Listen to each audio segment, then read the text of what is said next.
Rosoteca. Ela está enterrada sob uma bétula, perto da velha ferrovia. Seu túmulo, marcado com pedras. Não mais que um montinho de pedras, pois eu não queria atrair atenção para seu lugar de descanso, mas também não podia deixá-la sem nenhum tipo de memorial. Ali, ela vai dormir em paz, sem ninguém perturbá-la. Sem nenhum som, além do canto dos pássaros e do ruído dos trens que passam. 1 para a tristeza, 2 para a alegria, 3 para a menina. 3 para a menina. Fico empacada nas 3, não consigo passar disso. Minha cabeça está repleta de sons, minha boca repleta de sangue. 3 para a menina. Posso ouvir as aves, as pegas rabudas estão rindo, debochando de mim, num crucitar estridente, um bando, mau agouro. Posso vê-las agora negras contra o sol, não as aves, outra coisa. Alguém está vigiando, alguém está falando comigo. Veja só o que você me obrigou a fazer. Pasta 1, Rachel. Sexta-feira, 5 de julho de 2013, manhã. Há um montinho de roupas do outro lado do trilho do trem. Um tecido azul claro. Uma camisa, talvez, embolado com algo de um branco encardido. Deve ser parte do conteúdo de um saco de lixo jogado em meio às árvores esparsas, nessa encosta à margem da linha do trem. Pode ter sido deixado pelo pessoal da manutenção, que trabalha nessa seção da ferrovia. Eles estão sempre aqui. Ou talvez seja outra coisa. Minha mãe dizia que eu tinha uma imaginação fértil. Tom dizia a mesma coisa.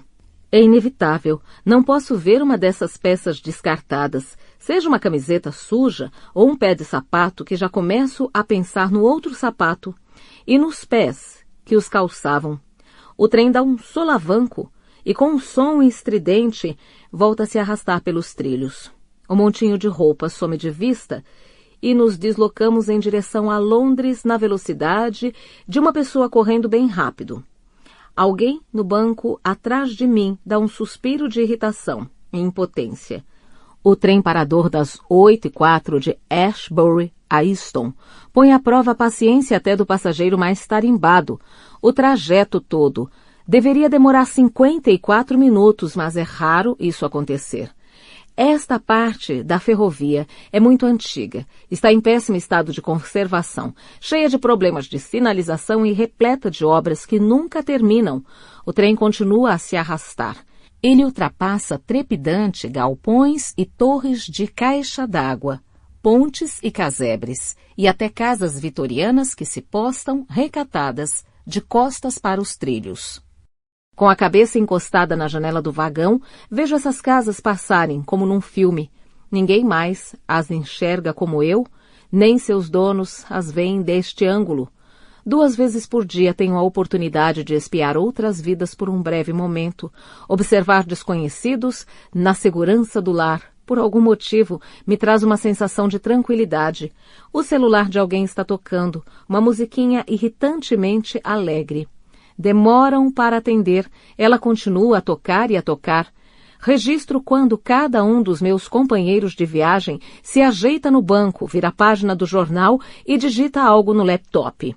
O trem balança e ginga de um lado para o outro, seguindo por uma curva, reduzindo a velocidade ao se aproximar de um sinal vermelho. Procuro não erguer o olhar. Tento ler o jornal que me deram quando entrei na estação, mas as palavras se embaralham diante dos meus olhos. Nada prende meu interesse. Ainda posso ver, na minha mente, aquele montinho de roupas abandonado do outro lado do trilho. Noite. A espuma do gin tônica em lata sibila quando eu a aproximo da boca. Amargo e gelado, o gosto das minhas primeiras férias com Tom. Uma vila de pescadores na costa basca em 2005. Todas as manhãs nadávamos quase 1 quilômetro até o Milhota, na Bahia, e transávamos em uma de suas praias secretas remotas. À tarde, sentávamos num bar e bebíamos gins tônicas fortes e amargos, assistindo a hordas de pessoas que jogavam futebol de areia, com 25 de cada lado, aproveitando a maré baixa. Bebo outro gole e mais outro. A lata já está quase na metade, mas tudo bem. Tenho mais 3 na sacola plástica aos meus pés. Hoje é sexta-feira, então não preciso me sentir culpada por estar bebendo no trem. Thank God it's Friday. A diversão começa aqui. O fim de semana vai ser lindo, é o que estão anunciando. Sol a pino, céu claro. Nos velhos tempos, talvez fôssemos de carro até a floresta de Corley, com uma cesta de piquenique e o jornal do dia, onde passaríamos a tarde deitados numa manta, sob o sol, bebendo vinho. Ou talvez fizéssemos um churrasco com amigos no quintal, ou fôssemos ao The Rose, beber umas cervejas ao ar livre, os rostos corando com o passar do dia por causa do sol e do álcool. E depois voltaríamos cambaleantes para casa, de braços dados, e pegaríamos no sono no sofá. Sol a pino, céu claro, ninguém para me fazer companhia, nada para fazer. Viver assim, como vivo hoje, é mais difícil no verão quando o dia é mais longo e o abrigo da escuridão da noite é curto. Quando há tanta gente na rua, a felicidade estampada no rosto.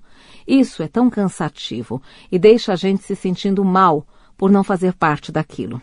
O fim de semana se estende à minha frente. 48 horas livres a serem preenchidas. Levo a lata à boca mais uma vez, mas não sobrou uma gota sequer.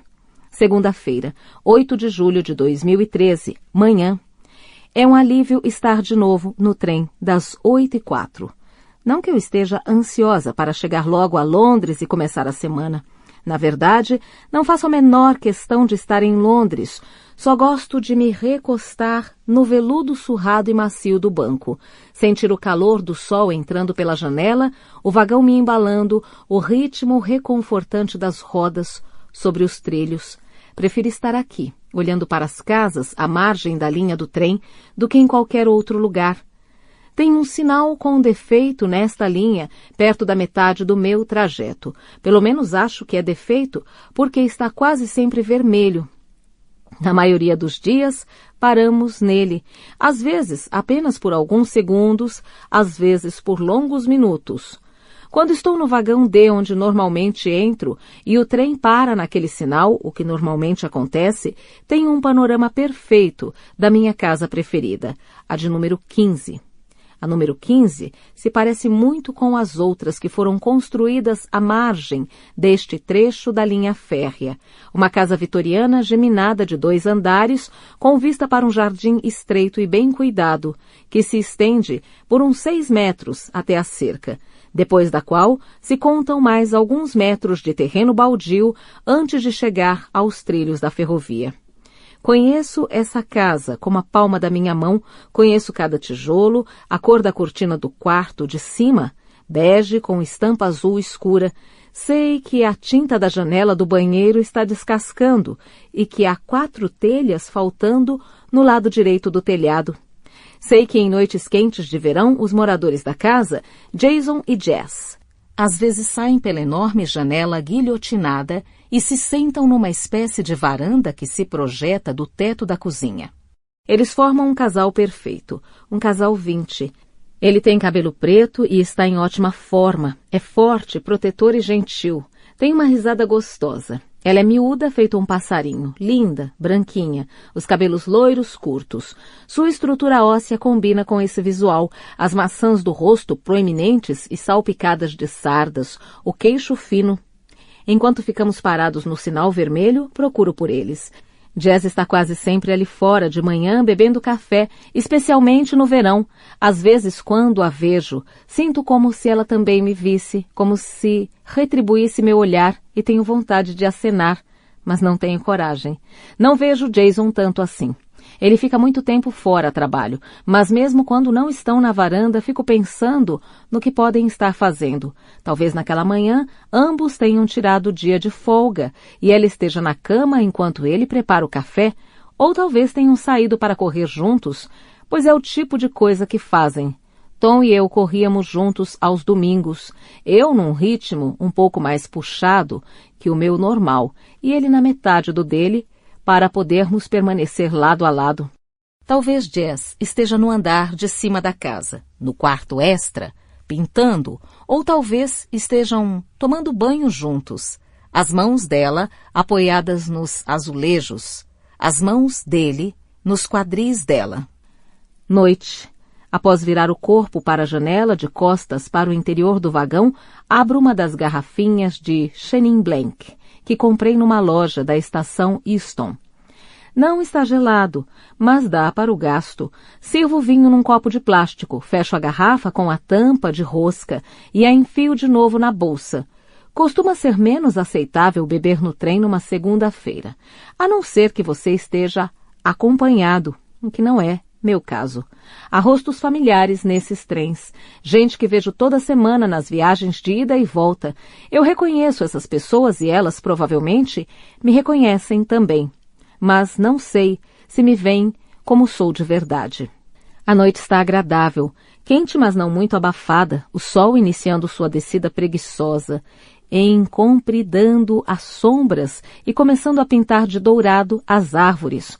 O trem atravessa a cidade, passamos batido pela casa de Jason e Jess, e eles ficam para trás num borrão de luminosidade vespertina. Algumas vezes, poucas vezes, consigo vê-los daqui deste lado da linha. Se não houver trem, indo na direção oposta. E se estivermos relativamente devagar, às vezes tem um vislumbre deles na varanda. Se não, como hoje, consigo imaginá-los. Jess estará sentada com os pés em cima da mesa da varanda, segurando uma taça de vinho, e Jason em pé atrás dela, com as mãos em seus ombros. Sou capaz de imaginar o toque das mãos dele, o peso delas, tranquilizadoras, protetoras. Às vezes me pego tentando me lembrar da última vez que tive contato físico de verdade com alguém, um abraço, um aperto de mão que seja, e sinto uma dor no coração. Terça-feira, 9 de julho de 2013. Manhã. O montinho de roupas da semana passada continua no mesmo lugar, porém mais sujo e com mais jeito de desprezado que alguns dias. Li em algum lugar que um trem é capaz de arrancar as roupas de uma pessoa ao passar por cima do corpo. Não é tão incomum assim morrer atropelado por um trem. 200 a 300 mortes por ano, dizem. Então, é uma a cada 2 dias pelo menos, não sei ao certo quantas são acidentais. Enquanto o trem se desloca devagar, esquadrinho as roupas em busca de sangue, mas não encontro nada. Como sempre, o trem para no sinal. Vejo Jess de pé no terraço da casa, em frente às portas francesas. Está com um vestido rosa choque descalça, a cabeça está virada de lado e ela olha para trás, sobre o ombro, para dentro da casa. Deve estar falando com Jason, que estará preparando o café da manhã. Mantém o olhar fixo em Jess, em seu lar, mesmo quando o trem já começa a se mover. Não quero ver as outras casas. Não quero ver principalmente a que fica 4 casas depois. A que já foi minha. Morei no número 23 da Blenheim Road por 5 anos, onde fui extremamente feliz e desesperadamente infeliz.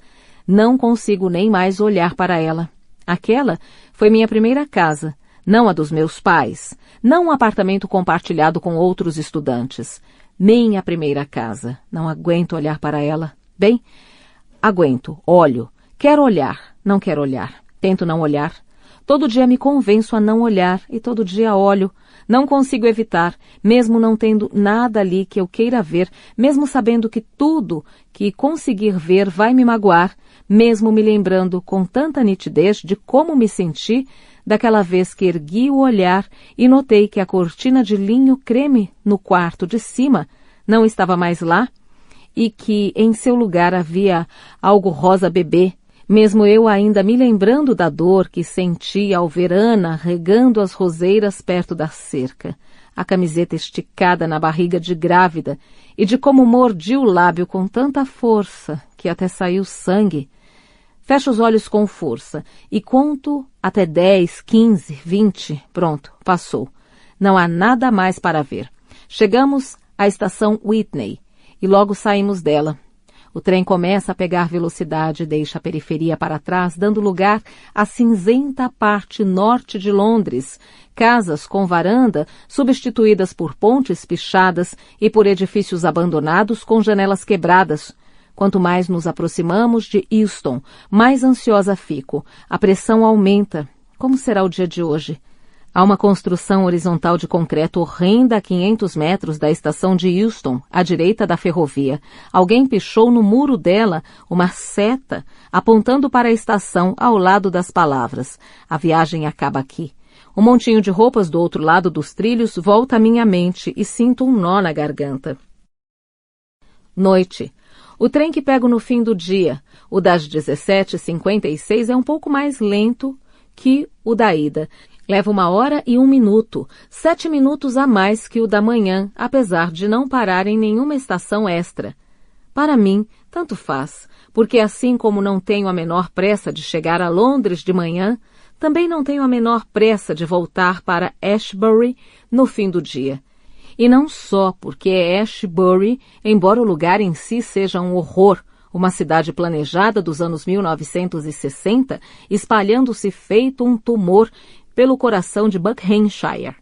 Nem melhor, nem pior que uma dezena de outras cidades idênticas a ela, onde o centro é abarrotado de cafés, lojas de celulares, filiais da DJ Sports, e rodeado por fileiras de casas iguaizinhas e, mais além, pelo reino dos cinemas multiplex e dos hipermercados Tesco.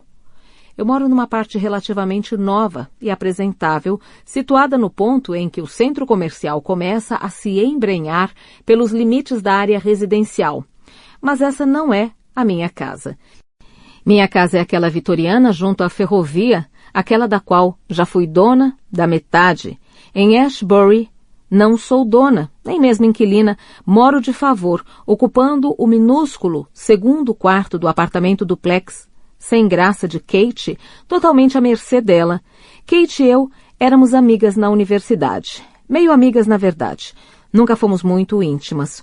O quarto dela ficava em frente ao meu, no primeiro ano, e estávamos fazendo o mesmo curso na faculdade, então nos tornamos aliadas naturais durante aquelas primeiras semanas intimidadoras, antes de conhecermos outras pessoas com quem tínhamos mais em comum. Nos vimos raramente depois do primeiro ano e quase nunca depois da formatura, exceto por um ou outro casamento. Mas quando precisei, aconteceu de ela ter um quarto sobrando e tudo se encaixou.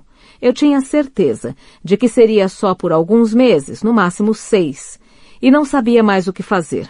Nunca tinha morado sozinha. Saí da casa dos meus pais para dividir apartamento com outras pessoas e depois para morar com Tom. Era uma oferta irrecusável, então aceitei. Isso faz quase 2 anos. E não é tão ruim assim. Kate é uma pessoa legal, de um jeito meio forçado, talvez. Ela faz questão de mostrar o quanto é legal. Ela é legal com L maiúsculo. E é o que a define, e ela precisa que isso seja reconhecido pelos outros, sempre, quase todo dia, o que pode ser cansativo. Mas não é a pior coisa do mundo. Consigo pensar em características piores em pessoas que dividem apartamento. Não é Kate. Não é nem Ashbury, o que mais me incomoda na minha nova realidade. Ainda penso nela como nova, mesmo já fazendo 2 anos. É a perda do controle. No apartamento de Kate, sempre me sinto como a hóspede à beira de não ser mais considerada bem-vinda.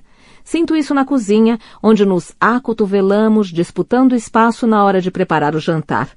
Sinto isso quando nos sentamos no sofá. O controle remoto sempre ao alcance da mão dela. O único espaço que tenho a sensação de ser meu é aquele quarto minúsculo, onde foram espremidas uma cama de casal e uma mesa, com pouquíssimo espaço para andar entre elas. É até confortável, mas não é um lugar onde eu queira ficar.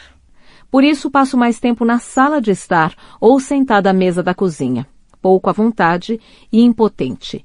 Perdi o controle sobre tudo, até sobre os lugares dentro da minha cabeça.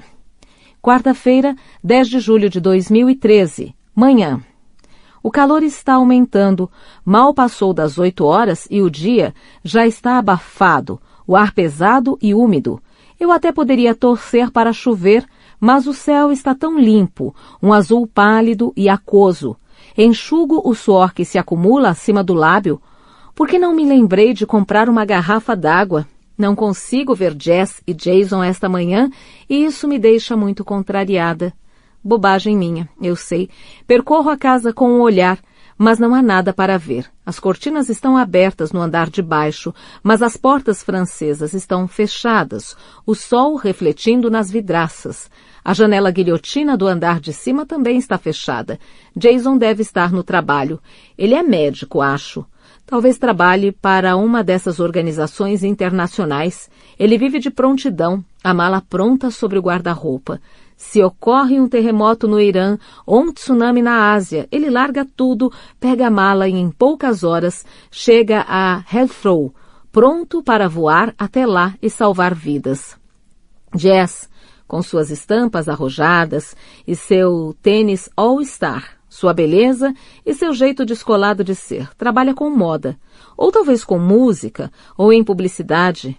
Pode ser estilista ou fotógrafa. Também é uma ótima pintora. Tem muito talento artístico. Posso vê-la agora no quarto extra de cima, o rádio no volume máximo, a janela aberta, um pincel na mão, uma enorme tela apoiada na parede. Ela vai ficar ali, até a meia-noite. Jason sabe que não deve incomodá-la enquanto pinta. Mas a verdade é que não consigo ver Jess direito. Não sei se sabe pintar. Se Jason tem uma risada gostosa, nem se as maçãs do rosto de Jess são lindas. Não dá para distinguir a estrutura óssea dela daqui e nunca ouvi a voz de Jason. Nunca os vi de perto. Eles não viviam ali quando eu morava algumas casas adiante, na mesma rua. Eles se mudaram para lá depois que deixei o lugar, há 2 anos. Não sei quando exatamente, acho que comecei a reparar neles há mais ou menos 1 ano. E pouco a pouco os 2 foram se tornando importantes para mim. Também não sei como se chamam, então tive de inventar nomes para eles. Jason, porque é tão bonito quanto um astro de cinema britânico. Não um Depp, nem um Pitt, nem um Firth, ou um Jason Isaacs. E Jess simplesmente combina com Jason e com ela mesma. É a cara dela, tão bonita e despreocupada. Eles formam um par, uma dupla. São felizes, está na cara. São o que eu era. São como Tom e eu éramos há 5 anos. São o que perdi. São tudo o que eu quero ser. Noite. Minha blusa incômoda, de tão justa, esticada no peito com os botões quase arrebentando, está manchada de suor nas axilas. Meus olhos coçam, minha garganta também. Não quero que essa viagem de trem demore. Quero muito chegar em casa, tirar a roupa e entrar no chuveiro, estar em um lugar onde ninguém pode me ver. Olho para o homem sentado no banco de frente para mim. Deve ter a minha idade, entre 30 e 35, cabelos pretos, grisalho nas têmporas, pele amarelada. Está de terno, mas tirou o paletó e o jogou no banco ao lado. Um MacBook bem fininho está aberto à sua frente. Ele digita devagar. Usa um relógio prateado com um mostrador enorme no pulso direito. Deve valer uma nota, talvez seja um Franklin. Ele está mordendo a bochecha por dentro. Talvez esteja nervoso ou só absorto em pensamentos, redigindo um e-mail importante para um colega de trabalho no escritório de Nova York, ou terminando com a namorada em uma mensagem pensada palavra por palavra. De repente ergue os olhos e me encara. Seu olhar passeia por mim, pela garrafinha de vinho na mesa à minha frente. Ele desvia o olhar. Algo no formato que seus lábios assumem sugere repugnância. Ele me acha repugnante. Não sou mais o que eu era. Não sou mais atraente. Acho que no fundo sou repelente. Não é só o fato de ter engordado, ou de meu rosto estar inchado de tanto beber e de dormir pouco. É como se as pessoas conseguissem ver o estrago em mim como um todo. Elas veem isso no meu rosto, na minha postura, nos meus movimentos. Uma noite na semana passada, quando saí do quarto para pegar um copo d'água, ouvi Kate conversando com Damien, seu namorado, na sala. Parei no corredor e fiquei tentando escutar a conversa, sem que eles me vissem. Ela está tão solitária, dizia Kate. Estou muito preocupada. Não ajuda muito ela ficar sozinha o tempo todo. Depois de um tempo, Kate perguntou a Damien: será que não tem alguém no seu trabalho, ou talvez no clube de rugby? Para Rachel? Retrucou Damien. Não me leve a mal, Cat, mas não sei se conheço alguém que esteja tão desesperado assim. Quinta-feira, 11 de julho de 2013, manhã. Estou cutucando o band-aid que cobre o meu indicador. Está úmido. Molhou enquanto eu lavava minha caneca de café mais cedo. Está pegajoso, sujo, embora estivesse limpo de manhã. Não quero arrancá-lo, porque o corte é profundo. Kate não estava em casa quando cheguei ontem à noite, então fui até a loja de bebidas e comprei 2 garrafas de vinho. Bebi a primeira e então pensei em aproveitar a ausência de Cat para preparar um bife com cebola roxa e salada verde para acompanhar. Uma bela refeição, bem saudável. A faca entrou na ponta do meu dedo enquanto eu cortava cebolas. Devo ter ido ao banheiro para fazer um curativo e depois me deitado por alguns instantes e acabei me esquecendo da cozinha porque acordei por volta das 10 e ouvi Kate e Damien conversando. Ele dizendo que era um absurdo eu ter deixado tudo daquele jeito. Kate subiu para me ver, deu uma batidinha na porta e abriu uma fresta. Inclinou a cabeça para o lado e perguntou se estava tudo bem comigo. Pedi desculpas, sem saber bem por que estava me desculpando.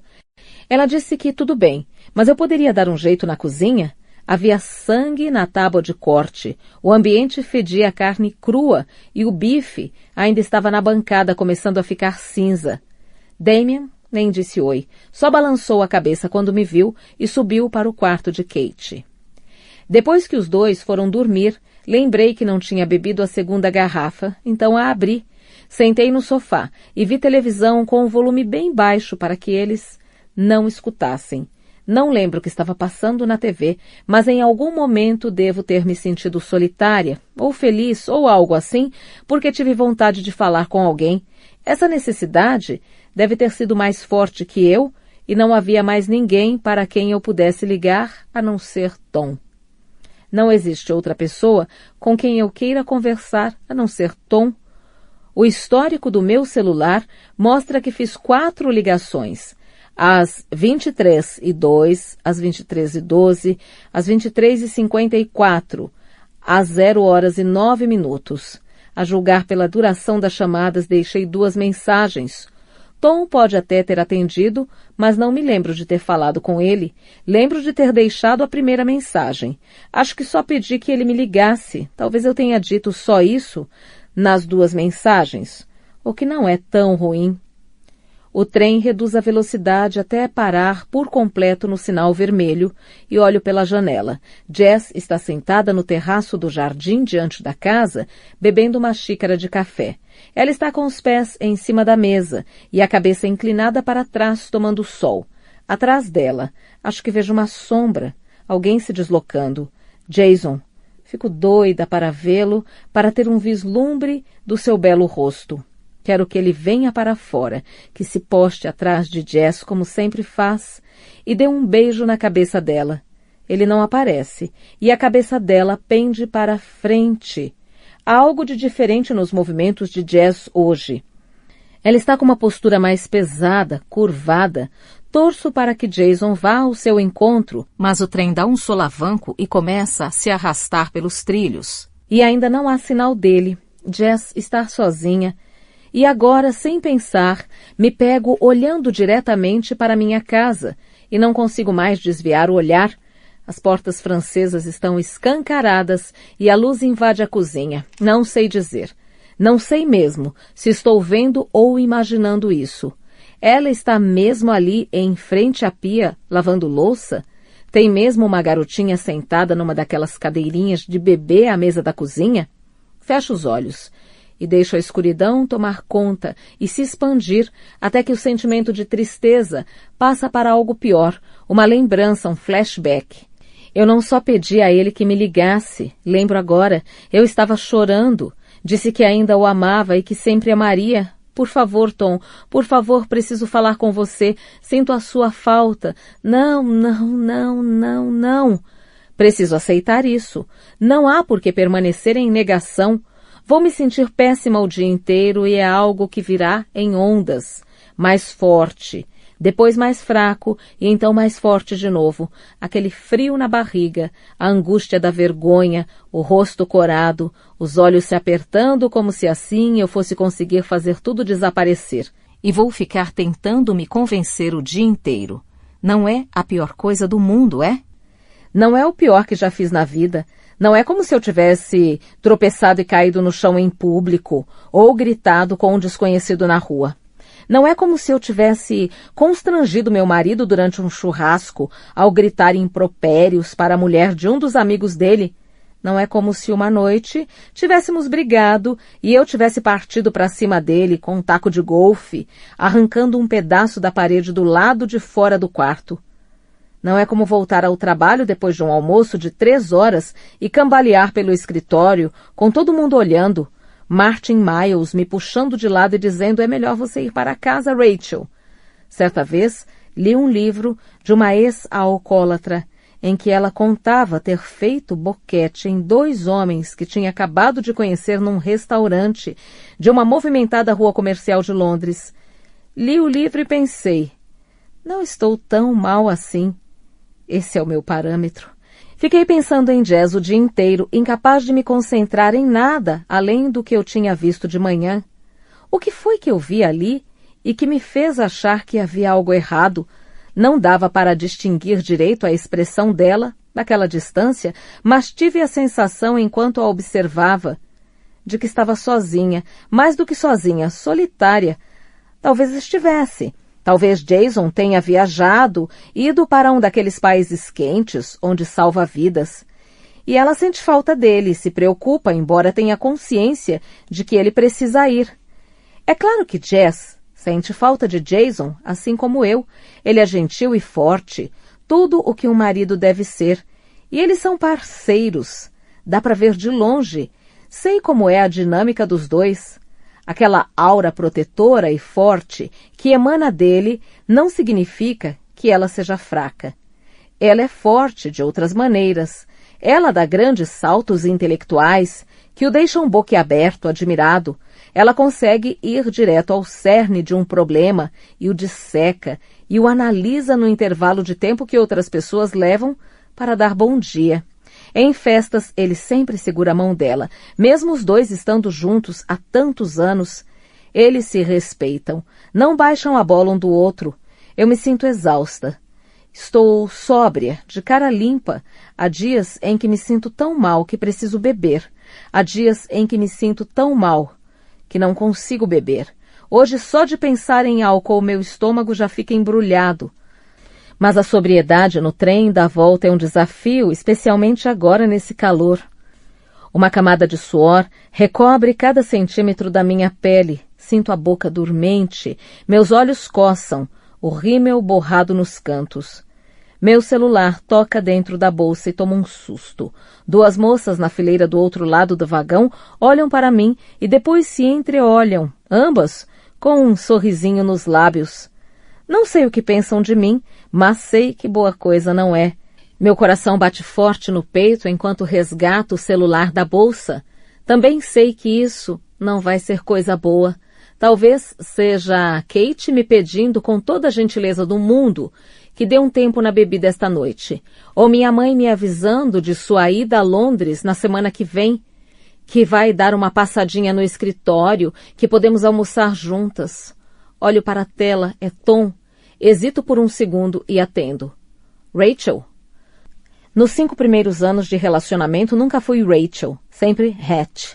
Às vezes, Skelly, porque ele sabia que eu odiava aquilo e morria de rir quando eu demonstrava irritação e logo em seguida ria junto, porque não conseguia me controlar ao ouvir suas gargalhadas. Rachel sou eu. Seu tom de voz é grave, parece cansado. Olha, você tem que parar com isso, tá? Não digo nada. O trem começa a reduzir a velocidade. Estamos quase em frente à casa dele, a minha antiga casa. Sinto vontade de dizer: sai de casa, vem para o jardim, deixa eu ver você. Por favor, Rachel, você não pode me ligar assim o tempo todo. Você precisa dar um jeito na sua vida. O nó na minha garganta parece duro como um pedregulho, liso e inflexível. Não consigo engolir, não consigo falar. Rachel, você está me ouvindo? Sei que as coisas não andam bem para você e sinto muito por isso. Sinto muito mesmo, mas não posso fazer nada e essas ligações frequentes estão deixando Ana muito chateada. Tudo bem? Não posso mais ajudar você.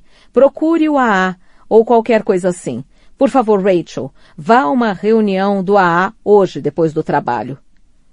Tiro o band-aid sujo da ponta do dedo e olho para a pele pálida e enrugada, o sangue coagulado na unha. Pressiono a unha do polegar direito no meio da ferida e sinto o corte se abrir, a dor aguda e quente. Respiro fundo, o sangue começa a escorrer. As moças do outro lado do vagão me observam, os rostos sem expressão. Pasta 2. Megan, 1 ano antes. Quarta-feira, 16 de maio de 2012, manhã. Ouço o trem chegando, conheço seu ritmo de cor. Ele ganha velocidade ao deixar a estação de Northcote e então, depois de vencer a curva chacoalhando, começa a desacelerar, agora retumbando, e em seguida aciona os freios que guincham antes de ele parar completamente no sinal que fica a quase 200 metros de casa. Meu café esfriou em cima da mesa, mas estou numa posição confortável demais e com preguiça demais para me dar ao trabalho de me levantar e preparar outra xícara. Às vezes nem olho quando os trens passam, só escuto. Sentada aqui de manhã, os olhos fechados, o calor e a luz do sol nas pálpebras, sinto que poderia estar em qualquer lugar. Eu poderia estar no sul da Espanha, na praia, poderia estar na Itália, na Cinque Terre, em meio àquelas casinhas coloridas e aos trens levando os turistas de um lado para o outro. Eu poderia estar de volta a Rockham, com o grasnar das gaivotas em meus ouvidos, sal na língua e um trem fantasma deslizando pela linha enferrujada a 1 quilômetro dali. O trem não para hoje, ele segue devagar e passa direto. Ouço os estalidos das rodas nos trilhos, quase consigo sentir o vagão balançar, não consigo ver os rostos dos passageiros e sei que são só pessoas comuns indo para Euston, indo passar o dia inteiro atrás de uma mesa no trabalho, mas posso sonhar, com viagens mais exóticas, com aventuras no fim da linha e além. Em minha mente não paro de voltar a Rockham. É estranho como em manhãs como esta, eu ainda penso naquele lugar com tanto afeto, com tanta saudade, mas penso. O vento na grama, o céu cor de ardósia sobre as dunas, a casa caindo aos pedaços e infestada de ratos, cheia de velas, de poeira e de música, hoje é como um sonho para mim. Meu coração começa a bater acelerado, ouço os passos dele na escada, ele me chama. Quer mais um café, Megs? O feitiço é quebrado, eu acordo. Noite. A brisa me refrescou, mas os 2 dedos de vodka no meu martini me aqueceram. Estou do lado de fora, na varanda, esperando Scott voltar para casa. Vou convencê-lo a me levar para jantar no restaurante italiano da Kingley Road. Faz um tempão que não saímos. Não fiz muita coisa hoje. Eu precisava preencher o formulário de inscrição para o curso de tecido da Central Saint Martin na Faculdade de Artes, em Londres. Até comecei a preenchê-lo. Estava lá embaixo, na cozinha, quando ouvi uma mulher gritar, fazendo uma barulheira horrível. Achei que alguém estava sendo assassinado. Saí correndo para o jardim, mas não consegui ver nada. Continuei escutando os gritos dela, um horror, invadindo meus ouvidos. Aquele tom de voz estridente e desesperado. O que você está fazendo? O que está fazendo com ela? Me devolve ela agora. A gritaria parecia não ter fim, embora deva ter durado apenas alguns segundos. Corri escada acima até a varanda e de lá pude ver entre as árvores 2 mulheres junto à cerca, a alguns jardins de distância. Uma delas estava chorando, talvez as 2 estivessem, e havia um bebê aos berros também. Pensei em ligar para a polícia, mas então tudo se aquietou.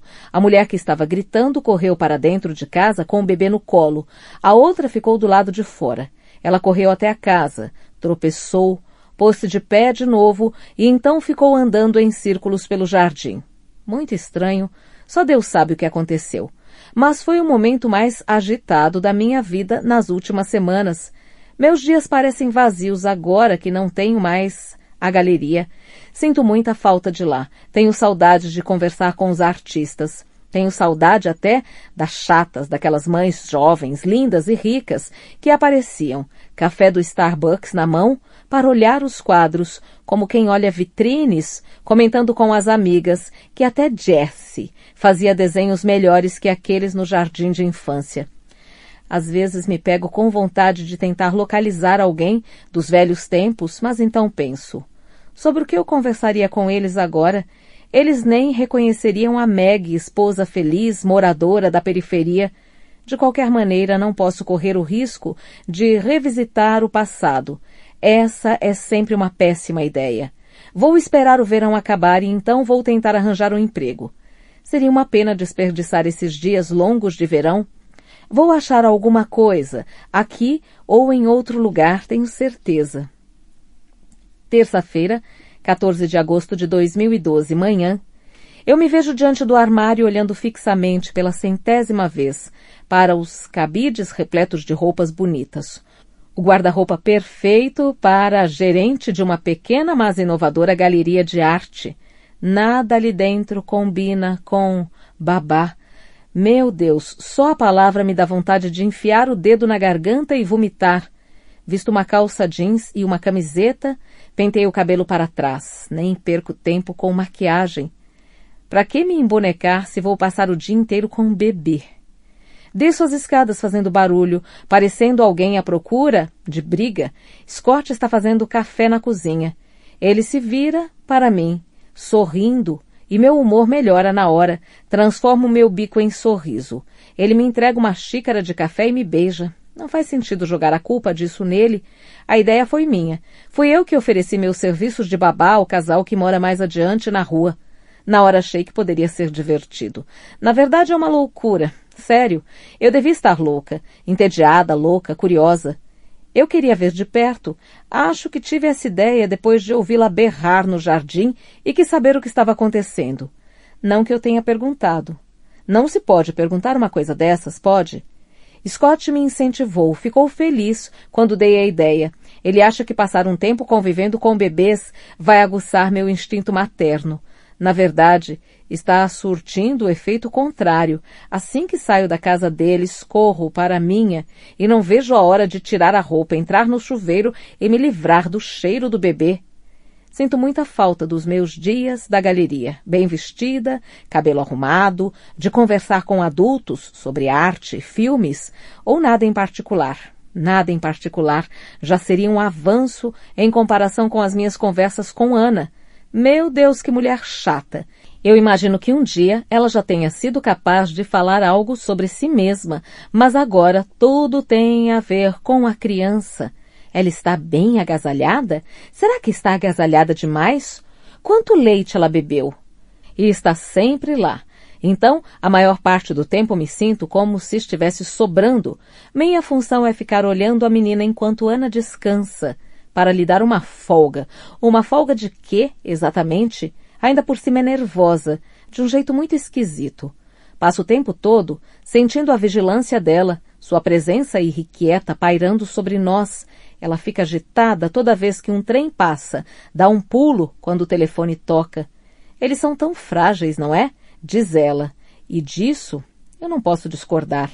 Saio de casa e ando, as pernas pesadas, percorrendo os 50 metros da Blagingham Road até a casa deles.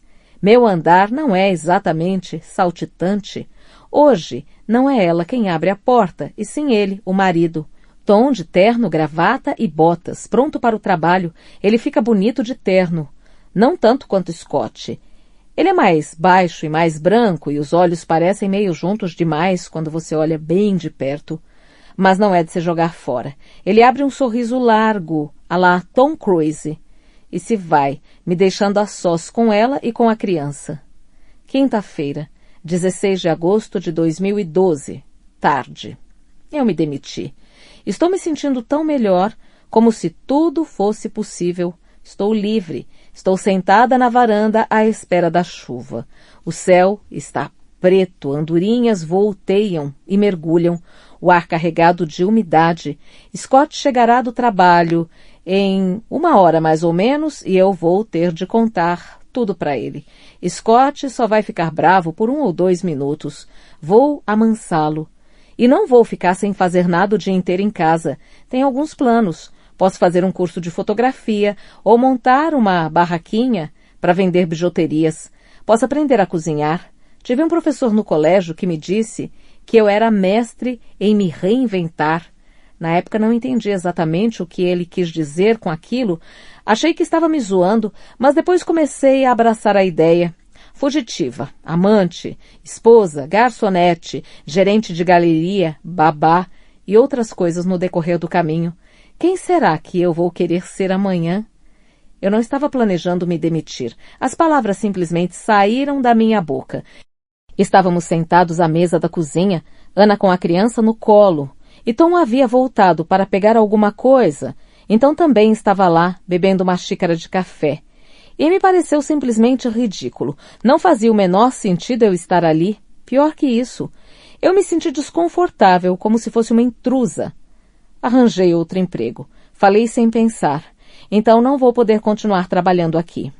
Ana ficou me olhando. Acho que não acreditou em mim, só disse: "Ah, mas que pena." Dava para ver que não estava sendo sincera.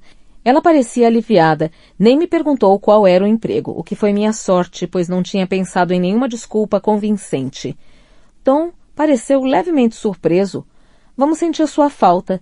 Falou ele, mas também era mentira. A única pessoa que vai ficar chateada de verdade é Scott. Então preciso pensar em algo para dizer a ele. Talvez eu diga que Tom estava me paquerando, e isso vai encerrar o assunto. Quinta-feira, 20 de setembro de 2012, manhã. São 7 e pouquinho, faz frio aqui fora, mas está tão lindo assim, com todas essas faixas de jardim lado a lado, verdes, gélidos, à espera do toque dos raios de sol vindos dos trilhos e trazendo-os de volta à vida. Estou acordada há algumas horas, não consigo dormir, não durmo há dias, odeio isso, odeio insônia mais que tudo na vida. Ficar ali deitada, o cérebro funcionando, clique, clique, clique, clique. Sinto o corpo todo coçar, sinto vontade de raspar a cabeça. Quero fugir. Quero pegar a estrada num conversível, a capota baixada, viajar pelo país. Quero dirigir até o litoral, qualquer litoral. Quero andar na areia de uma praia. Eu e meu irmão íamos fazer várias viagens de carro. Esse era nosso plano, meu e do Ben. Na verdade, era mais um plano do Ben. Ele era um sonhador. Nós íamos fazer o trajeto entre Paris e a Côte d'Azur de moto, ou percorrer toda a costa do Pacífico nos Estados Unidos. De Seattle a Los Angeles, íamos refazer a viagem de Che Guevara, de Buenos Aires a Caracas. Talvez, se eu tivesse feito tudo isso, não teria acabado aqui sem saber o que fazer, ou talvez se tivesse feito tudo isso, teria acabado exatamente aqui. E estaria satisfeita, mas não fiz tudo isso, claro, porque Ben nunca chegou a Paris, nunca chegou nem a Cambridge. Ele morreu na rodovia, há 10, o crânio esmagado debaixo das rodas de um caminhão articulado. Sinto falta dele todos os dias, mais do que de qualquer pessoa, acho. Ele é o grande vazio na minha vida, no meio da minha alma, ou talvez ele tenha sido só o começo, não sei. Não sei. Não sei nem se isso tudo tem mesmo a ver com Ben, ou se tem a ver com tudo o que aconteceu depois e com tudo o que aconteceu desde então. Só sei que num minuto estou funcionando feito um relógio e a vida é bela e nada me falta, mas no outro não vejo a hora de fugir, não consigo parar quieta, pareço uma barata tonta. Então, vou fazer terapia. O que pode ser estranho, mas engraçado também, sempre achei que ser católico devia ser divertido, poder ir a um confessionário e se livrar do peso da consciência e ouvir alguém dizendo que você está perdoado, que você está livre dos pecados, totalmente zerado. Isso não é a mesma coisa, claro. Estou um pouco nervosa, mas não tenho conseguido dormir e Scott tem ficado no meu pé para que eu vá. Eu falei, já acho difícil conversar sobre esses assuntos com pessoas que eu conheço. Mal consigo falar sobre isso com você. Ele disse, é essa a questão. Você pode dizer qualquer coisa a pessoas que não conhece. Mas isso não é de todo verdade. Você não pode simplesmente dizer qualquer coisa. Pobre Scott. Não sabe da missa a metade. E ele me ama tanto que dói. Não sei como consegue. Eu me tiraria do sério. Mas preciso fazer alguma coisa, e pelo menos isso parece ser uma tomada de atitude. Todos esses planos que eu tinha, cursos de fotografia e aulas de culinária, no fim das contas parecem um tanto sem sentido, como se eu estivesse brincando de viver em vez de viver de verdade.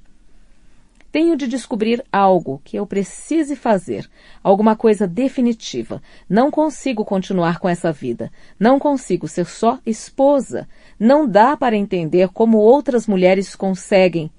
Não há literalmente nada para fazer exceto esperar. Esperar que o homem chegue do trabalho para amar você. Ou isso, ou procurar alguma coisa que sirva de distração. Noite.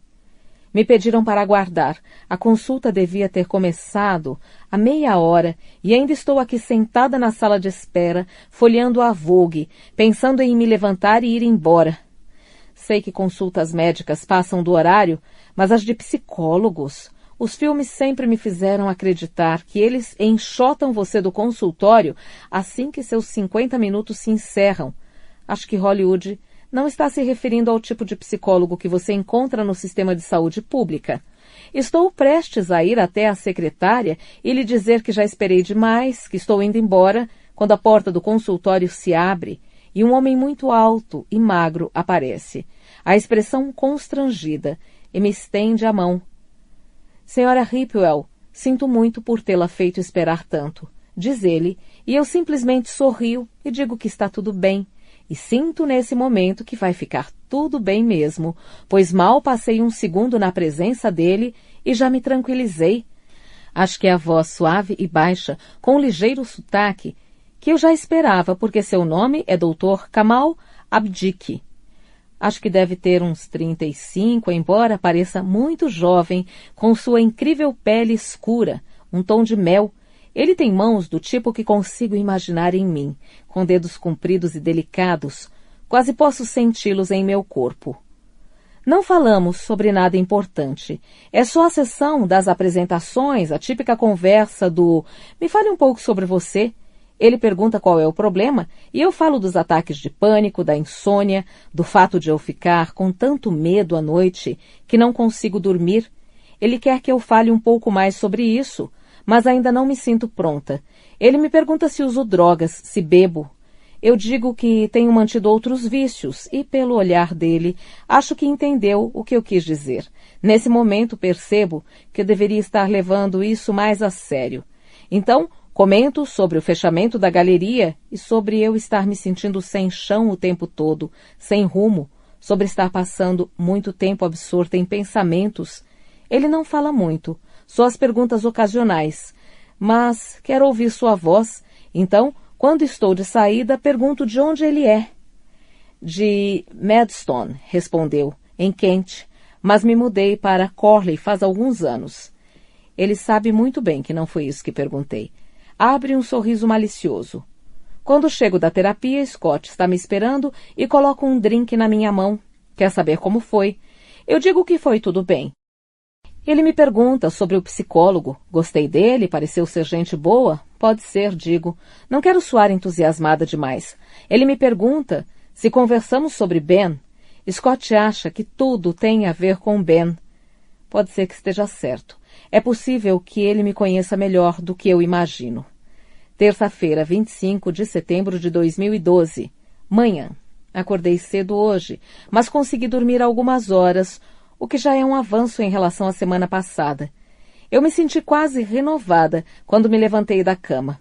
Então, em vez de ficar sentada na varanda, preferi sair para caminhar. Ultimamente tenho me isolado do mundo, quase sem perceber. Só saio para ir às compras, para minha aula de pilates e para a terapia. Às vezes visito Tara, o resto do tempo fico em casa. Não é de admirar que eu fique agitada e insone. Saio de casa, dobro à direita e em seguida à esquerda, chegando a Kingley Road. Passo pelo pub, o The Rose. Nós íamos sempre lá. Não lembro por que paramos de ir. Nunca gostei tanto assim do lugar. Casais à beira dos 40, bebendo demais e olhando em volta para ver se achavam coisa melhor, mas sem saber se teriam coragem. Talvez tenha sido por isso que paramos de ir. porque eu não gostava de lá. Passo pelo pub, passo pelas lojas. Não quero ir muito longe, só um breve percurso, apenas para esticar as pernas. É bom sair bem cedo, antes do movimento escolar, antes de as pessoas irem para o trabalho, as ruas estão vazias e limpas, o dia é cheio de possibilidades. Viro de novo à esquerda, desço a rua até o parquinho, a área verde de meia tigela que temos por aqui. Agora está vazio, mas em poucas horas estará repleto de bebês, mães e babás. Metade das mulheres do Pilates vai estar aqui, todas com roupa de ginástica da Sweet Betty, dos pés à cabeça, fazendo alongamento como se fosse uma competição, as unhas pintadas segurando cafés do Starbucks. Continuo andando, depois de passar pelo parque, e sigo até a Roseberry Avenue. Se eu virasse à direita aqui, passaria em frente à minha galeria, o que já foi a minha galeria, agora uma vitrine vazia. Mas não quero fazer isso porque ainda me dói um pouco. Eu me empenhei tanto em fazer com que ela desse certo. Lugar errado, época errada. Não há demanda para a arte na periferia. Não com essa recessão. Em vez disso, viro à esquerda. Passo pela loja da Tesco Express, pelo outro pub, frequentado pelo povo do conjunto habitacional, e pego o caminho de volta para casa. Sinto um frio na barriga, começo a ficar nervosa. Tenho medo de esbarrar com os Watsons, porque é sempre estranho quando vejo os dois. Está na cara que não arranjei outro emprego, que menti, porque não queria mais trabalhar para eles. Ou melhor, é estranho quando vejo Ana. Tom simplesmente finge que não me vê, mas ela parece levar para o lado pessoal. Ela acha que minha curta carreira como babá chegou ao fim por causa dela ou da filha dela. A verdade é que não teve nada a ver com a filha dela, ainda que o fato de nunca parar de choramingar tornasse difícil gostar da criança. É bem mais complicado que isso, mas claro que não posso explicar isso para ela. Enfim, é esse um dos motivos de eu estar me isolando, acho, porque não quero ver os Watsons. Parte de mim deseja que eles se mudem dali. Sei que ela não gosta desse bairro. Ela odeia aquela casa. Odeia morar em meio às coisas da ex-mulher dele. Odeia os trens. Paro na esquina e espio o interior da passagem subterrânea para pedestres. Aquele cheiro frio de umidade sempre me dá calafrios. É como virar uma pedra para ver o que tem embaixo. Musgo, minhocas e terra. Isso me lembra de quando eu era pequena e brincava no jardim procurando rãs no lago com o Ben. Sigo em frente. A rua está vazia. Nenhum sinal de Tom nem de Ana. E a parte de mim, que no fundo não consegue resistir a um drama, chega a ficar um pouco decepcionada. Noite. Scott acabou de me ligar para avisar que vai ficar no trabalho até mais tarde. Definitivamente o que eu não queria ouvir. Estou meio irritada. Estive assim o dia todo. Não consigo me aquietar. Preciso que ele volte para casa e me acalme. E agora vai demorar algumas horas para chegar e minha mente vai ficar dando voltas e voltas e mais voltas e sei que terei mais uma noite de insônia. Não posso simplesmente ficar aqui sentada, vendo os trens passarem. Estou irrequieta demais, meu coração bate agitado no peito como um pássaro tentando fugir da gaiola. Calço chinelos e desço. Passo pela porta e sigo para Blenheim Road. São 7h30, mais ou menos. Alguns retardatários ainda voltam do trabalho. Não tem ninguém mais na rua, embora dê para ouvir gritos de crianças, brincando nos quintais nos fundos da casa, aproveitando o restinho de sol de verão antes de serem chamadas para jantar. Sigo pela rua em direção à estação. Paro por um instante em frente ao número 23 e penso em tocar a campainha. O que eu diria? Que fiquei sem açúcar, que senti vontade de bater papo. As cortinas deles estão parcialmente abertas, mas não vejo ninguém lá dentro. Continuo andando em direção à esquina e, sem pensar, desço até a passagem subterrânea. Estou na metade dela quando o trem passa por cima. E é fantástico. Parece um terremoto, você o sente dentro do corpo, agitando o sangue nas veias. Olho para baixo e reparo em algo no chão, um elástico de cabelo, violeta, frouxo, bem gasto. Alguma corredora deve ter deixado cair, mas algo nele me dá arrepios e quero sair logo dali, voltar para a luz do dia. No caminho de volta mais adiante na rua, ele passa por mim de carro, nossos olhares se cruzam por um segundo apenas, e ele sorri para mim. Pasta 3. Rachel. Sexta-feira, 12 de julho de 2013. Manhã. Estou exausta, a cabeça pesada de tanto sono.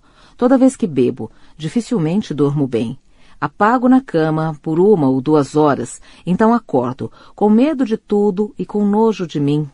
Quando acontece de algum dia eu não beber, durmo pesadamente à noite, quase como se tivesse desmaiado, e de manhã não consigo acordar direito. Não consigo me livrar do sono. Ele me acompanha por horas. Às vezes fico assim o dia todo. Hoje, há meia dúzia de gatos pingados no meu vagão, nenhum deles muito perto de mim. Não há ninguém me observando, então encosto a cabeça na janela e fecho os olhos. A frenagem estridente do trem me acorda. Estamos no sinal. A essa hora da manhã, nessa época do ano, o sol ilumina os fundos das casas, junto à ferrovia, inundando-as de luz.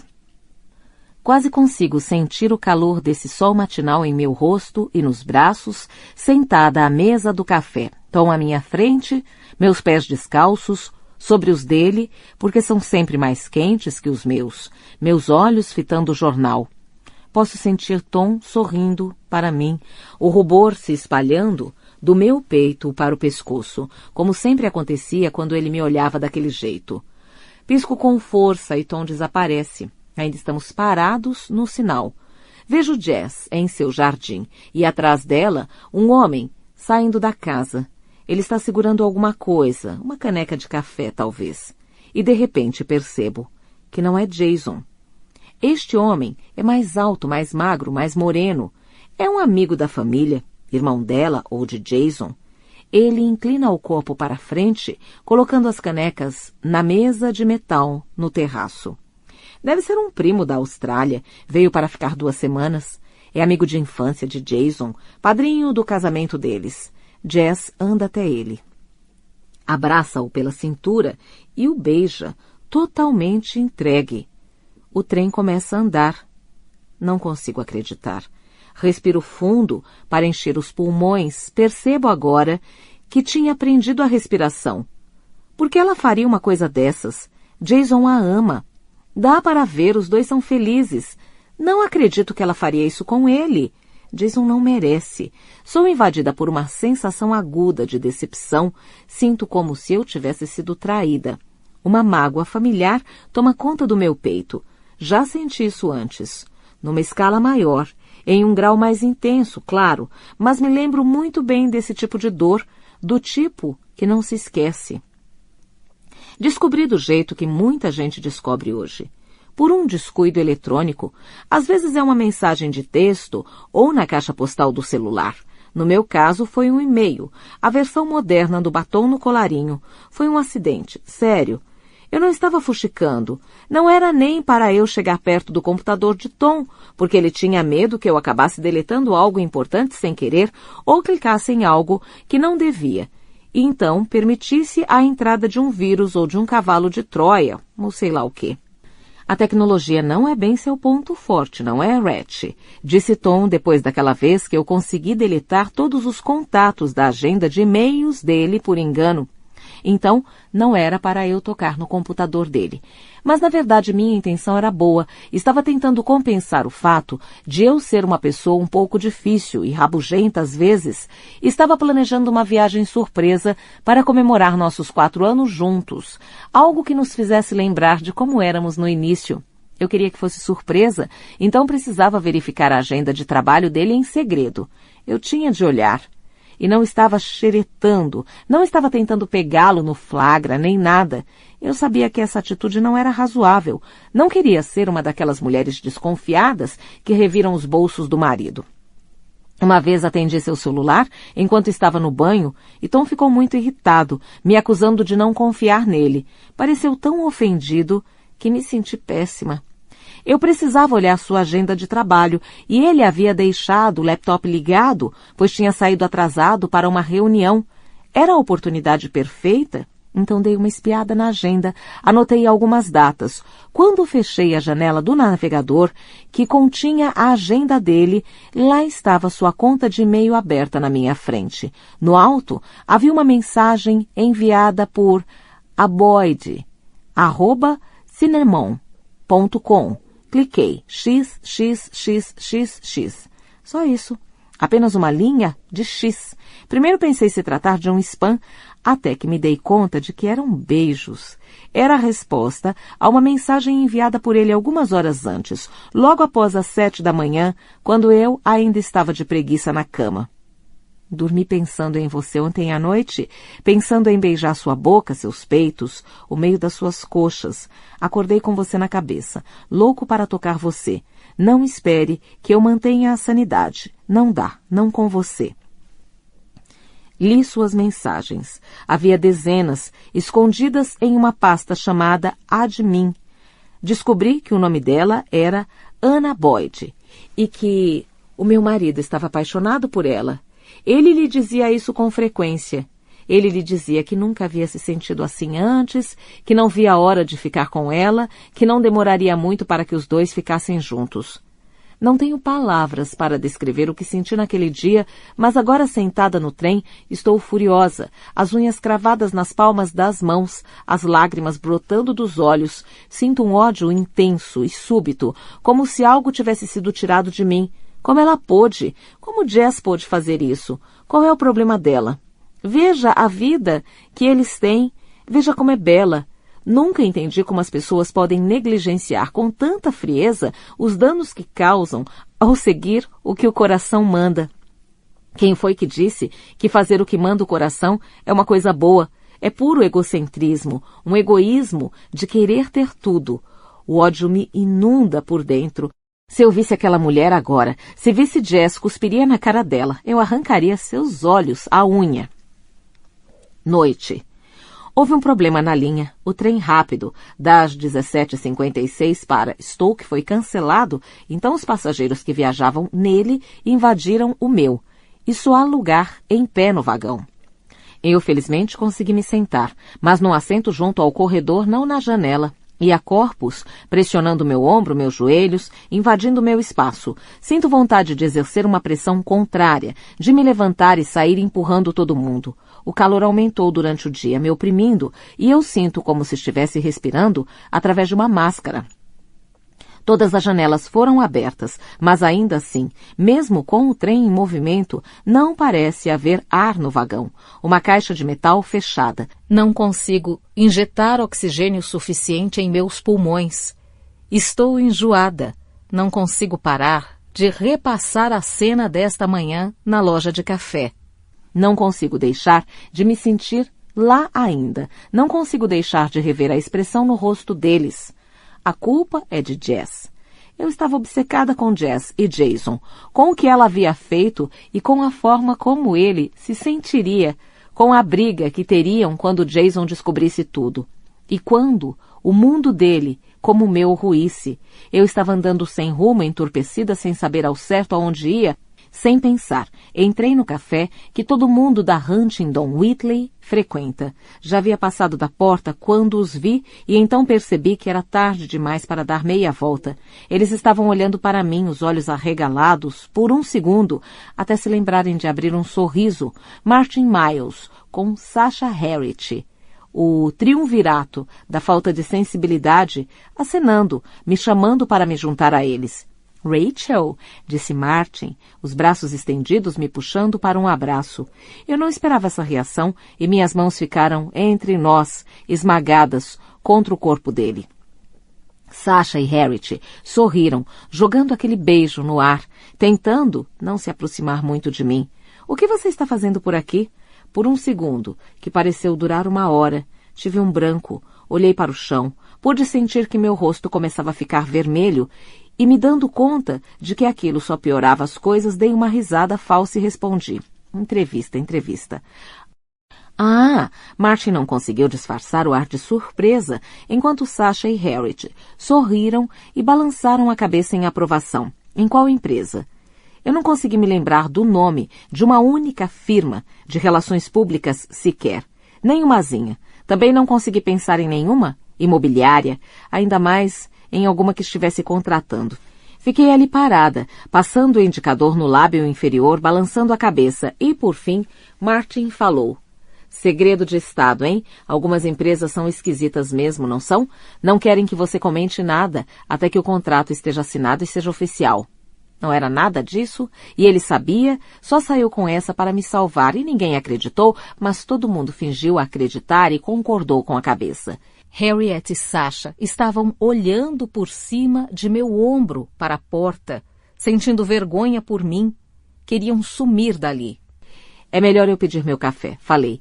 Não quero me atrasar. Martin pôs a mão no meu antebraço e disse, foi bom ver você, Rachel. A pena que ele sentia de mim era quase palpável. Eu nunca havia percebido, não até o ano passado ou retrasado, o quanto é humilhante ser alvo da piedade alheia. O plano inicial era ir à biblioteca Holborn, na Theobald's Road, mas não consegui encará-la, então fui ao Regent Park. Andei até o fim dele, até o zoológico. Sentei-me à sombra de um plátano, pensando nas horas livres que tinha pela frente, repassando a conversa no café, lembrando a expressão no rosto de Martin ao se despedir de mim. Eu devia estar absorta nesses pensamentos há menos de meia hora, quando meu celular tocou. Era Tom de novo, ligando do telefone de casa. Tentei imaginá-lo trabalhando no laptop em nossa cozinha ensolarada, mas detalhes de sua nova vida se intrometeram na imagem, entregando tudo. Ela estaria lá em algum lugar, ao fundo, fazendo chá ou dando comida para a menina, fazendo sombra nele. Deixo a chamada cair na caixa postal. Devolvo o telefone à bolsa e tento ignorá-lo. Não quero ouvir mais nada. Não hoje. O dia já estava horrível o suficiente e não eram nem 10:30 da manhã. Aguentei uns 3 minutos antes de pegar o celular e discar o número da caixa postal. Preparei-me para a agonia de ouvir a voz dele. A voz que costumava falar sempre rindo comigo e que agora só era usada para repreender, consolar ou demonstrar pena. Mas não era ele. Rachel, é a Ana. Desliguei. Não conseguia respirar, nem impedir meu cérebro de funcionar a 1000 por hora, ou minha pele de coçar. Então me levantei e andei até a loja da esquina, na Chickfield Street, e comprei 4 latas de gin tônica, voltando logo para o meu recanto no parque. Abri a primeira e bebi o mais rápido que pude, e então abri a segunda. Virei de costas para a trilha, de forma que não conseguisse ver as pessoas correndo, as mães com carrinhos de bebê e os turistas, e se não os visse, podia fingir feito uma criança que também não podiam me ver. Liguei de novo para a caixa postal. Rachel, aqui é Ana. Uma longa pausa. Preciso conversar com você sobre os telefonemas. Outra longa pausa. Ela está falando comigo, enquanto faz outra coisa, fazendo várias coisas ao mesmo tempo, como qualquer esposa e mãe ocupada, arrumando a casa, colocando roupa na máquina de lavar. Olha, sei que você tem passado por momentos difíceis, diz ela, como se não tivesse nada a ver com a minha dor, mas não pode ficar nos ligando toda noite. O tom dela é entrecortado, irritadiço. Já é ruim você nos acordar quando liga, mas você também acorda Eve, e isso não é justo. Estamos fazendo de tudo para ela dormir a noite toda. Estamos fazendo de tudo para ela dormir. Nós dois, nossa linda família, com nossos problemas e nossas rotinas. Filha da puta. Ela é um cuco que pôs o ovo no meu ninho. Ela tirou tudo de mim, tirou tudo e agora me liga para dizer que minha angústia está sendo inconveniente para ela. Termino a segunda lata e começo a terceira. O agradável frisson do álcool, entrando na minha corrente sanguínea, só dura alguns minutos, e logo fico enjoada. Estou indo muito rápido, até para os meus padrões. Preciso diminuir o ritmo. Se não diminuir, algo ruim vai acontecer. Vou fazer alguma coisa da qual vou me arrepender depois. Vou retornar a ligação. Vou dizer que não estou nem aí para ela, não estou nem aí para a família dela e muito menos para o fato de a filha dela nunca mais ter uma boa noite de sono na vida. Vou contar que aquela frase que ele escreveu para ela, não espere que eu mantenha a sanidade, escreveu para mim também, no início do nosso relacionamento. Ele a escreveu numa carta para mim, em que declarava sua paixão infinita. A frase nem é dele. Ele a roubou de Henry Miller. Tudo o que ela tem é de segunda mão. Quero saber como vai se sentir quando souber disso. Quero retornar à ligação dela e perguntar como é a sensação, Ana, de morar na minha casa, rodeada por móveis comprados por mim, de dormir na mesma cama que dividi com ele por anos, de dar comida para sua filha na mesa de cozinha, onde ele trepava comigo. Ainda acho impressionante que os dois tenham escolhido permanecer ali, naquela casa, na minha casa. Não acreditei quando ele me contou. Eu adorava aquela casa. Fui eu quem insistiu para que a comprássemos, apesar da localização. Eu gostava de ficar perto da ferrovia, gostava de ver os trens passando, adorava o barulho deles, não o ruído frenético do expresso, mas aquele à moda antiga, dos modelos clássicos. Tom me disse, não vai ser assim para sempre. Um dia, a linha sofrerá uma modernização e serão os trens expressos que passarão zunindo. Mas, no fundo, eu não acreditava que isso fosse acontecer de verdade. Eu teria ficado lá. Teria comprado a parte dele se tivesse dinheiro, mas eu não tinha. E não conseguimos achar um comprador que pagasse um preço decente quando nos divorciamos. Então ele disse que compraria a minha parte e ficaria lá até conseguir um preço justo pela casa. Mas nunca encontrou o comprador certo. Em vez disso, levou-a para morar com ele. E ela adorou a casa, como eu adorava, e os dois decidiram ficar.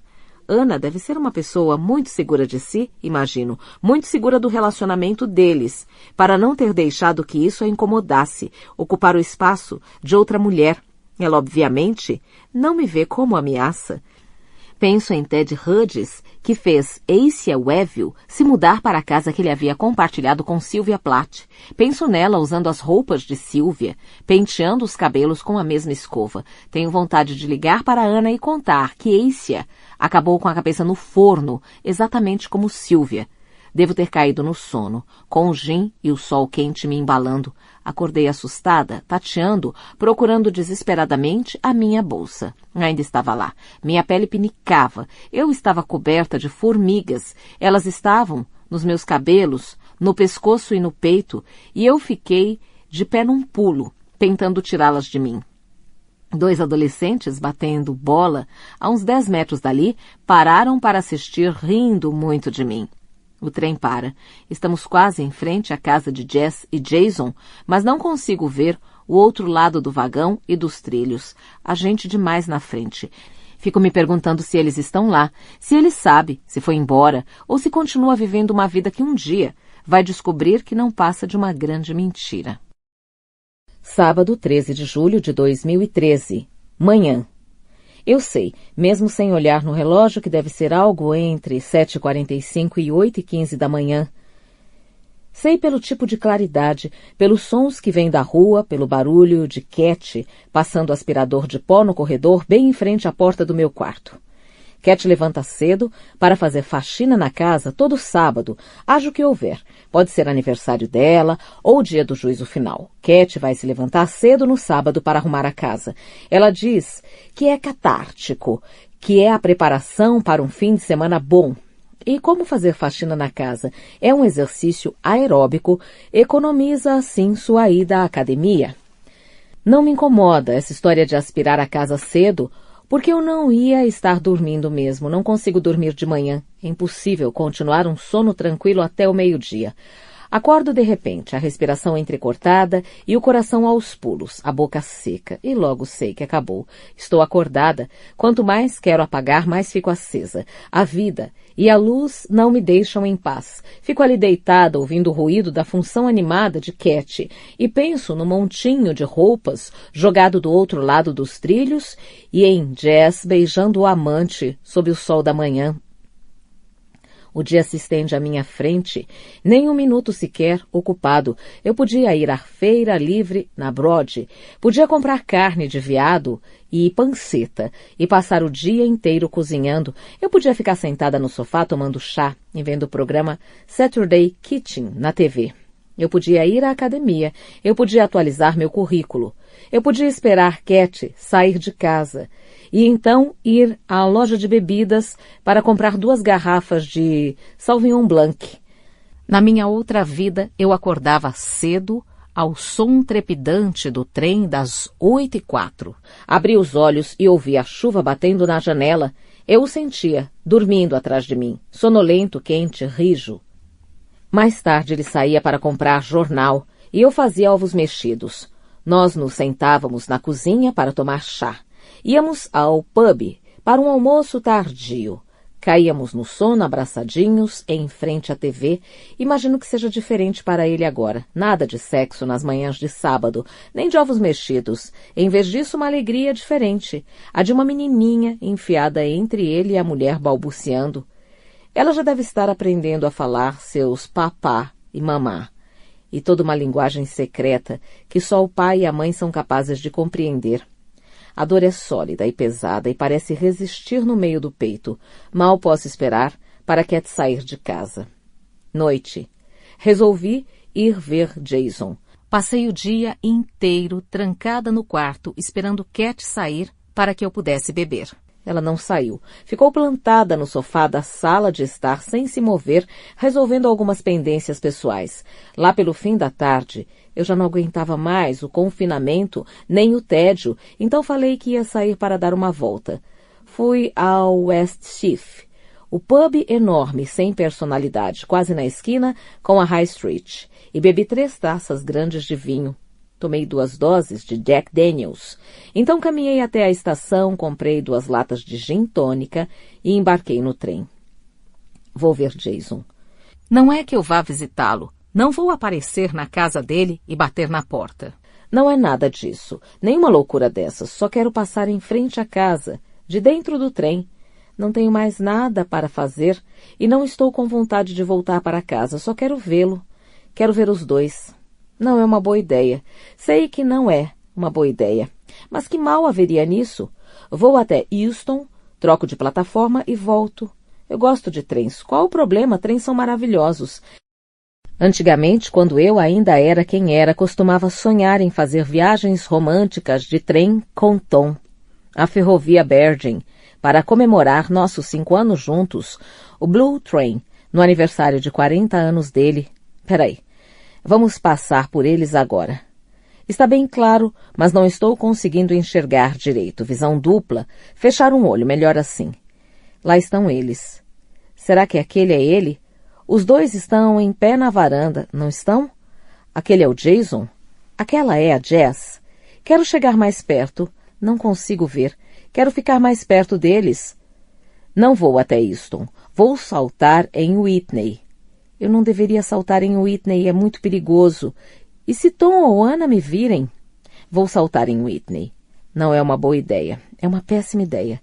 Do outro lado do vagão, há um homem, os cabelos claros um pouco puxados para o ruivo. Está sorrindo para mim.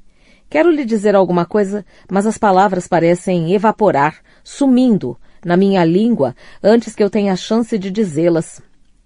Sinto o gosto delas, mas não sei dizer se são doces ou amargas. Será que ele está sorrindo para mim, ou é uma expressão de escárnio? Não dá para saber. Domingo, 14 de julho de 2013, manhã. Meu coração parece que foi parar na garganta, batendo alto, incômodo. Minha boca está seca, dói quando engulo. Eu rolo de lado na cama, o rosto virado para a janela. As cortinas estão fechadas, mas o pouco de luz que entra me incomoda. Levo a mão ao rosto, pressiono as pálpebras com os dedos, tentando fazer a dor passar, com uma massagem. Minhas unhas estão imundas. Tem alguma coisa errada. Por um segundo sinto como se estivesse caindo, como se a cama tivesse desaparecido debaixo de mim. Ontem. Alguma coisa aconteceu. O ar entra cortante em meus pulmões e eu me sento rápido demais, o coração batendo acelerado, a cabeça latejando. Espero que algo venha à minha memória. Às vezes demora um pouco, às vezes surge diante dos meus olhos em questão de segundos, às vezes não chega de jeito nenhum. Aconteceu alguma coisa. E foi uma coisa ruim. Houve uma discussão, vozes exaltadas, socos? Não sei, não me lembro. Eu fui ao pub. Eu embarquei no trem. Eu estava na estação. Eu estava na rua. Blenheim Road. Eu fui até a Blenheim Road. Vem até mim como uma onda. Um pavor obscuro me sufoca. Aconteceu alguma coisa, tenho certeza. Não consigo me lembrar do que, mas posso senti-la. O interior da minha boca dói, como se eu tivesse mordido a bochecha por dentro. Há um gosto forte e metálico de sangue na minha língua. Estou enjoada, zonza. Passo as mãos nos cabelos, no couro cabeludo, e me encolho de dor. Há um galo doloroso e sensível do lado direito da minha cabeça. Meus cabelos estão grudados por sangue seco. Eu tropecei, foi isso, na escada da estação Whitney. Será que bati a cabeça? Eu me lembro de estar no trem, mas depois disso há apenas um abismo de escuridão vazio. Respiro fundo tentando desacelerar os batimentos cardíacos, reprimir o pânico que cresce dentro do meu peito. Pense, o que foi que eu fiz? Eu fui ao pub, embarquei no trem. Havia um homem lá. Agora me lembro, cabelos ruivos. Ele sorriu para mim. Acho que falou comigo. Mas não lembro o que disse. Tem mais alguma coisa, alguma outra lembrança ligada a ele, mas não consigo alcançá-la. Não a encontro no meio da escuridão. Estou assustada, mas não tenho certeza de por que estou me sentindo assim, o que só aumenta o meu medo. Não sei nem se há mesmo algo a temer. Dou uma olhada pelo quarto. Meu celular não está na mesa de cabeceira. Minha bolsa não está no chão, nem pendurada no encosto da cadeira, que é onde costumo deixá-la. Mas ela deve estar por aqui, porque estou em casa, o que significa que usei minhas chaves para entrar. Saio da cama. Estou pelada. Eu me deparo com o meu reflexo no espelho, de corpo inteiro, do guarda-roupa. Minhas mãos tremem. Tem rímel borrado nas minhas bochechas e meu lábio inferior está cortado. Há manchas roxas nas minhas pernas. Sinto vontade de vomitar. Eu me sento de novo na cama e ponho a cabeça entre os joelhos esperando o enjoo passar. Eu me levanto, pego meu roupão e abro só uma fresta da porta do meu quarto. O apartamento está silencioso. Por algum motivo tenho certeza de que Cat não está. Será que ela me disse que ia dormir na casa de Damien? Tenho a impressão que sim, embora não me lembre quando. Antes de eu sair? Ou falei com ela depois?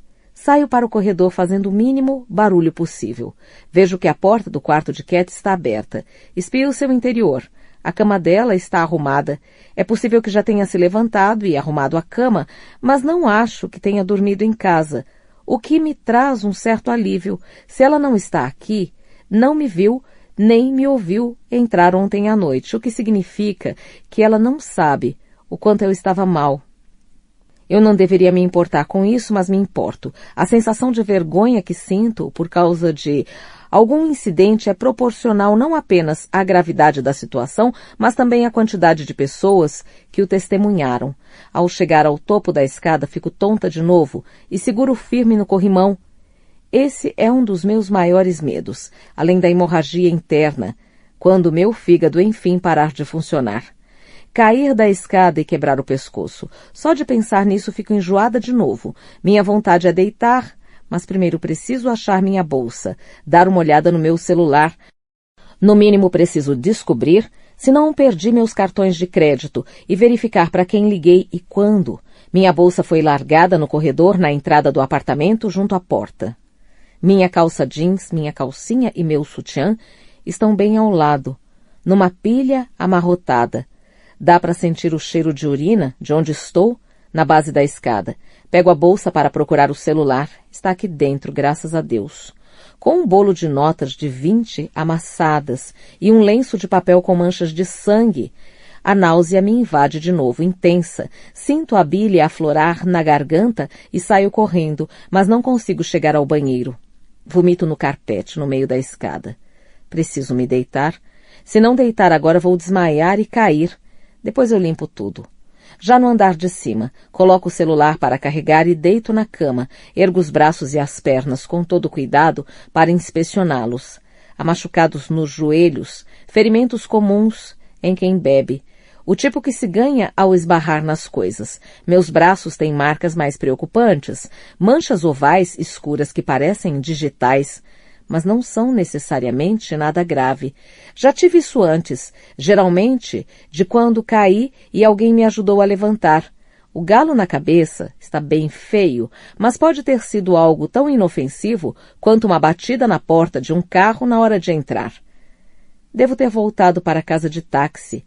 Pego o celular. Há 2 mensagens. A primeira é de Cat, recebida pouco depois das 5, perguntando para onde fui. Ela vai passar a noite na casa de Damian. Amanhã nos vemos. Ela espera que eu não esteja bebendo sozinha. A segunda é de Tom, recebida às 22h15.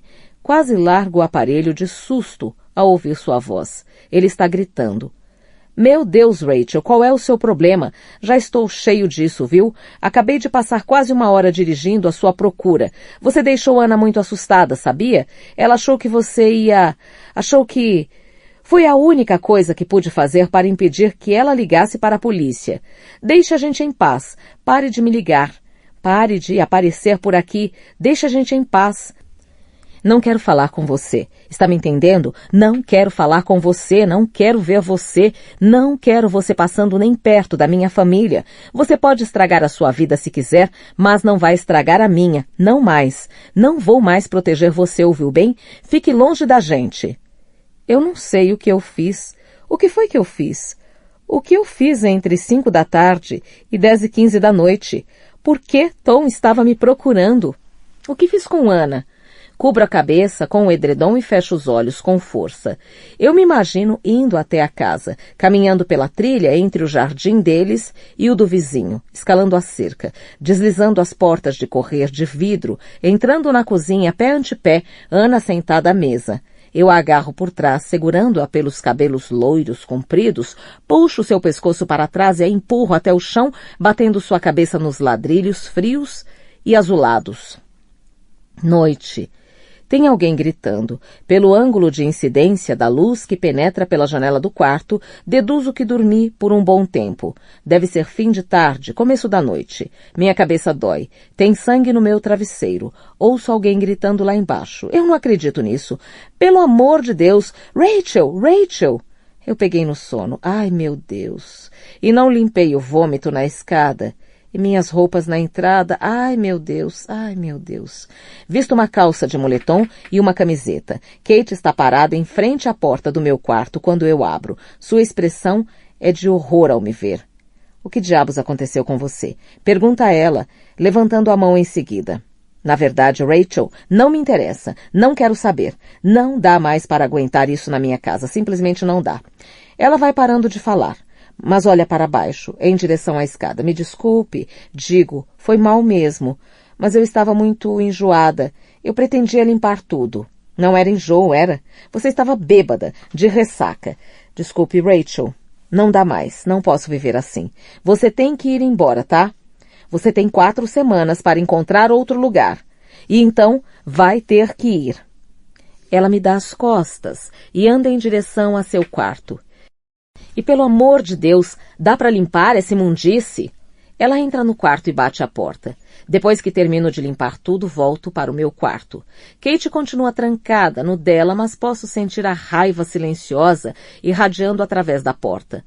Não posso culpá-la por isso. Eu ficaria furiosa se chegasse em casa e encontrasse calcinhas molhadas de mijo e uma poça de vômito na escada. Eu me sento na cama e abro o laptop. Acesso minha conta de e-mail e começo a redigir uma mensagem para minha mãe. Acho que enfim chegou o momento. Tenho de pedir ajuda a ela. Se eu voltasse para casa não poderia continuar desse jeito. Eu teria de mudar, teria de melhorar, mas não consigo encontrar as palavras certas, não consigo pensar num jeito de explicar isso a ela. Posso imaginar a expressão em seu rosto ao ler meu pedido de ajuda, a decepção amargurada, a exasperação. Quase posso ouvi-la suspirar. Meu celular apita. Tem uma mensagem nele, recebida algumas horas atrás. É Tom de novo. Não quero ouvir o que ele tem a dizer, mas preciso. Não posso ignorá-lo. Meu coração bate mais rápido quando teclo os números da caixa postal, me preparando psicologicamente para o pior. Rachel, você pode me ligar? Sua voz está mais calma agora, e meu coração desacelera um pouco. Quero ter certeza de que chegou bem em casa. Você estava fora de si ontem à noite. Um suspiro profundo e sentido. Desculpe eu ter gritado ontem. E que as coisas tenham ficado um pouco exasperadas. Eu sinto muito mesmo por você, Rachel, sério. Mas isso tem que parar. Bota a mensagem para tocar mais uma vez, ouvindo a gentileza em sua voz, e as lágrimas começam a rolar. Leva um bom tempo para conseguir parar de chorar. para conseguir escrever uma mensagem de texto para ele, dizendo que sinto muito e que estou em casa. Não posso dizer mais nada porque não sei exatamente pelo que eu sinto muito. Não sei o que fiz a Ana, de que maneira a assustei. Honestamente não me importo tanto assim, mas me incomoda atrapalhar a felicidade de Tom. Depois de tudo pelo que passou, ele merece ser feliz. Nunca me ressinto da felicidade dele, só queria que fosse feliz comigo. Eu me deito na cama e me enfio debaixo do edredom. Quero saber o que aconteceu. Queria muito saber o motivo de eu precisar pedir desculpas. Tento desesperadamente fazer com que um fragmento de memória me dê alguma pista. Tenho certeza de que me envolvi em uma discussão ou assisti a uma. Será que foi com Ana?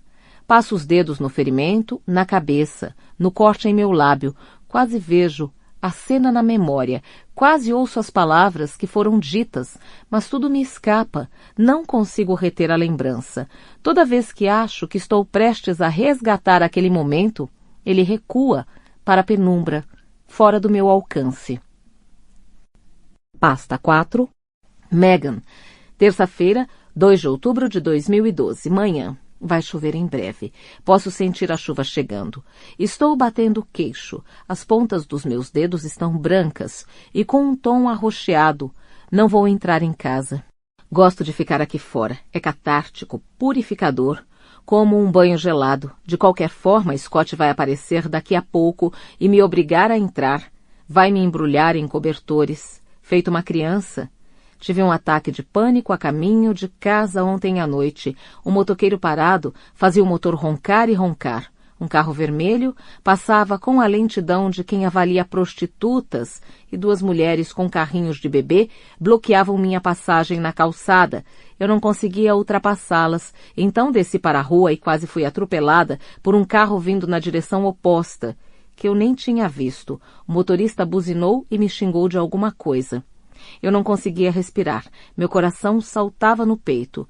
Sentia aquele aperto no estômago, como quando a gente toma um comprimido e está prestes a vomitar. Aquele jorro de adrenalina que deixa a gente enjoado, agitado e assustado ao mesmo tempo. Corri para casa, atravessei em direção à ferrovia e sentei ali esperando o trem passar. Fazer meu corpo trepidar e silenciar os outros barulhos. Esperei Scott vir me acalmar, mas ele não estava em casa. Tentei pular a cerca, queria me sentar do outro lado por um tempo, aonde ninguém vai. Cortei a mão, por isso entrei em casa. Scott chegou e perguntou o que tinha acontecido. Eu disse que estava lavando a louça e quebrei um copo. Scott não acreditou, ficou irritado. Eu me levantei de madrugada, deixei Scott dormindo e fui de mansinho até a varanda. Teclei o número dele e ouvi sua voz quando atendeu o telefone. Primeiro sonada, depois mais alta, alerta, preocupada, exasperada. Desliguei e esperei para ver se ele ligava de volta. Não ocultei meu número, por isso achei que talvez fosse ligar, mas não. Então liguei outra vez, e outra, e de novo. Por fim caiu na caixa postal. Uma voz neutra e formal, prometendo retornar a ligação quando possível. Pensei em ligar para o consultório antecipando a próxima consulta, mas acho que nem o sistema automatizado deles funciona no meio da madrugada, então voltei para a cama. Não consegui dormir. Talvez eu vá à floresta de Corley de manhã para tirar algumas fotos. Com um dia enevoado, escuro e com ar de mistério, posso conseguir boas fotografias. Tive a ideia de fazer uns cartõezinhos, talvez, e ver se consigo vendê-los na loja de souvenirs da Kingley Road. Scott vive dizendo que não preciso me preocupar em trabalhar, que devia só descansar, como uma inválida. A última coisa de que preciso é descansar. Preciso encontrar uma atividade para preencher meus dias. Sei o que vai acontecer se eu não encontrar nada. Noite. O Dr. Abdick, o Kamal, como fui convidada a chamá-lo, sugeriu na sessão desta tarde que eu começasse a escrever um diário. Eu quase disse, não posso fazer isso, pois não posso garantir que meu marido não vá ler o diário. Não falei nada, pois seria desleal com Scott, mas é verdade, eu jamais poderia escrever tudo o que sinto, penso e faço de verdade. Uma prova disso. Quando cheguei em casa hoje à noite, meu laptop estava quente. Ele sabe deletar históricos de navegador e essas coisas. Sabe apagar seus rastros muito bem, mas sei que desliguei o computador antes de sair. Ele tem lido meus e-mails de novo. No fundo, não me importo. Não há nada comprometedor lá. Um monte de e-mails de spam de empresas de recrutamento e a Jeanne do Pilates me perguntando se quero participar do clube de jantares toda quinta, em que ela e suas amigas se alternam na cozinha. Eu preferiria a morte. Não me importo, porque com isso ele constata que não há nada acontecendo, que não estou tramando nada. E isso é bom para mim, é bom para nós, mesmo não sendo verdade. E não posso nem me zangar com ele, porque tem razão em desconfiar de mim. Já dei motivo para isso no passado e provavelmente vou dar de novo. Não sou uma esposa modelo, não sei ser. Não importa o quanto eu o ame, nunca será o suficiente. Sábado, 13 de outubro de 2012, manhã. Ontem à noite dormi 5 horas, mais do que tenho dormido há anos, e o mais estranho é que estava tão agitada quando cheguei em casa que achei que ficaria horas sem conseguir pegar no sono. Tinha decidido não fazer aquilo de novo, não depois da última vez, mas de repente o vi e o desejei. Então pensei, por que não? Não vejo por que eu tenho de me controlar. Muita gente não se controla, os homens não se controlam. Não quero magoar ninguém. Mas você tem de ser fiel a si mesmo, não tem? É só isso que estou fazendo, sendo fiel a mim mesma, a essa versão de mim que ninguém conhece, nem Scott, nem Kamal, nem ninguém. Depois da minha aula de Pilates ontem à noite, perguntei a Tara se ela queria ir comigo ao cinema na semana que vem e depois se poderia mentir por mim. Se ele ligar, você pode dizer que estou com você, que estou no banheiro e já retorno a chamada. Então você me telefona e eu ligo para ele e fica tudo certo. Ela sorriu, deu de ombros e falou, tudo bem. E não perguntou aonde eu ia, nem com quem. Ela quer mesmo ser minha amiga. Eu o encontrei no Swan, em Corley, onde ele tinha reservado um quarto para nós. Precisamos ter cuidado, não podemos ser flagrados. Seria ruim para ele, arruinaria sua vida. Também seria um desastre para mim, não quero nem pensar no que Scott faria. Depois, ele quis conversar sobre o que aconteceu na minha juventude em Norwich. Já tinha falado por alto sobre isso antes, mas à noite ele quis saber dos detalhes. Eu contei, mas não a verdade. Menti, inventei um monte de coisas, narrei os detalhes sórdidos que ele queria ouvir. Foi divertido. Não me sinto mal por mentir e de qualquer modo duvido que ele tenha acreditado em grande parte do que eu disse. Tenho quase certeza de que ele mente também. Ele ficou deitado na cama me olhando enquanto eu me vestia e falou, isso não pode acontecer mais, Megan. Você sabe que não pode, não podemos continuar fazendo isso. E ele tinha razão. Eu sei que não podemos. Não deveríamos, seria melhor não, mas vamos. Esta não vai ser a última vez.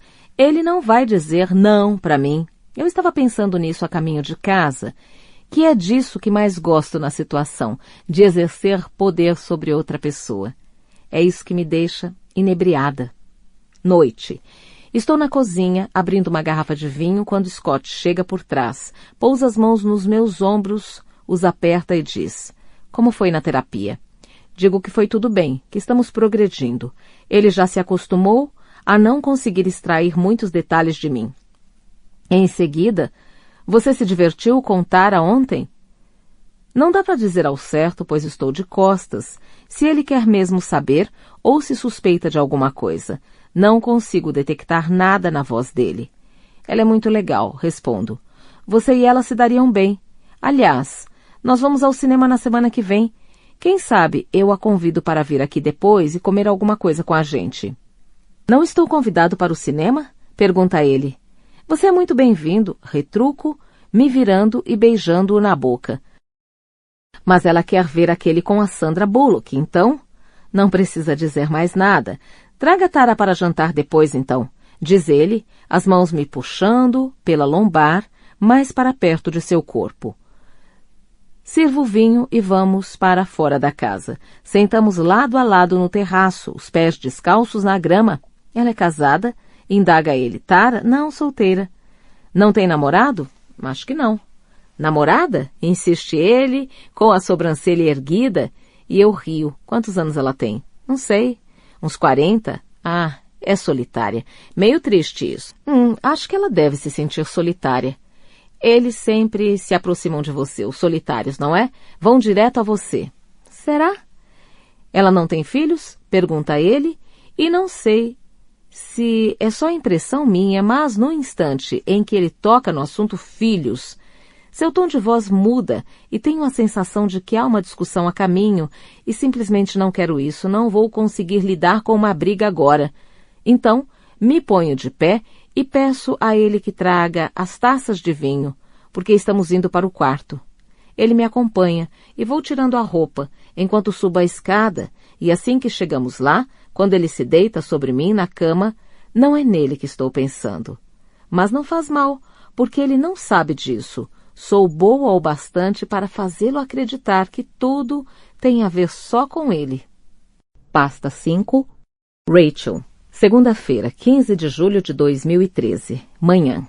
Cat me chamou de volta na hora em que eu saía do apartamento hoje de manhã e me deu um abraço desajeitado. Achei que ela fosse me dizer que não ia mais me botar para fora de casa, mas em vez disso, colocou uma carta impressa na minha mão, me comunicando formalmente que eu estava sendo despejada, indicando inclusive a data exata da partida. Cat não conseguia me olhar nos olhos. Eu senti pena dela, senti mesmo, mas não tanto quanto de mim. Ela abriu um sorriso triste e falou: odeio fazer isso com você, Rachel, de verdade. A cena toda foi muito constrangedora. Estávamos paradas no corredor da entrada do apartamento, que apesar do meu enorme empenho na tentativa de limpar o chão com água sanitária, ainda cheirava um pouco a vômito. Tive vontade de chorar, mas não quis deixá-la se sentindo pior do que já se sentia. Então abri um sorriso simpático e disse: de jeito nenhum, sem problemas. Como se ela tivesse me pedido um pequeno favor. No trem as lágrimas vêm. E não ligo se tem gente olhando. Talvez pensem que meu cachorro foi atropelado, ou que fui diagnosticada com alguma doença terminal, ou que sou uma alcoólatra estéril, divorciada e prestes a morar embaixo da ponte. Quando paro e penso, vejo como é ridículo, como cheguei a esse ponto. Fico me perguntando quando foi o início da minha decadência. Me pergunto em que momento eu poderia tê-la interrompido. Onde foi que peguei o caminho errado? Não quando conheci Tom, que me salvou da depressão após a morte de meu pai. Não quando nos casamos despreocupados, inebriados de felicidade, em um maio atipicamente invernal, há 7 anos. Eu era feliz, financeiramente independente, bem-sucedida. Não quando nos mudamos para o número 93, uma casa mais espaçosa e bonita do que aquela na qual imaginei morar, com a tenra idade de 26 anos. Eu me lembro daqueles primeiros dias, como se fosse ontem, de andar pelos cômodos sem sapatos, sentindo o calor das tábuas de madeira na sola dos pés, adorando o espaço, o vazio de tantos aposentos à espera de serem preenchidos. Tom e eu fazendo planos. O que plantaríamos no jardim? O que penduraríamos nas paredes? De que cor pintaríamos o quarto extra? Já naquela época, na minha cabeça, o quarto do bebê. Talvez tenha sido aí, talvez tenha sido esse momento em que as coisas começaram a degringolar, o instante em que nos imaginamos não como casal, mas como família, e depois disso, com essa imagem na cabeça, somente nós dois nunca mais seria o suficiente. Foi a partir desse ponto que Tom começou a me olhar de um jeito diferente, sua decepção espelhando a minha. Depois de tudo o que ele abriu mão por mim para ficarmos juntos, eu fiz com que ele pensasse que não era o bastante. Deixo as lágrimas caírem até passarmos de Northcote. Então me recomponho, enxugo os olhos e começo a escrever uma lista de afazeres para hoje no verso da carta de despejo que Cat me entregou. Biblioteca Holborn. Mandar um e-mail para a mamãe. Mandar um e-mail para Martin. Carta de referência. Procurar reuniões do AA. Centro de Londres, Ashbury. Contar a Kate sobre o emprego? Quando o trem para no sinal, ergo os olhos e vejo Jason de pé na varanda, o olhar voltado para a ferrovia. Sinto como se estivesse olhando diretamente para mim e tenho uma sensação estranhíssima de que ele Já me olhou dessa forma antes. Sinto como se ele tivesse me visto antes, de fato. Imagino-o sorrindo para mim e por algum motivo sinto medo. Ele dá meia volta e o trem segue viagem. Noite. Estou no pronto-socorro da Universidade College Hospital. Fui atropelada por um táxi ao atravessar a Gray's Inn Road. Eu estava perfeitamente sóbria, tenho de ressaltar, embora um pouco fora do ar, distraída, meio em estado de choque. O corte de quase 3 centímetros acima do meu olho direito está sendo suturado por um jovem médico muito bonito, mas que, infelizmente, é brusco e impessoal. Quando termina de dar os pontos, repara no galo na minha cabeça. Não é novo, digo. Me parece bastante recente, retruca ele. Bem, não é novo de hoje. Você está voltando da guerra, é isso? Bati quando entrava num carro. Ele fica examinando minha cabeça por uns bons segundos e por fim diz, é mesmo? E então recua, me encarando. Não parece que foi isso. Parece mais que alguém bateu em você com alguma coisa, diz ele, e sinto um calafrio. Uma cena na qual me abaixo para evitar um golpe, erguendo as mãos, me vem à memória. Será que é uma lembrança mesmo? O médico volta a se aproximar e examina o ferimento mais de perto. Algo afiado, talvez serrilhado. Não, digo, foi um carro. Bati quando entrava num carro. Tento me convencer, tanto quanto a ele. Tudo bem. Ele sorri para mim e recua de novo, agachando-se um pouco para que nossos olhos fiquem nivelados. Está tudo bem com você? Ele consulta suas anotações. Rachel? Sim. Ele fica me olhando por um bom tempo. Não acredita em mim, está preocupado. Talvez ache que apanhe do meu marido. Certo. Vou limpar esse machucado, porque está bem feio. Você quer que eu ligue para alguém, seu marido? Sou divorciada, digo. Outra pessoa, então? Ele não dá a mínima para o fato de eu ser divorciada. Minha amiga, por favor, ela deve estar preocupada. Dou-lhe o nome e o número de Cat. Ela não vai estar nem um pouco preocupada. Nem passou da minha hora de chegar em casa, mas espero que a notícia de que fui atropelada por um táxi possa fazer com que ela sinta pena de mim e me perdoe por ontem. Com certeza vai achar que fui atropelada porque estava bêbada. Será que posso pedir ao médico que faça um exame de sangue ou algo assim para que eu dê a ela uma prova da minha sobriedade? Sorrio para o médico, mas ele não está olhando para mim, está concentrado em suas anotações. Era uma ideia ridícula de qualquer jeito. A culpa foi minha, o taxista não teve como evitar. Eu desci da calçada, correndo, na verdade, e entrei na frente do táxi. Não sei aonde pensei que ia correndo daquele jeito. Simplesmente não estava pensando, acho, pelo menos não em mim, estava pensando em Jess, que não é Jess, é Megan Hipwell, e está desaparecida. Eu tinha ido à biblioteca da Theobald's Road, havia acabado de mandar um e-mail para minha mãe. Não falei nada de muito importante, foi um e-mail termômetro, para medir o grau de seu instinto maternal em relação a mim naquele momento, pela minha conta do Yahoo. Na página inicial do Yahoo aparecem notícias que têm alguma ligação com a região onde você mora. Só Deus sabe como eles descobriram o meu CEP, mas descobriram, e lá estava uma foto dela. Jess, a minha Jess, a loura perfeita, junto a uma manchete que dizia moradora de Tweeney, desaparecida. Num primeiro momento, não tive certeza absoluta. Parecia com ela. Era exatamente como a imagem que tenho na cabeça, mas duvidei de mim mesma. Então li a reportagem, vi o nome da rua e confirmei. A polícia de Buckinghamshire está ficando cada vez mais preocupada com o paradeiro de Megan Hipwell, 29 anos, moradora de Blenheim Road, em Whitney. A senhora Hipwell foi vista pela última vez por seu marido, Scott Hipwell, no sábado, quando saiu para visitar uma amiga às 7 da noite.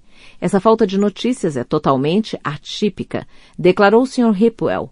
A senhora Hipwell estava de calça jeans e camisa de malha vermelha. Ela tem 1,62 m, cabelos loiros, olhos azuis e é magra. Pede-se a qualquer um que tenha informações sobre a senhora Hipwell que entre em contato com a polícia de Buckinghamshire. Ela desapareceu. Jess está desaparecida. Megan está desaparecida. Desde sábado, joguei o nome dela no Google. A história apareceu no Whitney Argus. mas não trazia nenhuma informação extra. Pensei na visão de Jason, Scott, hoje de manhã, de pé na varanda, olhando para mim, sorrindo para mim. Peguei minha bolsa, me levantei e saí correndo da biblioteca para o meio da rua, cruzando o caminho de um táxi. Rachel, Rachel! O médico bonito está tentando chamar minha atenção. Sua amiga chegou para buscar você. Pasta 6. Megan. Quinta-feira, 10 de janeiro de 2013, manhã. Às vezes não tenho vontade de ir a lugar nenhum e acho que vou ficar feliz se nunca mais tiver de colocar os pés fora de casa.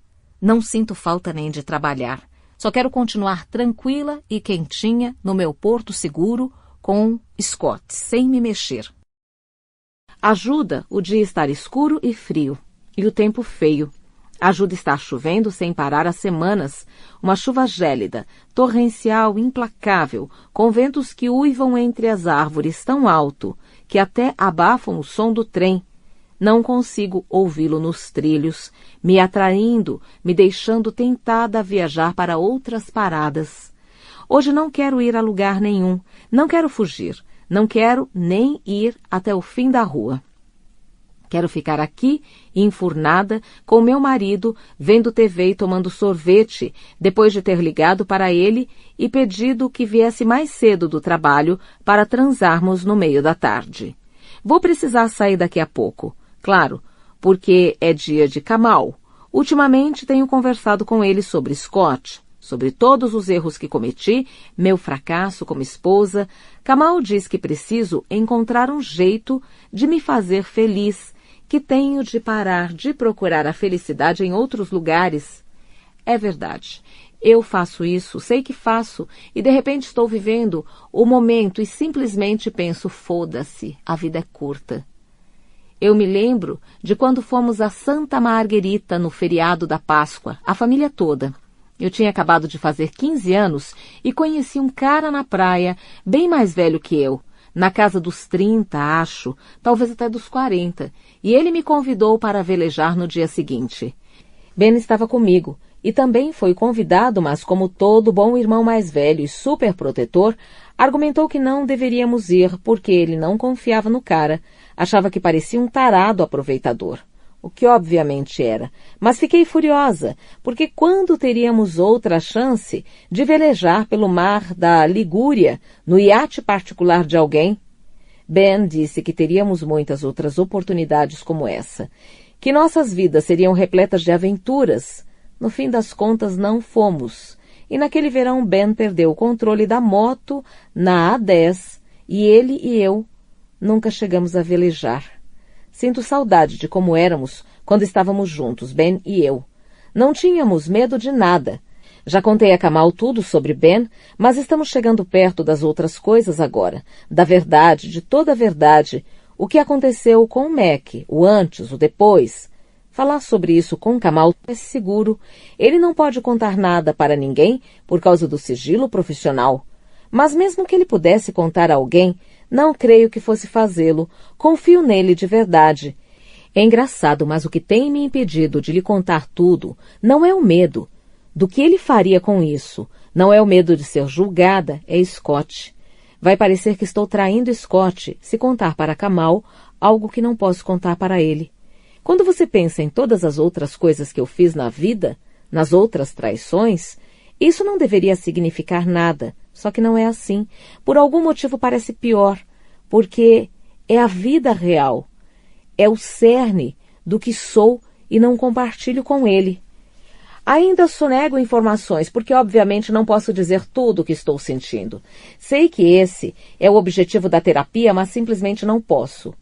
Tenho de deixar tudo meio vago, misturar os homens todos, os amantes e os ex, mas digo para mim mesma que não faz mal, porque não importa quem eles são.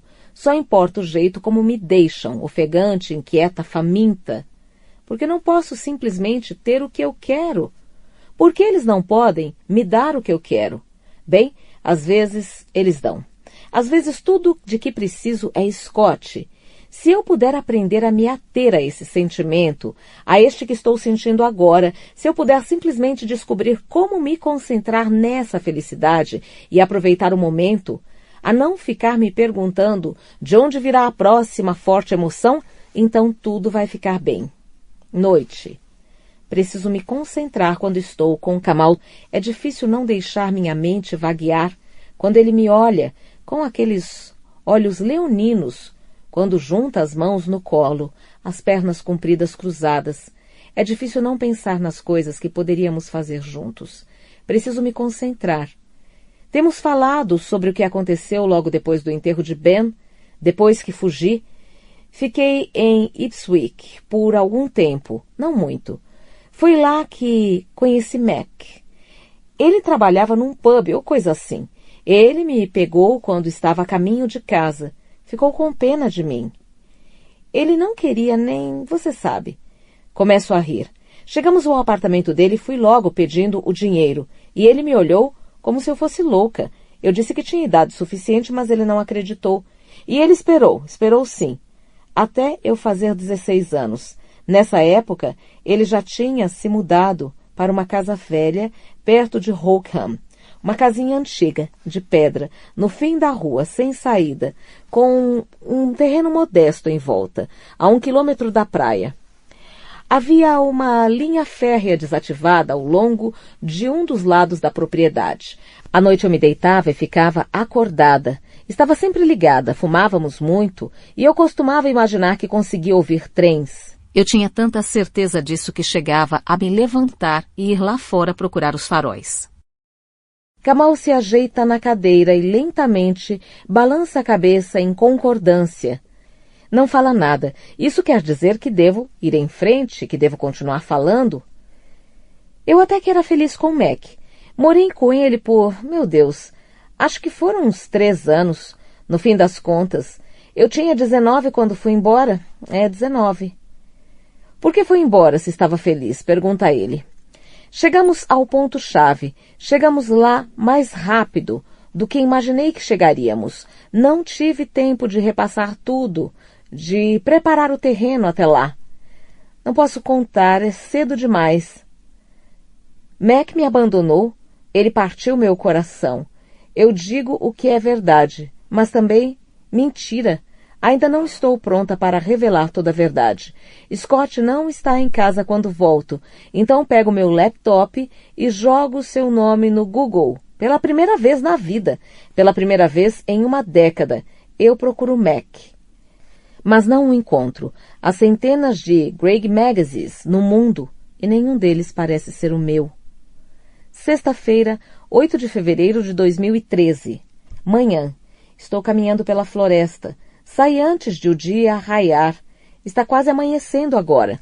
Um silêncio sepulcral, exceto pela tagarelice eventual das pegas rabudas pousadas nos galhos das árvores. Posso sentir as aves me observando, com seus olhinhos de contas me avaliando. Um bando de pega-rabudas, 1 para a tristeza, 2 para a alegria, 3 para a menina, 4 para menino, 5 para prateado, 6 para dourado, 7 para um segredo a nunca ser revelado. Eu tenho alguns desses. Scott viajou. Está fazendo um curso em algum lugar de Sussex. Ele foi ontem de manhã e só volta hoje à noite. Posso fazer o que bem entender. Antes de Scott sair, falei para ele que ia ao cinema com Tara depois da terapia. Disse que o celular ficaria desligado e falei com ela também. Avisei de que ele poderia ligar, que poderia querer saber onde eu estava. Dessa vez, ela me perguntou o que é que eu andava aprontando.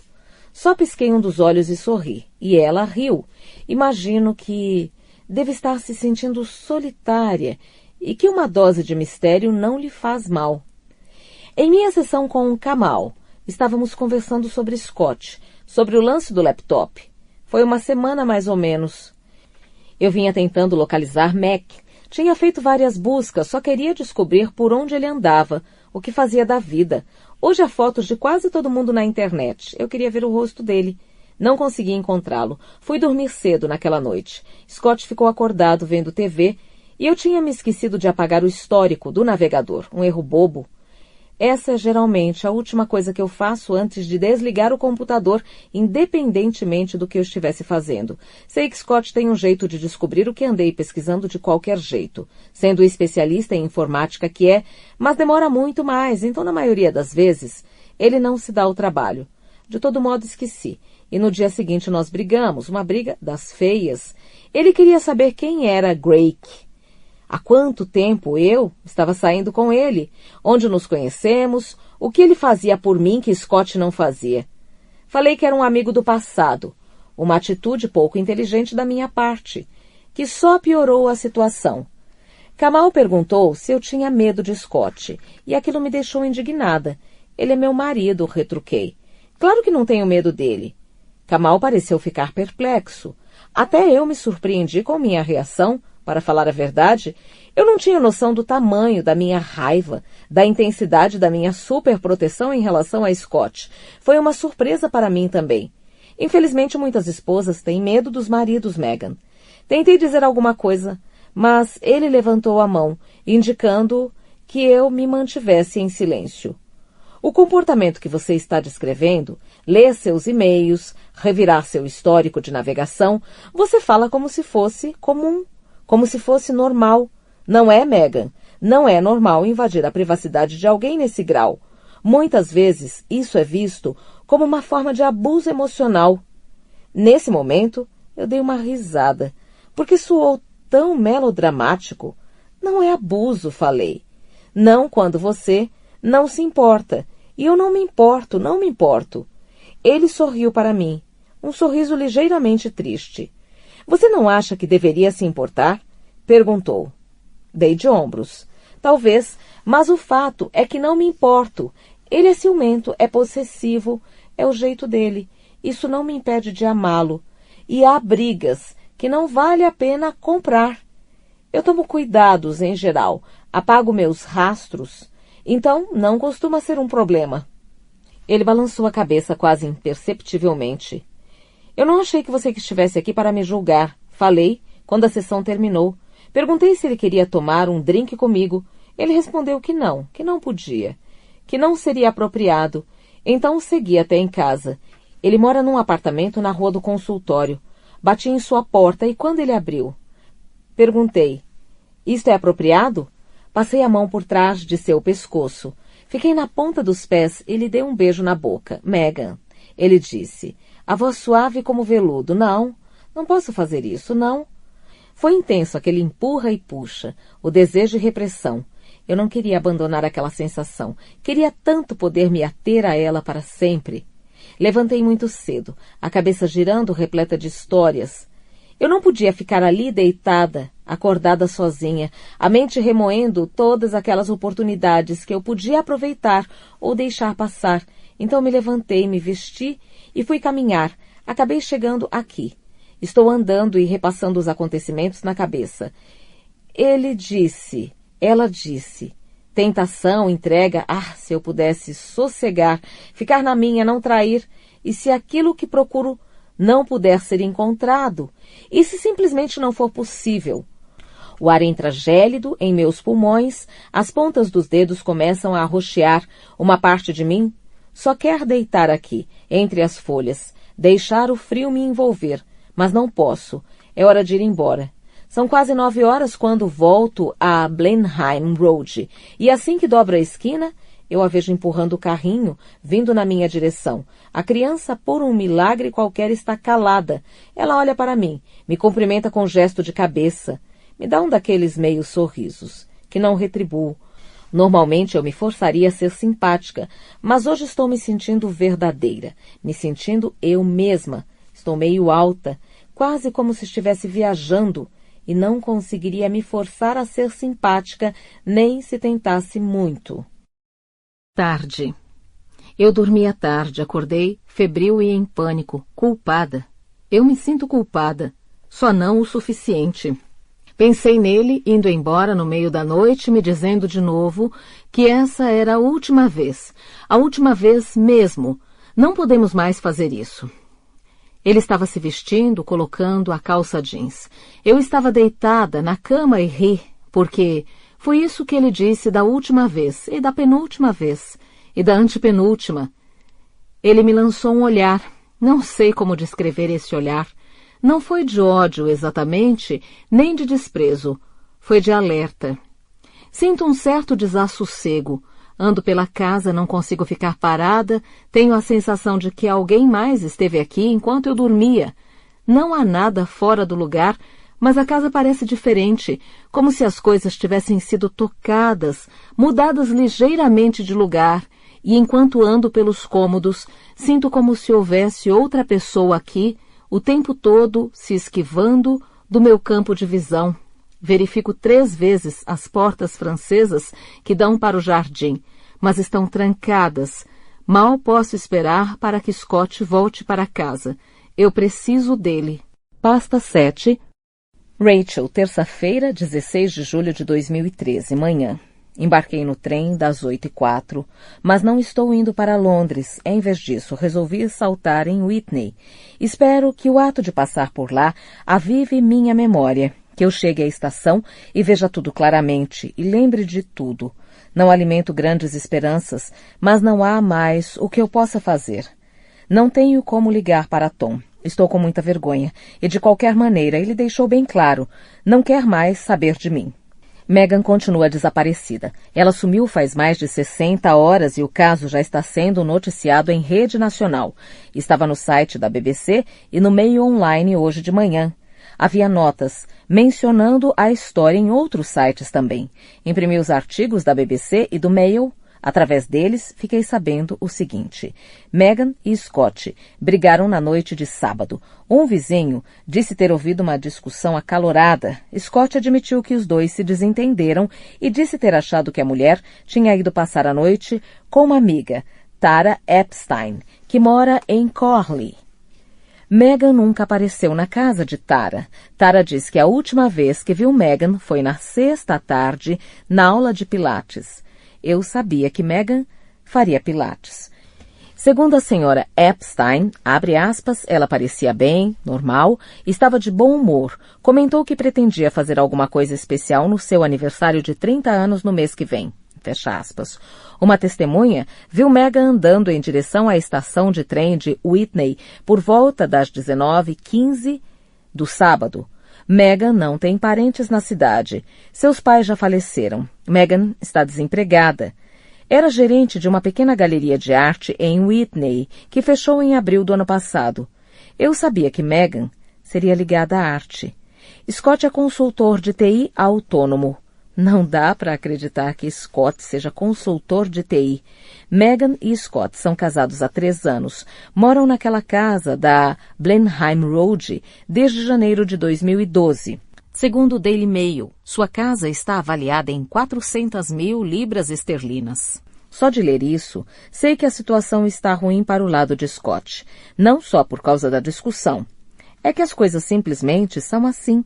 Quando algo de ruim acontece a uma mulher, a polícia suspeita primeiro do marido ou do namorado. Mas, nesse caso, a polícia não sabe de todos os fatos. Só estão suspeitando do marido porque não devem saber da existência do namorado. Talvez eu seja a única pessoa que sabe que esse namorado existe. Vasculho a bolsa à procura de um pedaço de papel. No verso de uma nota fiscal de 2 garrafas de vinho, escrevo uma lista de explicações mais prováveis para o sumiço de Megan Hipwell. 1.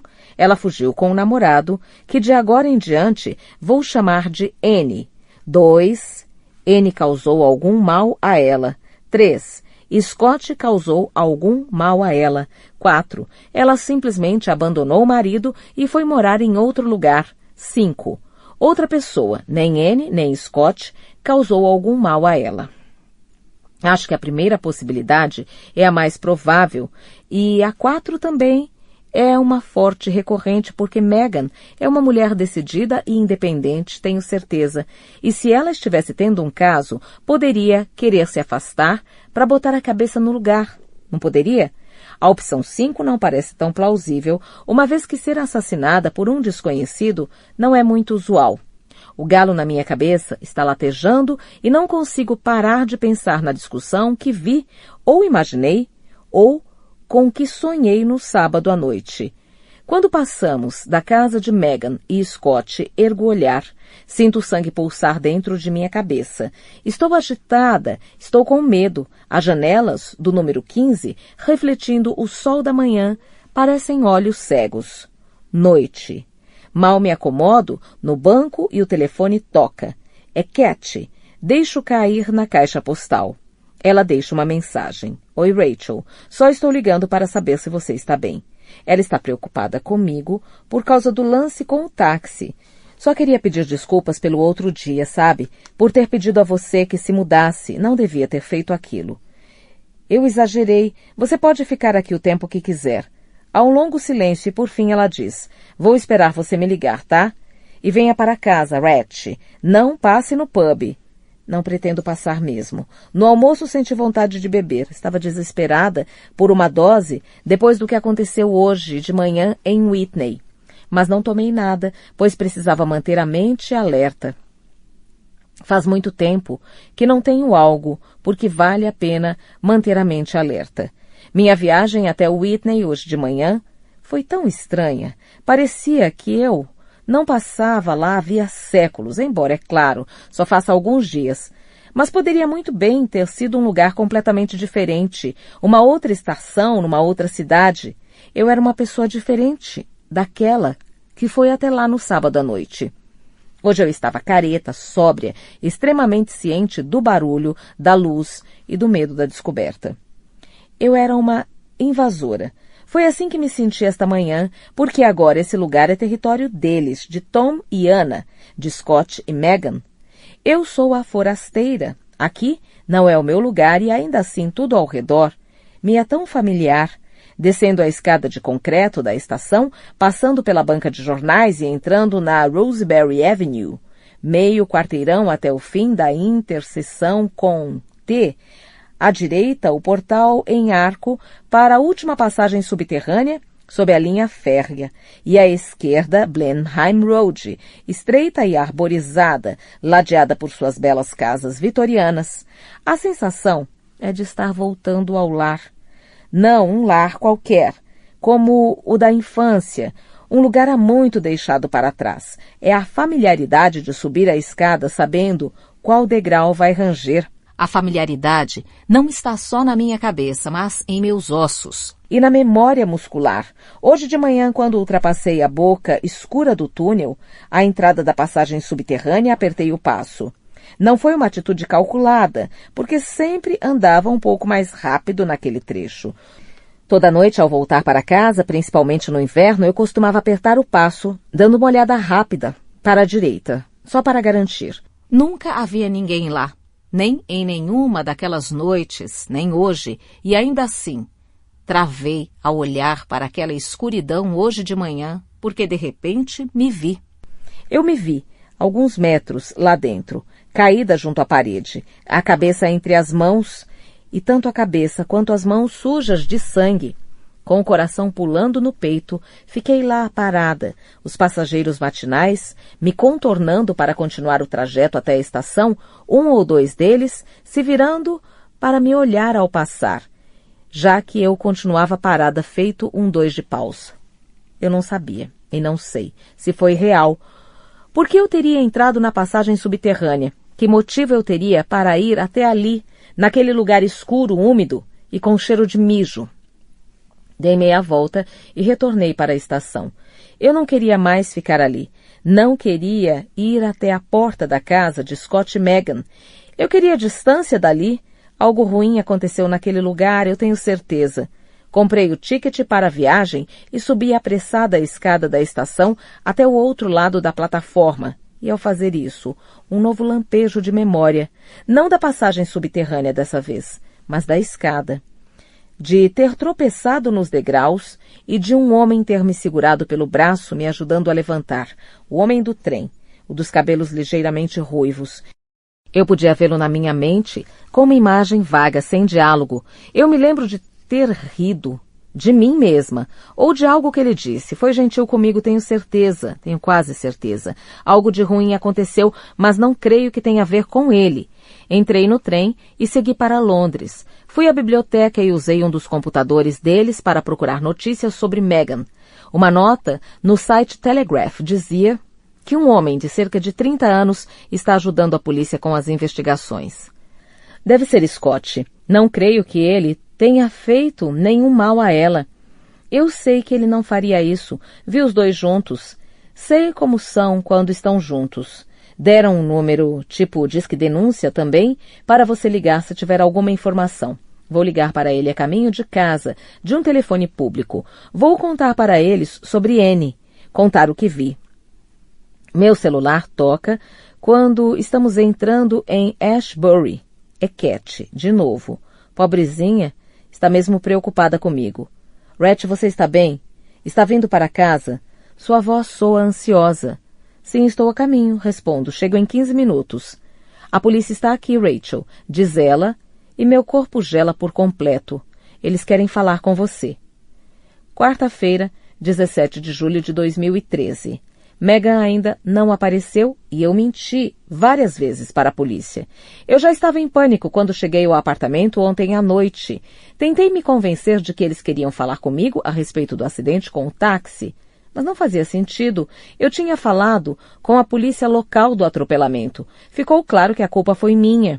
Tinha de ter alguma relação com a noite de sábado. Devo ter feito alguma coisa, devo ter cometido algum crime apagado da memória.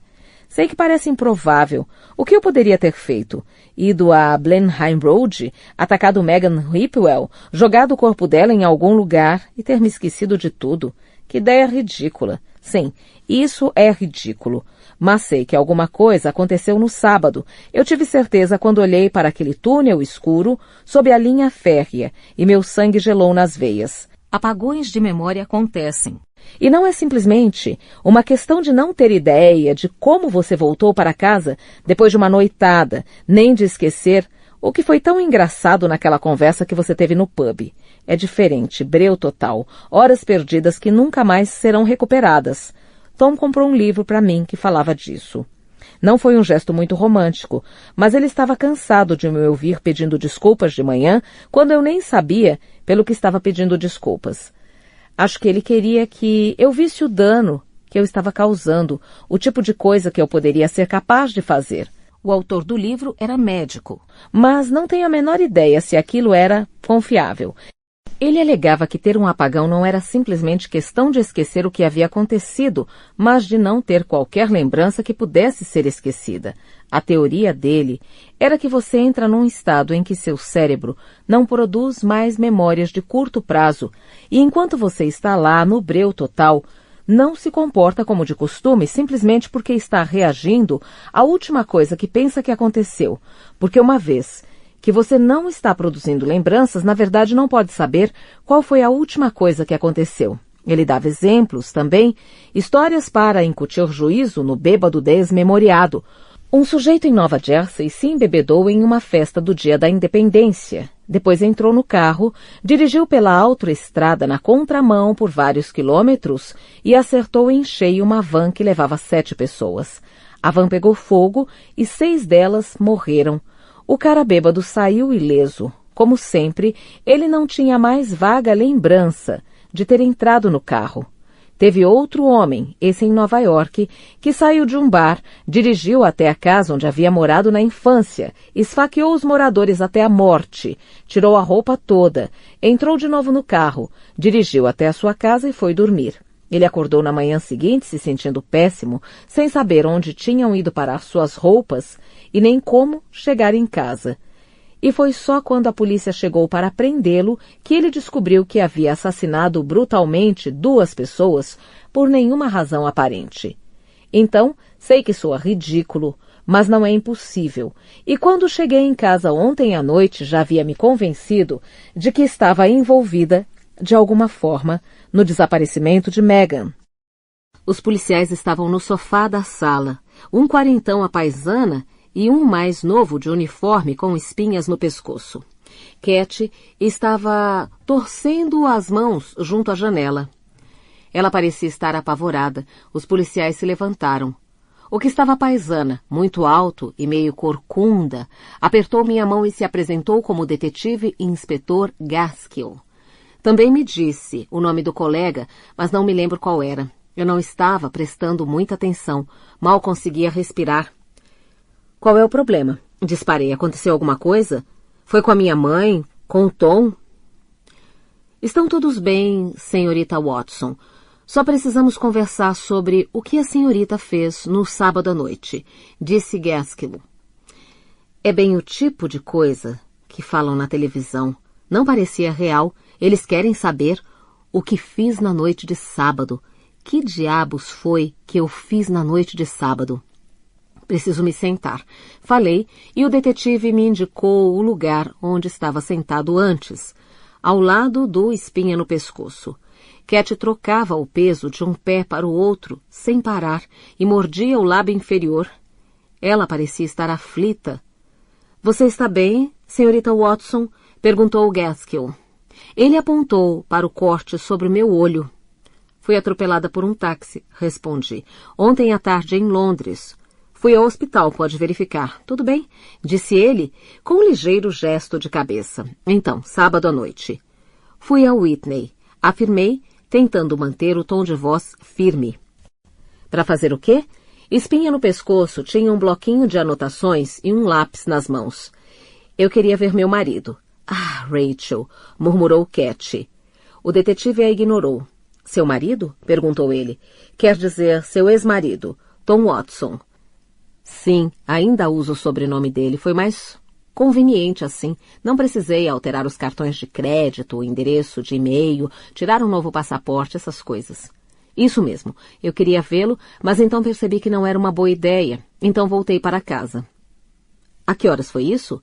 A voz de Gaskell era firme e seu rosto totalmente impassível. Seus lábios mal se mexiam quando falava. Dava para ouvir o lápis do espinha no pescoço escrevendo no papel. Eu conseguia escutar o sangue martelando em meus ouvidos. Acho que eram umas 6:30. Quer dizer, acho que entrei no trem lá pelas 6 da tarde. E você voltou para casa? Talvez umas 7:30? Levantei os olhos e encontrei o olhar de Cat. Só pela sua expressão, já vi que sabia que eu estava mentindo. Talvez tenha sido um pouco mais tarde. Talvez tenha sido lá pelas 8. Na verdade, agora estou me lembrando, cheguei em casa pouco depois das 8, acho. Senti minhas bochechas ficando rubras. Se esse homem não soubesse que eu estava mentindo, não merecia ser policial. O detetive ficou de costas, agarrou uma das cadeiras que havia sob a mesa, no canto, e puxou-a em sua direção com um movimento rápido, quase violento. Ele a depositou à minha frente, a poucos centímetros de mim. Ele se sentou, as mãos apoiadas nos joelhos, a cabeça reclinada para o lado.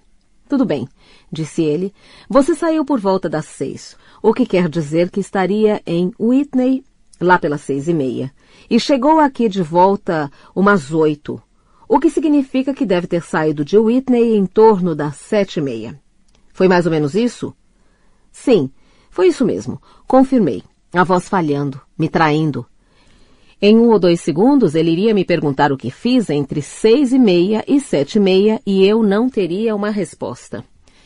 E você acabou não indo ver seu ex-marido. Então o que ficou fazendo em Whitney por 1 hora? Eu fiquei caminhando por lá. Ele esperou para ver se eu ia dar mais detalhes. Pensei em dizer que fui a um pub, mas seria burrice. Isso é fácil de verificar. Ele me perguntaria qual pub, me perguntaria se cheguei a falar com alguém. Enquanto eu pensava no que deveria dizer, me dei conta de que não havia cogitado lhe perguntar por que ele queria saber onde eu estava na noite de sábado. E só isso já devia ter parecido estranho. Deve ter me feito parecer culpada de alguma coisa. Você conversou com alguém? Perguntou, como se tivesse lido meus pensamentos. Entrou em alguma loja, em algum bar? Falei com um homem na estação. Cuspi essas palavras bem alto, quase triunfante, como se tivessem alguma relevância. Por que você está me fazendo essas perguntas? O que está acontecendo? O detetive inspetor Gaskell se reclinou na cadeira. Você deve ter ouvido falar que uma mulher de Whitney, moradora da Blenheim Road, numa casa próxima de seu ex-marido, está desaparecida. Temos ido de porta em porta perguntando se alguém a viu naquela noite ou se lembram de ter visto ou ouvido alguma coisa fora do normal. E nesse processo seu nome foi citado. Ele ficou calado um instante, deixando que eu absorvesse a informação. Você foi vista na Blenheim Road, naquela noite, mais ou menos na hora em que a senhora Ripwell, a mulher desaparecida, saiu de casa. A senhora Anna Watson nos disse que viu você na rua, perto da casa da senhora Ripwell, não muito longe da casa dela. Disse que você estava agindo de um jeito estranho e que ela ficou preocupada, tão preocupada que pensou em ligar para a polícia. Meu coração se debatia, como um pássaro na gaiola. Eu não podia falar porque naquele momento tudo que eu conseguia ver na minha frente era eu mesma, agachada na passagem subterrânea, sangue nas mãos. Sangue nas mãos, meu sangue? Só podia ser. Olhei para o rosto de Gaskill. Vi seu olhar me avaliando e soube que precisava dizer alguma coisa rápido para impedi-lo de ler meus pensamentos. Eu não fiz nada. Falei, não fiz. Eu só queria ver meu marido.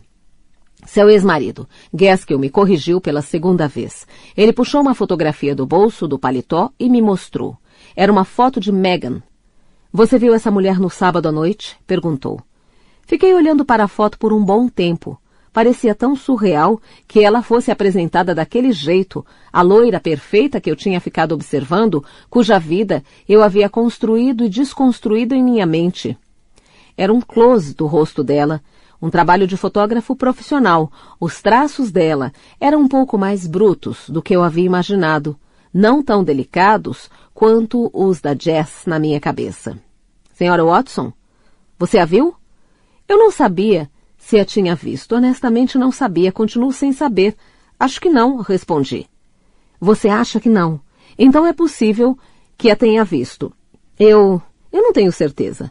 Por acaso você bebeu na noite de sábado? Perguntou ele. Antes de ir até Whitney. Você bebeu? A vermelhidão retornou com toda a força ao meu rosto. Sim, respondi. A senhora Watson, Anna Watson, disse que achou que você estivesse embriagada quando a viu perto da casa dela. Você estava?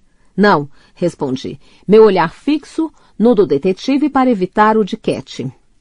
Eu tinha tomado uns 2 drinks à tarde, mas não estava bêbada.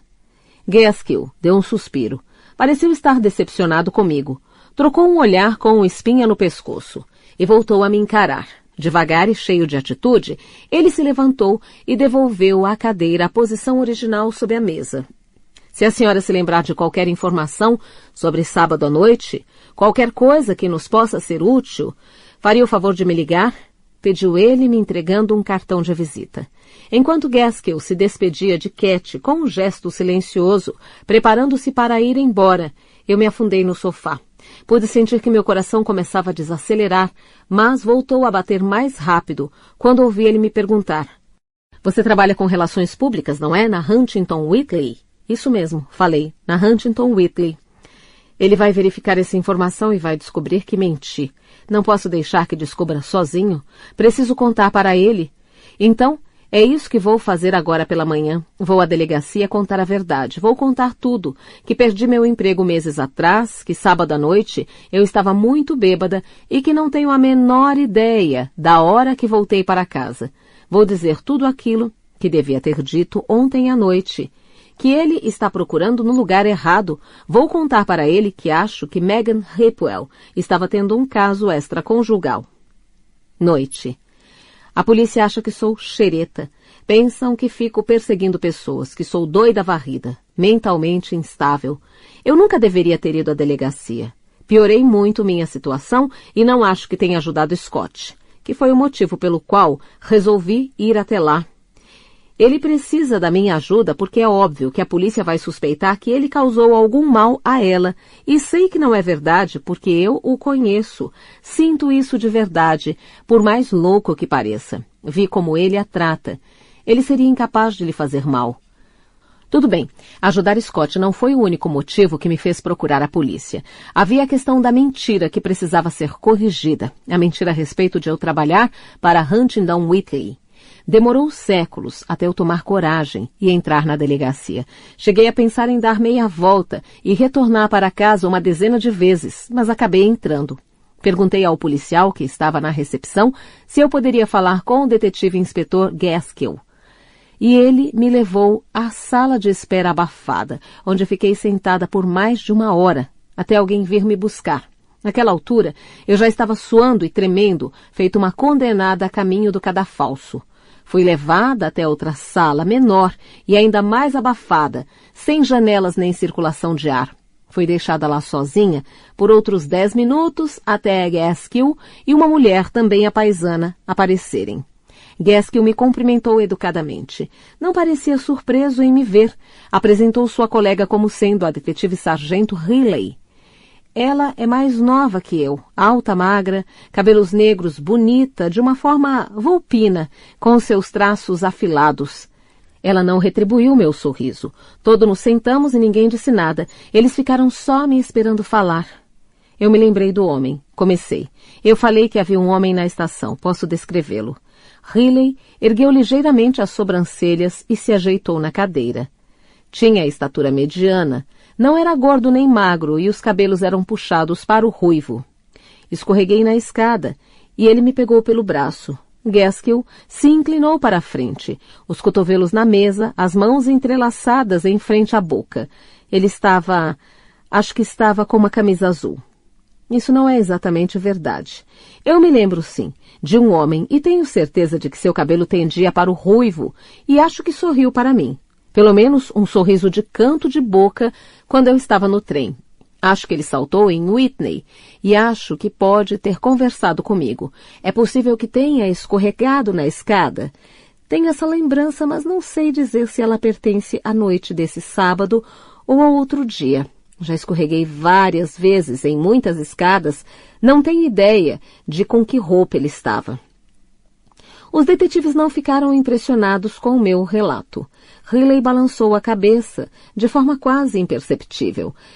Gaskill separou as mãos e as pousou sobre a mesa, as palmas para cima à sua frente. Certo. Foi isso mesmo que veio me contar, senhora Watson? Perguntou ele. Não havia raiva em seu tom de voz. Ele parecia estar me incentivando. Eu desejei que Riley saísse da sala. Com ele, eu conseguiria conversar, nele eu podia confiar. Eu não trabalho mais na Huntingdon Whitley, falei. Ele se recostou na cadeira, parecendo mais interessado. Saí de lá há 3 meses. Minha colega de apartamento, bem, na verdade, ela é a dona do apartamento, não sabe disso. Estou tentando arranjar outro emprego. Não queria que ela soubesse, porque achei que ela ficaria preocupada com o aluguel. Tenho um dinheiro guardado, posso pagar o aluguel, mas... Enfim, menti para você ontem sobre meu emprego e peço desculpas por isso. Riley se inclinou na minha direção e abriu um sorriso falso. Entendi. Você não trabalha mais para Huntingdon Whitley. Não está trabalhando para ninguém, é isso? Está desempregada? Fiz que sim com a cabeça, certo. Você não entrou com o pedido do seguro-desemprego nem nada, não. E sua colega de apartamento, ela não notou que você não vai para o trabalho todo dia. Eu vou, quer dizer, não vou para o escritório, mas vou para Londres, como costumava fazer, no mesmo horário e tudo mais para que ela não descubra. Riley olhou para Gaskill. Ele manteve o olhar fixo em mim, o senho levemente franzido. Sei que parece estranho. Comentei e logo me interrompi, porque não sou apenas estranho, sou insano, quando dito em voz alta. Certo. Então todo dia você finge sair para trabalhar? Perguntou Riley, arqueando a sobrancelha, como se estivesse preocupada comigo. Como se estivesse pensando que sou completamente pirada. Não falei, não me mexi, não fiz nada. Permaneci em silêncio. Posso perguntar por que largou seu emprego, senhorita Watson? Não havia por que mentir. Se não tiveram a intenção de verificar meu histórico empregatício antes dessa conversa, é claro que fariam isso agora. Fui despedida, admiti. Você foi demitida. Repetiu Riley, com certa satisfação na voz. Obviamente, era a resposta que tinha previsto. E por que motivo? Dei um pequeno suspiro e apelei a Gaskill. Isso é tão importante assim? A razão de eu ter perdido o emprego faz alguma diferença? Gaskill não falou nada. Ele analisava algumas anotações colocadas por Riley à sua frente, mas balançou a cabeça. Riley mudou de tática. Senhorita Watson, Quero lhe perguntar sobre sábado à noite. Olhei de relance para Gaskill. Nós já tivemos essa conversa, mas ele não estava olhando para mim. Tudo bem, falei. Eu não parava de levar a mão à cabeça, preocupada com o meu galo. Não conseguia me conter. Então me conte por que foi a Blenheim Road no sábado à noite. Por que queria falar com seu ex-marido? Acho que isso não é da sua conta. Respondi, e então rapidamente, antes que ela tivesse tempo para dizer qualquer outra coisa. Seria possível vocês me darem um copo d'água? Gaskill se levantou e deixou a sala.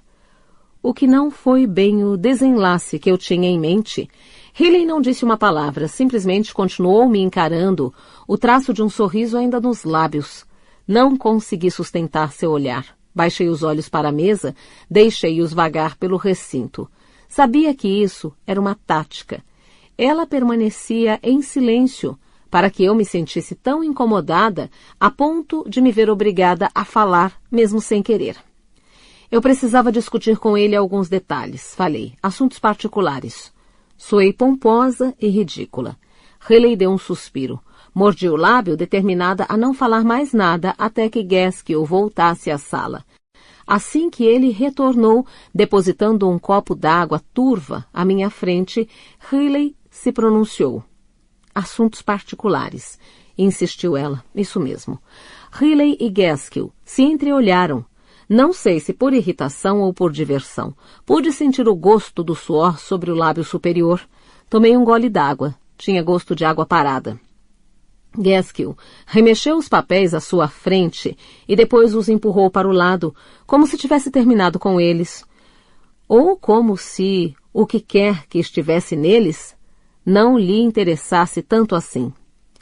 Senhorita Watson, a atual esposa de seu ex-marido, a senhora Anna Watson, aventou algumas preocupações a seu respeito. Ela nos contou que você a tem incomodado o marido dela, que você apareceu na casa dele sem ser convidada, que em certa ocasião, Gaskill deu uma espiada em suas anotações, mas Riley o interrompeu. Em certa ocasião você invadiu a casa do senhor e da senhora Watson e levou a filha deles, uma recém-nascida. Um buraco negro se abriu no meio da sala e me engoliu. Isso não é verdade, falei. Eu não levei.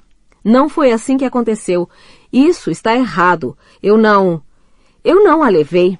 Fiquei muito nervosa. Comecei a chorar, a tremer. Falei que queria ir embora. Riley afastou a cadeira da mesa e ficou de pé. Deu de ombros para Gaskill e saiu da sala. Gaskill me deu um lenço de papel. Você pode sair quando quiser, senhorita Watson. Foi você quem veio nos procurar. Então ele sorriu, com a expressão de quem pede desculpas. Gostei dele naquele momento, tive vontade de pegar sua mão e apertá-la, mas não fiz isso, porque teria sido estranho. Acho que você tem algo mais para me contar, disse ele, e gostei ainda mais dele por falar me contar em vez de nos contar. Talvez, continuou, pondo-se de pé e me guiando até a porta, você possa fazer uma pausa, esticar as pernas, comer alguma coisa. Depois, quando estiver pronta, volte. E aí pode me contar o restante. Pensei em simplesmente esquecer tudo e voltar para casa. Parti em direção à estação, pronta para dar as costas para a coisa toda, então me lembrei da viagem de trem, das idas e vindas naquela linha, passando pela casa de Megan e Scott todos os dias. E se nunca a encontrassem? Eu ficaria me perguntando para sempre se poderia tê-la ajudado, caso tivesse dito alguma coisa para a polícia, mesmo sabendo não ser muito provável. E se Scott fosse responsabilizado pelo sumiço de Megan, só porque ninguém sabia da existência de Annie? E se ela estivesse na casa de Annie agora mesmo, amarrada no porão, toda machucada, sangrando, ou enterrada no jardim? Segui o conselho de Gaskill. Comprei um sanduíche de queijo e presunto e uma garrafa d'água numa loja de esquina e levei-os para o único parque de Whitney, um terreninho fajuto, rodeado de casas construídas na década de 1930 e quase totalmente convertido num playground asfaltado. Eu me sentei num banco à beira desse espaço e fiquei observando mães e babás brigando com seus estorvos por comerem areia do tanque. Alguns anos atrás eu sonhava com isso. Sonhava comigo vindo para cá. Não para comer sanduíches de queijo e presunto entre um interrogatório policial e outro, claro. Sonhava em vir aqui com meu próprio filho. Pensava no carrinho de bebê que compraria, em todo o tempo que passaria em lojas como a Trotters e a Early Learning Center, escolhendo roupas lindinhas e brinquedos educativos. Imaginava como seria ficar ali sentada, brincando de balançar minha própria fonte de alegria no colo. Isso nunca aconteceu. Nenhum médico jamais conseguiu me explicar por que não consigo engravidar.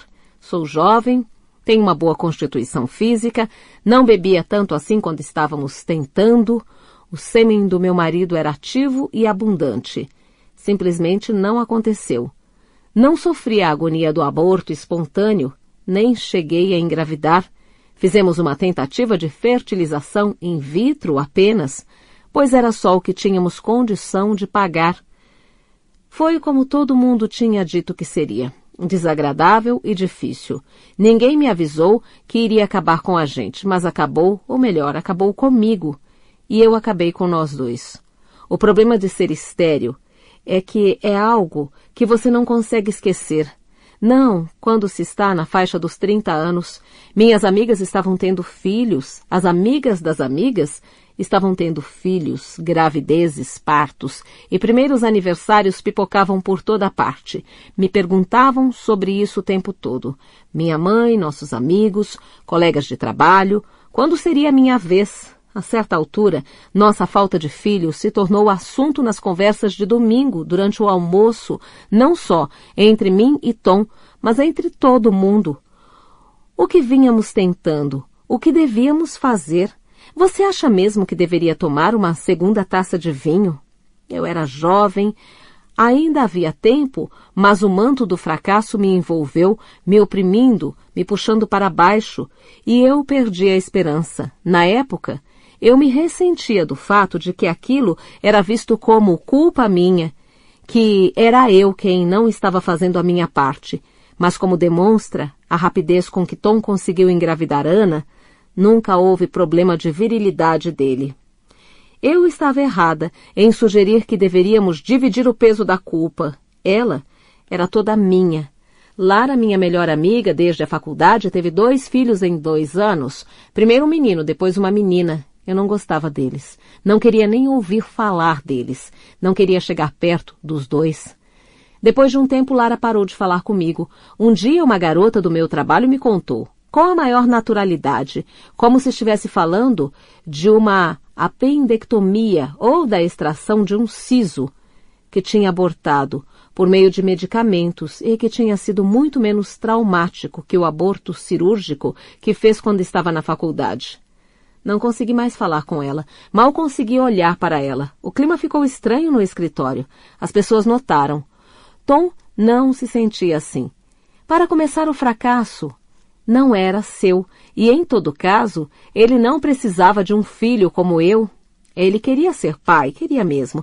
Tenho certeza de que sonhava em bater bola com o filho no jardim ou em carregar a filha no cangote pelo parque, mas também achava que nossa vida poderia ser ótima sem filhos.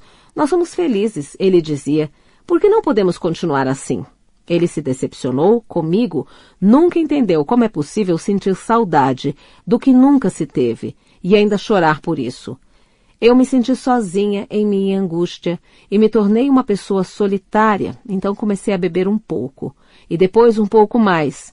Fiquei mais solitária ainda porque ninguém gosta de ficar perto de gente bêbada. Eu sucumbi à bebida, bebia e sucumbia. Eu gostava do meu emprego, mas não tinha uma carreira brilhante e mesmo que tivesse, sejamos honestos, as mulheres continuam sendo valorizadas de verdade por 2 coisas, sua aparência e seu papel como mãe. Não sou bonita e não posso ter filhos. O que isso faz de mim? Uma inútil. Não posso pôr a culpa pelas minhas bebedeiras nisso, nem nos meus pais, nem na minha infância, num tio molestador, nem em nenhuma tragédia pessoal. A culpa é minha. Eu sempre bebi, sempre gostei de beber, mas acabei me tornando uma pessoa triste. E a tristeza cansa depois de um tempo, tanto para quem está triste, como para todo mundo em volta. Então, passei de alguém que gostava de beber à condição de bêbada, e não há nada que canse mais que isso. Eu me sinto mais tranquila agora no que se refere ao assunto filhos. Fiquei mais tranquila desde que me separei. Tive de ficar. Li alguns livros e artigos. Percebi que precisava aceitar minha condição. Há estratégias, há esperança. Se eu me cuidasse e largasse a bebida, poderia adotar uma criança. E não tenho nem 34 anos ainda, não acabou para mim. Estou mais calma agora que há alguns anos, quando às vezes largava o carrinho de compras e saía do supermercado se o lugar estivesse cheio de mães e filhos. Naquela época eu não teria conseguido vir a um parque como este, me sentar perto dos brinquedos e ficar vendo crianças fofinhas deslizando pelo escorrega. Houve momentos de desespero, quando o anseio era grande demais, em que achei que fosse perder a cabeça. Talvez tenha perdido por um tempo. No dia em que me interrogaram a respeito disso na delegacia, devia estar fora de mim. Algo que Tom disse, certa vez, foi a gota d'água, me fez perder o chão. Na verdade, algo que ele escreveu, li no Facebook naquela manhã, não foi surpresa nenhuma. Eu já sabia que ela ia ser mãe. Ele tinha me contado, e eu a havia visto. E aquela cortina rosa na janela do quarto do bebê. Então eu sabia o que estava por vir, mas pensava no bebê como o bebê dela, até o dia em que vi a foto dele com sua menininha recém-nascida nos braços, olhando para ela e sorrindo, e embaixo da foto ele havia escrito, agora entendo o porquê de tanto reboliço. Amor assim não tem igual, dia mais feliz da minha vida. Pensei nele escrevendo aquilo, sabendo que eu veria o post no Facebook, que eu leria aquelas palavras e elas me deixariam arrasada, mas escrevendo mesmo assim. Ele não dava a mínima. Pais não ligam para nada a não ser seus filhos. Eles são o centro do universo, são tudo o que realmente conta. Ninguém mais é importante. Nenhum sofrimento ou alegria de outra pessoa interessa a eles. Nada mais é real. Fiquei com muita raiva. Perdi as estribeiras. Talvez tenha sentido vontade de me vingar. Talvez tenha pensado em mostrar para eles que meu sofrimento era real. Não sei. O que fiz foi uma estupidez. Voltei para a delegacia 2 horas depois. Perguntei se podia falar só com Gaskill. Mas ele disse que fazia questão da presença de Riley. Passei a gostar menos dele depois disso. Não arrombei a casa deles, falei. Fui até lá, sim. Queria falar com Tom. Toquei a campainha. Ninguém atendeu. Então você entrou? Perguntou Riley. A porta estava aberta. A porta da frente estava aberta? Suspirei. Não, claro que não. A porta de correr dos fundos, que dá para o jardim. E como você conseguiu chegar até o jardim? Pulei a cerca. Sabia como entrar. Você escalou a cerca para ter acesso à casa do seu ex-marido. Sim. Nós costumávamos. Tinha sempre uma chave reserva nos fundos. Ela ficava num esconderijo para o caso de um de nós perder ou esquecer a própria chave. Mas eu não estava invadindo a casa, não foi isso. Só queria conversar com Tom. Pensei que talvez a campainha não estivesse funcionando ou algo assim. Isso foi no meio da tarde, num dia de semana, não foi? Por que você achou que seu marido estaria em casa? Tinha ligado antes para saber? Perguntou Riley. Meu Deus! Dá para me deixar falar? Gritei, e ela balançou a cabeça e sorriu daquele jeito, como se me conhecesse bem e pudesse ler meus pensamentos. Eu pulei a cerca. Continuei, tentando controlar o tom de voz, e bati na porta de vidro, que estava parcialmente aberta. Não houve resposta. Enfiei a cabeça lá dentro e chamei Tom. De novo nada, mas ouvi um choro de bebê. Entrei e vi que Ana, a senhora Watson... Vi a senhora Watson no sofá dormindo. A neném estava no bebê conforto, chorando, berrando, na verdade, a cara toda vermelha. Devia estar chorando por um tempo. Assim que terminei a frase, me dei conta de que deveria ter falado para eles que tinha ouvido o choro da rua e por isso resolvi ir até os fundos da casa. Isso teria me feito parecer menos louca. Então a bebê está berrando com a mãe ao lado sem acordar? Pergunta Riley. Isso mesmo. Os cotovelos dela estão apoiados na mesa, as mãos sobre a boca, de forma que não consigo interpretar direito sua expressão, mas sei que acha que estou mentindo. Eu a peguei no colo para acalmá-la, foi só isso. Eu a peguei no colo para tentar fazê-la parar de chorar. Mas não foi só isso, não é? Porque quando Ana acordou, você não estava lá, não é mesmo? Estava junto à cerca, perto da linha do trem. Ela não parou de chorar na mesma hora, falei. Fiquei embalando a neném no colo e ela continuou chorando, então saí da casa. E foi até a linha do trem, até o jardim. Você pretendia fazer algum mal à filha dos Watsons? Levantei de um pulo. Um gesto melodramático, eu sei, mas queria que os dois vissem, que Gaskell visse. Como essa insinuação era ultrajante. Não estou aqui para ouvir isso. Eu vim falar sobre o homem. Vim ajudar vocês. E agora? De que exatamente estão me acusando? Gaskell continuou impassível, inabalável. Ele me indicou a cadeira para que eu me sentasse de novo. Senhorita Watson, a outra é Senhora Watson. Ana mencionou o seu nome quando interrogávamos as pessoas sobre o desaparecimento de Megan Hipwell. Ela disse que você já tinha apresentado um comportamento desequilibrado, instável no passado. Ela relatou esse incidente com a menina. Falou que você a tem incomodado e ao marido, que não para de ligar para a casa deles. Ele consultou as anotações por um momento, quase todas as noites, na verdade. Que você se recusa a aceitar que o casamento acabou. Isso não é verdade. Insisti. E não era. Sim, eu ligava para Tom de vez em quando, mas não todas as noites. Isso era um grande exagero. Mas eu começava a ter a sensação de que Gaskell não estava do meu lado no fim das contas, e a vontade de chorar retornou. Por que você manteve o sobrenome? Perguntou Riley. Como é? Você ainda usa o sobrenome do seu marido, por quê? Se um homem me trocasse por outra, acho que ia querer me livrar do sobrenome dele. Com certeza não ia querer ter o mesmo sobrenome que minha substituta. Bem, talvez eu não seja tão mesquinha assim. Sou mesquinha, sim. Odeio que ela se chame Anna Watson. Certo. E a aliança? A que está nesse cordão no seu pescoço. É sua aliança de casamento? Não, menti. Ela era da minha avó. É mesmo. Certo. Bem, devo admitir que para mim seu comportamento sugere, como a senhora Watson deu a entender, que você se recusa a seguir em frente, a aceitar que seu ex tem uma nova família. Não estou vendo o que isso tem a ver com Megan Hipwell, disse Riley completando minha frase. Bem, na noite em que Megan sumiu, temos relatos de que você, uma mulher instável, que vinha bebendo em demasia, foi vista na rua onde ela mora. Considerando que há algumas semelhanças físicas entre Megan e a senhora Watson, elas não são nem um pouco parecidas. Aquela sugestão me deixou indignada. Jazz não tem nada a ver com Ana. Megan não se parece nem um pouco com Ana. As duas são loiras, magras, tipo mignon, pele bem branquinha. Então eu ataquei Megan Hipwell achando que era Ana?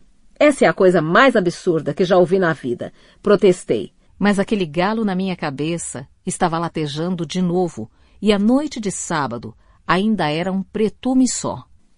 Você sabia que Anna Watson conhece Megan Hipwell? Perguntou Gaskell, e fiquei boquiaberta. Se eu o quê? Não. Elas não se conhecem. Riley sorriu por um momento e depois sua expressão voltou a ficar neutra. Se conhecem, sim. Megan foi babá da filha dos Watson por um tempo. Ela verificou suas anotações. Em agosto e setembro do ano passado. Não sei o que dizer, não consigo imaginar Megan na minha casa, com ela, com a filha dela. O corte em seu lábio é de quando você foi atropelada no outro dia? Perguntou Gaskell. Acho que eu mordi quando caí. Onde foi esse acidente? Em Londres, na Theobalds Road, perto de Holborn. O que você estava fazendo lá? Como assim? O que foi fazer no centro de Londres? Dei de ombro, já falei, respondi. Minha companheira de apartamento não sabe que perdi o emprego. Então vou a Londres todo dia, à biblioteca para procurar emprego e atualizar meu currículo. Riley balançou a cabeça, talvez por não acreditar em mim ou por estar admirada. Como alguém se permite chegar a esse ponto? Empurrei minha cadeira para trás, me preparando para sair. Estava farta de ser tratada com condescendência, de ser feita de boba e de ser considerada louca. Era hora de jogar meu trunfo.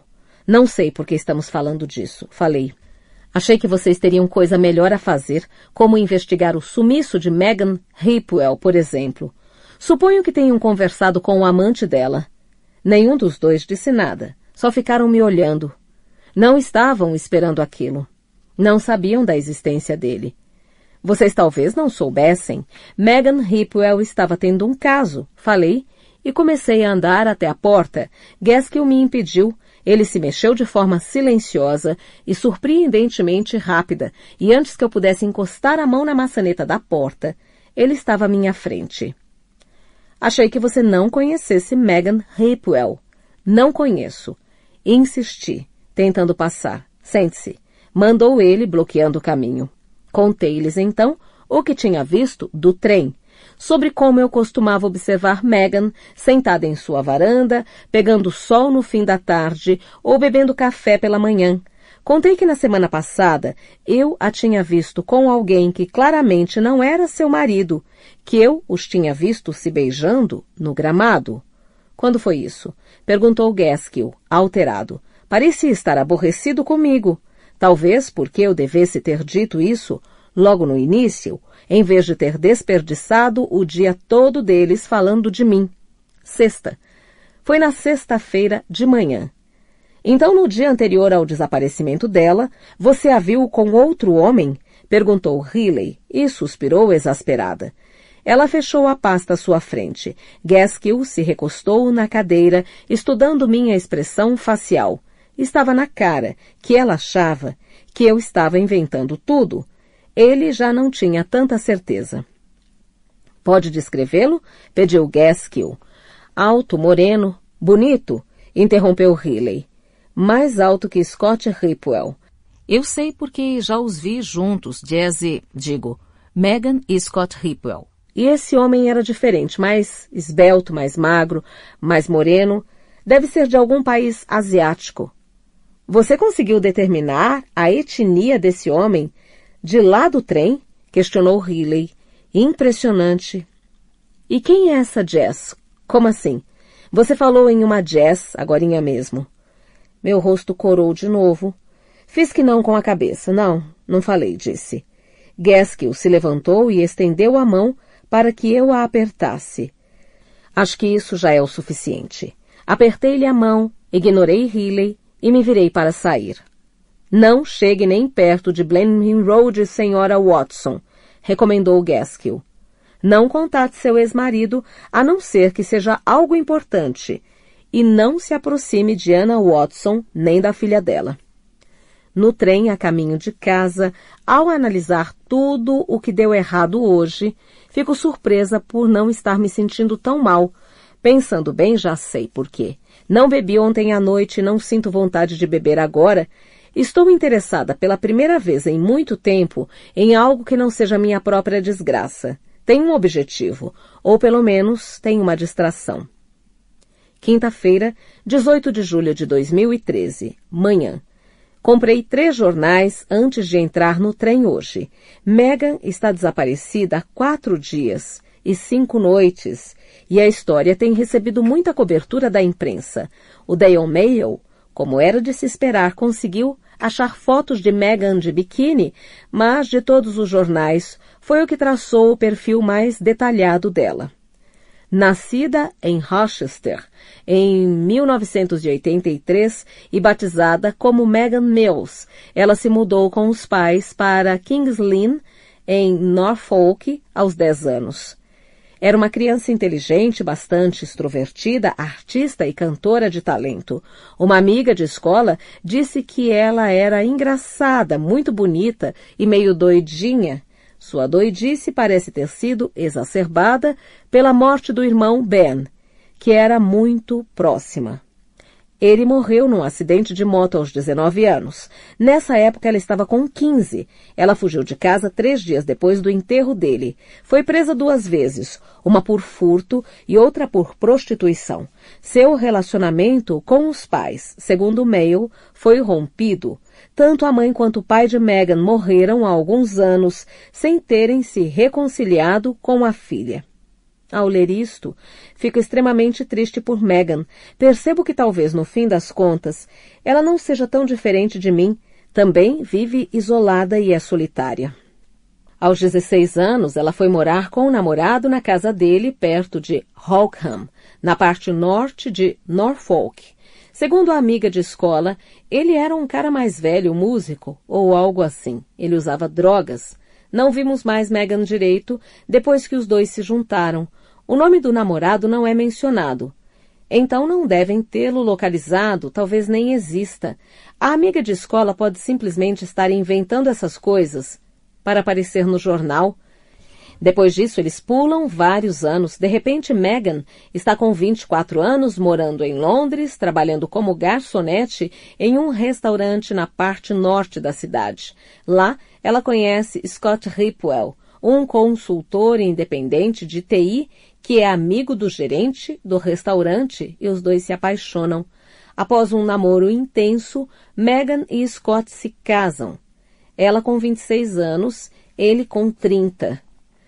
Há outras declarações na matéria, incluindo uma de Tara Epstein, a amiga com quem Megan deveria ter passado a noite quando desapareceu. Ela diz que Megan é uma garota adorável e despreocupada e que parecia muito feliz. Scott não faria mal a ela, diz Tara. Ele a ama demais. Não há uma palavra dita por Tara que não seja clichê. A declaração que mais me interessa é de um dos artistas que exibiam suas obras na galeria de Megan, um homem chamado Rajesh Gujral, que considera Megan uma mulher maravilhosa, brilhante, engraçada e linda, uma pessoa muito reservada e de bom coração. Fico com a impressão de que Rajesh sente alguma coisa por ela. A única outra declaração é de um homem chamado David Clark, um ex-colega de trabalho de Scott, que diz: Megs e Scott são um casal perfeito, são felizes juntos e se amam muito. Há algumas notícias sobre a investigação também, mas as informações dadas pela polícia não acrescentam muito. Eles falaram com várias testemunhas e estão investigando diversas possibilidades. O único comentário interessante vem do detetive inspetor Gaskill, que confirma que 2 homens estão ajudando a polícia no inquérito. Tenho quase certeza de que isso quer dizer que os 2 são suspeitos. Um deve ser Scott. Será que o outro é N? Será que N é Rajesh? Fiquei tão absorta lendo jornais que não prestei a atenção usual no trajeto. Parecia que eu mal tinha me sentado quando o trem reduziu a velocidade até parar no sinal vermelho de sempre. Tem gente no jardim de Scott, 2 policiais uniformizados em frente à porta dos fundos. Fico zonza. Será que encontraram alguma coisa? Será que acharam Megan? Tem um corpo enterrado no jardim ou escondido sob as tábuas do assoalho?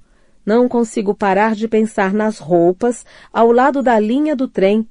O que é bobagem, pois as vi antes do desaparecimento de Megan e, de qualquer modo, se alguma coisa ruim aconteceu a ela, não foi Scott o responsável, não pode ter sido. Ele é completamente apaixonado por ela. É o que todos dizem. A luminosidade do dia está fraca hoje. O tempo virou. O céu ficou escuro, ameaçador.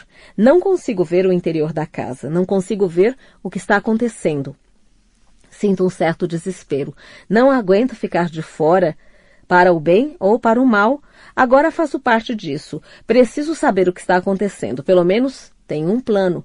Em primeiro lugar, preciso descobrir se há alguma forma de eu me lembrar do que aconteceu na noite de sábado.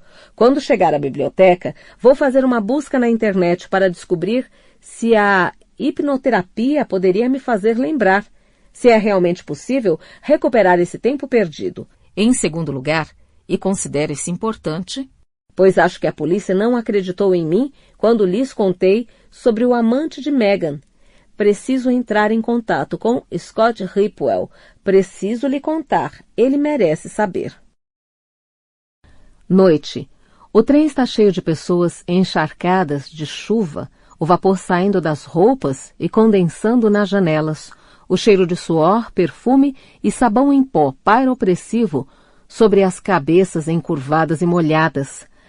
As nuvens ameaçadoras de hoje de manhã continuaram assim ao longo do dia, ficando cada vez mais pesadas e negras, até irromperem num dilúvio no fim da tarde, justo quando as pessoas colocavam os pés fora do escritório, e a hora do rush começava para valer, bloqueando todos os cruzamentos e entupindo todas as entradas do metrô com gente abrindo e fechando guarda-chuvas. Estou sem o meu guarda-chuva e fiquei toda encharcada. Parece que alguém jogou um balde de água em mim. Minha calça de algodão grudou nas minhas coxas e minha camisa azul desbotada se tornou constrangedoramente transparente. Corri da biblioteca até a estação de metrô com minha bolsa cobrindo os seios para esconder o máximo que podia. Por algum motivo achei isso engraçado. Há um quê de ridículo em ser pego desprevenido pela chuva, e quando cheguei ao fim da Gray's Inn Road, eu ria tanto que mal conseguia respirar. Não me lembro da última vez que ri desse jeito. Agora não estou rindo mais.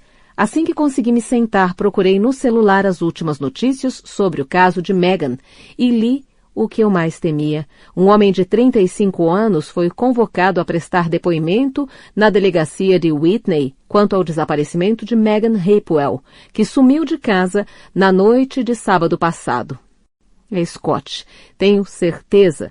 Espero que ele tenha lido meu e-mail antes de o pegarem em casa, porque ser convocado a prestar depoimento é coisa séria. Quer dizer que pensam que foi ele. É claro que ainda não sabem o que foi feito. Se é que algo foi feito, Meghan pode estar bem. Volta e meia, tenho a sensação de que ela está viva e bem na varanda de algum hotel com vista para o mar, pés sobre o gradil, um coquetel ao alcance da mão.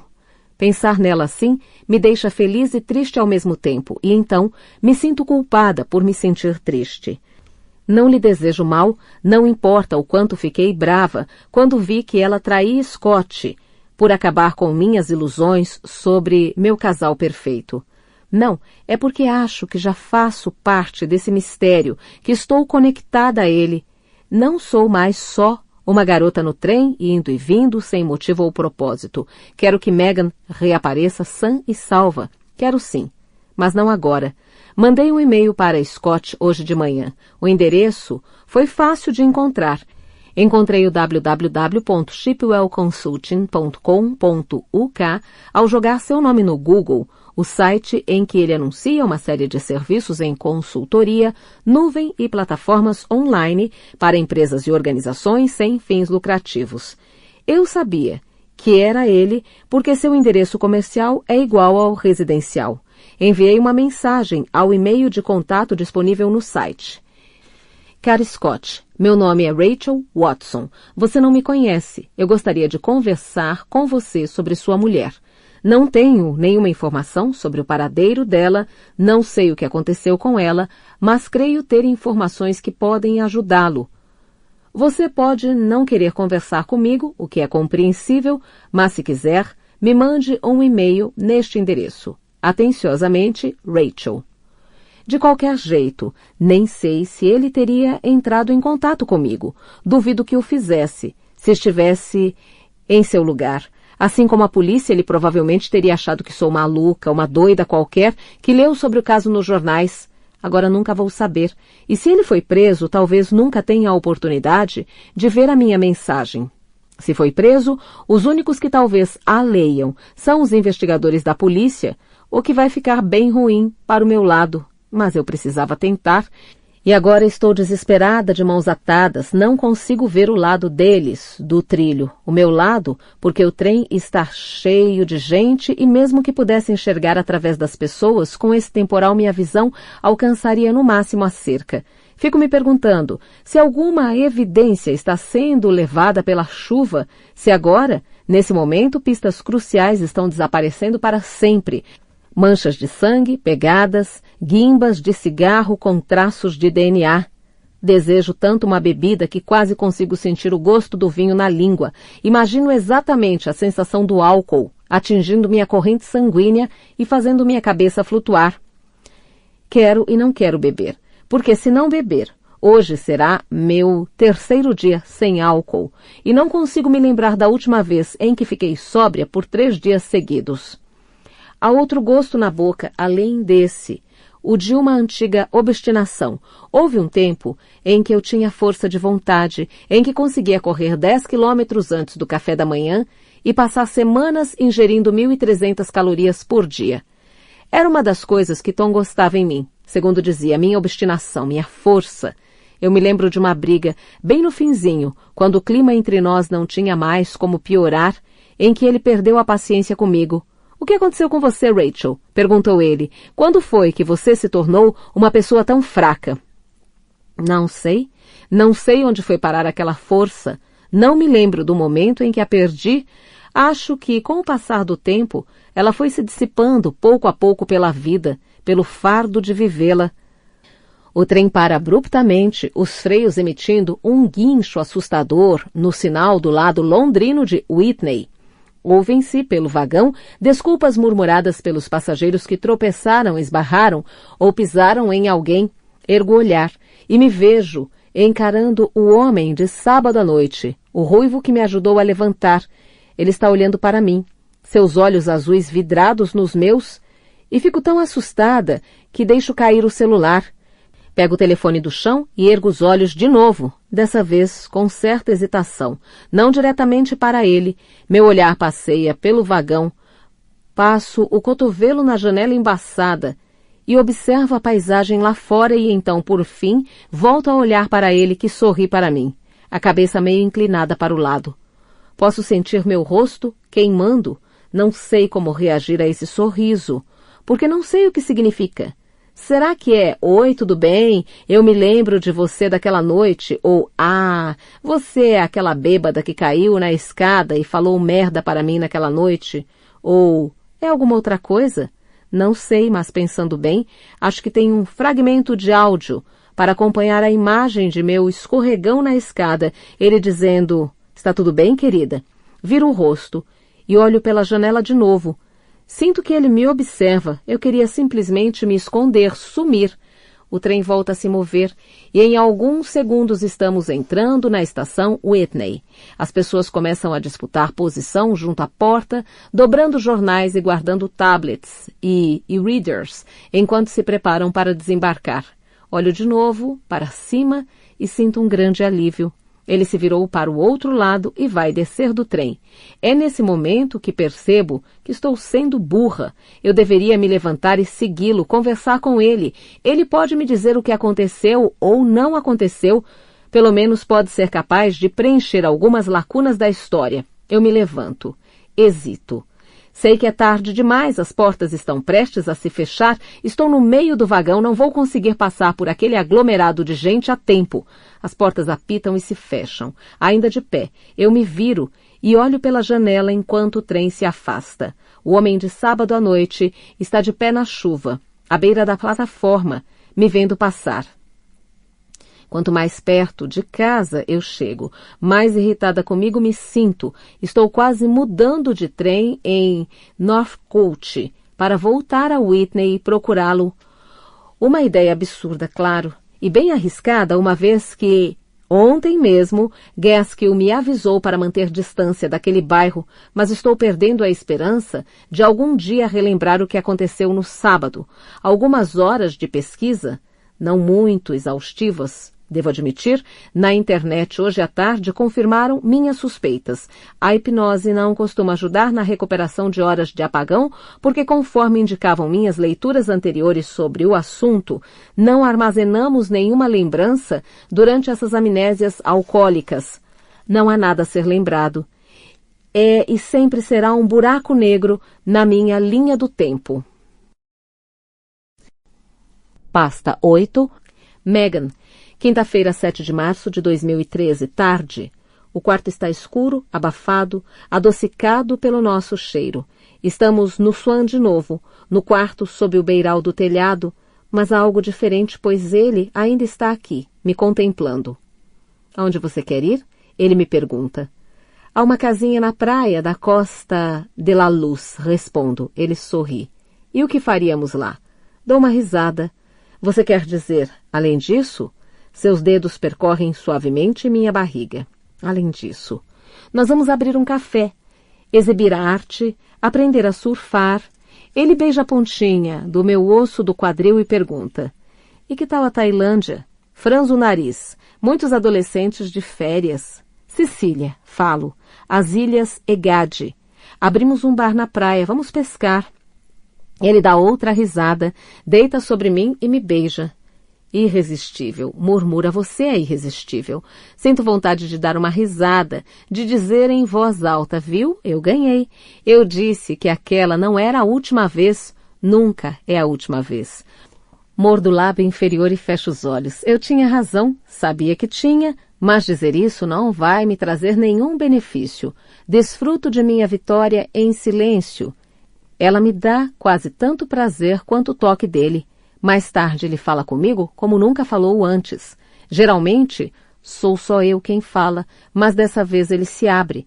Fala sobre como se sente vazio, sobre a família que deixou para trás, sobre a última mulher com quem esteve antes de mim e a penúltima, a que confundiu sua cabeça e o deixou com um vazio no peito. Não acredito em almas gêmeas, mas entre nós existe uma compreensão que não me lembro de ter sentido antes, ou pelo menos, que não sinto há muito tempo. Isso vem de nossas experiências similares de saber como é se sentir ao quebrado. De vazio eu entendo. Começo a achar que não há nada a se fazer para preenchê-lo. Foi o que percebi com as sessões de terapia. Os buracos na sua vida são permanentes. É preciso crescer ao redor deles, como raízes de árvore ao redor do concreto. Você se molda a partir das lacunas. Sei de tudo isso, mas não digo em voz alta, não agora. Quando é que nós vamos? Pergunto, mas fico sem resposta e adormeço. Quando acordo, descubro que ele foi embora. Sexta-feira, 8 de março de 2013, manhã. Scott me traz café na varanda. Você dormiu essa noite, comenta ele, abaixando-se para beijar minha cabeça. Ele está atrás de mim, com as mãos nos meus ombros quentes e firmes. Reclino a cabeça para trás até encostar em seu corpo. Fecho os olhos e fico ouvindo o trem vibrar pela ferrovia até parar quase em frente à nossa casa. Quando nos mudamos para cá, Scott costumava dar tchauzinho para os passageiros, o que sempre me fazia rir. Ele aperta meus ombros de leve e inclina-se e beija meu pescoço. Você dormiu, diz ele de novo. Deve estar se sentindo melhor. Estou mesmo, digo. Você acha que funcionou, então, a terapia? Se eu acho que já fui consertada, é isso que você quer saber? Não consertada. Protesta ele e percebo um tom de mágoa em sua voz. Não foi isso que eu quis, eu sei. Pego a mão dele e a aperto de leve. Só estava brincando. Acho que é um processo. Não é tão simples, sabe? Não sei se vai haver um momento em que vou poder dizer que funcionou, que estou melhor. Faça silêncio e ele aperta um pouco mais meus ombros. Então você quer continuar a terapia? Pergunta ele e digo que sim. Houve um tempo em que pensei que ele poderia ser tudo, que ele me bastaria. Pensei dessa forma por anos a fio. Eu o amava do fundo do coração, ainda amo, mas não quero mais isso. Os únicos momentos em que me sinto eu mesma são em tardes, como a de ontem, quando me sinto viva naquele calor à meia luz. Quem garante que quando eu fugir, Vou descobrir que isso não é suficiente. Quem garante que não vou acabar me sentindo exatamente como agora, não segura, mas sufocada? Talvez vá sentir vontade de fugir de novo. E de novo, por fim vou acabar de volta àquela velha ferrovia, porque não terá sobrado nenhum outro lugar para ir. Talvez sim, talvez não, mas quem não arrisca não petisca, não é? Desço a escada para me despedir dele, que está saindo para o trabalho. Ele desliza os braços ao redor da minha cintura e me beija no alto da cabeça. Te amo, Megs, murmura ele, e então me sinto péssima, a pior pessoa do mundo. Mal posso esperar que ele feche a porta, porque sei que vou chorar. Pasta 9, Rachel, sexta-feira, 19 de julho de 2013, manhã. O trem das 8h04 está praticamente vazio. As janelas estão abertas e o ar mais fresco depois da tempestade de ontem. Megan está desaparecida há cerca de 133 horas e há meses que eu não me sentia tão bem. Quando me olhei no espelho hoje de manhã, pude ver a diferença em meu rosto. A pele está mais clara, os olhos mais brilhantes, eu me sinto mais leve. Sei que não devo ter perdido nenhum grama, mas não me sinto pesada. Eu me sinto eu mesma, a Rachel de antes. Nenhum sinal de Scott. Vasculhei a internet e não encontrei nenhuma notícia sobre uma prisão, então presumo que ele tenha simplesmente ignorado meu e-mail. Estou decepcionada, mas acho que era de se esperar. Gaskill me ligou de manhã, quando eu já estava de saída. Ele me perguntou se eu teria como passar na delegacia hoje. Por um momento fiquei assustada, mas ele falou naquele tom suave que só queria que eu olhasse umas fotografias. Perguntei se Scott Ripwell havia sido preso. Ninguém foi preso, senhorita Watson, disse ele. Mas o homem que foi convocado a prestar depoimento? Não posso dar informações sobre esse assunto. O jeito de falar dele é tão calmo, tão tranquilizador, que começo a gostar dele de novo. Ontem à noite fiquei no sofá, de calça de moletom e camisa de malha, criando listas de coisas a fazer, possíveis estratégias. Por exemplo, eu podia me postar na estação de Whitney na hora do rush, esperar até ver de novo o homem ruivo da noite de sábado. Eu poderia convidá-lo para tomar alguma coisa e ver em que isso vai dar. Se ele viu alguma coisa, o que sabe sobre aquela noite? O perigo é eu dar de cara com Ana ou Tom. Eles iriam me denunciar e eu ficaria encrencada, mais encrencada com a polícia. O outro perigo é eu me colocar numa posição vulnerável. Ainda carrego na mente um vestígio de discussão. Meu couro cabeludo e meu lábio podem ser provas materiais dessa discussão. E se foi esse o homem que me machucou? O fato de ele ter sorrido e acenado não quer dizer nada. Até onde sei, ele pode muito bem ser um psicopata. Mas não consigo vê-lo como psicopata. Não sei explicar porquê, mas sinto algum tipo de afeição por ele. Eu poderia entrar em contato com o Scott de novo, mas preciso lhe dar um motivo para falar comigo e tenho medo de que tudo o que vi vá me fazer parecer uma louca. Ele pode acabar achando que eu tenho algo a ver com o sumiço de Megan e me denunciar para a polícia, e então eu poderia ficar encrencada de verdade. E se eu tentasse a hipnose? Estou quase certa de que não vai me ajudar a lembrar de nada, mas estou curiosa a respeito. Mal não vai fazer, vai? Eu ainda estava sentada lá, escrevendo algumas coisas e lendo os artigos que havia impresso quando Cat chegou em casa. Ela e Damien tinham ido ao cinema. Obviamente foi uma boa surpresa para ela me ver sóbria, mas também estava meio ressabiada, pois não tínhamos conversado depois da visita da polícia na terça. Eu lhe disse que não bebia há 3 dias e ela me deu um abraço. Que bom que você está entrando nos trilhos de novo, elogiou como se conhecesse bem os meus parâmetros. Aquele lance com a polícia foi mal entendido, falei. Não há nenhum problema entre mim e Tom. E não sei nada sobre a mulher desaparecida. Não precisa se preocupar com isso. Ela me deu outro abraço e fez chá para nós duas. Pensei em aproveitar sua boa disposição em relação a mim e contar sobre meu emprego perdido, mas não quis estragar a noite dela. Ainda estava de bom humor comigo hoje de manhã e me deu outro abraço quando eu estava pronta para sair de casa. Estou tão orgulhosa de você, Heck, disse ela, arrumando a vida. Estava preocupada com você. Então, ela me contou que ia passar o fim de semana com o Damien, e a primeira coisa que pensei foi que hoje à noite, ao chegar em casa, eu ia beber sem ninguém por perto para me julgar. Noite. O amargor do quinino. É isso que eu adoro num gin tônica gelado. A água tônica deveria ser Schweppes e deveria vir numa garrafa de vidro, não em uma lata. Essas misturas enlatadas não são nada boas, mas fazer o quê? Sei que não deveria estar bebendo, mas passei o dia todo planejando esse momento. Não é só a expectativa de estar sozinha, é a excitação da adrenalina. Estou vibrando, minha pele está arrepiada, o dia foi bom. Passei 1 hora sozinha com o detetive e inspetor Gaskill hoje de manhã. Fui levada diretamente à sua presença quando cheguei à delegacia.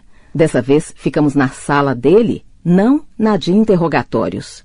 Ele me ofereceu café e quando aceitei fiquei surpresa ao vê-lo se levantar e preparar ele mesmo o café.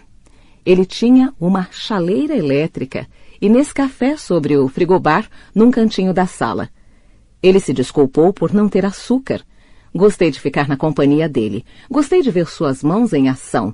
Não que ele seja expressivo, mas mexe muito nas coisas. Não tinha notado isso antes, porque na sala de interrogatórios não havia muito a ser mudado de lugar. Em sua sala, ele não parava de modificar a posição da caneca de café, do grampeador, do porta-canetas e acertava os cantos das pilhas de papéis. Tem mãos grandes, dedos compridos e unhas impecáveis. Nada de anéis. Essa manhã foi diferente. Não me senti uma suspeita, alguém que ele estivesse tentando desmascarar. Eu me senti útil, me senti muito útil quando ele pegou uma das pastas e depositou-a à minha frente mostrando-me uma série de fotografias. Scott Hipwell. 3 homens que eu nunca havia visto na vida e N. Num primeiro momento, eu não tive certeza. Fiquei olhando a foto fixamente, tentando invocar a imagem do homem que tinha visto junto dela naquele dia, a cabeça dele encurvada durante o abraço. É ele, falei. Acho que é ele. Você não tem certeza? Acho que é ele. Ele pegou a foto e ficou olhando para ela um momento. Você viu os dois se beijando? Foi isso que disse? Na sexta passada, não foi? 1 semana atrás? Sim. Isso mesmo. Sexta de manhã. Eles estavam lá fora no jardim. E não há nenhuma possibilidade de você ter interpretado mal o que viu? Não foi, digamos, um abraço ou um beijo inocente? Não foi, não. Foi um beijo de verdade. Foi romântico. Pensei ter visto os lábios dele se mexerem como se ele fosse abrir um sorriso. Quem é ele? Perguntei.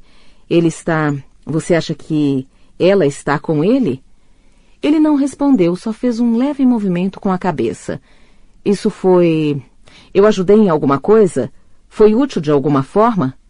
Sim, senhorita Watson. Você me ajudou. Obrigado por ter vindo. Nos cumprimentamos com um aperto de mãos.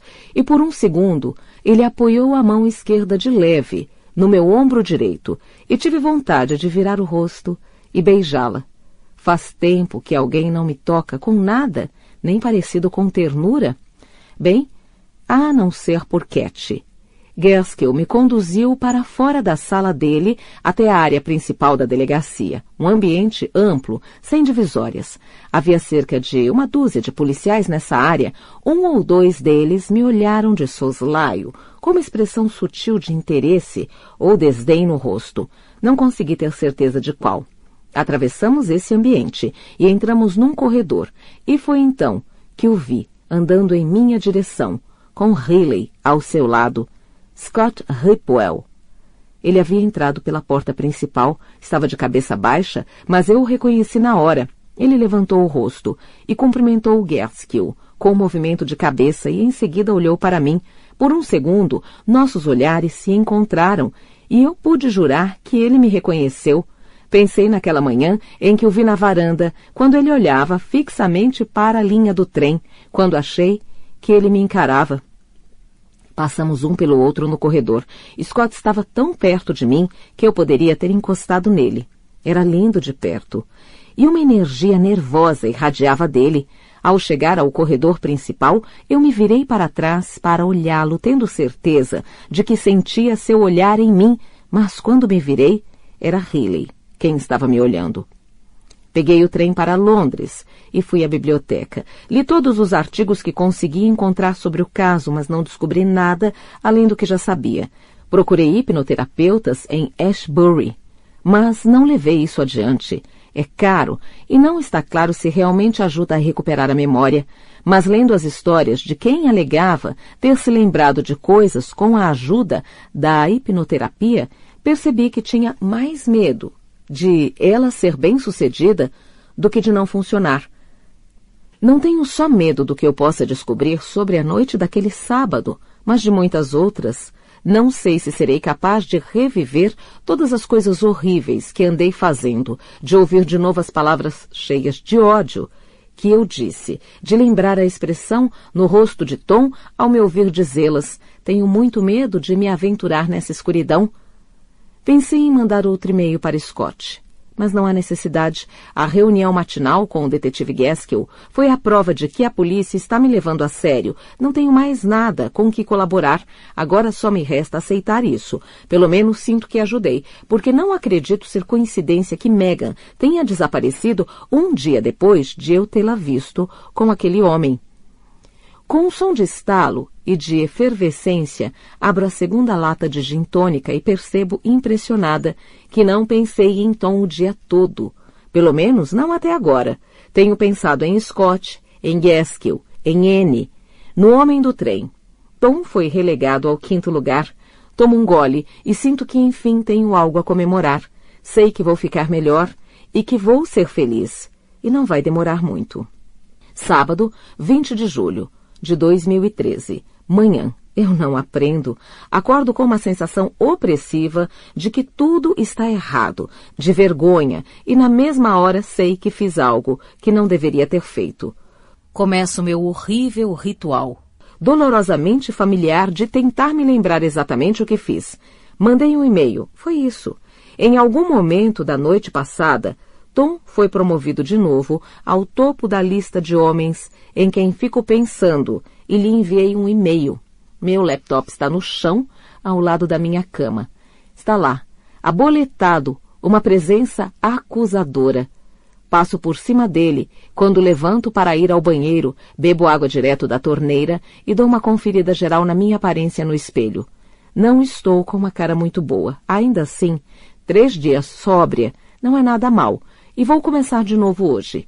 Fico séculos embaixo do chuveiro, reduzindo gradualmente a temperatura da água, esfriando-a cada vez mais até ficar bem gelada. Não dá para entrar direto num jato d'água fria.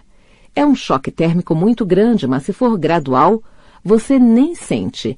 É como cozinhar uma rã, só que é o contrário. A água gelada acalma minha pele, alivia a dor pulsante dos cortes na minha cabeça e acima do olho. Levo o laptop para o andar de baixo e preparo uma xícara de chá. Há uma chance mínima, que seja, de que eu tenha redigido um e-mail para Tom, mas não enviado. Respiro fundo e abro minha conta do Gmail. Vejo, aliviada, que não tenho novas mensagens, mas ao clicar na pasta de e-mails enviados, lá está, escrevi para ele, ele só não me respondeu, ainda. O e-mail foi enviado logo depois das 11 da noite de ontem. Nesse ponto, eu já devia estar bebendo há algumas horas. A adrenalina e a vibração do álcool, que havia sentido mais cedo, já deviam ter desaparecido. Clico na mensagem. Você pode, por favor, pedir à sua mulher que pare de mentir para a polícia a meu respeito? Muita maldade, você não acha? Ela tentar me incriminar, falar para a polícia que estou obcecada por ela e pela fedelha horrorosa dela. Ela precisa parar de se achar tão importante. Manda essa imbecil me deixar em paz. Fecho os olhos e baixo a tampa do laptop. Eu me encolho, literalmente. Meu corpo se dobra todo. Quero ficar pequenininha, quero sumir. Além disso, estou assustada, porque se Tom resolver mostrar isso para a polícia, estou ferrada. Se Ana estiver juntando provas de que sou vingativa e obcecada, essa vai ser a peça central do seu dossiê. E por que fui falar na garotinha? Que tipo de pessoa faz uma coisa dessas? Que tipo de pessoa pensa dessa forma?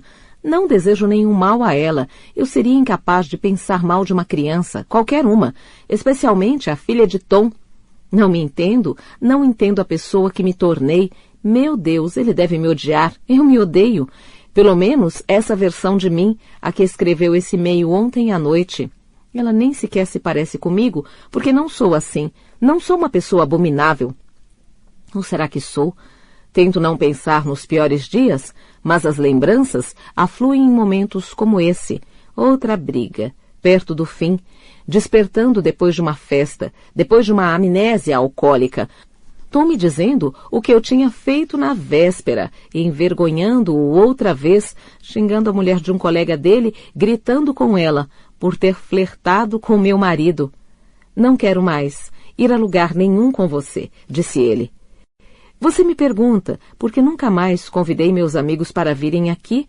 Por que não gosto mais de ir ao pub com você? Quer mesmo saber o porquê? É por sua causa. Porque você me dá vergonha. Pego minha bolsa e as chaves de casa. Vou à loja Londins, aqui da rua. Não quero nem saber se ainda não são nem 9 da manhã. Estou assustada e não quero ter que pensar. Se eu tomar uns analgésicos e uma bebida agora, posso apagar, dormir o dia inteiro. Depois, eu lido com isso. Vou até a porta da frente. Ponho a mão na maçaneta, mas paro. Eu podia pedir desculpas. Se pedir desculpas agora mesmo, talvez ainda consiga salvar alguma coisa desse desastre. Posso, talvez, persuadi-lo a não mostrar a mensagem a Ana ou à polícia. Não seria a primeira vez que ele me protegeria dela. No verão passado, naquele dia em que fui à casa de Tom e Ana, os fatos não ocorreram exatamente como contei à polícia. Primeiro, não toquei a campainha. Eu não sabia o que eu queria. E não sei até hoje qual era a minha intenção. Pulei sim a cerca. Estava tudo em silêncio, não ouvi nada. Fui até as portas de correr e olhei para dentro da casa. É verdade que Ana estava dormindo no sofá. Não gritei nem o nome dela, nem o de Tom. Não queria acordá-la. A neném não estava chorando. Dormia um sono profundo no bebê conforto ao lado da mãe. Eu a peguei no colo e a levei para fora tão rápido quanto pude. Eu me lembro de ter corrido com ela em direção à cerca. De a neném despertar e começar a resmungar, não tenho ideia do que achei que estava fazendo. Eu não ia machucá-la. Cheguei à cerca, segurando-a firme de encontro ao peito. Agora ela estava chorando mesmo, começava a berrar. Eu a ninava e tentava fazê-la parar quando ouvi outro barulho, o de um trem se aproximando. Virei de costas para a cerca e a vi, Ana, arremetendo em minha direção, os lábios se mexendo, mas eu não conseguia ouvir o que ela dizia. Ela arrancou a criança de mim e eu tentei fugir, mas tropecei e caí. Ela ficou de pé ao meu lado, gritando para eu ficar quieta ali, ou ela ia chamar a polícia. Ligou para Tom, e ele veio para casa. E se reuniram na sala de estar. Ela chorava histericamente. Ainda queria ligar para a polícia. Queria que me prendessem por sequestro. Tom a acalmou e implorou que ela deixasse isso para lá, que me deixasse ir embora. Ele me salvou dela. Depois me deu uma carona até em casa, e antes de eu saltar do carro, ele pegou minha mão. Achei que fosse um gesto de ternura, para me apaziguar, mas ele foi apertando mais e mais e mais até eu gritar, e seu rosto estava vermelho quando ele disse que ia me matar se eu fizesse algum mal para a filha dele. Não sei o que eu pretendia aquele dia. Até hoje não sei. À porta, hesito, a mão envolvendo a maçaneta, mordo o lábio com força. Sei que se começar a beber agora, vou me sentir melhor por 1 ou 2 horas e pior por 6 ou 7. Solto a maçaneta, volto à sala de estar e abro o laptop de novo. Preciso me desculpar, preciso implorar por perdão. Volto a entrar na minha conta de e-mail e vejo que chegou uma nova mensagem. Não é de Tom, é de Scott Ripwell. Cara Rachel, obrigado por me contatar. Não me lembro de Megan ter falado de você, mas ela tinha muitos clientes assíduos na galeria. Não sou muito bom com nomes. Gostaria de falar com você sobre o que sabe. Por favor, ligue para 07583-123-657, assim que possível.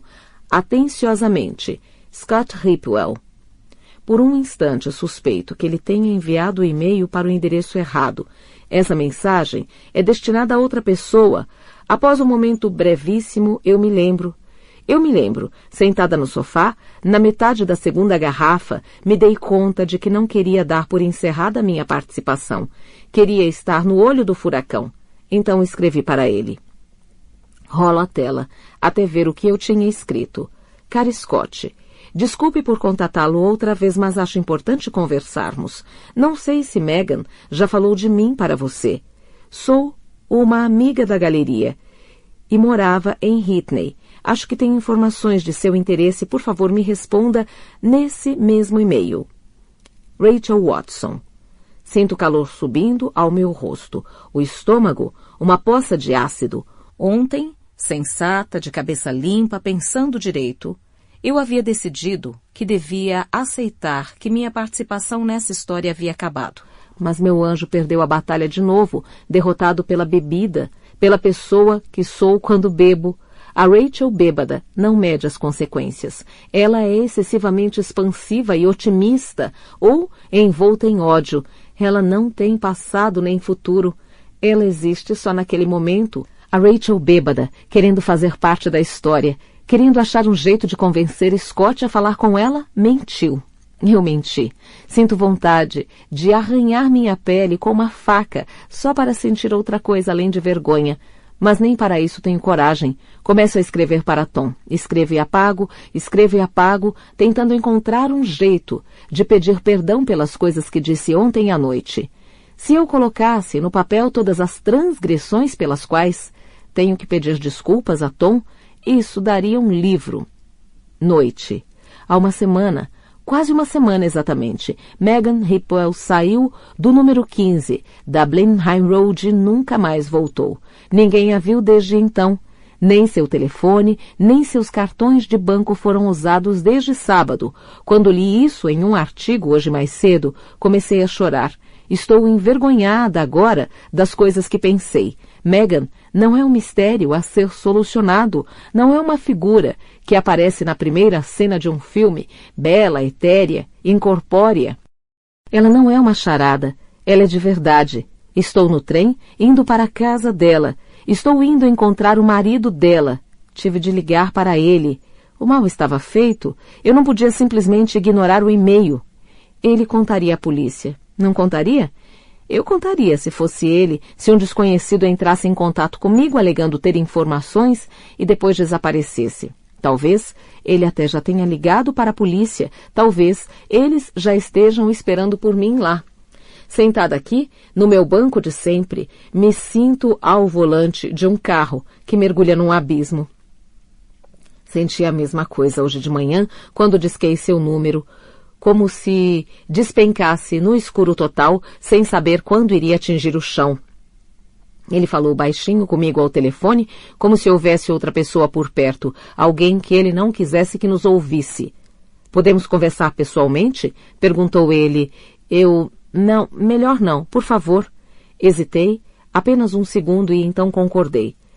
Você poderia vir até a minha casa? Não agora, tem gente aqui. Hoje à noite. Ele me deu o endereço e fingi anotar. Obrigado por me telefonar, disse ele e desligou. E eu sabia, no momento em que concordei fazer isso, que não era uma boa ideia. O que sei sobre Scott pelos jornais é quase nada. O que sei dele pelas minhas observações pessoais, não sei de verdade. Não sei nada sobre Scott. Sei de coisas sobre Jason, que, como tenho de ficar me lembrando, não existe. Tudo o que sei, com certeza, certeza absoluta, é que a mulher de Scott sumiu faz uma semana. Sei que ele deve ser um dos suspeitos. E sei por ter visto aquele beijo que ele tinha motivo para matá-la. Bem, ele pode não saber que tinha um motivo, mas...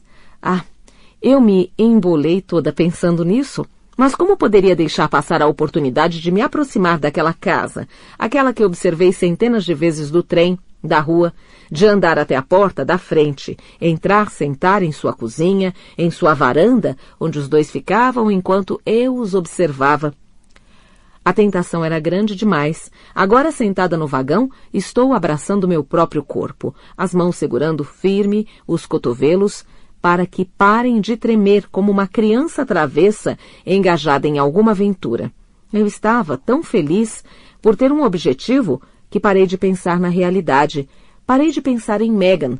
Estou pensando nela agora. Preciso convencer Scott de que eu a conhecia. Um pouco, não muito. Assim, ele vai acreditar em mim quando eu contar que a vi com outro homem. Se eu admitir a mentira logo de cara, ele não vai confiar em mim. Então, tento imaginar como teria sido passar na galeria, conversar com ela enquanto bebemos um café. Será que ela gosta mesmo de café? Conversaríamos sobre arte, talvez, ou yoga, ou sobre nossos maridos. Não sei nada sobre arte, nunca fiz yoga. Não tenho marido e ela traiu o dela. Penso nas coisas que seus amigos de verdade falaram sobre ela. Maravilhosa, engraçada, linda, de bom coração, amada. Ela cometeu um erro. Acontece. Ninguém é perfeito. Pasta 10.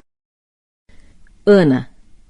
Sábado, 20 de julho de 2013. Manhã. Eve acorda pouco antes das 6. Eu me levanto da cama, entro de mansinho no quarto dela e a pego no colo. Dou-lhe de mamar e a levo comigo para minha cama. Quando acordo de novo, Tom não está do meu lado, mas ouço seus passos na escada. Ele está cantando baixinho, ou melhor, recitando "Parabéns para você, parabéns para você". Eu não havia nem pensado nisso ainda, tinha me esquecido totalmente. Não pensei em nada além de ir pegar minha neném e voltar para a cama. Agora estou rindo mesmo antes de despertar por completo. Abro os olhos e Eve também está sorrindo. E quando olho para cima, Tom está ao pé da cama com a bandeja na mão. Está usando meu avental da Orla Keeley. E nada mais. Café na cama, aniversariante, diz ele, deixa a bandeja na beirada da cama e dá a volta para me beijar. Abro meus presentes. Ganho uma linda pulseira de prata com um engaste em ônix de Eve e uma camisola de seda preta com calcinha combinando de Tom, e não paro de sorrir. Ele volta para a cama e ficamos deitados, Eve entre nós. Ela segura com força o indicador dele e eu estou segurando o pezinho rosado e perfeito dela. Sinto como se fogos de artifício explodissem em meu peito. É bom demais da conta, tanto amor assim. Pouco depois, quando Eve se cansa de ficar deitada, eu a pego no colo e descemos para que Tom durma mais um pouco. Ele merece. Eu fico rondando pela casa, dando uma organizada nas coisas. Bebo meu café no terraço, lá fora, vendo os trens meio vazios, passando, fazendo tudo tremer e penso no almoço. Está quente, quente demais para um assado de carne com molho e Yorkshire pudding. Batata assada e vegetais cozidos para combinar, mas vou preparar a refeição completa mesmo assim, pois Tom adora carne assada e depois podemos tomar um sorvete para refrescar. Preciso só dar um pulinho na rua para comprar aquele merlot que ele adora. Então, arrumo Eve, afivelo-a no carrinho e rumamos para o mercado. Todo mundo me disse que era loucura eu aceitar me mudar para a casa de Tom, mas todo mundo também achou loucura eu me envolver com um homem casado, ainda por cima, casado com uma esposa extremamente instável. E nisso provei que estavam errados. Não importa o quanto ela tente causar problemas, Tom e Eve valem a pena. Mas, quanto à casa, eles tinham razão.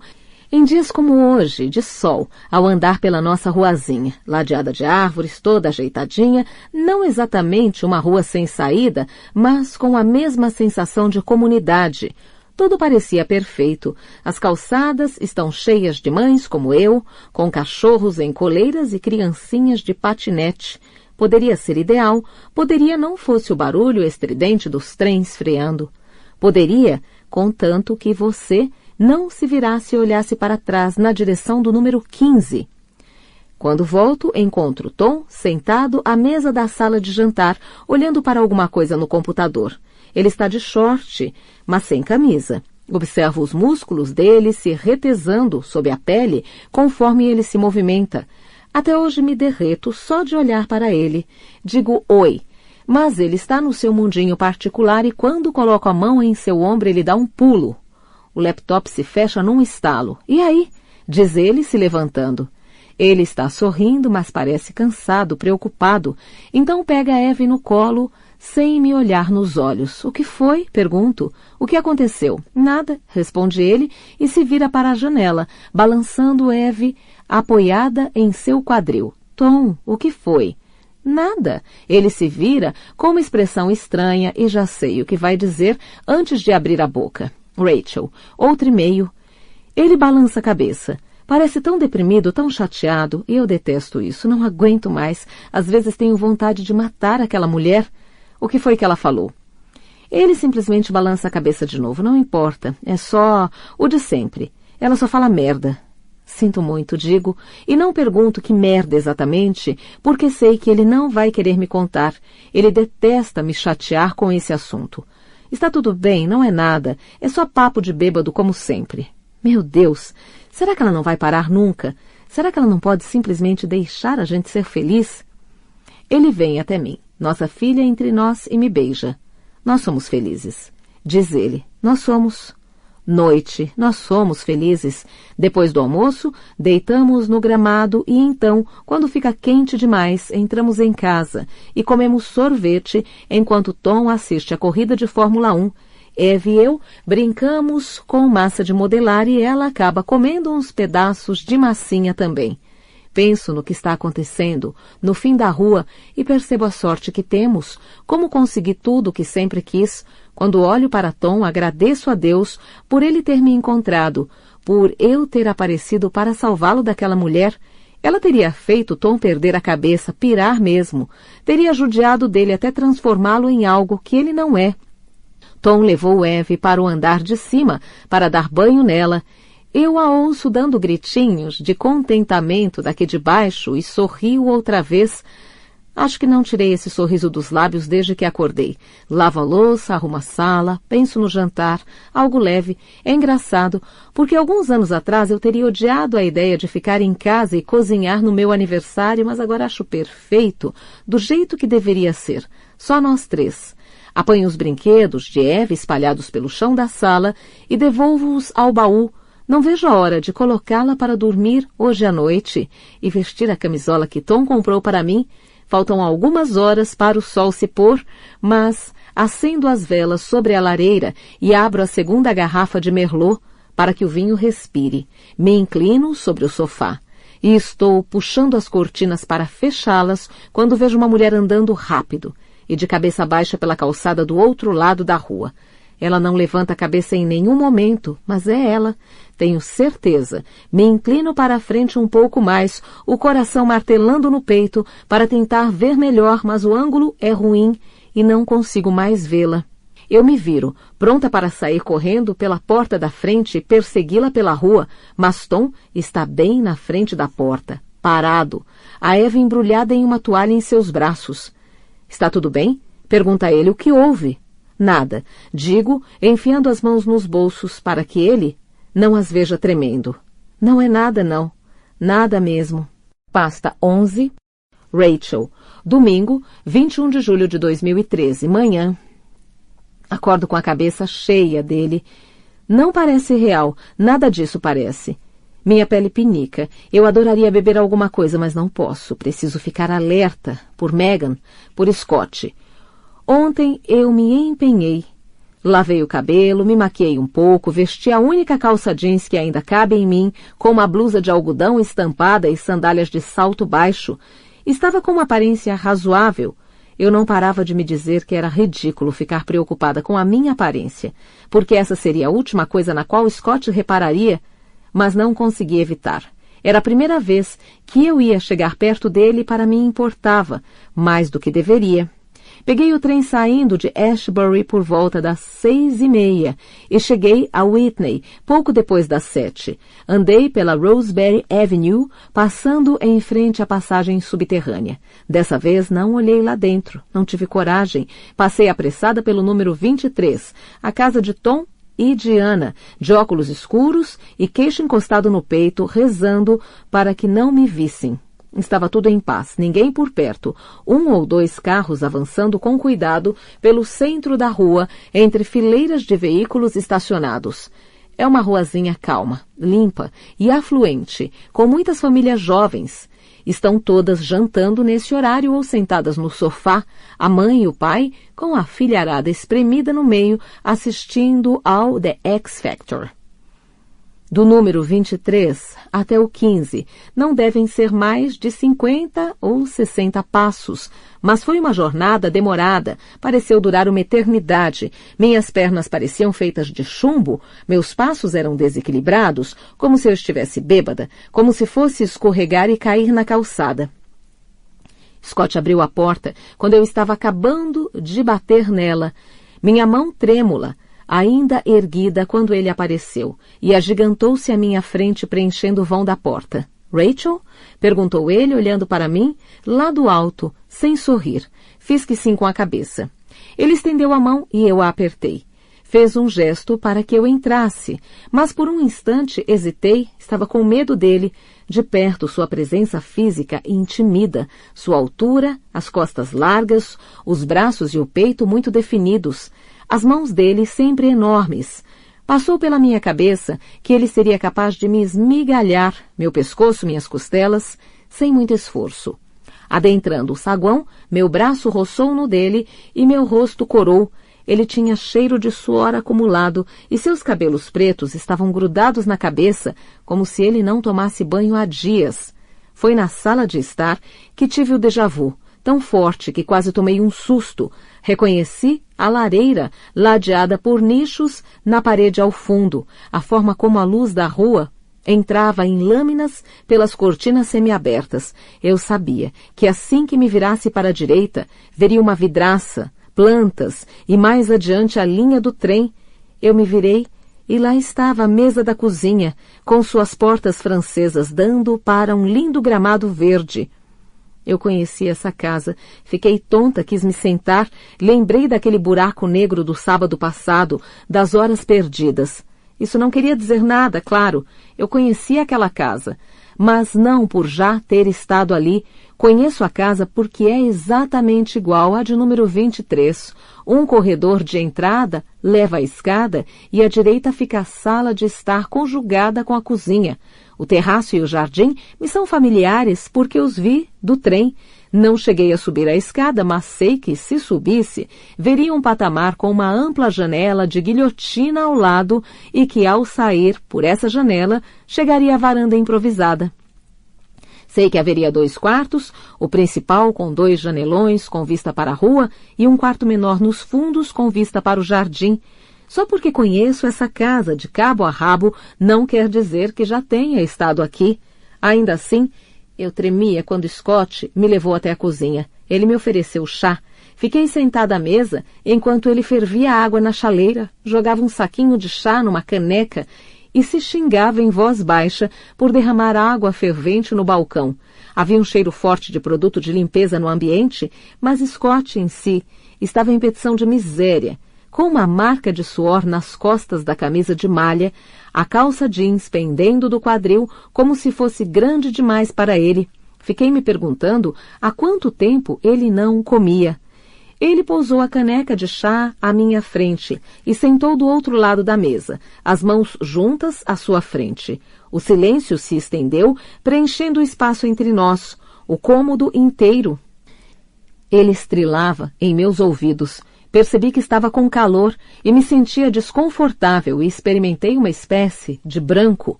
Não sabia mais o que estava fazendo ali. Por que diabos tinha ido até a casa dele? Ouvi um ruído distante, o trem se aproximando. Esse velho som me reconfortou. "Você é amiga da Megan?" perguntou ele por fim.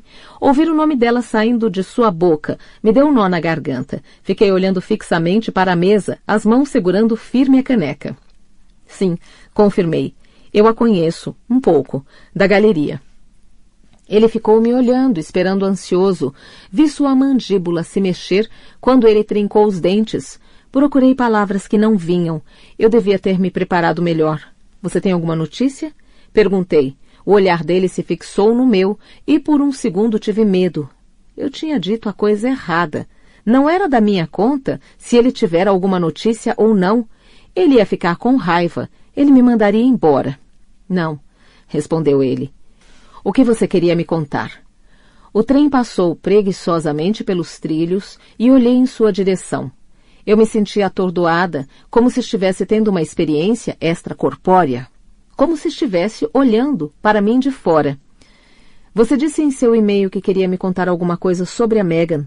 O tom de voz dele ficou um pouco mais agudo. Respirei fundo. Eu me sentia péssima. Estava plenamente ciente de que o que eu estava prestes a dizer ia piorar tudo, ia magoá-lo. Eu vi Megan com alguém, falei. Escapuliu da minha boca, assim, sem preparação nem contexto. Ele me encarava. Quando?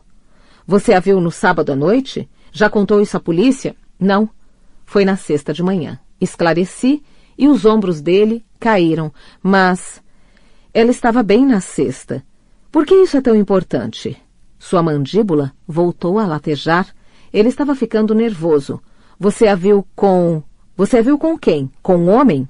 Sim, eu... Como ele era? Ele se levantou, seu corpo bloqueando a luz. Você contou isso à polícia? Perguntou de novo. Contei, mas não sei se me levaram muito a sério. Por quê? É que... Não sei. Achei que você deveria saber. Ele se inclinou para a frente, as mãos em punho, apoiadas na mesa. O que você está dizendo? Onde foi que você a viu? O que ela estava fazendo? Respiro fundo mais uma vez. Ela estava lá fora no gramado, falei. Bem ali. Apontei para o jardim. Eu a vi do trem. A expressão de incredulidade em seu rosto era inconfundível. Eu pego o trem de Ashbury para Londres todos os dias. Eu passo aqui em frente. Eu a vi. Ela estava com alguém. E não era você. Como você sabe? Sexta-feira de manhã? Na sexta, um dia antes do desaparecimento dela? Sim. Eu não estava aqui. Disse ele, eu estava viajando. Estava em uma conferência em Birmingham. Voltei sexta à noite. Uma vermelhidão começou a tomar conta de seu rosto, o ceticismo dando lugar a outra coisa. Então você a viu no gramado com outra pessoa e... Ela deu um beijo nele, falei. Precisava desabafar em algum momento, precisava contar para ele. Os dois estavam se beijando. Ele ajeitou a postura. As mãos, ainda em punho, foram estendidas ao longo do corpo. A vermelhidão em seu rosto ficou mais intensa.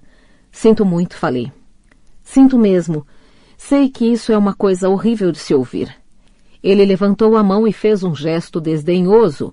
Não estava interessado na pena que eu sentia dele. Sei como é isso. Sentada ali, lembrei como se fosse ontem, da forma como me senti, em minha própria cozinha, a 5 casas dali, enquanto Lara, minha ex-melhor amiga, estava na minha frente com um filho pequeno e gordinho se remexendo em seu colo. Lembro dela me dizendo que sentia muito por meu casamento ter acabado. Lembro de como fiquei furiosa com aquela conversa mole. Ela não tinha a menor ideia de como doía. Eu a mandei ir à merda e ela me pediu para não falar daquele jeito na frente do filho dela. Nunca mais voltei a vê-la. Como ele era, esse homem que você viu? Perguntou Scott. Estava de costas para mim, de pé, olhando para o gramado. Era alto. Mais alto que você, talvez. Pele morena.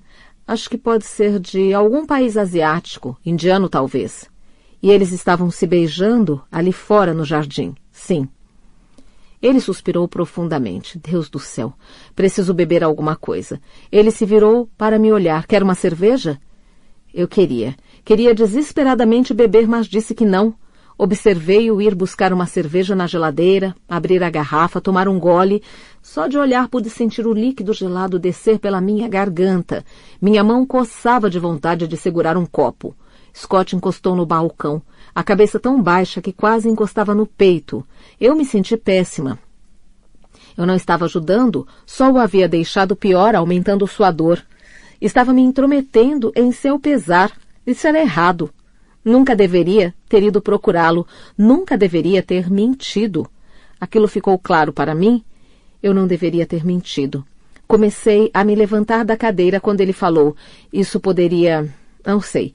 Poderia ser uma coisa boa, não poderia? Talvez signifique que ela está bem, ela só... Ele deu uma risadinha oca. Ela só fugiu com alguém.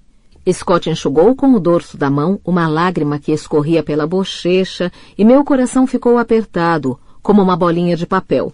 Mas o problema é que eu não acredito que ela fosse deixar de me ligar. Ele me olhou como se eu tivesse as respostas, como se eu soubesse. Com certeza, ela me ligaria, você não acha? Ela saberia o pânico em que eu... Como ficaria desesperado? Ela não é tão sem coração assim, é? Ele falava comigo como se eu fosse alguém em quem podia confiar, como uma amiga de Megan. E eu sabia que aquilo estava errado, mas me senti bem. Ele deu outra golada na cerveja e voltou a olhar para o jardim. Acompanhei o olhar dele até o montinho de pedras empilhadas junto à cerca, à base de um jardim ornamental, iniciado há tempos e nunca finalizado. Ele ergueu a garrafa de novo, como se fosse beber outro gole, mas desistiu no meio do caminho e virou o rosto para mim. "Você viu Megan do trem?" perguntou. "Então você estava simplesmente olhando pela janela e lá estava ela, uma mulher que por acaso você conhecia?" A atmosfera do ambiente tinha mudado. Ele não tinha mais certeza se eu era uma aliada, se eu era confiável. Uma sombra de dúvida pairou em seu rosto. "Sim, eu sei onde ela mora", falei e me arrependi do que disse assim que as palavras saíram da minha boca. "Onde vocês moram, digo. Já estive aqui uma vez, muito tempo atrás, então às vezes eu olhava para cá, à procura dela, quando passava no trem." Ele me encarava. Senti meu rosto enrubescer. Ela vivia aqui fora. Ele colocou a garrafa vazia sobre o balcão, andou na minha direção e sentou-se na cadeira ao meu lado. "Então você conhecia bem a Megan? Digo, bem o bastante para vir aqui em casa." Eu sentia o sangue pulsando no pescoço, o suor na base das costas, o fluxo incômodo da adrenalina pelo corpo. Eu não devia ter dito isso, não devia ter complicado a mentira. Foi só uma vez, mas eu... sei onde fica a casa, porque já morei aqui perto. Ele ergueu as sobrancelhas, intrigado. "Nessa mesma rua, no número 23. Ele assentiu lentamente. "Watson", disse ele, "então você é... o quê? A ex-mulher do Tom?" "Sou. Eu me mudei daqui há uns 2 anos. Mas ainda visitava a galeria da Megan, às vezes. E quando você a via, o que ela... Ela falava de coisas pessoais, de mim?" Sua voz saía rascante. "De alguma outra pessoa?" Eu fiz que não com a cabeça. Não. Geralmente era só para passar o tempo." Fez-se um longo silêncio. De repente o calor pareceu aumentar. O cheiro de produto de limpeza se desprendia de todas as superfícies. Eu me senti um pouco zonza. À minha direita havia uma mesinha coberta de porta-retratos. De lá Megan sorria para mim, acusadora. "Melhor eu ir embora", falei. "Já tomei muito do seu tempo." Fiz que ia levantar, mas ele estendeu a mão e colocou-a em cima do meu pulso, os olhos fixos nos meus. "Não vá ainda", pediu, a voz baixa. Não cheguei a ficar de pé, mas tirei a mão debaixo da dele. Achei estranho aquilo, como se eu estivesse sendo detida. "Esse homem", disse ele, "esse homem que você viu com ela, você acha que o reconheceria se o visse?" Eu não podia contar que já havia identificado o homem numa foto na delegacia. Todo o meu embasamento para me aproximar dele era que a polícia não tinha levado minha história a sério. Se eu admitisse a verdade, a confiança iria por água abaixo. Então menti de novo. "Não tenho certeza", falei. "Mas acho que talvez sim." Fiz uma pausa e depois continuei. Tinha uma frase de um amigo da Megan no jornal. O nome dele era Rajesh. Fiquei imaginando se... Scott já balançava a cabeça. "Rajesh Gurjal, não creio. Ele é artista, participava de exposições na galeria. Ele é um cara até bonito, mas é casado, tem filhos." como se isso fosse algum impedimento. Espere um pouco, disse, levantando-se. Acho que deve ter uma foto dele por aqui em algum lugar. Ele subiu a escada e sumiu lá em cima. Relaxei os ombros e só então percebi que estava rígida, de tensão, desde a minha chegada. Olhei de novo para as fotografias. Megan de saída de praia na areia, um close de seu rosto, os olhos de um azul celeste. Só Megan, nenhuma foto dos dois juntos. Scott ressurgiu com um folheto que me mostrou. Era um folheto de divulgação de uma amostra na galeria. Ele indicou o verso. Aqui, falou. Esse é o Rajesh. O homem estava de pé ao lado de uma pintura abstrata bem colorida. Era mais velho, barbudo, baixo, atarracado. Não foi o homem que eu vi e identifiquei para a polícia. Não é ele, falei. Scott permaneceu ao meu lado, encarando o folheto, até que de repente se virou e saiu, subindo a escada de novo. Pouco depois voltava com um laptop e sentava à mesa da cozinha. Eu acho, murmurou, abrindo e ligando o computador. Acho que talvez. Ele parou de falar e eu fiquei olhando para o seu rosto, o reflexo perfeito da concentração, o músculo da mandíbula travado. Megan estava fazendo terapia, falou. O nome dele é Abdik, Kamal Abdik. Ele não é asiático, ele é da Sérvia ou da Bósnia, de um lugar desses, mas tem a pele morena. De longe poderia ser confundido com um indiano. Ele digitava algo no computador. Tem um site, acho, tenho quase certeza. Acho que tem uma foto. Ele virou o laptop para que eu pudesse visualizar a tela. Me inclinei para ver melhor. É ele, confirmei. Com certeza. É ele. Scott baixou a tampa do laptop. Ficou sem falar nada por um bom tempo. Permaneceu sentado, os cotovelos na mesa, a testa apoiada nos dedos, os braços tremendo. Ela estava tendo ataques de ansiedade, admitiu ele, por fim. Não conseguia dormir, esse tipo de coisa. Desde o ano passado, não me lembro exatamente de quando tudo começou. Ele falava sem olhar para mim, como se falasse sozinho, como se tivesse esquecido da minha presença ali.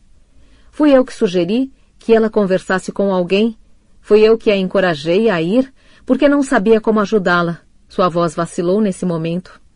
Eu não conseguia ajudá-la e ela me disse que tinha tido problemas assim antes e que eles acabaram passando. Mas eu a fiz, eu a convenci a ir a um psicólogo. Esse cara foi recomendado a ela. Ele tossiu, limpando a garganta. A terapia parecia estar ajudando. Ela estava mais feliz.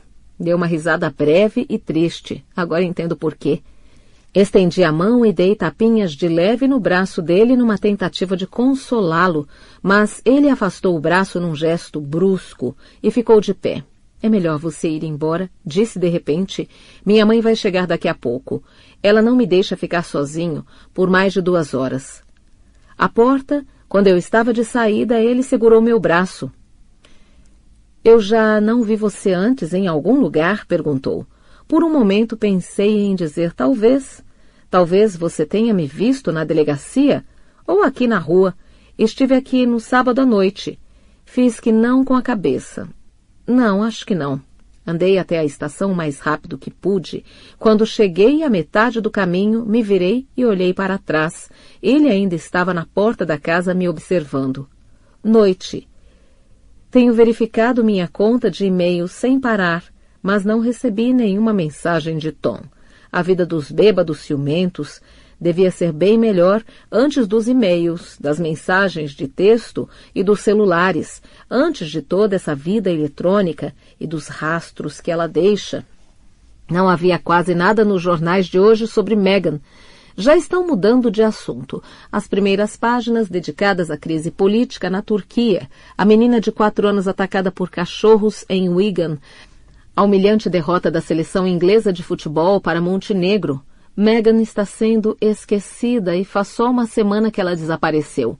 Cat me convidou para almoçar fora. Estava meio sem ter o que fazer porque Damien tinha ido visitar a mãe em Birmingham. Ela não foi convidada. Os dois já namoram há quase 2 anos e ela ainda não foi apresentada à mãe dele. Fomos ao Girafe na High Street, um lugar que eu detesto. Sentadas no meio de um salão repleto de criancinhas barulhentas, Cat me perguntou o que eu andava aprontando. Ela estava curiosa sobre aonde eu tinha ido ontem à noite. Você conheceu alguém? Perguntou ela, os olhos cheios de esperança. Foi comovente, sério.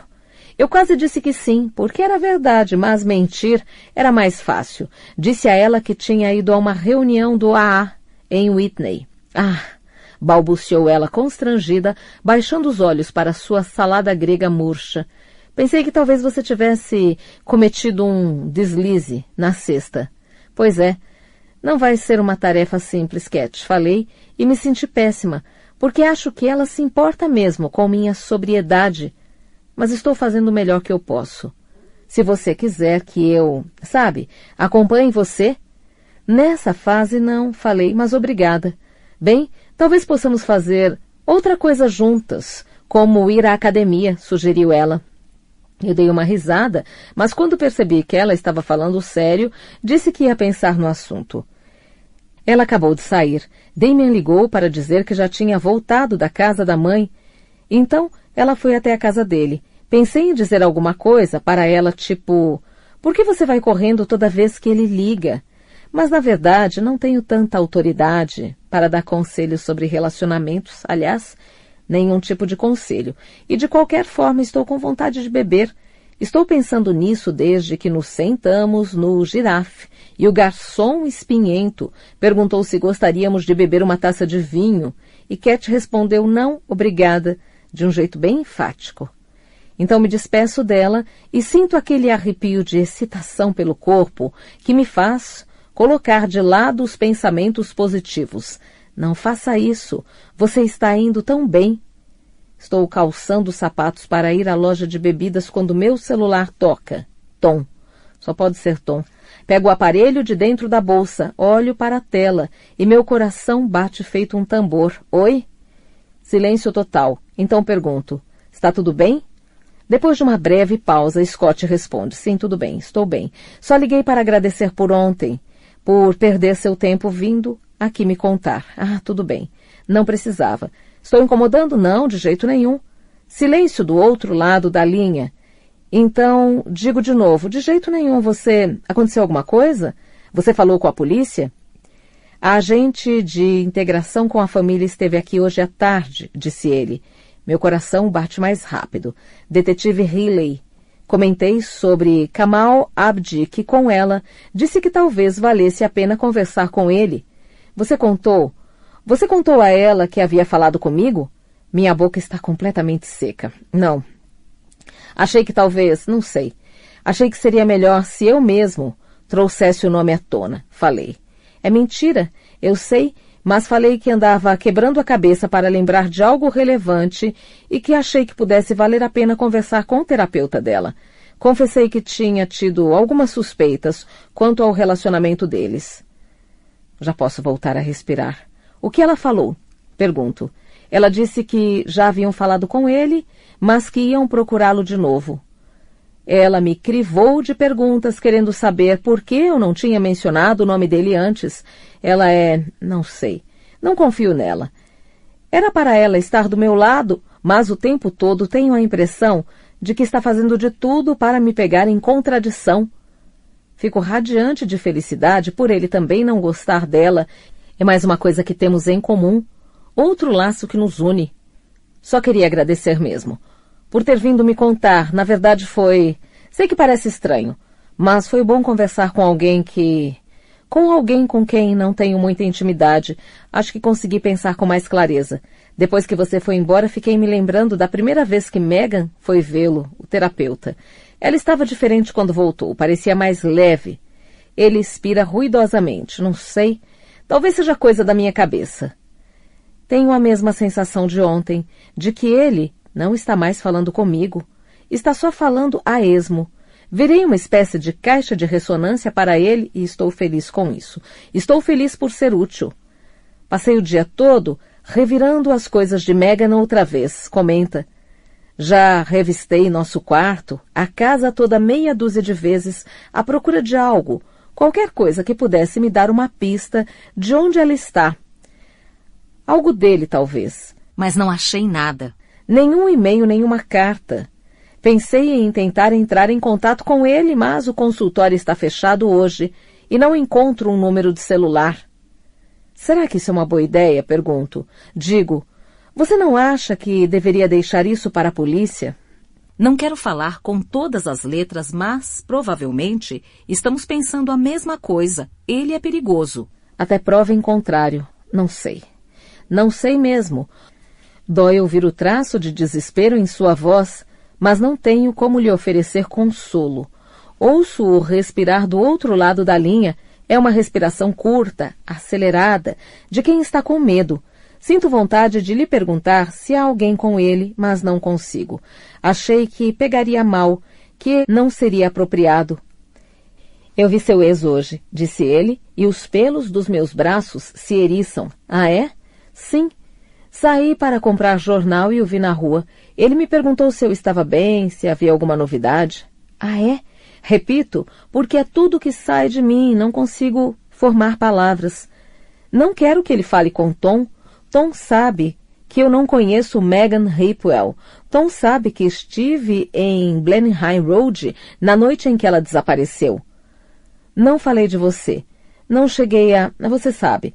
Não sabia se deveria contar para ele que conheci você. Não. Acho melhor que não tenha falado nada mesmo. Não sei. Pode parecer estranho. Tudo bem, concorda ele. Depois disso, um longo silêncio. Fico esperando o ritmo da minha pulsação diminuir. Acho que ele vai desligar, mas então pergunta.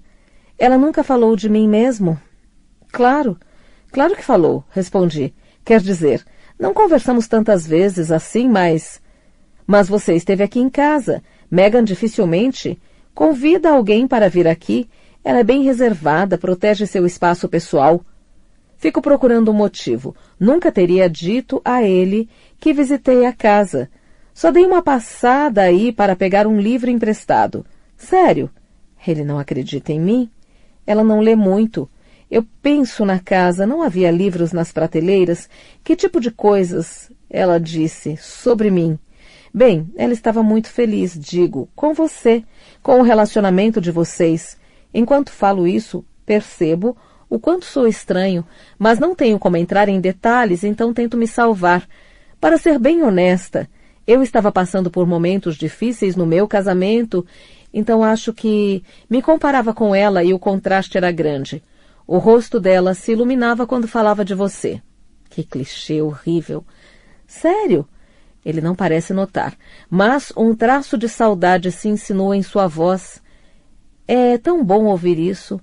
Ele faz uma pausa e fico ouvindo sua respiração curta e rápida do outro lado da linha. Nós tivemos uma discussão horrível, diz ele, na noite em que ela foi embora. Não suporto pensar que ela estava brava comigo quando... E não termina a frase. Tenho certeza de que ela não ficou brava com você por muito tempo, digo. Casais brigam o tempo todo. Mas essa briga foi feia, foi horrível, e sinto que não posso contar para ninguém, porque senão vão pensar que sou o culpado pelo desaparecimento dela. Agora sua voz tem um tom diferente, temeroso, repleto de culpa. Não me lembro como começou, confessa, e num primeiro momento não acredito nele, mas então penso em todas as discussões que já esqueci e mordo a língua. Virou uma briga feia. Eu fui muito grosso com ela. Fui um canalha, um filho da puta. Ela ficou magoada. Fui lá em cima e enfiou algumas coisas numa bolsa. Não sei o que exatamente, mas depois reparei que a escova de dente não estava no lugar. Então soube que ela não estava planejando voltar para casa. Achei que ela tinha ido passar a noite na casa de Tara. Isso já aconteceu uma vez. Só uma. Não é como se acontecesse a toda hora. Nem fui atrás dela, admite ele, e percebo de novo que não está realmente falando comigo, e sim se confessando. Está de um lado do confessionário e eu do outro, sem rosto, sem ser vista. Simplesmente a deixei ir embora. Isso foi no sábado à noite? Sim. Foi a última vez que a vi. Uma testemunha a avistou, ou melhor, uma mulher compatível com a descrição dela, andando em direção à estação Whitney, por volta das 7h15.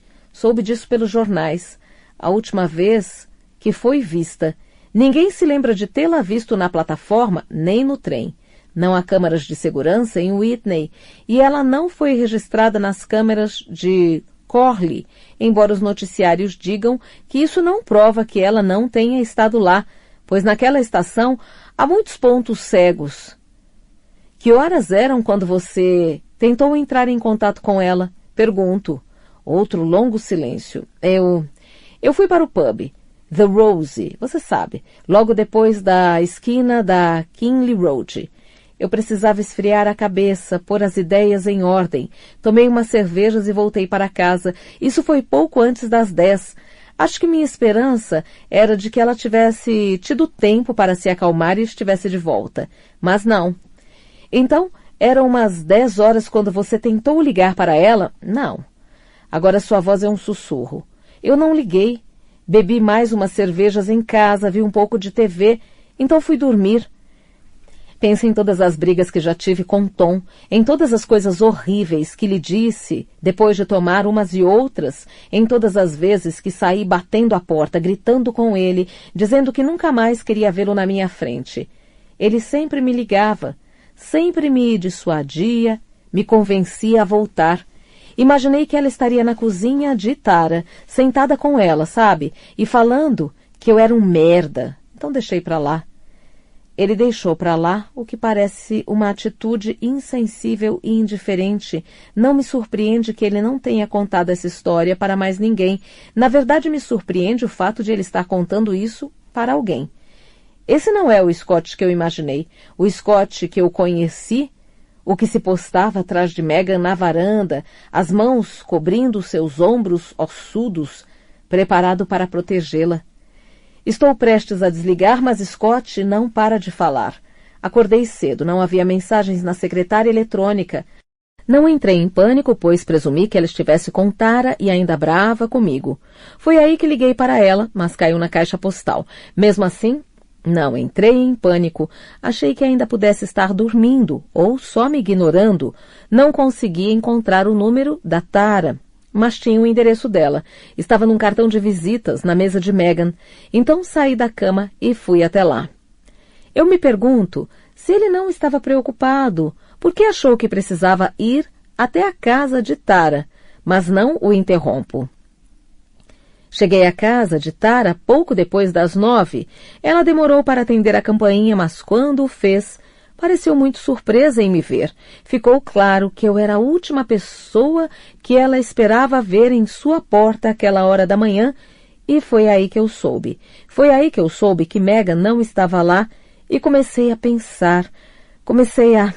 Suas palavras começam a falhar e me sinto péssima por ter duvidado dele. Tara me disse que a última vez que tinha visto Megan foi na aula de Pilates na sexta noite. Foi aí que comecei a entrar em pânico. Depois que desligo o telefone, penso em como, se você não o conhecesse e não tivesse visto como era com a mulher, como eu, muitas das coisas que ele falou não soariam sinceras. Segunda-feira, 22 de julho de 2013, manhã.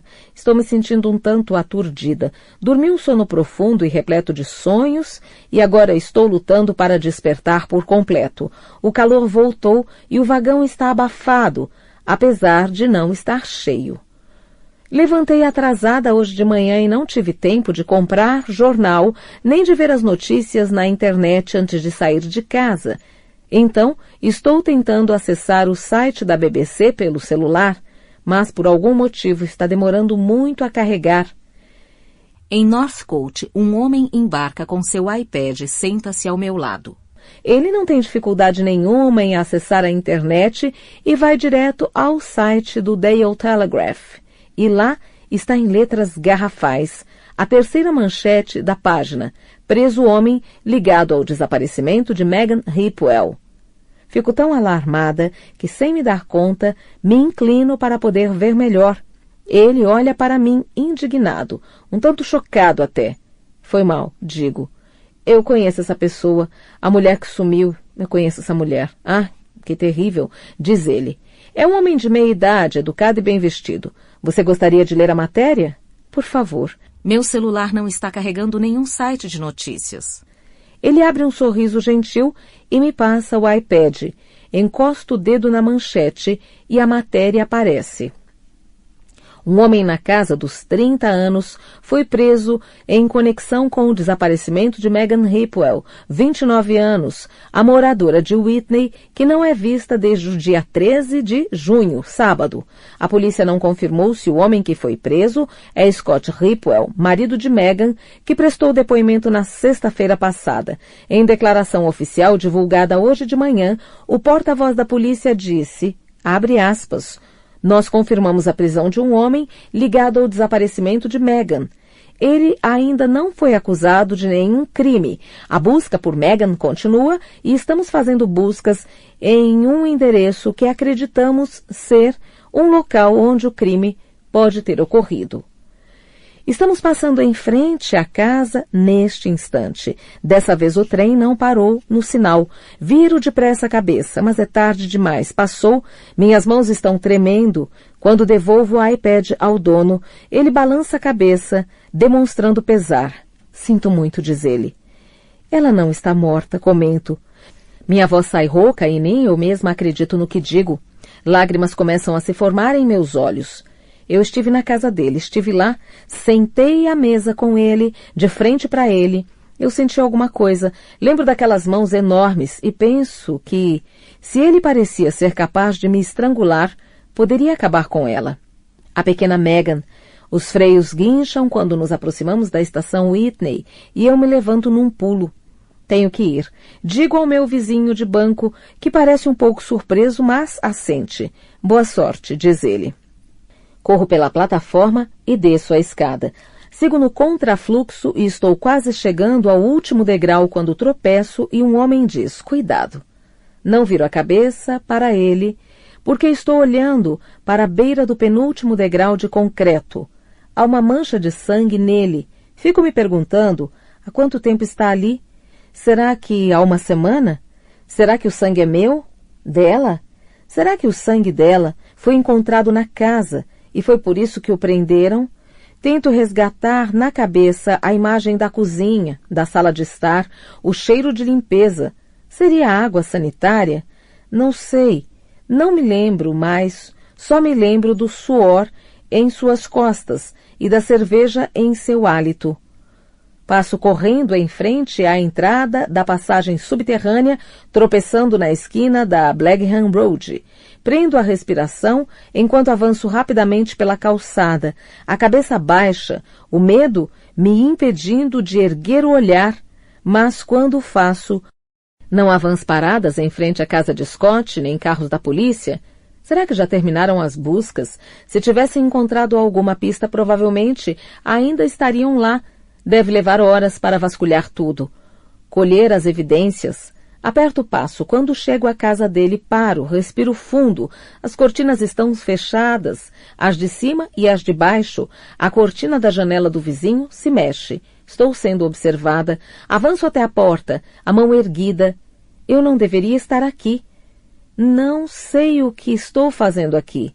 Só queria ver, queria saber. Fico dividida por um momento entre contrariar todos os meus instintos e bater naquela porta e dar meia volta. Eu me viro para ir embora e é nessa hora que a porta se abre.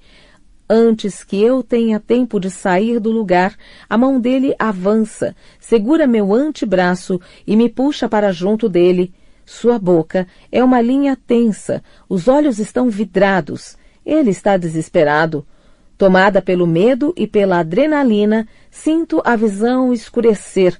Abro a boca para gritar, mas é tarde demais. Ele me puxa para dentro da casa e bate a porta. Pasta 12, Megan. Quinta-feira, 21 de março de 2013. Manhã. Não gosto de perder. Ele já devia saber disso. Eu não saio perdendo em jogos como esse.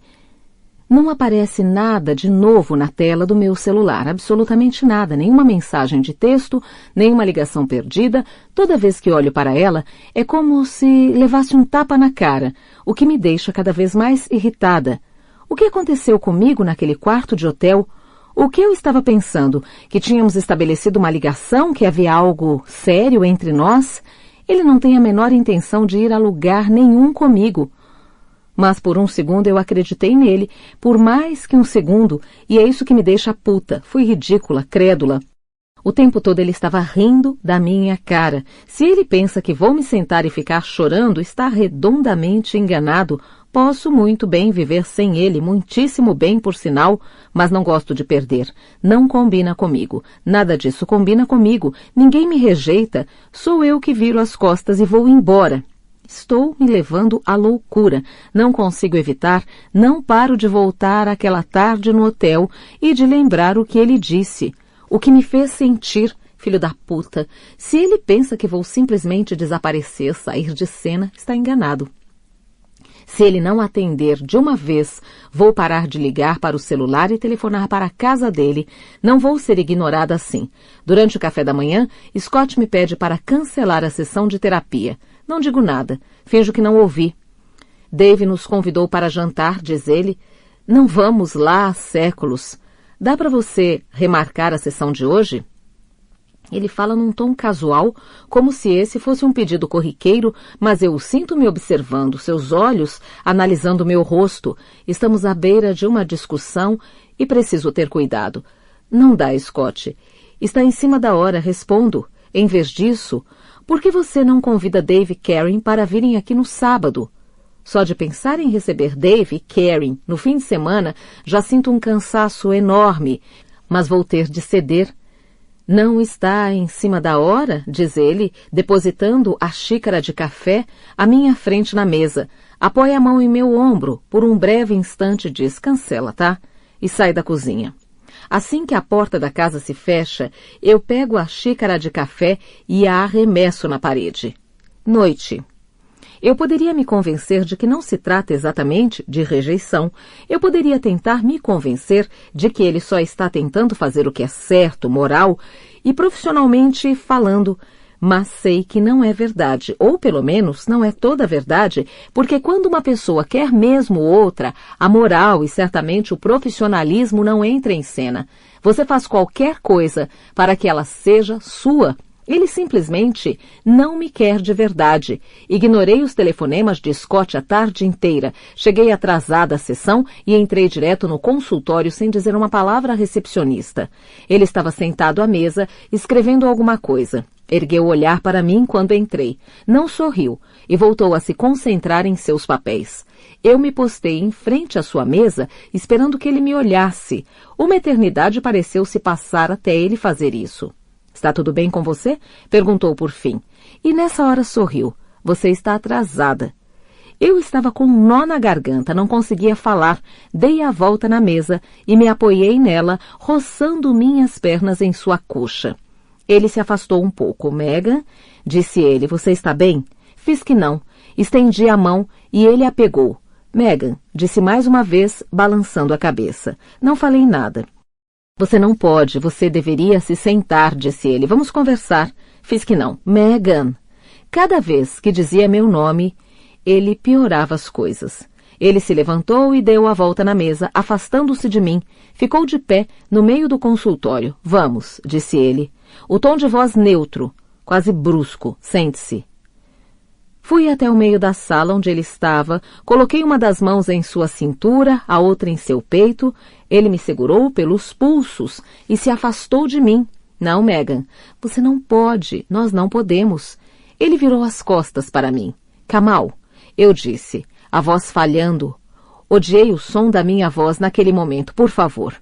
Isso aqui não é apropriado. É normal, acredite, mas falei que queria ficar com ele. Isso é transferência, Megan, retrucou. Às vezes acontece comigo também. Eu devia ter tocado neste assunto da última vez, perdão. Tive vontade de gritar nessa hora. Do jeito que ele falava, parecia tudo tão banal, tão clichê, tão simples. Você está me dizendo que não sente nada? Perguntei. Está dizendo que estou imaginando tudo isso? Ele balançou a cabeça negativamente. Você precisa entender, Megan, que eu não devia ter deixado as coisas chegarem a esse ponto. Eu me aproximei ainda mais dele, coloquei as mãos em seus quadris e o forcei a se virar para mim. Ele segurou meus braços de novo, os dedos compridos travados ao redor dos meus pulsos. Eu poderia perder o emprego, falou, e foi então que surtei. Eu o empurrei, irada, com violência. Ele tentou me conter, mas não conseguiu. Comecei a gritar com ele, a dizer que não estava nem aí para seu emprego. Ele tentava me acalmar, preocupado, imagino, com o que a recepcionista iria pensar, com o que os outros pacientes iriam pensar. Ele segurou meus ombros, os polegares fincados em meus braços, e mandou que eu me acalmasse, que parasse de agir como uma criança. Ele me chacoalhou com força. Por um momento cheguei a achar que ia me dar um tapa na cara. Tasquei-lhe um beijo, mordi seu lábio inferior com muita força. Senti o gosto do sangue na minha boca. Ele me empurrou para longe.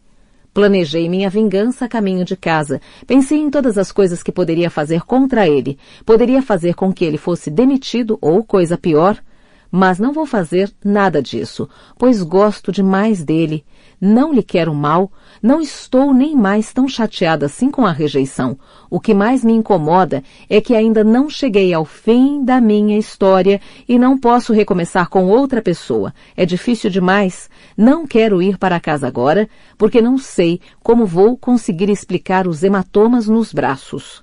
Pasta 13. Rachel, segunda-feira, 22 de julho de 2013, noite. E agora é só esperar. É agoniante a falta de notícias, a lentidão com que as coisas tendem a se desenrolar, mas não há nada mais a fazer.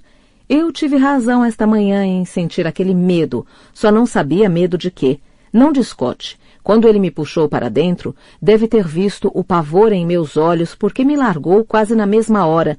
Todo descabelado e com um olhar transtornado, ele pareceu se encolher, evitando a claridade, e fechou a porta às pressas. — O que você está fazendo aqui? Há fotógrafos e jornalistas por todo lado. Não posso ter gente vindo até aqui, rondando por aí. Eles vão dizer coisas, vão tentar de tudo para conseguir fotos, para... Não tem ninguém lá fora. Falei, embora na verdade não tenha me empenhado em procurar. Poderia haver pessoas nos carros, sentadas, esperando alguma coisa acontecer. — O que você está fazendo aqui? Perguntou de novo. Eu ouvi. Vi no jornal. Só queria... É ele? Foi ele que prenderam? Ele confirmou. Foi hoje cedo. A agente da integração com a família esteve aqui. Ela veio me avisar, mas ela não podia. Eles não me dizem por quê. Devem ter descoberto alguma coisa, mas não me contam o quê. Mas não foi ela. Sei que não a encontraram. Ele se senta num degrau da escada e abraça os joelhos. O corpo todo tremendo. Não aguento mais. Não aguento mais esperar o telefone tocar. E quando tocar, o que vai ser? A pior das notícias? Ou vai ser... Ele para de falar e de repente me olha como se estivesse me vendo pela primeira vez. Por que você veio aqui? Eu queria. Achei que você não ia querer ficar sozinho. Ele me olhou como se me achasse maluca. Eu não estou sozinho, falou. Ele se levantou e passou por mim para ir até a sala. Por um momento, permaneci ali parada. Não sabia se o acompanhava ou se ia embora. Mas então ele gritou, quer café? Havia uma mulher do lado de fora, no jardim, fumando. Alta com mechas grisalhas nos cabelos, estava elegantemente vestida com calças pretas e blusa branca, abotoada até o pescoço. Estava andando de um lado para o outro pelo jardim, mas assim que me viu, parou, jogou o cigarro no piso de pedra e esmagou-o com a sola do sapato. — Polícia? — perguntou cabreira ao entrar na cozinha. — Não sou... Essa é Rachel Watson, mãe, disse Scott, a mulher que entrou em contato comigo para falar sobre o Abdick. Ela sentiu lentamente, como se a explicação de Scott não tivesse esclarecido muito. Ficou me examinando, seu olhar me verificando de cima a baixo. Eu não tinha uma boa justificativa para estar ali, não podia simplesmente dizer... Podia? É que eu queria saber, eu queria ver. Bem, Scott, está muito grato por você ter entrado em contato. Agora, claro, estamos no aguardo, esperando descobrir o que está acontecendo exatamente. Ela deu um passo na minha direção, segurou o meu cotovelo e me girou delicadamente em direção à porta da casa. Olhei de relance para Scott, mas ele não estava olhando para mim. Seu olhar estava fixo em algo fora da janela, do outro lado dos trilhos. Obrigada pela visita, senhorita Watson. Estamos muito gratos mesmo pelo que fez. Quando me dei conta, estava do lado de fora, a porta fechada com vigor atrás de mim, e ao erguer o olhar, eu os vi, Tom empurrando um carrinho de bebê e Ana a seu lado. Eles congelaram quando me viram. Ana levou a mão à boca e voou para pegar a criança. A leoa protegendo a cria, tive vontade de rir dela, de lhe dizer: não estou aqui por sua causa. Eu não podia estar menos interessada na sua filha. Foi oficialmente expulsa. A mãe de Scott deixou isso bem claro. Fui retirada da equação e estou contrariada. Mas isso não deveria importar, porque agora pegaram Kamal Abdique. Eles o pegaram e eu ajudei. Fiz a coisa certa. Eles o capturaram e agora não deve demorar para que encontrem Megan e a tragam de volta para casa. Pasta 14. Ana. Segunda-feira, 22 de julho de 2013, manhã. Tom me acordou cedo com um beijo e um sorriso atrevido. Ele tem uma reunião no fim da manhã, então sugeriu que levássemos Eve para tomar café na esquina, no lugar onde costumávamos nos encontrar quando começamos a nos ver. Sentávamos junto à janela. Ela trabalhava em Londres, então não havia risco de passar por ali e nos ver. Mas ainda assim, havia uma certa tensão. E se ela voltasse cedo para casa por algum motivo? E se passasse mal no trabalho? Ou tivesse esquecido alguma coisa importante em casa? Eu sonhava com isso. Eu ansiava pelo dia em que ela voltaria cedo, veria o marido comigo e saberia no mesmo instante que ele não lhe pertencia mais. Hoje é difícil acreditar que houve um tempo em que eu torcia para ela aparecer. Desde que Megan sumiu, tenho evitado andar por essa rua sempre que posso. Fico arrepiada só de passar em frente a essa casa. Mas é a única opção para chegar ao café. Tom caminha um pouco à minha frente, empurrando o carrinho. Ele está cantando alguma coisa para Eve, fazendo-a rir. Adoro quando saímos os três juntos. Sei como as pessoas nos veem, sei que elas pensam. Que família mais linda! Isso me enche de orgulho, mais orgulho do que qualquer outra coisa na vida. Vou flutuando pelo bairro nessa bolha de felicidade e estamos quase passando do número 15. Quando a porta se abre, por um instante, acho que estou tendo uma alucinação, porque quem sai da casa é ela, Rachel. Ela sai pela porta e fica ali parada um segundo, nos vê e congela. É horrível. Ela abre um sorriso estranhíssimo, quase uma careta, e não consigo evitar.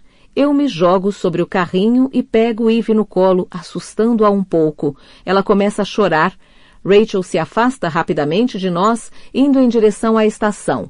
Tom grita por ela: Rachel, o que você está fazendo aqui, Rachel? Mas ela continua andando cada vez mais rápido, quase correndo, e nós dois ficamos ali sem ação, até que Tom se vira para mim e, ao ver a expressão no meu rosto, diz: vamos voltar para casa. Noite. Descobrimos quando chegamos em casa que alguém ligado ao desaparecimento de Megan Hipwell havia sido preso. Alguém de quem eu nunca tinha ouvido falar, um psicólogo com quem ela fazia terapia.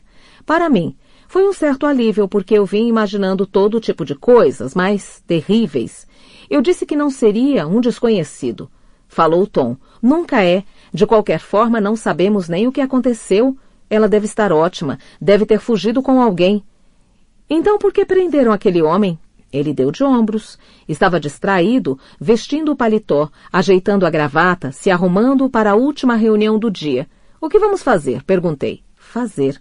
Ele me olhou sem entender. Quanto a ela, Rachel, por que ela estava aqui? Por que estava na casa dos Hipwell? Você acha que ela estava tentando entrar no nosso jardim, passando pelos jardins dos vizinhos? Tom deu uma risadinha maliciosa. Duvido muito. Qual é a Ana? Nós estamos falando da Rachel. Ela não ia conseguir pular as cercas com aquela bunda enorme. Não tenho a menor ideia do que ela estava fazendo lá. Talvez estivesse bêbada e tenha ido bater na porta errada. Quer dizer então que ela queria ter vindo aqui? Ele balançou a cabeça. Não sei. Olha, não se preocupe com isso, tá? Tranque a porta. Vou ligar para ela e tentar descobrir o que estava tramando. Acho que nós devíamos ligar para a polícia. E dizer o quê? Ela não fez nada. Ela não fez nada ultimamente, a menos que você leve em conta o fato de ela ter estado aqui na noite em que Megan Hipwell desapareceu. Falei, devíamos ter contado isso para a polícia há muito tempo. Ana, qual é? Ele envolveu minha cintura com os braços. Duvido que Rachel tenha alguma coisa a ver com o desaparecimento de Megan Hipwell. Mas vou falar com ela, tá? Só que da última vez você disse que... Eu sei, falou baixinho. Eu sei o que eu disse. Ele me beijou, deslizou a mão pelo cós da minha calça jeans. Não vamos envolver a polícia nisso a menos que seja realmente necessário. Eu acho necessário. Não consigo parar de pensar naquele sorriso que ela abriu. Aquele sorriso cínico, quase de triunfo. Precisamos sair desse lugar. Precisamos sair de perto dela. Pasta 15. Rachel. Terça-feira, 23 de julho de 2013. Manhã. Demora algum tempo até entender exatamente o que estou sentindo quando acordo. É uma espécie de êxtase, misturado com mais alguma coisa, um medo sem nome. Sei que estamos perto de descobrir a verdade, só não consigo deixar de pensar que a verdade vai ser alguma coisa terrível. Eu me sento na cama e ligo o laptop, esperando impaciente que ele acabe de inicializar. Então entro na internet. O processo inteiro parece interminável. Ouço Cat andando pela casa, lavando a louça do café, subindo para escovar os dentes. Ela se demora alguns instantes em frente à minha porta. Imagino seu punho erguido prestes a bater. Ela pensa melhor e desce de novo. A página da BBC se abre. A manchete principal fala de cortes nos benefícios e a seguinte é sobre mais um astro dos anos 1970 acusado de conduta sexual inapropriada. Nada sobre Meghan, nada sobre Kamal. Sinto uma grande frustração. Sei que a polícia tem 24 horas para indiciar um suspeito, e esse período já deve ter acabado, mas sei que em algumas circunstâncias eles detêm a pessoa por 12 horas além disso. Sei de tudo isso porque pesquisei a respeito ontem, depois que fui expulsa da casa de Scott. Voltei para cá, liguei a televisão e passei a maior parte do dia assistindo ao noticiário, lendo artigos online, esperando. Por volta do meio-dia, a polícia divulgou o nome do suspeito. O noticiário informou que a polícia comentou sobre provas descobertas na casa e no carro do Dr. Abdick. Mas não disseram o quê? Talvez sangue, o celular dela, que até agora não apareceu, roupas, uma bolsa, sua escova de dente, não paravam de mostrar fotos de Kamal, closes de seu rosto moreno e bonito.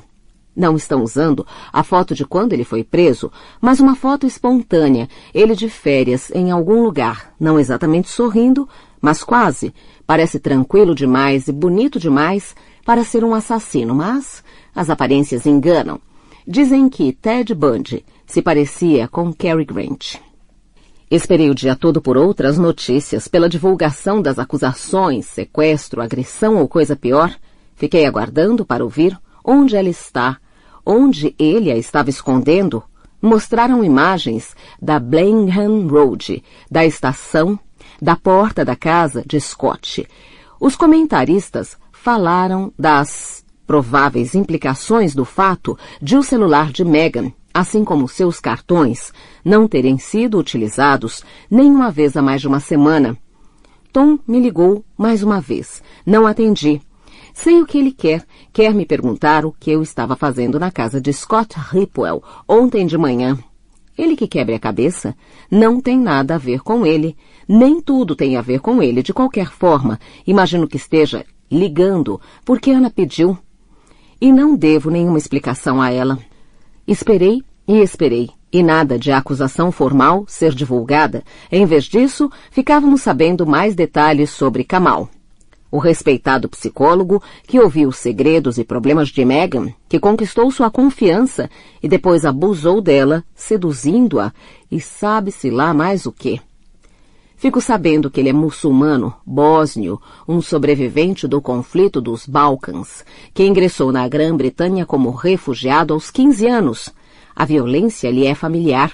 Perdeu o pai e 2 irmãos mais velhos na Srebrenica. Já foi condenado por violência doméstica.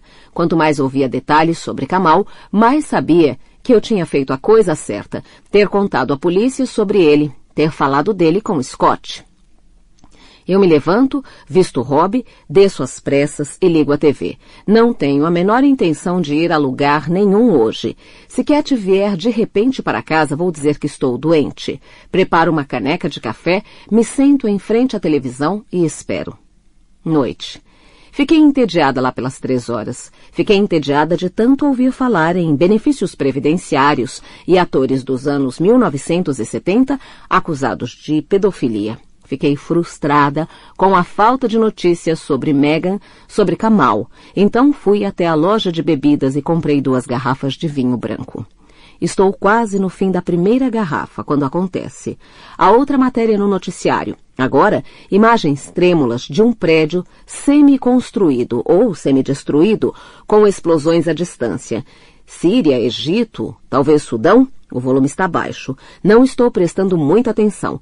É nesse momento que vejo. A tarja com informações que deslizam na base da tela me informa que o governo enfrenta objeções aos cortes à assistência jurídica gratuita, que Fernando Torres vai ficar sem jogar até 4 semanas por causa de uma luxação na perna e que o suspeito no caso Meghan Hipwell foi solto sem ser indiciado. Coloco minha taça na mesa e pego o controle remoto, pressionando o botão do volume para aumentar. Não pode ser. A matéria sobre a guerra prossegue, não acaba nunca. E a cada segundo minha pressão aumenta, mas por fim a notícia termina e eles voltam ao estúdio, onde a apresentadora diz: Kamal Abdic, o homem preso ontem pela suposta ligação com o desaparecimento de Meghan Hipwell, foi liberado sem ser indiciado. Abdic, que era terapeuta da senhora Hipwell, foi detido ontem, mas libertado hoje de manhã, pois a polícia alega não haver provas suficientes para indiciá-lo. Não escuto o que ela diz depois disso. Só fico ali sentada, a visão embaçada, nos ouvidos um som de ondas revoltas e pensando: eles pegaram o cara. Pegaram e então o deixaram ir. Mais tarde, lá em cima, eu havia bebido além da conta. Não consigo mais ver direito a tela do laptop. Vejo tudo em dobro, triplicado. Consigo ler, se tapar um dos olhos com a mão. Isso me dá dor de cabeça. Cat está em casa. Me chamou e respondi que estava me sentindo mal, que estava de cama. Ela sabe que andei bebendo. Meu estômago está cheio de álcool. Estou enjoada. Não consigo pensar direito. Não devia ter começado a beber tão cedo. Não devia ter começado a beber e ponto. Faz 1 hora que liguei para Scott e liguei de novo agora há pouco. Também não devia ter feito isso. Só quero saber que mentiras Kamal lhes contou. Em que mentiras eles foram tão ingênuos para acreditar? A polícia conseguiu meter os pés pelas mãos, idiotas. Aquela tal de Riley. A culpa deve ser dela, tenho certeza. Os jornais não ajudam. Pelo que dizem, a condenação por violência doméstica não existia, foi um engano. Estão fazendo com que ele pareça a vítima. Não quero mais beber. Sei que deveria despejar o resto da bebida na pia, porque senão ela vai estar ali de manhã e eu vou levantar e beber assim que a vir. E quando começar não vou parar mais. Eu deveria despejá-la na pia. Mas sei que não vou fazer isso. Pelo menos assim tenho algo pelo que ansiar amanhã. Está escuro e ouço alguém chamando o nome dela.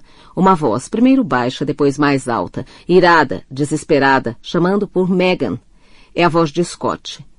Está chateado com ela. Ele a chama sem parar. É um sonho, acho. Fico tentando reter aquela voz na cabeça, segurá-la.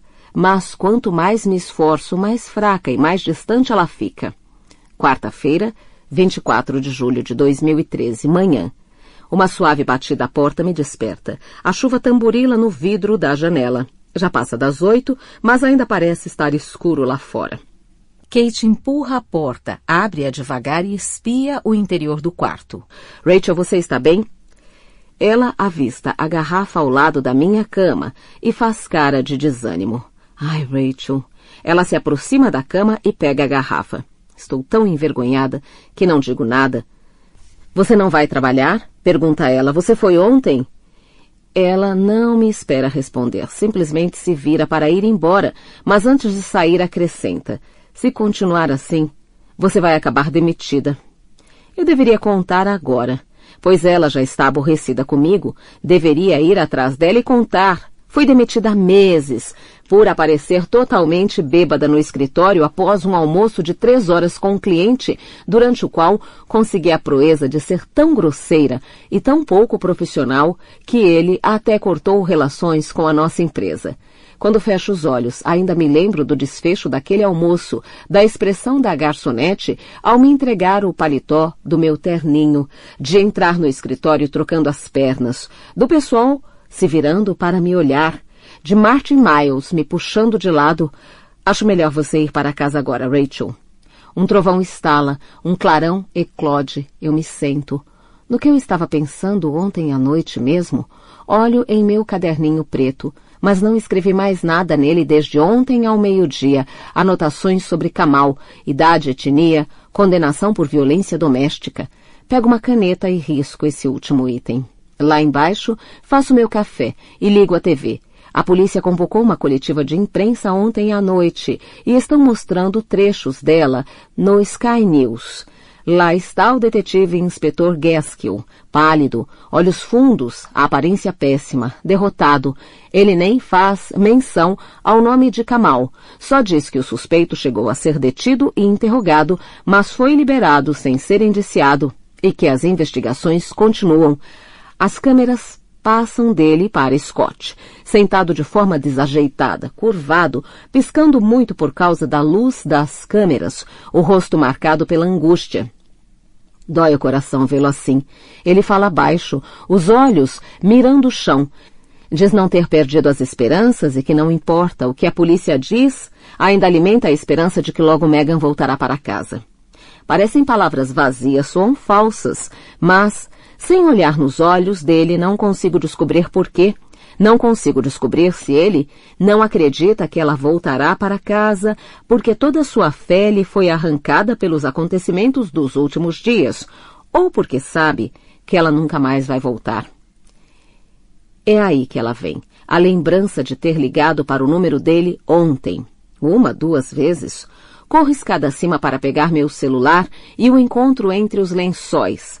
Há 3 ligações perdidas, uma de Tom e 2 de Scott, nenhuma mensagem. A ligação de Tom foi ontem à noite, assim como a primeira de Scott, só que mais tarde, perto da meia-noite. A segunda ligação dele foi hoje de manhã, há apenas alguns minutos. Meu coração se alegra um pouco. É um bom indício, apesar do que a mãe dele fez. Apesar do que obviamente se podia ler nas entrelinhas, muito obrigada pela ajuda, agora deu fora, Scott ainda quer falar comigo.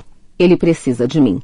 De repente, sinto uma enorme afeição por Cat, grata por ela ter jogado fora o resto do vinho. Preciso manter a mente alerta por Scott. Ele precisa de mim, sóbria. Tomo um banho, me visto, preparo mais uma xícara de café, me sento na sala de estar, o caderninho preto ao meu lado e ligo para o celular de Scott. Você deveria ter me dito. Ele diz assim que atende. O que você é? Seu tom é frio, sério. Meu estômago se contrai e endurece. Ele sabe. A detetive Riley falou comigo depois que o soltaram. Ele negou ter tido um caso com ela. E a testemunha que sugeriu haver alguma coisa entre eles não era confiável, segundo ela, uma alcoólatra, mentalmente instável, talvez. Ela não me disse o nome da testemunha, mas imagino que estivesse falando de você. Mas não, digo, não. Eu não tinha bebido quando vi os dois, eram 8:30 da manhã, como se isso quisesse dizer alguma coisa. E encontraram provas. Deu no jornal, encontraram provas insuficientes. A linha fica muda. Sexta-feira, 26 de julho de 2013, manhã. Não estou mais indo todo dia para o meu emprego imaginário, desisti da encenação. Mal consigo sair da cama. Acho que a última vez que escovei os dentes foi na quarta-feira. Continuo fingindo que estou doente, embora tenha certeza de não estar conseguindo enganar ninguém. Não tenho coragem de me levantar, de me vestir, de entrar no trem, de ir até Londres e de perambular pela rua. Já é ruim o bastante quando está sol, mas nessa chuva é impossível. Hoje é o 3º dia de aguaceiro congelante, torrencial, sem trégua. Minhas noites de sono têm sido difíceis, e agora não é mais só a questão da bebida. São os pesadelos. Estou presa em algum lugar e sei que tem alguém se aproximando e que há um jeito de sair dali. Sei que há. Sei que já vi a saída antes, mas não encontro um meio de voltar para lá. E quando ele me pega, não consigo gritar. Eu tento, encho o pulmão de ar e forço a saída dele pela boca, mas o som não sai. Só um arfar, como uma pessoa à beira da morte lutando para respirar. Às vezes nos meus pesadelos me vejo na passagem subterrânea de Brambrae Road. O caminho de volta está bloqueado e não consigo seguir adiante porque há algo ali. Alguém a espera. E acordo totalmente apavorada. Eles nunca vão encontrá-la. A cada dia, a cada hora que passa, estou mais certa disso. Ela vai ser um daqueles nomes. A história dela vai ser uma daquelas notícias. Perdida, desaparecida, corpo jamais encontrado. E Scott não terá justiça nem paz. Ele nunca terá um corpo para velar. Nunca vai saber o que aconteceu com ela. Não haverá desfecho, solução. Fico acordada pensando nisso e sofro. Não pode haver agonia maior, nada pode ser mais doloroso que a dúvida, que não terá fim. Escrevi para ele, admiti meu problema, então menti de novo dizendo que agora estava tudo sob controle, que eu estava buscando ajuda profissional. Afirmei que não sou mentalmente instável, nem sei mais se isso é verdade ou não. Falei que tinha total certeza do que vira e que não havia bebido quando presenciei a cena. Isso, pelo menos, é verdade. Ele não respondeu. Imaginei que não fosse responder. Fui cortada da vida dele, silenciada. As coisas que tenho vontade de dizer a ele jamais vou poder dizer. Não posso escrevê-las. Não saem como eu gostaria. Quero que ele saiba que sinto muito mesmo por não ter sido suficiente levar a polícia até Kamal e dizer, vejam, aqui está ele. Eu devia ter visto alguma coisa. Naquele sábado à noite eu devia ter ficado de olhos bem abertos. Noite. Estou totalmente encharcada, congelando de frio. As pontas dos dedos pálidas e enrugadas, a cabeça latejando por causa de uma ressaca que começou por volta das 5:30. O que faz sentido, levando em conta que comecei a beber por volta do meio-dia. Saí para comprar outra garrafa, mas meus planos foram frustrados pelo caixa automático, que me deu a resposta, que já era de se esperar, saldo insuficiente. Depois disso comecei a andar. Andei sem rumo por mais de 1 hora, sob chuva forte. As ruas para pedestres do centro de Ashbury eram só minhas. Decidi em algum momento dessa caminhada que precisava fazer alguma coisa. Preciso compensar a minha insuficiência. Agora ensopada e quase sóbria, vou ligar para Tom. Não quero saber o que fiz, o que eu disse naquele sábado à noite, mas preciso descobrir. Isso pode despertar alguma lembrança. Por algum motivo tenho certeza de que está faltando alguma peça, algo vital. Talvez seja só mais um auto-engano, eu tentando me convencer mais uma vez de que tenho algum valor, por menor que seja, mas talvez haja um fundo de verdade. Estou tentando falar com você desde segunda, diz Tom, assim que atende o telefone. Liguei para o seu trabalho. Acrescenta e deixa a frase no ar. Já estou na defensiva, constrangida, envergonhada. Preciso conversar com você, digo, sobre sábado à noite. Aquele sábado à noite. Do que você está falando? Sou eu quem precisa conversar com você sobre segunda-feira, Rachel. Que diabos você estava fazendo na casa de Scott Ripwell? Isso não é importante, Tom. É importante, sim, senhora. O que estava fazendo lá? Você entende, não entende? Que ele pode ser, quer dizer, nós não sabemos, não é? Ele pode ter feito alguma coisa com ela, não pode? Com a mulher dele. Ele não fez nada com a mulher dele. Digo confiante, não foi ele. Como raios você sabe disso, Rachel? O que está havendo? É que Você vai ter que acreditar em mim. Não foi por isso que eu liguei, precisava falar com você sobre aquele sábado, sobre a mensagem que você deixou na minha caixa postal. Você estava tão revoltado. Disse que eu tinha assustado a Ana, e a assustou. Ela viu você trocando as pernas pela rua, e você a xingou aos gritos. Ela ficou morta de medo depois do que aconteceu da última vez, com Eve. Ela fez alguma coisa? Alguma coisa? Contra mim? O quê? Eu tinha um corte, Tom, na cabeça. Eu estava sangrando. Você está acusando a Ana de alguma coisa? Ele está gritando agora, furioso. Sério, Rachel, já chega. Eu convenci a Ana várias vezes a não denunciar você para a polícia, mas se continuar assim, nos perturbando e inventando histórias... Não estou acusando a Ana de nada, Tom. Só estou tentando entender o que aconteceu. Você não se lembra. É claro que não.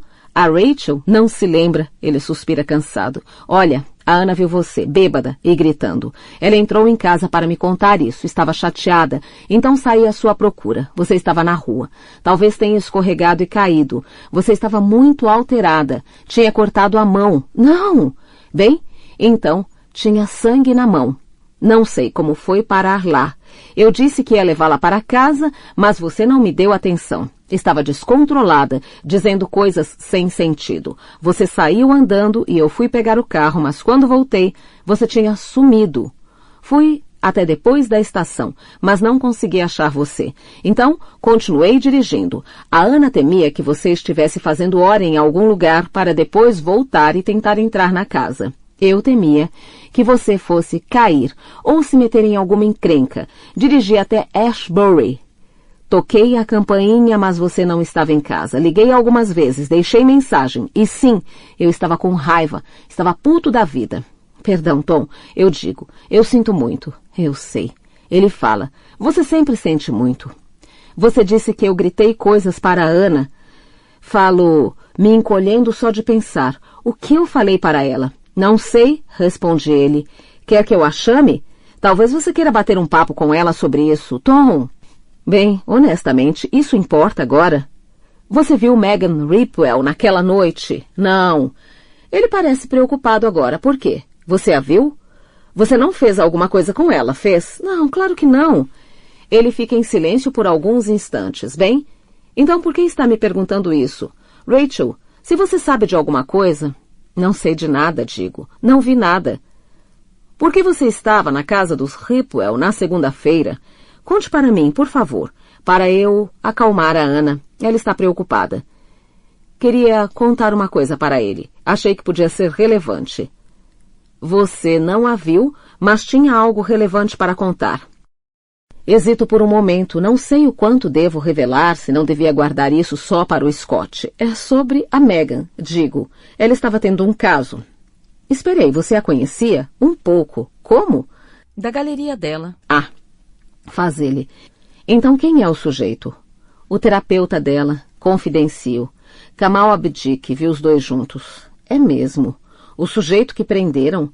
Pensei que tivessem soltado o cara. Eles soltaram. A culpa é minha, porque sou uma testemunha pouco confiável. Tom dá uma risada. Suave, amigável. Não está debochando de mim. Qual é, Rachel? Você fez certo em contar o que sabia. Tenho certeza de que não é por sua causa. Ouço uma criança balbuciando ao fundo, e Tom fala alguma coisa longe do bocal do telefone, algo que não consigo ouvir. Tenho que desligar, diz ele. Eu imagino desligando o telefone, pegando sua menina no colo, beijando-a, abraçando a esposa. A adaga cravada em meu coração é retorcida e retorcida e retorcida. Segunda-feira, 29 de julho de 2013. Manhã. São 8h07 e estou no vagão, de volta ao emprego imaginário. Cat passou o fim de semana todo com Damien e quando a vi ontem à noite, não lhe dei a chance de me repreender. Comecei a me desculpar pelo meu comportamento logo de cara, dizendo que andava me sentindo muito deprimida, mas que estava organizando a vida, virando a página. Ela aceitou, ou fingiu aceitar minhas desculpas. Então me deu um abraço. Chamá-la de boazinha é pouco. Megan sumiu quase que completamente do noticiário. Saiu um editorial no Sunday Times sobre a incompetência policial que mencionava brevemente o caso. Uma fonte da promotoria pública o citou como um entre muitos casos em que a polícia se apressou em prender suspeitos com base em provas insuficientes ou equivocadas. Estamos chegando ao sinal. Sinto o solavanco e a freada de sempre. O trem desacelera e eu ergo o olhar, porque tenho de olhar, porque não aguento não olhar, mas não há nada a ser visto. Não mais. As portas estão fechadas e as cortinas também. Não há nada para ver além de chuva, a cântaros e poças de lama espalhadas pelo jardim. Num impulso, resolvo saltar do trem em Whitney. Tom não foi de grande ajuda, mas talvez o outro homem seja, o ruivo. Espero os passageiros que saltaram comigo desaparecerem escada abaixo e então sento no único banco coberto da plataforma. Talvez eu dê sorte, talvez eu o veja embarcando no trem, eu poderia segui-lo, eu poderia falar com ele. É a única coisa que me resta, minha última chance nos dados. Se não funcionar, vou ter de deixar para lá. Vou ser obrigada a deixar para lá. Meia hora se vai, toda vez que ouço pessoas na escada, meu coração bate mais rápido. Toda vez que ouço o ruído de sapatos de salto alto, meu corpo inteiro treme. Se Ana me vir aqui, posso acabar me metendo em encrenca. Tom me alertou. Ele a convenceu a não envolver a polícia nisso, mas se eu continuasse... São 9h15. A menos que ele costume chegar ao trabalho bem tarde, nós nos desencontramos. Está chovendo mais forte agora e não vou aguentar mais um dia sem ter o que fazer em Londres. O único dinheiro que me resta é uma nota de 10 que peguei emprestada com Kate e preciso fazer isso render até ter coragem de pedir um empréstimo à minha mãe. Desço a escada com a intenção de andar até a plataforma oposta para voltar a Ashbury quando, de repente, vejo Scott saindo apressado da banca em frente à entrada da estação, a gola do casaco levantada para proteger o rosto. Corro atrás dele e o alcanço na esquina, bem em frente à passagem subterrânea. Agarro seu braço e ele se vira surpreso. Por favor, digo, posso falar com você? Meu Deus, rosna ele. O que diabos você quer? Eu me afasto dele, erguendo as mãos. Foi mal, digo, foi mal. Eu só queria me desculpar, me explicar. A chuva intensa tinha se convertido em dilúvio. Nós somos os únicos seres vivos na rua, ambos encharcados até o último fio de cabelo. Scott começa a rir. Joga as mãos para o alto e dá uma gargalhada. Venha para minha casa, convida ele. Aqui vamos acabar nos afogando. Scott sobe para pegar uma toalha para mim, enquanto a água ferve na chaleira elétrica. A casa está menos arrumada que há uma semana, o cheiro de desinfetante substituído por algo mais terroso. Há uma pilha de jornais no canto da sala. Canecas sujas foram deixadas sobre a mesinha de centro e sobre a lareira. Scott aparece do meu lado e me oferece a toalha. Está um chiqueiro, eu sei. Minha mãe estava me tirando do sério, limpando, arrumando tudo o tempo todo. A gente meio que teve uma briga. Ela não vem aqui faz alguns dias. Seu celular começa a tocar. Ele olha a tela e o devolve ao bolso. Falando no diabo, ela não para. Eu o sigo até a cozinha. Sinto muito pelo que aconteceu, digo. Ele dá de ombros, eu sei. A culpa não é sua de qualquer modo, quer dizer. Poderia ter ajudado se você não fosse... Se eu não fosse uma bêbada? Ele está de costas para mim, servindo café. Bem, é. Mas eles não tinham o bastante para indiciá-lo por nada de qualquer forma. Ele me entrega a caneca e nós nos sentamos à mesa. Percebo que um dos porta-retratos foi virado para baixo. Scott continua falando. Encontraram algumas evidências na casa dele, como cabelo, células epiteliais, mas ele não nega que ela tenha ido lá. Bem, no início negou, mas depois admitiu que ela esteve lá. Por que mentiu? Exatamente. Ele admitiu que ela esteve 2 vezes na casa dele, só para conversar. Não disse sobre o quê. Por causa do sigilo profissional. O cabelo e as células epiteliais foram encontradas no andar de baixo, nada em cima, no quarto. Ele jura de pé junto que não estavam tendo um caso. Mas ele mentiu antes, então... Ele passa a mão pelo rosto, que parece estar encovado, os ombros curvados. Parece ter encolhido. Acharam vestígios de sangue no carro dele. Ai, meu Deus! É, e do mesmo tipo sanguíneo dela. Não sabem se vão conseguir fazer teste de DNA porque a amostra é ínfima. Pode não ser nada, é o que ficam dizendo. Como pode não ser nada o sangue dela no carro dele? Ele balança a cabeça. Você estava certa. Quanto mais coisa ouço sobre esse sujeito, mais me convenço. Ele olha para mim, bem nos meus olhos. Pela primeira vez desde que chegamos. Ele estava trepando com ela. Ela queria terminar o caso e então ele fez alguma coisa. Foi isso, tenho certeza. Ele perdeu a esperança. E eu não o culpo. Faz mais de 2 semanas e ela ainda não ligou o celular, não usou o cartão de crédito, não sacou dinheiro de um caixa eletrônico. Ninguém a viu. Ela já era. Ele disse à polícia que ela pode ter fugido, diz Scott. Abdick falou isso? Scott fez que sim. Disse à polícia que ela não era feliz comigo e pode ter fugido. Ele está tentando tirar o dele da reta, fazer com que suspeitem de você. Eu sei, mas eles parecem acreditar em tudo o que o desgraçado diz. Aquela Riley, dá para ver quando fala do sujeito, ela gosta dele, o pobre refugiado oprimido. Ele abaixa a cabeça, abatido. Talvez Abdick tenha razão. Nós tivemos uma briga horrível, mas eu não acredito. Ela não era infeliz comigo. Não era. Não era. Quando ele diz aquilo pela 3ª vez, fico me perguntando se está tentando se convencer. Mas se ela estava tendo um caso, é porque devia estar infeliz, né? Não necessariamente. Falo. Talvez seja uma daquelas coisas de... Como é que se chama mesmo? Transferência. É assim que chamam, né? Quando um paciente começa a ter sentimentos ou acha que está sentindo alguma coisa pelo terapeuta. Mas o terapeuta precisa resistir, esclarecer que os sentimentos não são verdadeiros. Os olhos dele fitam meu rosto, mas acho que não está ouvindo o que estou dizendo. O que aconteceu? Pergunta. Com você. Largou seu marido? Conheceu outra pessoa? Faço que não com a cabeça. Ao contrário, a Ana aconteceu. Sinto muito. Ele fica calado por alguns instantes.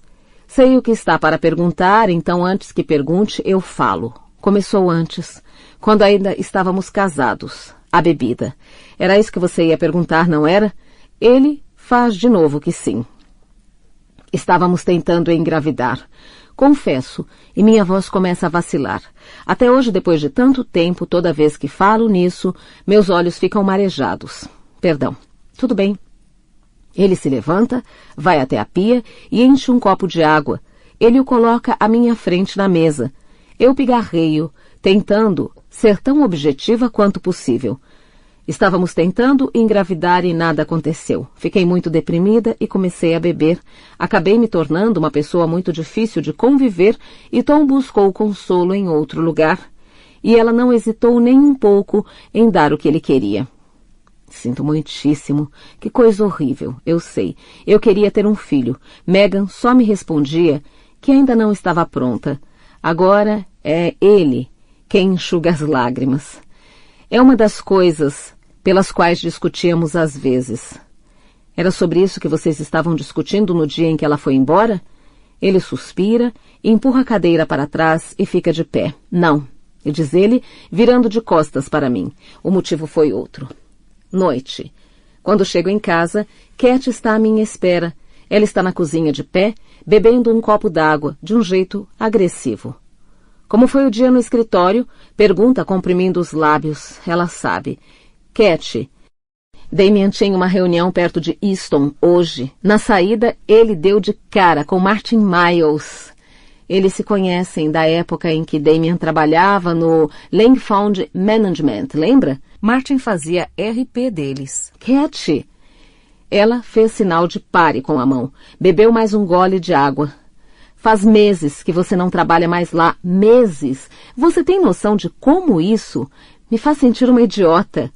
Como fez Damien se sentir um idiota? Por favor, Rachel, me diga que você arrumou outro emprego e que simplesmente se esqueceu de me contar. Por favor, Rachel, me diga que você não tem fingido ir todo o santo dia para o trabalho.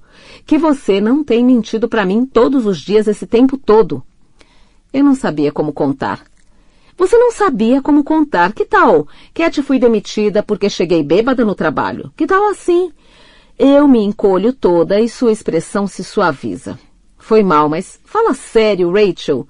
Ela é mesmo muito boazinha. O que você tem feito? Aonde tem ido? O que você fica fazendo o dia inteiro? Eu caminho, vou à biblioteca, às vezes... Você vai ao pub? Às vezes, mas... Por que não me contou? Ela se aproxima de mim e põe as mãos nos meus ombros. Você devia ter me contado. Eu estava com vergonha, admito, e começo a chorar. É horrível, repugnante, mas começo a chorar de soluçar. Choro sem parar e a coitada da Cat me abraça, faz carinho na minha cabeça, diz que vou ficar bem, que tudo vai ficar bem. Eu me sinto péssima. Eu me odeio agora quase mais do que antes. Mais tarde, sentada no sofá com Cat, bebendo chá, ela me diz como vão ser as coisas de agora em diante. Vou parar de beber, vou atualizar meu currículo, vou entrar em contato com Martin Miles e implorar por uma carta de referência. Vou parar de jogar dinheiro fora, indo para Londres e voltando de lá em viagens de trem sem propósito. Sério, Rachel, não sei como você foi capaz de manter essa farsa por tanto tempo. Dou de ombros. De manhã, embarco no trem às 8h04 e na volta pego o das 17h56. É o meu trem. É nele que viajo. É assim que as coisas são. Quinta-feira, 1º de agosto de 2013. Manhã. Algo está cobrindo meu rosto. Não consigo respirar, estou sufocando. À beira de recobrar a consciência, estou sem fôlego, puxando o ar com toda a força e meu peito dói. Eu me sento na cama, os olhos arregalados, e vejo algo se mexendo no canto do quarto. Um núcleo denso e negro, que não para de crescer, e quase grito, por fim desperto. Completamente. E não há nada ali, mas estou sentada na cama e minhas bochechas estão banhadas em lágrimas. Está quase amanhecendo, o céu lá fora está começando a se tingir de cinza e a chuva dos últimos dias ainda bate na janela. Não vou dormir de novo, não com o coração martelando no peito a ponto de doer. Acho, mas não tenho certeza, que há vinho lá embaixo. Não me lembro de ter terminado a segunda garrafa. Vai estar quente? Porque não posso deixá-la na geladeira. Se a deixar, Cat joga fora. Ela quer tanto que eu saia dessa, mas até agora as coisas não têm corrido conforme ela planejou. Há um pequeno armário no corredor onde fica o medidor de gás. Se tiver sobrado algum vinho, é lá que o terei escondido. Eu me esgueiro até o patamar da escada e desço na penumbra. Abro o pequeno armário e tiro de lá a garrafa. Está frustrantemente leve, restando pouco mais de uma taça lá dentro. Mas é melhor que nada. Ponho o vinho em uma caneca. Para o caso de Kate descer, posso fingir que é chá. E jogo a garrafa na lixeira, escondendo-a sob uma embalagem de leite e outra de batatas fritas. Na sala, ligo a TV, tiro o som e me sento no sofá. Estou zapeando pelos canais, apenas programas infantis e comerciais, até que, com um flash de reconhecimento, me vejo olhando para a floresta de Corley, que fica perto daqui. Dá para ver o trem. A floresta de Corley, sob chuva forte, os campos entre a linha de árvores e a ferrovia totalmente submersos. Não sei por que demoro tanto para entender o que está acontecendo. Por 10 segundos, 15, 20, fico vendo carros, fitas azuis e brancas, e uma tenda branca ao fundo, e minha respiração fica cada vez mais curta, até que aprendo e simplesmente paro de respirar. É ela. Ela esteve na floresta o tempo todo, junto à ferrovia, aqui perto. Passei todos os dias em frente a esse lugar, de manhã e à noite, sem fazer a menor ideia. Na floresta, imagino uma cova, sob arbustos frondosos, encoberta por uma camada fina de terra. Imagino coisas piores, improváveis, seu corpo pendendo de uma corda, no coração da floresta onde ninguém vai. Pode nem ser ela. Pode ser outra coisa. Eu sei que não é outra coisa. Agora surgiu um repórter na tela, cabelo preto, lambido, rente a cabeça. Aumento o volume e escuto o repórter informar o que eu já sei, o que eu já sinto. Que não era eu, que não conseguia respirar, mas Megan. Isso mesmo, diz ele, falando com alguém no estúdio, a mão comprimindo um dispositivo no ouvido. A polícia acaba de confirmar que o corpo de uma mulher foi encontrado submerso na água da chuva que se acumulou num campo na parte baixa da floresta de Corley, a menos de 8 quilômetros da casa de Megan Hapwell. A senhora Ripwell, como se sabe, desapareceu no início de julho, mais precisamente no dia 13, e nunca mais foi vista. A polícia diz que o corpo descoberto por pessoas que passeavam com cães no início desta manhã ainda precisa ser identificado formalmente, mas eles acreditam que seja de fato o corpo de Megan. O marido da senhora Ripple já foi avisado. Ele para de falar por alguns segundos. A âncora do jornal está lhe fazendo alguma pergunta, mas não consigo ouvir nada, porque o sangue ruge em meus ouvidos.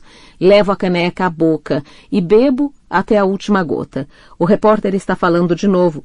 Sim, Kay, é exatamente isso. Parece que o corpo tinha sido enterrado nessa floresta, possivelmente há algum tempo, e foi desenterrado pelas fortes chuvas que vêm caindo nesses últimos dias. É pior, bem pior do que eu tinha imaginado.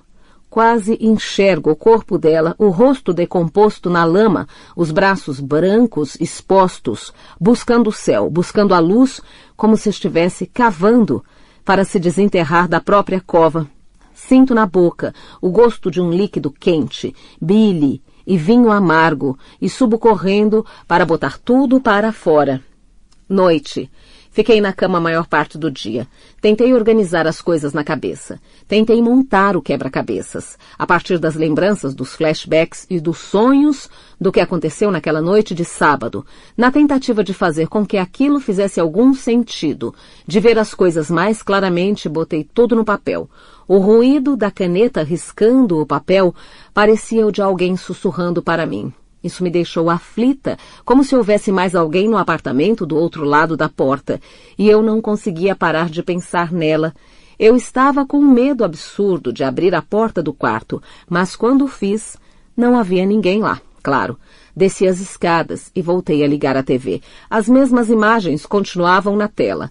A floresta na chuva, os carros de polícia avançando por uma trilha lamacenta, aquela horrível tenda branca, tudo meio borrado e cinzento, então de repente, Megan sorrindo para a câmera, ainda bela e intacta.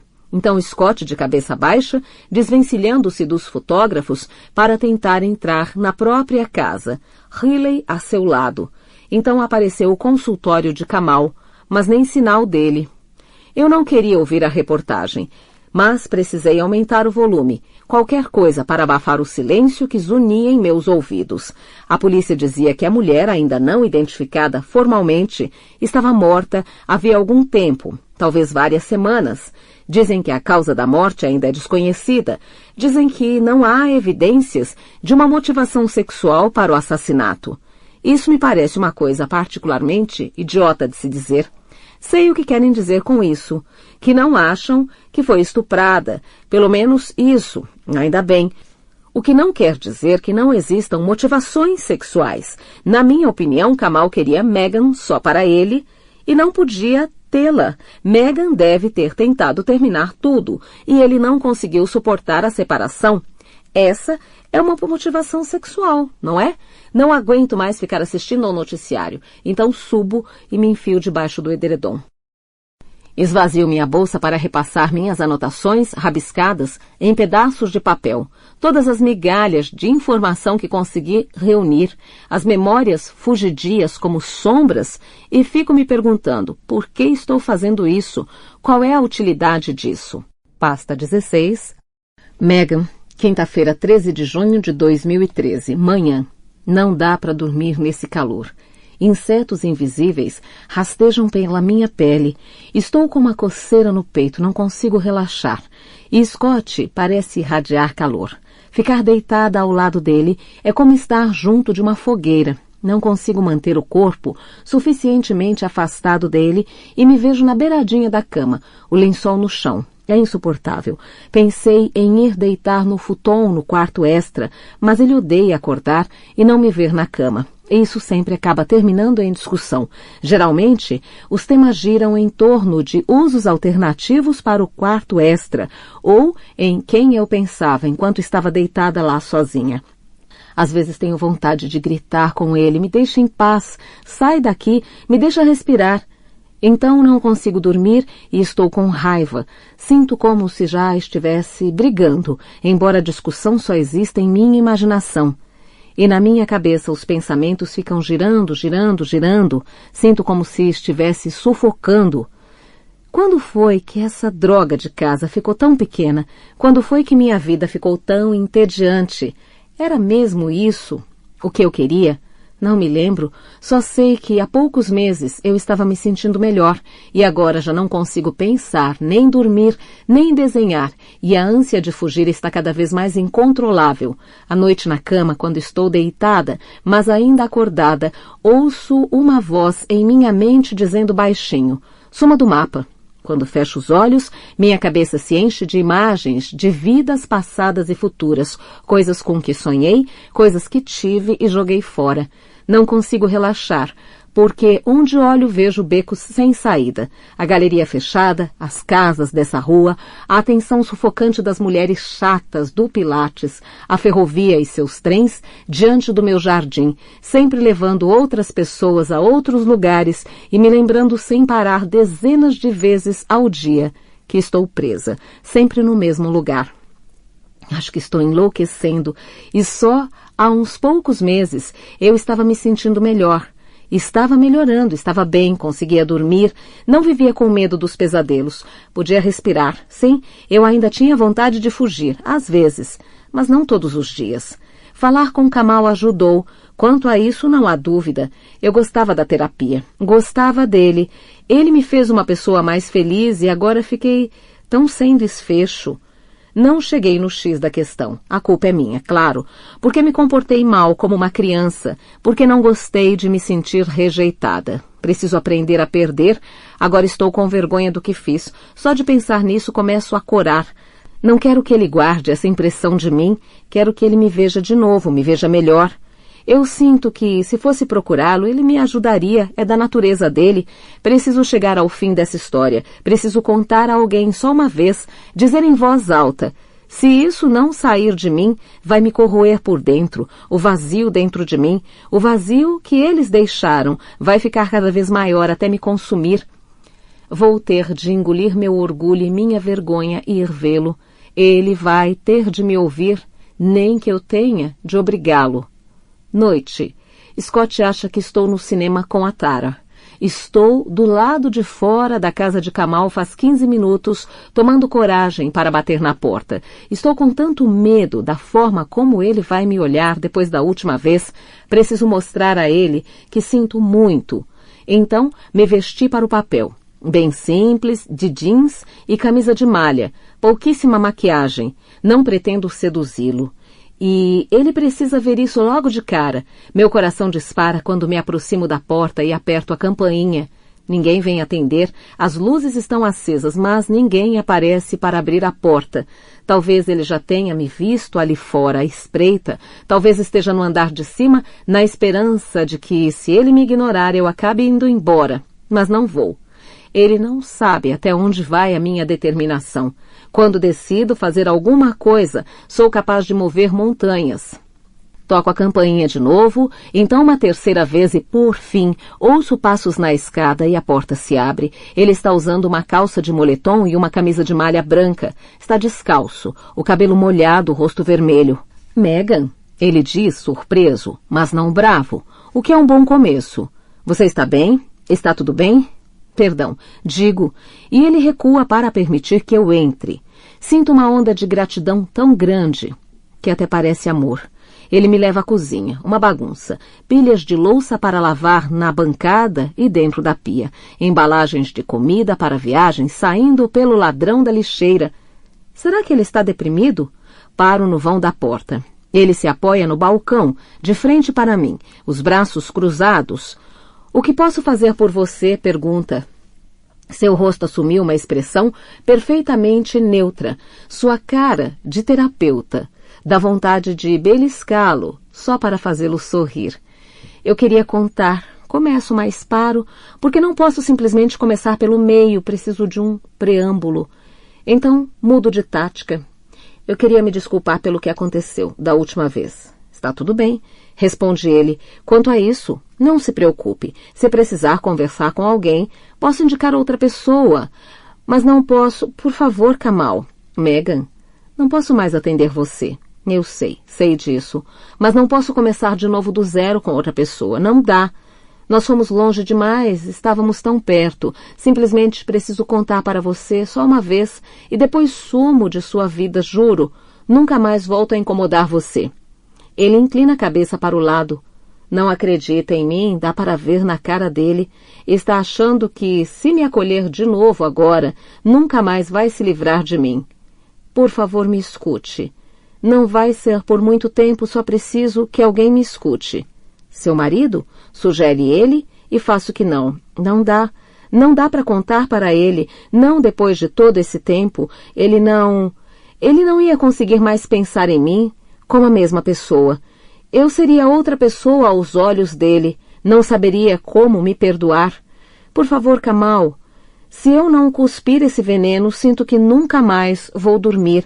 Peço que me ouça como amigo, não como terapeuta. Sua postura relaxa um pouco quando ele vira de costas e penso que é o fim. Meu coração fica apertado. Então ele abre um armário e tira 2 taças. Como amigo, então. Quer vinho? Ele me leva até a sala de estar. Pouco iluminada por abajures de pedestal. É tão bagunçada quanto a cozinha. Sentamo-nos em lados opostos de uma mesinha de vidro soterrada por pilhas de jornais, revistas e cardápios de delivery. Minhas mãos apertam a taça, tomo um gole, é tinto, mas frio e seco. Engulo, bebo mais um gole. Ele está esperando que eu comece, mas é difícil, mais difícil do que eu pensei que seria. Guardei esse segredo por tanto tempo, por uma década, mais de 1/3 da minha vida. Não é nada fácil revelá-lo a alguém. Só sei que preciso começar a falar. Se não fizer isso agora, talvez nunca mais tenha coragem de dizer isso em voz alta. Talvez eu acabe perdendo as palavras. Elas podem acabar grudando na minha garganta e me sufocar durante o sono. Depois que saí de Ipswich, eu me mudei para a casa de Mac, para a casa dele perto de Hockham, no fim da rua. Eu contei isso, não contei? Era um lugar isolado a alguns quilômetros de distância do vizinho mais próximo e ainda mais alguns quilômetros até as lojas mais próximas. No começo, dávamos muitas festas. Sempre havia algumas pessoas jogadas pela sala ou no verão dormindo na rede do lado de fora. Mas nos cansamos disso e Mac acabou brigando com todo mundo, então as pessoas foram parando de aparecer e ficamos só nós. Passavam-se dias sem que víssemos outra pessoa. Nós fazíamos compras no posto de gasolina. É bem estranho agora, mas eu precisava disso naquela época. Depois de tudo, depois de Ipswich e daqueles homens todos, das coisas que eu fiz. Eu gostava daquilo, de ser só Mac e eu, a velha ferrovia, a grama, as dunas e o mar cinza revolto. Kamal inclina a cabeça, dá um meio sorriso. Minhas entranhas se reviram. Parece muito bom, mas não acha que está romantizando o mar cinza revolto? Isso não é importante, digo, e de qualquer forma a resposta é não. Você já foi ao norte de Norfolk? O mar é revolto e cinza. Ele levanta as mãos sorrindo. Tudo bem. Eu me sinto melhor na mesma hora, a tensão se esvaindo do meu pescoço e dos ombros. Tomo outro gole do vinho. Dessa vez acho o gosto menos amargo. Eu era feliz com Mac. Sei que não parece ser o tipo de lugar do qual eu gostaria, o tipo de vida de que eu gostaria, mas na época, depois que Ben morreu e depois de tudo o que aconteceu, era assim. Mac me salvou. Ele me abrigou, me amou, me protegeu, e ele não era entediante. E sendo bem honesta, estávamos usando tantas drogas. E é difícil ficar entediado quando se está chapado o tempo todo. Eu me sentia feliz, feliz mesmo. Kamal faz que sim. Entendo, embora não tenha certeza de que isso seja um tipo de felicidade genuinamente verdadeira. Diz ele, não o tipo de felicidade que consegue perdurar, que pode sustentar você. Dou uma risada. Eu tinha 17 anos, vivia com um homem que me deixava empolgada, que me adorava. Tinha escapado da garra dos meus pais e da casa onde tudo me lembrava meu irmão morto.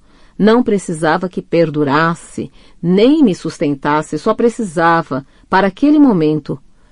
E então, o que aconteceu? Nessa hora, a sensação é de que a sala fica mais escura. Aqui estamos frente a frente, com o segredo nunca revelado. Eu engravidei. Ele assente, esperando que eu continue. Uma parte de mim quer que ele me interrompa e me faça mais perguntas, mas não. Ele apenas fica à espera.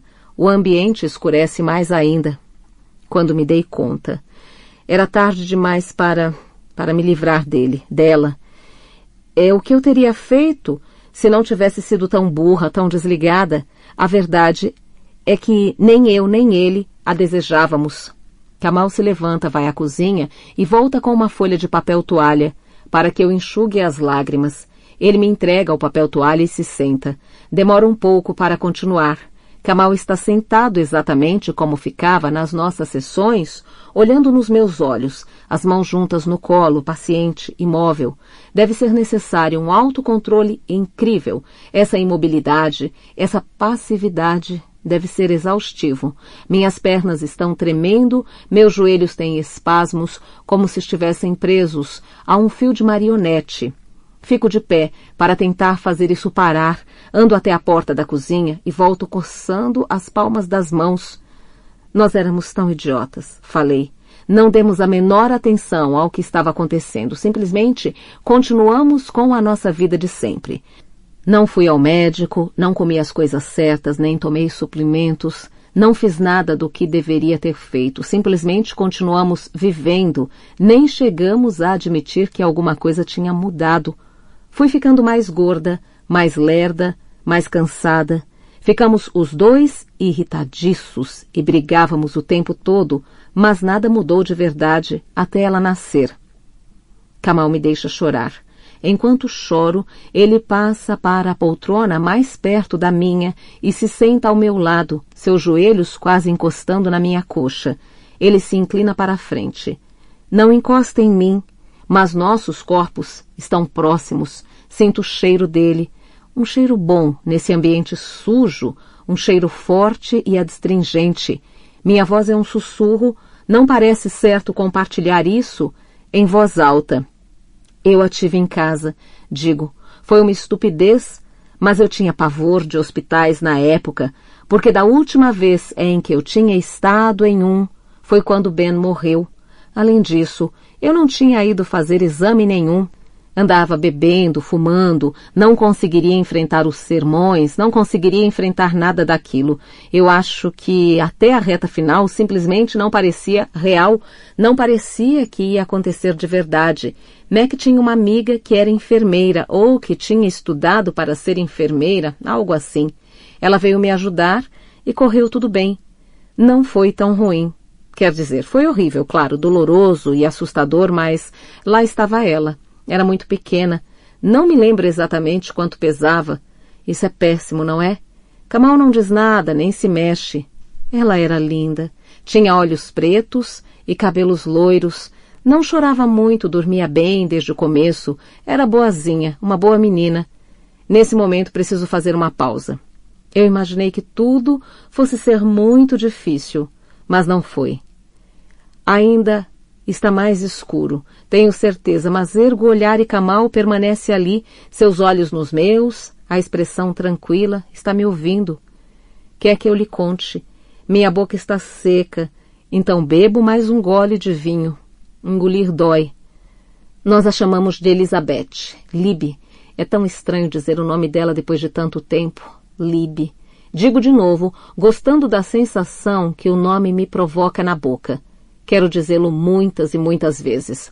Por fim, Kamal estende a mão para pegar a minha, o polegar em meu pulso, sentindo minha pulsação. Um dia tivemos uma briga, Mac e eu. Não me lembro o motivo. Nós brigávamos de vez em quando, pequenas discussões que acabavam virando brigas feias, sem agressão física. Nada tão ruim assim, mas gritávamos um com o outro e eu ameaçava sair de casa, ou ele ia embora e eu ficava sem notícias por uns 2 dias.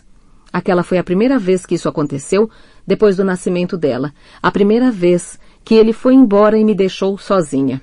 Libby tinha poucos meses, o telhado estava cheio de goteiras. Eu me lembro até hoje, o barulho da água pingando em baldes na cozinha. Fazia muito frio, um vento que vinha do mar, chovia sem parar há dias. Acendi a lareira na sala de estar, mas ela apagava toda hora. Eu estava tão cansada, estava bebendo porque precisava me esquentar, mas não funcionava, então resolvi tomar um banho de banheira. Levei Libby comigo, deixei-a em cima do meu peito, a cabecinha logo abaixo do meu queixo.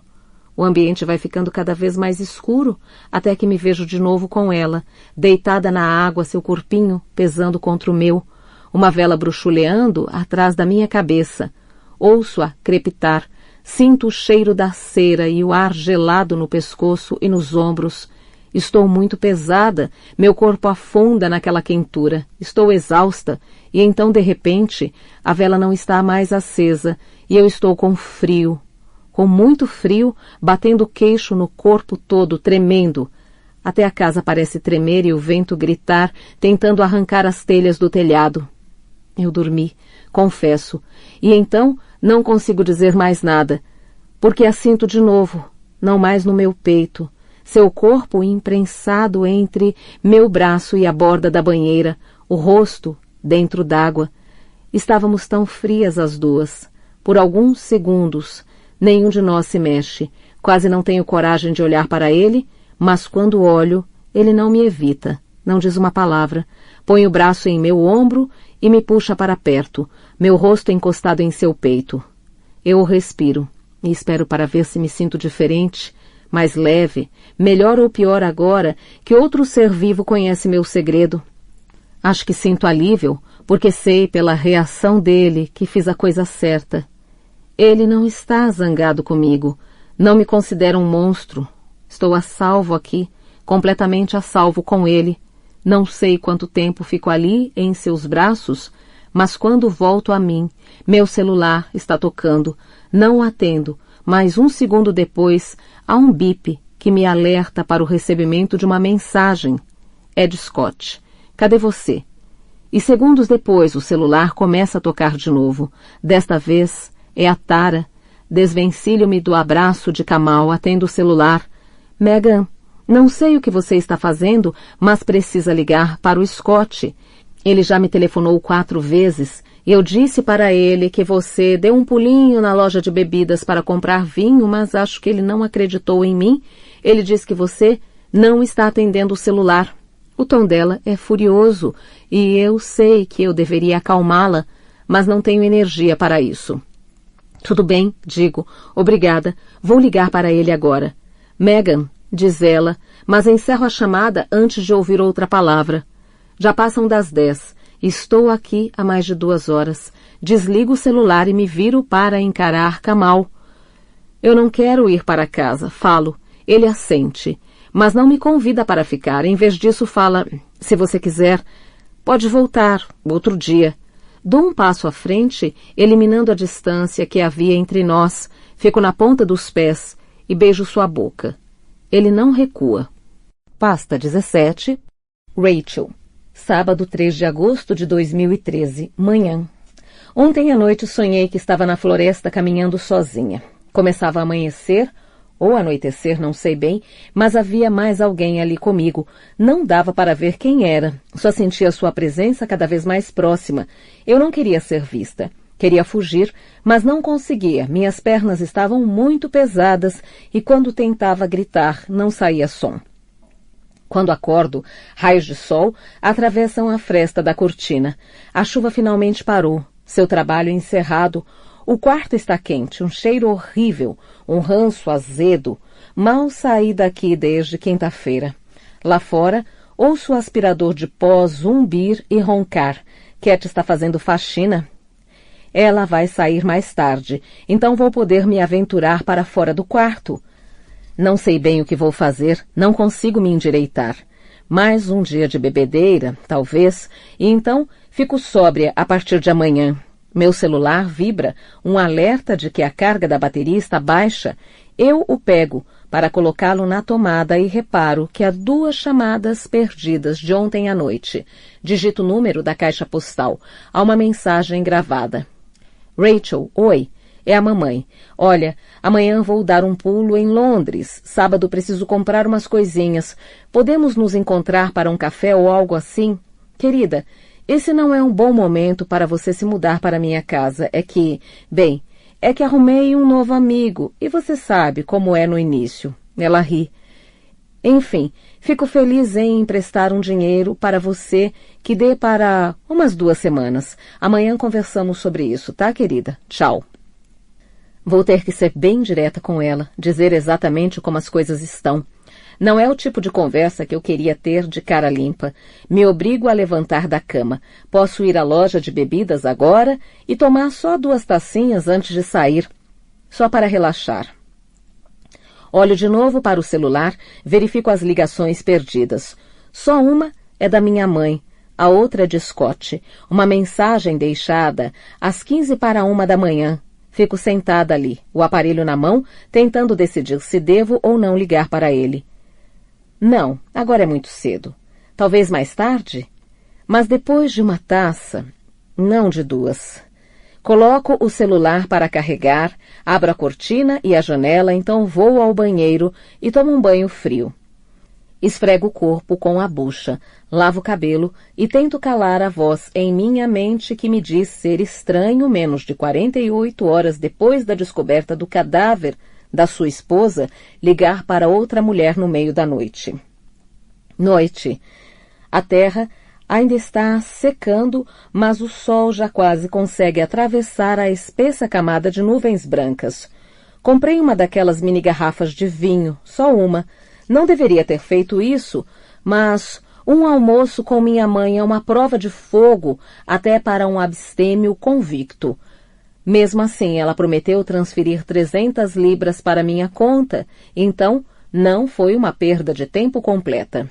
Eu não admiti que as coisas estavam muito mal, não contei que estou desempregada há vários meses, nem que fui demitida por justa causa. Ela pensa que seu dinheiro está me ajudando enquanto não recebo o valor da rescisão. Não contei como meu problema com a bebida piorou e ela não percebeu. Cat, sim. Quando passei por ela hoje de manhã, de saída, ela me lançou um olhar reprovador e disse, pelo amor de Deus, mas já... Não tenho ideia de como ela sabe, mas sempre sabe. Mesmo que eu tenha tomado meia taça, basta olhar para mim que ela já sabe. Dá para ver nos seus olhos, diz ela, mas quando me olho no espelho, minha aparência é a mesma. A paciência dela está se esgotando e sua compaixão também. Preciso parar de vez, mas hoje não. Hoje não posso. Hoje está muito difícil. Eu deveria ter me preparado para isso. Deveria ter imaginado que isso iria acontecer, mas, por algum motivo, não me preparei. Entrei no trem e ela estava por toda parte. Seu rosto em todos os jornais. A Megan, linda, loira e feliz, olhando para a câmera, olhando para mim. Alguém tinha largado de lado seu exemplar do Times, então li a matéria deles. A identificação formal aconteceu ontem à noite e hoje farão a autópsia. O porta-voz da polícia é citado dizendo: a causa da morte da senhora Hipwell pode ser difícil de ser determinada porque seu corpo ficou exposto por muito tempo e submerso em água por no mínimo vários dias. É horrível pensar nisso, com a foto dela bem na minha frente. Como era antes, como está agora. Kamal é mencionado rapidamente, sua prisão e soltura e uma declaração do detetive-inspetor Gaskill, dizendo que a polícia está investigando diversas possibilidades, que imagino querer dizer que não fazem a menor ideia de quem a matou. Fecho o jornal e o deixo no chão aos meus pés. Não consigo mais olhar para ela, não quero mais ler essas palavras inúteis, vazias. Encosto a cabeça na janela. Logo passaremos pelo número 23. Dou uma olhada rápida, mas estamos nos trilhos do outro lado, longe demais para que eu consiga enxergar alguma coisa. Não paro de pensar no dia em que vi Kamal, na forma como ele a beijou, na raiva que eu senti e na vontade que eu tive de confrontá-la. O que teria acontecido se eu a tivesse confrontado? O que teria acontecido se eu tivesse ido até lá, batido na porta e lhe perguntado o que raios ela estava aprontando? Será que ela ainda estaria lá, Na sua varanda? Fecho os olhos. Em Northcote, alguém embarca e se senta ao meu lado. Não abro os olhos para ver quem é, mas acho estranho, porque o trem está meio vazio. Os pelos da minha nuca se eriçam, sinto cheiro de cigarro com loção pós-barba e percebo que já senti esse cheiro antes. Oi? Abro os olhos e reconheço o homem ruivo, aquele da estação, o daquele sábado. Ele está sorrindo para mim, oferecendo a mão para um cumprimento. A surpresa é tamanha que aperto a mão dele. A palma é dura e calosa. Você se lembra de mim? Lembro, digo, mas fazendo que não com a cabeça. Lembro algumas semanas atrás na estação. Ele assente e sorri. Eu estava meio bêbado, confessa, e então ri. Acho que você também, né? Ele é mais novo do que eu tinha pensado. Talvez não tenha nem chegado aos 30. Seu rosto é bonito. Não lindo, só bonito. Tem um sorriso largo. O sotaque é de Cockney, ou de algum lugar no sudeste da Inglaterra. Ele me olha como se soubesse algo sobre mim, como se estivesse me provocando, como se tivéssemos algo em comum. Não temos. Vira o rosto para o outro lado. Eu deveria lhe perguntar alguma coisa, perguntar o que você viu. Tá tudo bem? Pergunta ele. Sim, está. Volto a olhar pela janela, mas posso sentir que ele está me observando e tenho uma vontade muito estranha de me virar para ele, de cheirar o odor de cigarro em suas roupas e em seu hálito. Gosto do cheiro de fumaça de cigarro. Tom fumava quando nos conhecemos. De vez em quando eu fumava com ele, quando saíamos para beber ou depois do sexo. Para mim esse cheiro é afrodisíaco, faz com que eu me lembre de quando era feliz. Roço os dentes no lábio inferior, me perguntando por um segundo qual seria a reação dele se eu me virasse e o beijasse na boca. Percebo um movimento ao meu lado. Ele está se inclinando para a frente, dobrando o corpo. Ele pega o jornal que está junto ao meu pé. Um horror, né? Coitada da moça. É estranho, porque a gente estava lá naquela noite. Foi naquela noite, não foi? Que ela sumiu. É como se ele tivesse lido meus pensamentos, o que me deixa perplexa. Viro rápido para olhar para ele. Quero ver a expressão em seus olhos. Como assim?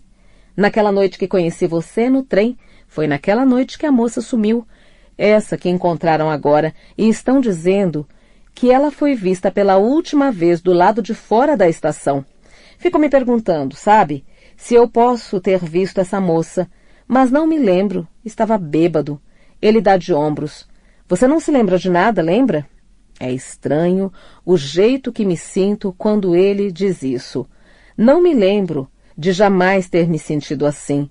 Não consigo responder porque minha mente viajou para outro lugar totalmente diferente, e não pelo que ele está dizendo, mas pela loção pós-barba, misturado com o odor de cigarro, aquele cheiro, um aroma fresco de limão, evoca uma lembrança. Eu sentada no vagão ao lado dele exatamente como agora, só que estamos indo na direção oposta e tem alguém dando gargalhadas.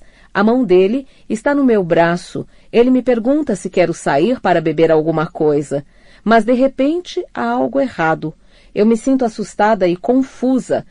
Alguém está tentando me bater. Posso ver o punho vindo e me agacho, as mãos para o alto tentando proteger a cabeça. Já não estou no trem, mas na rua, ouço gargalhadas de novo, ou gritos. Estou na escada, estou na calçada. É tudo tão confuso, meu coração bate acelerado. Não quero ficar perto desse homem, preciso sair de perto dele. Eu me levanto de repente, digo, com licença, bem alto, para que os outros ocupantes do vagão me ouçam, mas não há quase ninguém por perto e ninguém presta a menor atenção. O homem me olha surpreso e chega as pernas para o lado para me dar passagem. Foi mal, diz ele. Não quis aborrecer você. Eu me afasto dele o mais rápido que consigo, mas o trem dá um solavanco e quase perco o equilíbrio. Seguro o encosto de um assento para não cair. Algumas pessoas ficam me olhando, atravesso rápido para o vagão seguinte e continuo até chegar ao próximo. Sigo em frente sem parar até alcançar o fim do trem. Estou sem fôlego e com medo. Não sei explicar. Não lembro o que aconteceu, mas posso sentir o medo e a confusão. Eu me sento de frente para o caminho que percorri até ali para ser capaz de vê-lo se vier atrás de mim. Pressionando a palma das mãos em minhas órbitas oculares, eu me concentro. Estou tentando trazer de volta a imagem que acabei de ver. Eu me xingo por ter bebido. Queria tanto estar sóbria, mas então vejo. Está escuro e tem um homem andando se afastando de mim. Uma mulher se afastando de mim? Uma mulher? O vestido é azul. É Ana. O sangue lateja na minha cabeça, meu coração acelerado. Não sei se o que estou vendo e sentindo aconteceu mesmo, se é fruto da minha imaginação ou uma lembrança. Fecho os olhos com força, tentando sentir aquilo de novo, ver a cena de novo, mas já era. Pasta 18. Ana, sábado 3 de agosto de 2013. Tom saiu para beber com alguns amigos da época do exército e Eve dorme. Estou sentada na cozinha. Portas e janelas fechadas apesar do calor. Finalmente a chuva parou. Agora está extremamente abafado. Estou entediada. Não consigo pensar em nada para fazer. Adoraria ir às compras. Gastar um pouco comigo mesma. Mas com Eve não dá. Ela fica irritadiça e eu me estresso. Então fico em casa sem fazer nada. Não posso ver televisão nem ler jornal. Não quero ler nada sobre Meghan. Não quero ver seu rosto. Não quero pensar nesse assunto. Mas como posso não pensar no assunto quando estamos aqui a 4 casas de distância dela? Dou alguns telefonemas para ver se alguém quer vir brincar com a Ivy, mas todo mundo tem compromisso. Liguei até para minha irmã, mas com ela é preciso marcar com uma semana de antecedência. De qualquer forma, ela disse que estava de ressaca e que não ia conseguir brincar com Ivy. Senti uma pontada de inveja nessa hora, com saudade de sábados passados no sofá, lendo jornal e com uma vaga lembrança de como tinha voltado da boate na noite anterior. O que é uma grande bobagem da minha parte, na verdade, porque o que tenho agora é 1000 vezes melhor e fiz sacrifícios para ter essa vida. Agora eu só preciso protegê-la. Então, aqui estou, na minha casa calorenta, tentando não pensar em Meghan. Tento não pensar nela e dou um pulo cada vez que ouço um barulho. Me encolho toda quando uma sombra passa pela janela. É insuportável. O que não sai da minha cabeça é o fato de Rachel ter estado aqui na noite do desaparecimento de Meghan, trocando as pernas, totalmente bêbada, e então simplesmente desapareceu. Tom procurou por ela durante várias horas, mas não conseguiu encontrá-la. Não paro de me perguntar o que ela estava fazendo.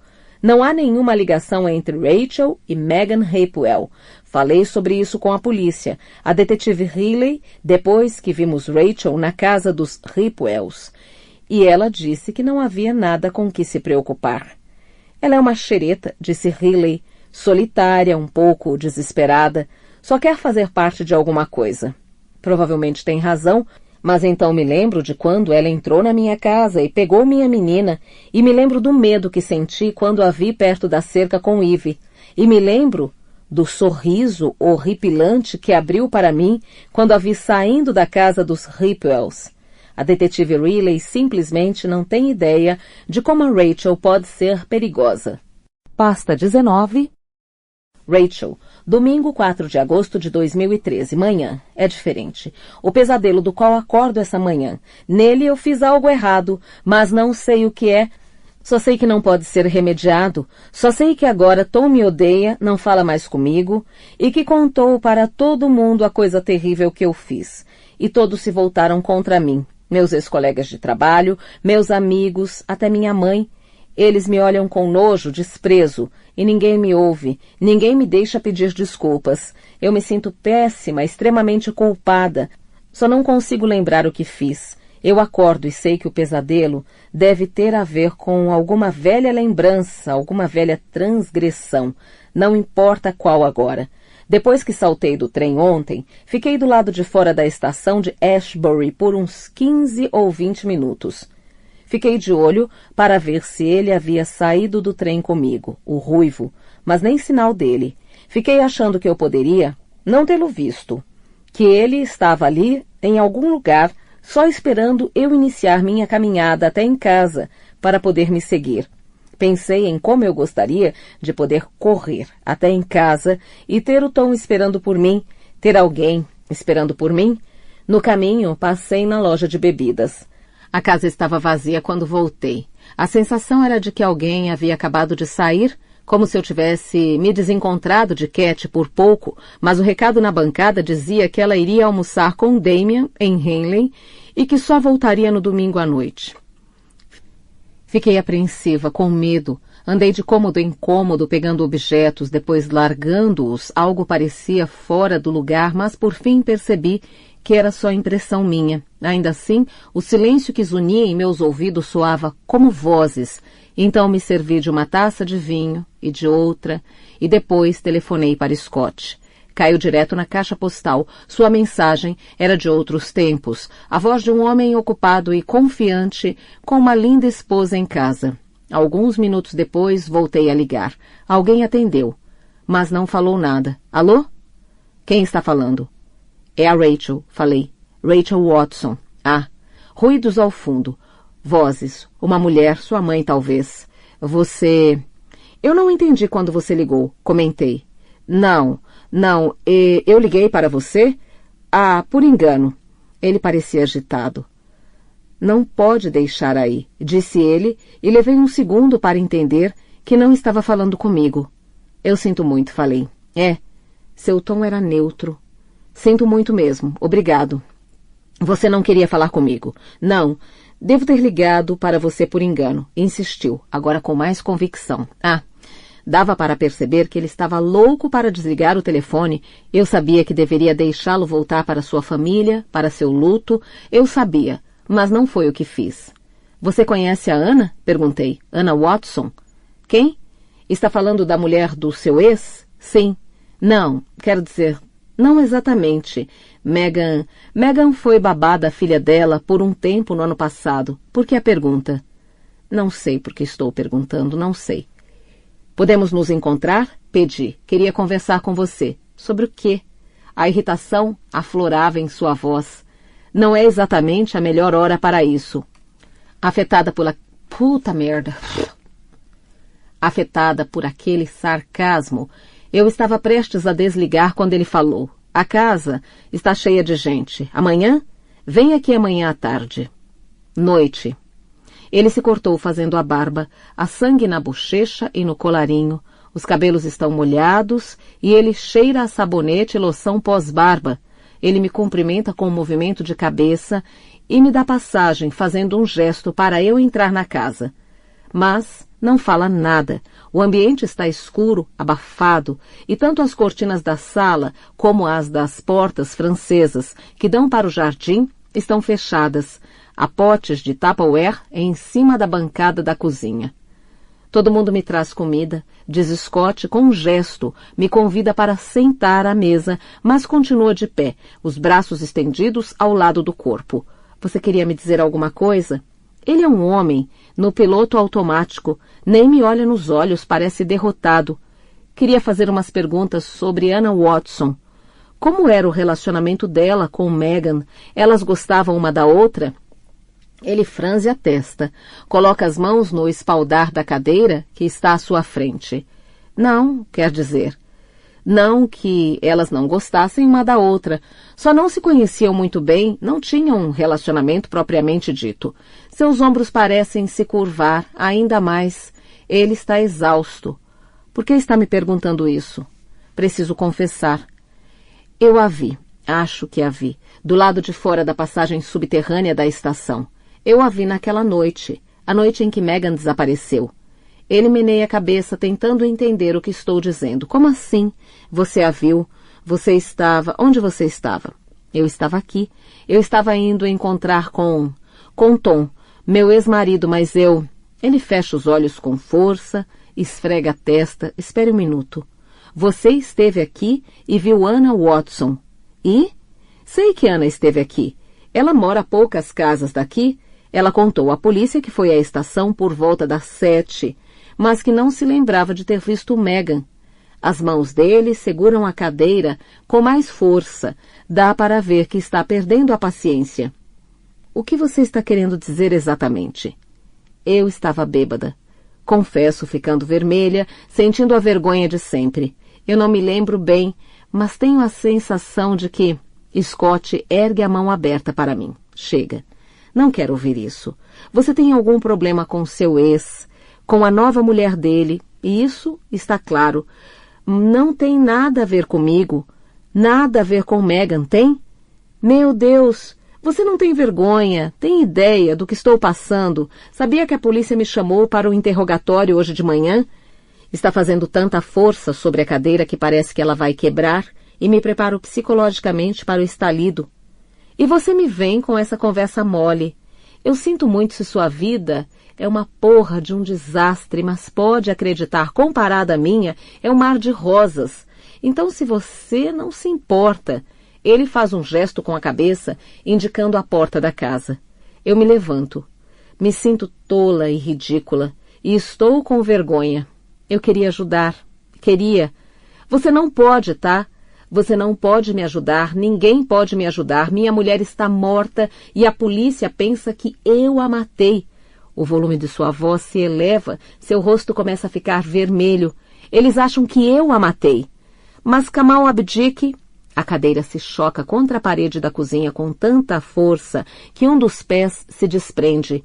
Pulo para trás com um susto, mas Scott mal se mexeu. Suas mãos voltaram para o lado do corpo, os punhos fechados. Dá para ver as veias sob a pele. Kamal Abdique, diz ele, trincando os dentes. Não é mais suspeito. Seu tom é neutro, mas ele está se esforçando para se controlar. Dá para sentir a raiva vibrando dentro dele.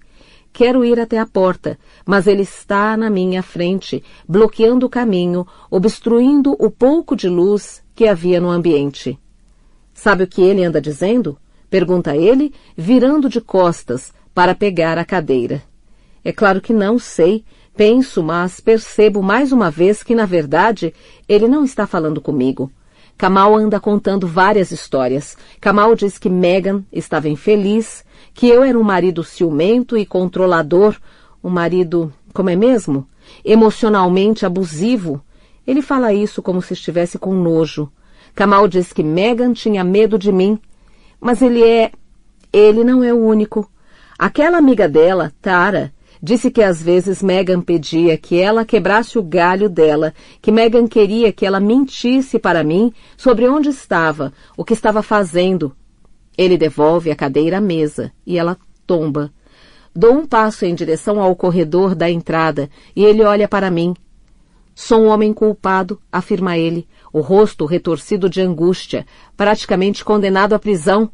Ele chuta a cadeira quebrada para o lado e se senta em uma das 3 intactas que restaram. Fico por ali sem saber o que fazer, ficar ou correr. Ele começa de novo a falar, a voz tão baixa que mal consigo ouvir. O celular estava no bolso dela, diz ele. Eu me aproximo um pouco. Tinha uma mensagem minha nele. A última coisa que eu disse para ela, as últimas palavras que ela leu na vida foram: vai se fuder, sua vagabunda mentirosa. O queixo encostado no peito, seus ombros começam a tremer. Estou próxima o suficiente para tocá-lo. Ergo a mão e, tremendo, encosto os dedos de leve na base da nuca. Ele não tira minha mão. Sinto muito. Digo com sinceridade, porque apesar de estar chocada em ouvir aquelas palavras, em imaginar que ele seria capaz de falar com a mulher daquele jeito, sei bem como é amar alguém e dizer as coisas mais horríveis por raiva, por angústia. Uma mensagem de texto, digo, não é suficiente. Se isso é tudo que eles têm... Mas não é só isso, é? Ele endireita as costas, afastando minha mão de sua nuca. Dou a volta na mesa e me sento à sua frente. Ele não olha para mim. Eu tenho uma motivação. Meu comportamento não foi... Eu não reagi da maneira certa quando ela saiu de casa. Não entrei logo em pânico, não liguei logo para ela. Ele dá uma risada amarga. Eu tenho um padrão de comportamento abusivo, segundo Kamal Abdique. É nesse momento que ele me olha, que me vê, que seu rosto se ilumina. Esperança, você pode falar com a polícia. Você pode dizer a eles que é mentira, que ele está mentindo. Você pode pelo menos dar outra versão para a história, dizer a eles que eu a amava, que nós éramos felizes. O pânico começa a invadir meu peito. Ele pensa que eu posso ajudá-lo. Ele está depositando todas as suas esperanças em mim e tudo que eu tenho para lhe dar é uma mentira deslavada. Eles não vão acreditar em mim, digo baixinho. Não sou uma testemunha confiável. Novo silêncio se avoluma e preenche o cômodo. Uma mosca zumbi no vidro das portas francesas. Scott tira a casquinha do corte em sua bochecha. Posso ouvir suas unhas roçando a pele. Afasto minha cadeira da mesa, os pés se arrastando no piso. E ele olha para mim. Você esteve aqui, diz ele, como se agora estivesse captando a informação que lhe dei há 15 minutos. Você esteve em Whitney, na noite em que Megan desapareceu. Mal consigo ouvir sua voz sobre o ruído do sangue latejando em meus ouvidos. Faz que sim com a cabeça. Por que você não contou isso à polícia? Pergunta. Vejo o músculo em sua mandíbula saltar. Eu contei. Contei isso a eles. Mas eu não vi nada. Não me lembro de nada. Ele se levanta, anda até as portas francesas e abre a cortina. A luz do sol me cega por alguns instantes. Scott fica de costas para mim, os braços cruzados. Você estava bêbada, afirma ele, mas deve se lembrar de alguma coisa, você deve... É por isso que você fica voltando aqui, não é? Ele se vira e me encara. É por isso, não é? É por isso que fica entrando em contato comigo. Você sabe de alguma coisa. Diz isso como se fosse fato. Não uma pergunta, não uma acusação, não uma teoria. Você viu o carro dele? Pergunta. Pense, um Corsa Volrox azul. Você viu? Faz que não com a cabeça e ele joga os braços para o alto de frustração. Não responda sem pensar. Pense bem. O que você viu? Você viu Anna Watson. Mas isso não quer dizer nada. Você viu... Vamos, quem você viu? Piscando os olhos por causa da luz do sol, tento desesperadamente juntar as peças do que vi, mas não consigo me lembrar de nada, nada de concreto, nada de útil, nada que eu possa compartilhar. Estive envolvida numa discussão. Ou talvez tenha presenciado uma discussão, tropecei na escada da estação, um homem ruivo me ajudou a levantar, acho que foi gentil comigo, mas ele me dá medo agora. Sei que eu estava com um corte na cabeça, outro no lábio e machucados nos braços. Acho que me lembro de ter estado na passagem subterrânea. Estava escuro, eu estava com medo, confusa, ouvi vozes, ouvi alguém chamando por Megan. Não, isso foi num sonho, não foi real. Lembro de sangue, sangue na minha cabeça, sangue nas minhas mãos. Lembro de Anna, não me lembro de Tom. Não me lembro de Kamal, nem de Scott, nem de Megan. Ele me observa, esperando que eu diga alguma coisa, que lhe ofereça uma migalha que seja de esperança, mas não tenho nada para lhe dar. Aquela noite, diz ele, foi o momento chave. Ele volta a se sentar na mesa, agora mais perto de mim, de costas para a janela. Há gotas de suor em sua testa e sobre o lábio superior e ele treme como se estivesse com febre. Foi quando aconteceu. A polícia acha que foi quando aconteceu, mas não tem certeza. Deixa a frase pela metade. Não tem certeza por causa do estado do corpo. Ele respira fundo, mas acha que foi naquela noite ou logo em seguida. Ele está de volta ao piloto automático, conversando com a parede, não comigo. Ouço em silêncio ele falar que a causa da morte foi traumatismo craniano. O crânio dela estava fraturado em vários lugares. Nada de estupro, pelo que foi possível confirmar, levando em conta o estado do corpo, deplorável. Quando volta a si e a mim, há medo em seus olhos, desespero. Se você se lembrar de qualquer coisa, diz ele, tem que me ajudar. Por favor, tente se lembrar, Rachel. O som do meu nome, dito por ele, me provoca um frio na barriga e eu me sinto péssima. No trem a caminho de casa, penso no que ele disse e fico me perguntando se é verdade. Será que a razão pela qual não consigo deixar isso tudo de lado está aprisionada na minha cabeça? Será que há alguma informação que estou desesperada para transmitir? Sei que sinto algo por ele, algo que não sei classificar e que não deveria sentir. Mas será mais que isso? Se há alguma coisa na minha cabeça, então talvez alguém possa me ajudar a extraí-la. Alguém como um psiquiatra, um terapeuta. Alguém como Kamal Abdiq. Terça-feira, 6 de agosto de 2013. Manhã. Não dormi nada. A noite inteira fiquei deitada pensando, revirando os fatos na minha cabeça. Será que esse é um exercício inútil, sem sentido? Será perigoso? Não sei o que estou fazendo. Ontem de manhã marquei uma consulta com Kamal Abdiq.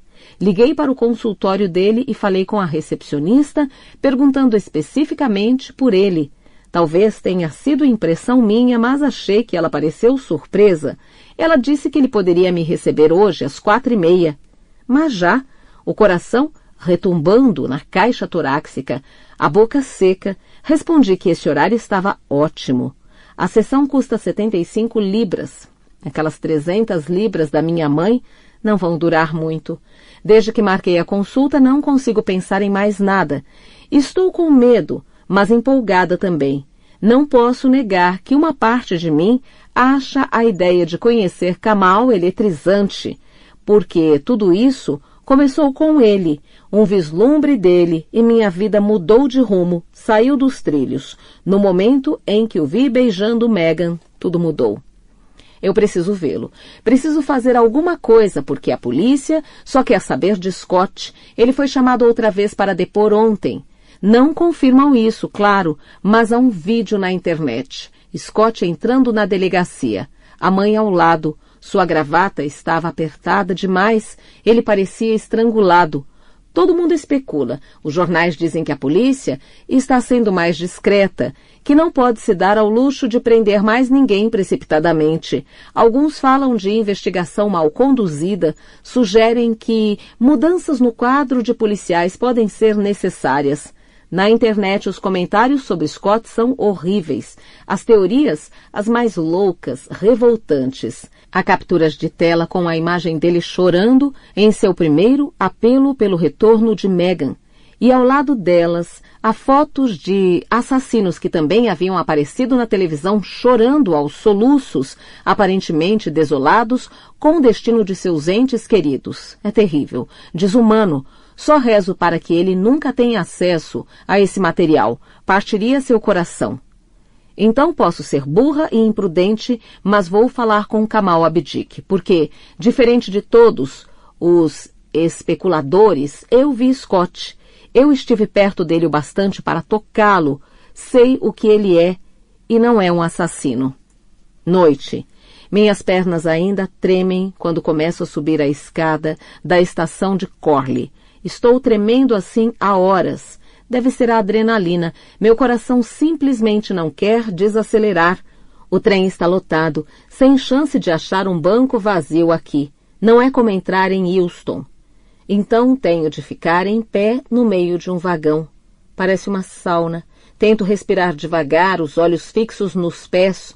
Só estou tentando entender o que estou sentindo. Exultação, medo, confusão e culpa, principalmente culpa. Não foi como eu esperava. Quando cheguei ao consultório, já tinha alcançado um estado de terror total e absoluto. Estava convencida de que, ao botar os olhos em mim, de algum modo, ele ia perceber que eu sabia. Ia me considerar uma ameaça. Eu estava com medo de dizer a coisa errada e, por algum motivo, deixar escapar o nome de Meghan. Então entrei numa sala de espera sem graça e sem personalidade e falei com a recepcionista de meia-idade, que anotou meus dados sem nem olhar para mim.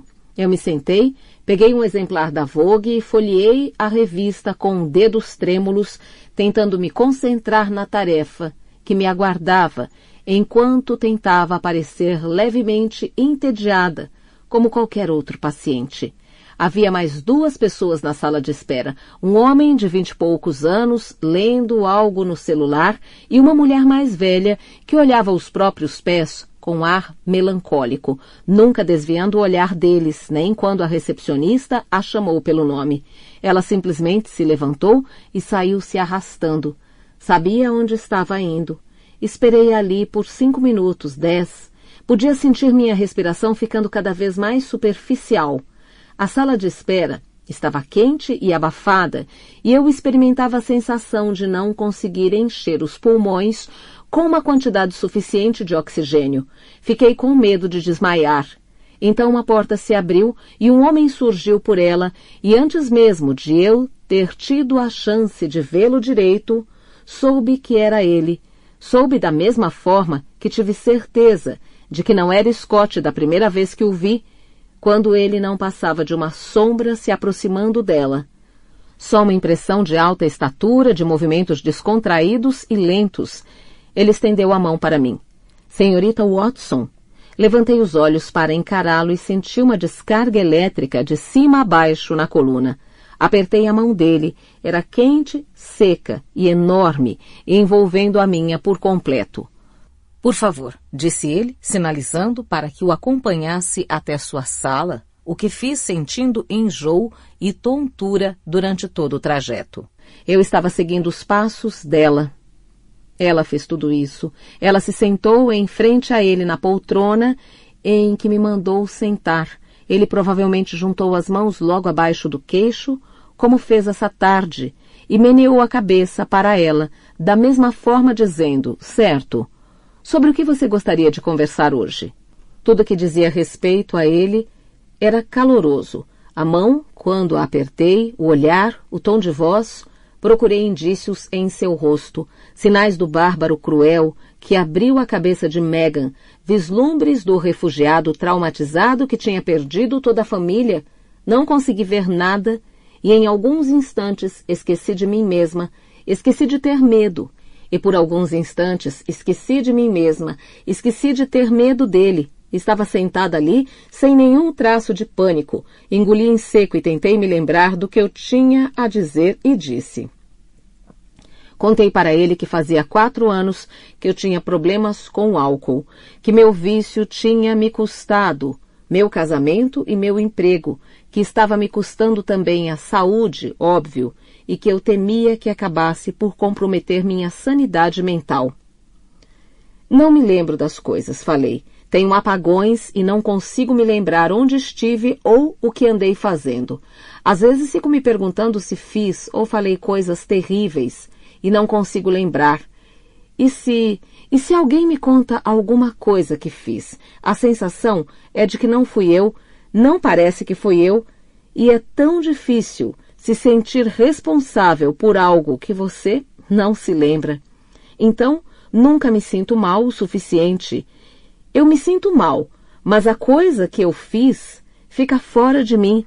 É como se não pertencesse a mim. Tudo isso saiu. Toda essa verdade. Eu simplesmente despejei na frente dele, já nos primeiros minutos, na sua presença. Aquilo estava entalado na garganta e eu estava só esperando uma oportunidade para poder contar a alguém. Mas não deveria ter sido ele. Kamal me ouviu, os olhos cor de âmbar fixos nos meus, as mãos juntas, sem se mexer. Ele não olhou pela sala, nem fez anotações. Ficou apenas ouvindo. Por fim, assentiu discretamente e perguntou: você quer assumir a responsabilidade pelo que fez e acha difícil fazer isso, se sentir totalmente responsável, se não consegue se lembrar do que fez? Sim, é isso, é exatamente isso. Então, como assumimos responsabilidades? Você pode pedir desculpas. E mesmo que não consiga se lembrar de ter cometido uma transgressão, isso não significa que seu pedido de desculpas ou o sentimento que o acompanha não sejam sinceros. Mas eu quero sentir isso. Quero me sentir pior. É algo estranho de se dizer, mas penso nisso o tempo todo. Não me sinto tão mal quanto deveria. Sei bem pelo que sou responsável. Sei de todas as coisas terríveis que fiz, mesmo sem me lembrar dos detalhes, mas me sinto distanciada dessas ações. Eu as sinto a um passo longe de mim. Você acha que deveria se sentir pior do que se sente? Que não se sente mal bastante pelos seus erros? Sim. Kamal sacudiu a cabeça de um lado para o outro. Rachel, você me contou que destruiu seu casamento, que perdeu seu emprego. Não acha que é castigo suficiente? Fiz que não com a cabeça. Ele se recostou na cadeira. Acho que está sendo meio dura consigo mesma. Não estou. Tudo bem, está certo. Podemos recuar um pouquinho. Para quando o problema começou? Você disse que foi há 4 anos. Pode me contar sobre essa época? Eu resisti. Não estava completamente embalada pelo som da sua voz cálida, pela gentileza de seu olhar. Não estava totalmente desesperada. Não ia sair contando toda a verdade para ele. Não ia lhe contar sobre minha vontade louca de ter um filho. Contei que meu casamento se desintegrou, que fiquei deprimida e que sempre gostei de beber, mas que acabei perdendo o controle. Seu casamento se desintegrou, então. Você deixou seu marido, ele deixou você ou foi de comum acordo? Ele teve um caso, respondi. Conheceu outra mulher e se apaixonou por ela. Ele assentiu, esperando que eu continuasse. Não foi culpa dele, a culpa foi minha. Por que diz isso, bem? Eu comecei a beber antes. Então o caso do seu marido não foi o que desencadeou isso. Não, eu já tinha começado. Minhas bebedeiras o afastaram de mim. Foi por isso que ele parou. Kamal aguardou. Não me incitou a prosseguir. Simplesmente me deixou ali sentada, esperando que eu completasse em alto e bom som. Foi por isso que ele parou de me amar. Concluí. Eu me odeio por chorar na frente dele. Não entendo porque não consegui manter a guarda levantada. Não devia ter falado de coisas reais. Devia ter entrado ali com problemas inventados, uma personalidade imaginária. Devia ter me preparado melhor. Eu me odeio por olhar para ele e acreditar por um momento que se importa comigo, porque ele olhava para mim como se importasse, não como se sentisse pena de mim, mas como se me compreendesse, como se fosse alguém querendo me ajudar. Então, Rachel, você começou a beber antes de os problemas em seu casamento surgirem. Acha que consegue identificar uma causa subjacente? Quer dizer, nem todo mundo consegue. Há pessoas que simplesmente resvalam para um estado depressivo ou de vício. Para você, houve algum evento específico? Algum luto? Algum tipo de perda? Fiz que não com a cabeça, dei de ombros. Isso eu não ia falar para ele. Isso eu não vou contar para ele. Ele esperou um pouco mais e então deu uma olhada no relógio em cima da mesa. Continuamos na próxima sessão, talvez? Sugeriu. Então sorriu e eu congelei. Tudo nele é caloroso. As mãos, os olhos, a voz, tudo, menos o sorriso. Quando mostra os dentes, você vê o assassino que há dentro dele. Com o estômago transformado em pedra, o pulso disparado de novo, saí de seu consultório sem apertar a mão que ele me estendia. Não suportaria tocá-lo. Eu entendo, juro que entendo. Consigo ver o que Megan viu nele. E não é simplesmente o fato de ser lindo de morrer. Também é calmo, apaziguador.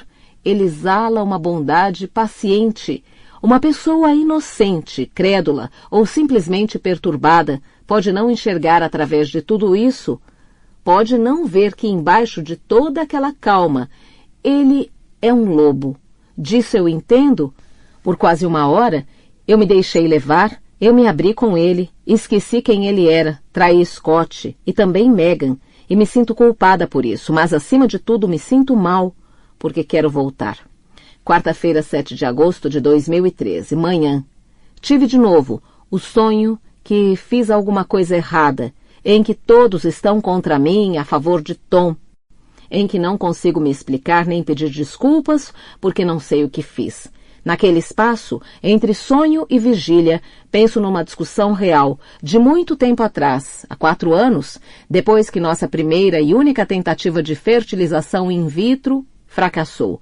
Quando eu quis tentar de novo, Tom alegou que não tínhamos dinheiro. O que não questionei. Eu sabia que era verdade. Nós havíamos assumido uma grande hipoteca, ele possuía algumas dívidas em um negócio mal sucedido em que seu pai o havia convencido a apostar. Eu só precisava me resignar, eu só precisava ter esperança de que um dia teríamos o dinheiro. Nesse meio tempo eu iria reprimir as lágrimas que brotavam, doídas e copiosas, sempre que via uma grávida na rua, toda vez que alguém vinha me dar essa boa notícia. Foi poucos meses depois de termos descoberto que a fertilização não tinha dado certo, que ele me contou da viagem. Las Vegas por 4 noites para assistir a uma grande luta de boxe e espairecer. Só ele e alguns velhos amigos. Gente que eu nem conhecia. Custou uma fortuna. Sei disso porque vi o recibo da reserva da passagem aérea e do quarto de hotel no e-mail dele. Não tenho ideia de quanto custaram os ingressos para a luta, mas não acredito que tenham sido baratos. Não daria para pagar outra tentativa de fertilização in vitro, mas teria sido um começo. Tivemos uma briga horrível por causa disso. Não me lembro dos detalhes, porque eu tinha bebido a tarde toda, tomando coragem para confrontá-lo a respeito. Então, quando o confrontei, foi da pior maneira possível. Eu me lembro da frieza dele no dia seguinte, sua recusa em tocar no assunto. Lembro dele me contando, num tom frio e decepcionado, o que eu tinha feito e dito, como eu tinha destruído o quadro com a foto do nosso casamento, como havia gritado com ele, por ser tão egoísta, como o havia chamado de marido inútil, de fracassado. Eu me lembro do quanto me odiei naquele dia. Eu estava errada, claro que estava, em dizer aquelas coisas para ele, mas o que agora percebo é que a minha raiva não era descabida. Eu tinha todo o direito de estar furiosa, não tinha? Nós estávamos tentando engravidar. Não deveríamos estar preparados para fazer certos sacrifícios? Eu teria cortado um braço, se com isso fosse conseguir engravidar. Ele não podia ter renunciado a um fim de semana em Las Vegas. Fico deitada na cama por um tempo pensando naquilo e então me levanto e resolvo sair para dar uma volta, porque se não fizer nada vou acabar querendo ir até a loja da esquina. Não bebo desde domingo e posso sentir a luta acontecendo dentro de mim, o anseio por um pouco de excitação, a vontade de perder a cabeça, tentando vencer a vaga sensação de que conquistei alguma coisa e que seria uma pena jogar isso fora agora. Ashbury não é um bom lugar para se caminhar, só tem lojas e casas, não há sequer um parque decente. Cruzo o centro da cidade, o que não é tão ruim quando não há ninguém mais por perto. O truque é fingir para si mesmo que você está indo para algum lugar. Basta escolher um ponto qualquer e partir naquela direção. Eu escolhi a igreja no fim da Pleasant Road, que fica a uns 3 quilômetros da casa de Cat. Já fui a uma reunião do AA lá. Não fui à reunião local porque não queria esbarrar em ninguém que eu poderia ver na rua, no supermercado, no trem. Quando chego à igreja, dou meia volta e continuo andando, passadas largas e objetivas, em direção à minha casa, uma mulher cheia de afazeres, com um lugar para ir. Normal. Observo as pessoas por quem passo. Os 2 homens correndo, mochila nas costas, treinando para a maratona, a moça de saia preta e tênis branco, os sapatos de salto alto guardados na bolsa a caminho do trabalho. E fico tentando imaginar o que eles estão escondendo. Será que estão em movimento para evitar beber, correndo para continuar na mesma? Será que estão pensando no assassino que conheceram ontem? Aquele que planejavam rever? Eu não sou normal.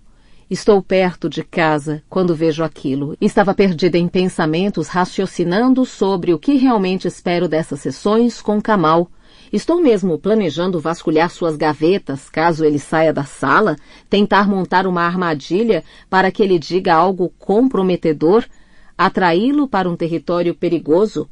O mais provável é que ele seja bem mais esperto que eu, provavelmente vai antecipar os meus movimentos. Afinal, ele sabe que seu nome andou saindo nos jornais, deve estar alerta com a possibilidade de as pessoas estarem tentando extrair histórias ou informações dele.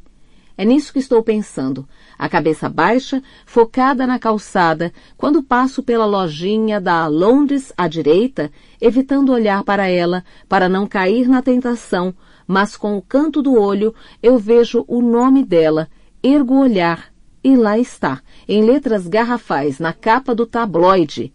Seria Meghan uma assassina de bebês? Pasta 20. Ana, quarta-feira, 7 de agosto de 2013, manhã. Eu estava com as minhas colegas do National Childbirth Trust no Starbucks quando aconteceu. Nós estávamos sentadas junto à janela, como sempre. As crianças espalhando Lego pelo chão, Beth tentando me convencer de novo a participar do clube de leitura dela. E então, Diane apareceu. Tinha no rosto a expressão de quem está prestes a contar uma fofoca das boas. Mal conseguiu conter a língua enquanto lutava para fazer seu carrinho de bebê duplo entrar pela porta. Ana, ela disse, o rosto sério. Você viu isso? Ela ergueu um jornal com a manchete. Seria Meghan uma assassina de bebês? Perdi a voz. Só fiquei olhando para o jornal e, pateticamente, caí no choro. Eve ficou horrorizada. Ela chorou de urrar. Foi terrível. Fui ao banheiro para lavar meu rosto. O Jeff também, e quando voltei, todas estavam cochichando. Diane se virou para mim e perguntou, está tudo bem, querida? Dava para perceber que ela estava adorando aquilo. Então tive de ir embora. Não dava mais para ficar ali. Todas se mostravam bastante preocupadas, dizendo como eu devia estar me sentindo mal. Mas eu lia, em suas expressões, a indisfarçada censura. Como pôde confiar sua filha àquele monstro? Você deve ser a pior mãe do mundo. Tentei ligar para o celular de Tom no caminho de casa, mas caiu direto na caixa postal. Deixei uma mensagem, pedindo que ele me ligasse assim que pudesse. Tentei manter a voz firme e neutra, mas meu corpo tremia, as pernas bambas. Não comprei o jornal, mas não consegui resistir à leitura da matéria online.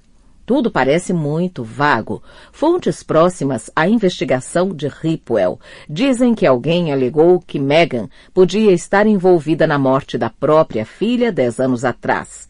As fontes especulam também que esta poderia ser uma motivação para o assassinato. O detetive responsável pela investigação, Gaskill, que veio falar conosco depois do desaparecimento dela, não quis comentar. Tom me ligou. Estava todo enrolado com reuniões, não podia vir para casa. Ele tentou me acalmar. Disse as coisas certas, me disse que aquilo devia ser um monte de baboseira. Você sabe que não dá para acreditar em metade do que é publicado nos jornais. Não fiz nenhum grande escândalo, porque foi ele quem sugeriu que ela trabalhasse como babá de Eve. Deve estar se sentindo péssimo. E ele tem razão. Pode nem ser verdade, mas quem seria capaz de inventar uma história dessas? Por que alguém inventaria uma história dessas? E não consigo não pensar. Eu sabia. Sempre soube que tinha algo de estranho com aquela mulher.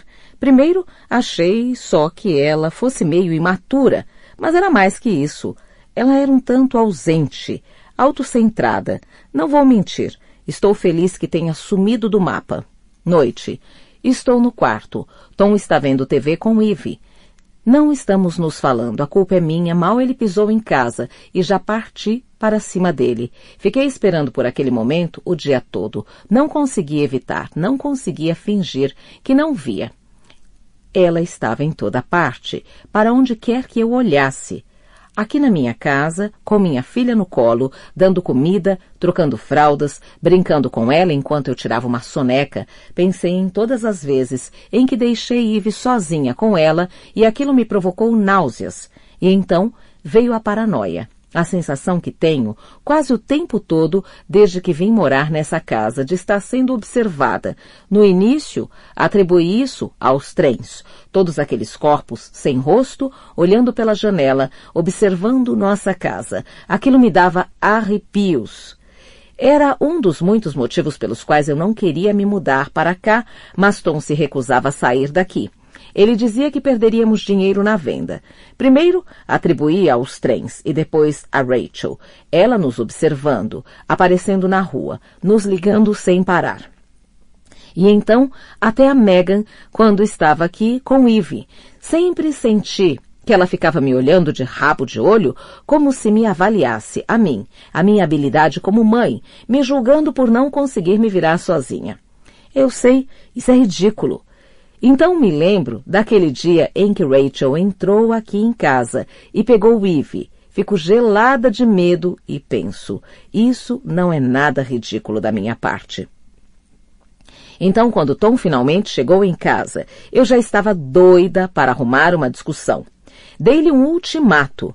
Temos que nos mudar. Não aguento mais ficar nessa casa, nessa rua, sabendo de tudo o que aconteceu aqui. Para qualquer canto que olho, sou obrigada a ver não só Rachel, mas também Megan. Preciso pensar em tudo que ela encostou. É demais. Falei que não me importava se iríamos receber um valor justo pela casa ou não. Você vai se importar quando formos obrigados a morar num lugar bem pior, quando não conseguirmos pagar a hipoteca. Retorquiu ele, coberto de razão. Perguntei se ele não podia pedir ajuda aos pais, pois eles têm muito dinheiro, mas Tom respondeu que não ia pedir nada a eles, que nunca mais se sujeitaria a isso, e então ficou bravo, disse que não queria mais conversar sobre esse assunto. Tudo por causa da forma como os pais dele o trataram quando largou a Rachel para ficar comigo. Eu não devia ter mencionado o nome deles. Isso sempre o deixa furioso. Mas é inevitável, estou desesperada, porque agora, toda vez que fecho os olhos, eu a vejo, sentada à mesa da cozinha com Eve no colo, brincando com ela, sorrindo e conversando. Mas aquilo nunca pareceu genuíno, nunca pareceu que ela quisesse mesmo estar ali. Ela sempre parecia tão feliz em me devolver Eve quando era a hora de ir embora. Era quase como se ela não gostasse da sensação de ter uma criança nos braços. Pasta 21. Rachel, quarta-feira, 7 de agosto de 2013, noite. O calor é insuportável, só piora a cada dia. Com as janelas de casa abertas, dá para sentir o cheiro do monóxido de carbono que sobe da rua. Minha garganta está coçando. Estou tomando o segundo banho do dia quando o telefone toca. Não atendo e ele toca de novo. E de novo. Quando saio do banheiro está tocando pela quarta vez. Então atendo. Seu tom é de pânico. A respiração é curta. A voz vem entrecortada. Não posso ir para casa, diz ele. Tem câmeras espalhadas por toda parte. Scott? Sei que isso é muito estranho, mas preciso ir para algum lugar onde eles não estejam esperando por mim. Não posso ir para a casa da minha mãe, nem dos meus amigos. Estou simplesmente dirigindo sem rumo. Estou dirigindo sem destino desde que saí da delegacia. Sua voz falha. Só preciso de 1 ou 2 horas para me sentar, para pensar, sem ele, sem a polícia, sem gente me enchendo de perguntas. Desculpe, mas eu poderia ir até a sua casa? Digo que sim, claro. Não só porque o tom dele é de pânico, de desespero, mas porque quero vê-lo, quero ajudá-lo. Passo meu endereço para ele, que diz que vai chegar em 15 minutos. A campainha toca 10 minutos depois. Toques curtos, agudos e urgentes. Foi mal por eu fazer isso. Fala assim que abro a porta. Eu não sabia para onde ir. Sua aparência é de assombro. Está trêmulo, pálido, suado. Está tudo bem, digo, dando um passo ao lado para lhe dar passagem. Eu o levo até a sala de estar. Digo que se sente. Pego um copo d'água na cozinha. Ele o bebe, quase de um gole só. E é aí que se senta, encurvado, os braços apoiados nos joelhos, cabisbaixo. Pairo à sua volta sem saber se falo ou se permaneço calada. Pego o copo dele e volto a enchê-lo sem dizer uma palavra. Por fim, ele começa a falar. Você pensa que o pior já aconteceu. Começa ele baixinho. Quero dizer, seria normal pensar isso, não seria? Ele olha para mim. Minha mulher está morta e a polícia pensa que eu a matei. O que poderia ser pior que isso? Está falando do noticiário, das coisas que andam dizendo sobre ela, da matéria do tabloide, supostamente vazada por alguém da polícia, sobre o envolvimento de Megan na morte de uma criança. Especulação maliciosa, uma campanha caluniosa contra uma falecida. Desprezível. Mas não é verdade, digo para ele. Não pode ser. Sua expressão é vazia. A detetive Riley me contou hoje de manhã, diz ele. Tosse para limpar a garganta. A notícia que eu sempre quis ouvir. Você não imagina. Continua. A voz quase um murmúrio. O quanto sonhei com isso. Eu sonhava acordado. Imaginava o rosto dela, o sorriso matreiro e esperto dela para mim, como pegaria a minha mão e a colocaria em sua boca. Ele está perdido em devaneios. Não tenho ideia do que está falando. Hoje, balbucia ele, hoje recebi a notícia de que Megan estava grávida. Então começa a chorar, e eu também, chorando por um bebê que nunca existiu, o filho de uma mulher que eu nem conheci. Mas é que o horror disso tudo é quase grande demais para suportar. Não consigo entender como Scott ainda está respirando. A notícia deveria tê-lo matado, deveria ter sugado toda a energia dele, mas de algum jeito. Aqui está ele. Não consigo falar, não consigo me mexer. A sala está quente, abafada apesar das janelas abertas. Posso ouvir o barulho vindo da rua, a sirene de um carro de polícia, menininhas rindo e gritando, o barulho estrondoso de um carro que passa. A vida normal, mas aqui, dentro, o mundo está acabando. Para Scott, o mundo está acabando e não consigo falar nada. Fico só parada ali, muda, sem saber o que fazer. Inútil.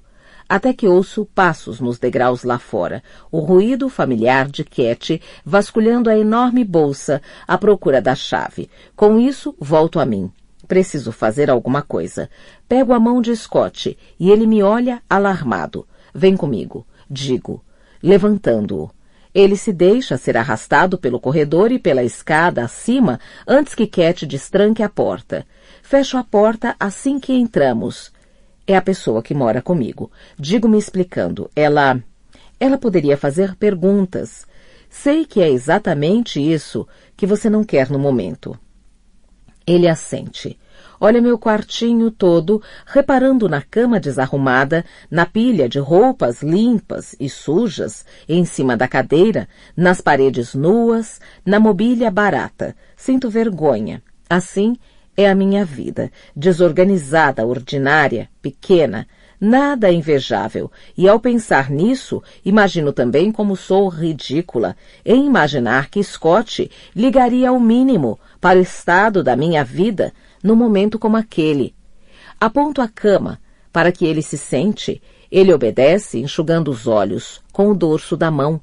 Ele expira ruidosamente. Quer que eu traga alguma coisa? Pergunto.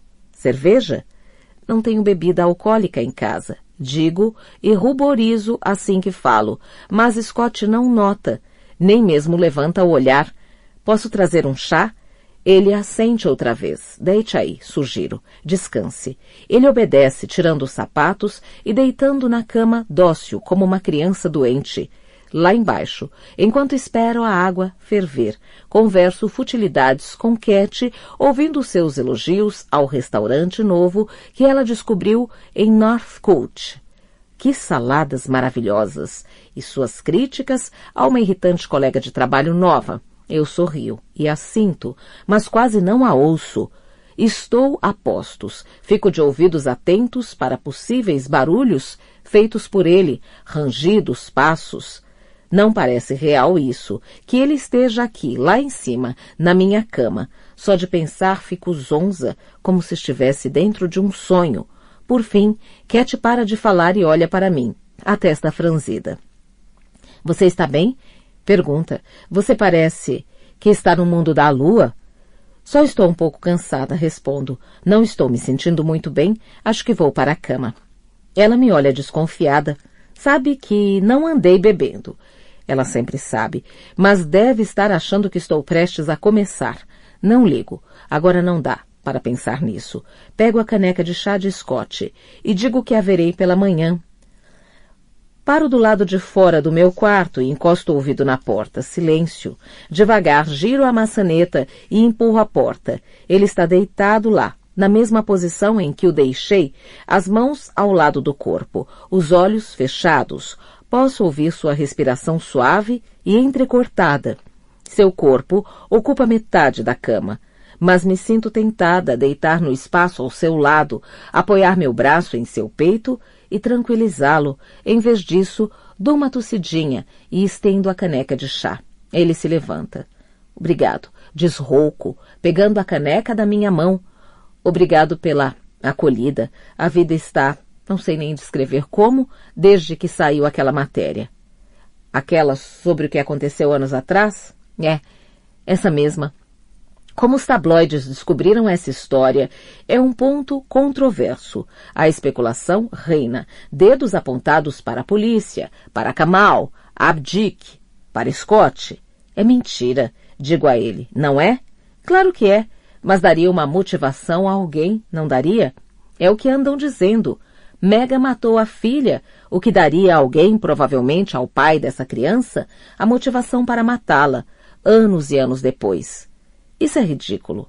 Mas você sabe o que todos estão dizendo, que inventei essa história não só para deixá-la mal perante a opinião pública, mas para tirar as suspeitas de cima de mim, jogando-as em cima de algum desconhecido, um cara do passado dela que ninguém nem tem ideia de quem seja.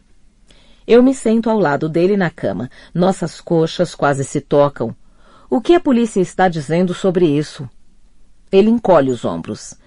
Nada, na verdade. Eles me perguntaram se eu sabia de alguma coisa. Eu sabia que ela tinha tido uma filha? Eu sabia o que tinha acontecido? Eu sabia quem era o pai? Eu disse que não, que tudo não passava de mentira, que ela nunca tinha engravidado. A voz dele falha de novo. Faz uma pausa, toma um gole de chá. Perguntei a eles de onde veio essa história, como ela chegou aos jornais. Disseram que não podiam contar. Presumo que veio dele, de Abdick. Ele dá um suspiro profundo e trêmulo. Não entendo por quê. Não entendo por que ele diria esse tipo de coisa sobre ela. Não sei o que ele está tentando fazer. Está na cara que ele tem problemas. Penso no homem que conheci no outro dia. Os modos calmos, a voz doce, o olhar afetuoso, bem longe de parecer que tinha problemas. Mas aquele sorriso. É um absurdo isso ter sido publicado. Devia haver uma lei. A calúnia não se aplica aos mortos, segundo a lei, diz ele. Fica calado um momento e depois diz. Eles me garantiram que não vão divulgar essa informação sobre a gravidez dela. Ainda não. Talvez nem cheguem a fazer isso. Mas não até terem certeza. Certeza de quê?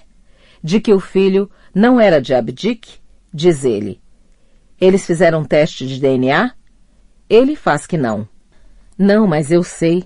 Não sei como, eu simplesmente sei. O filho é, ou era, meu.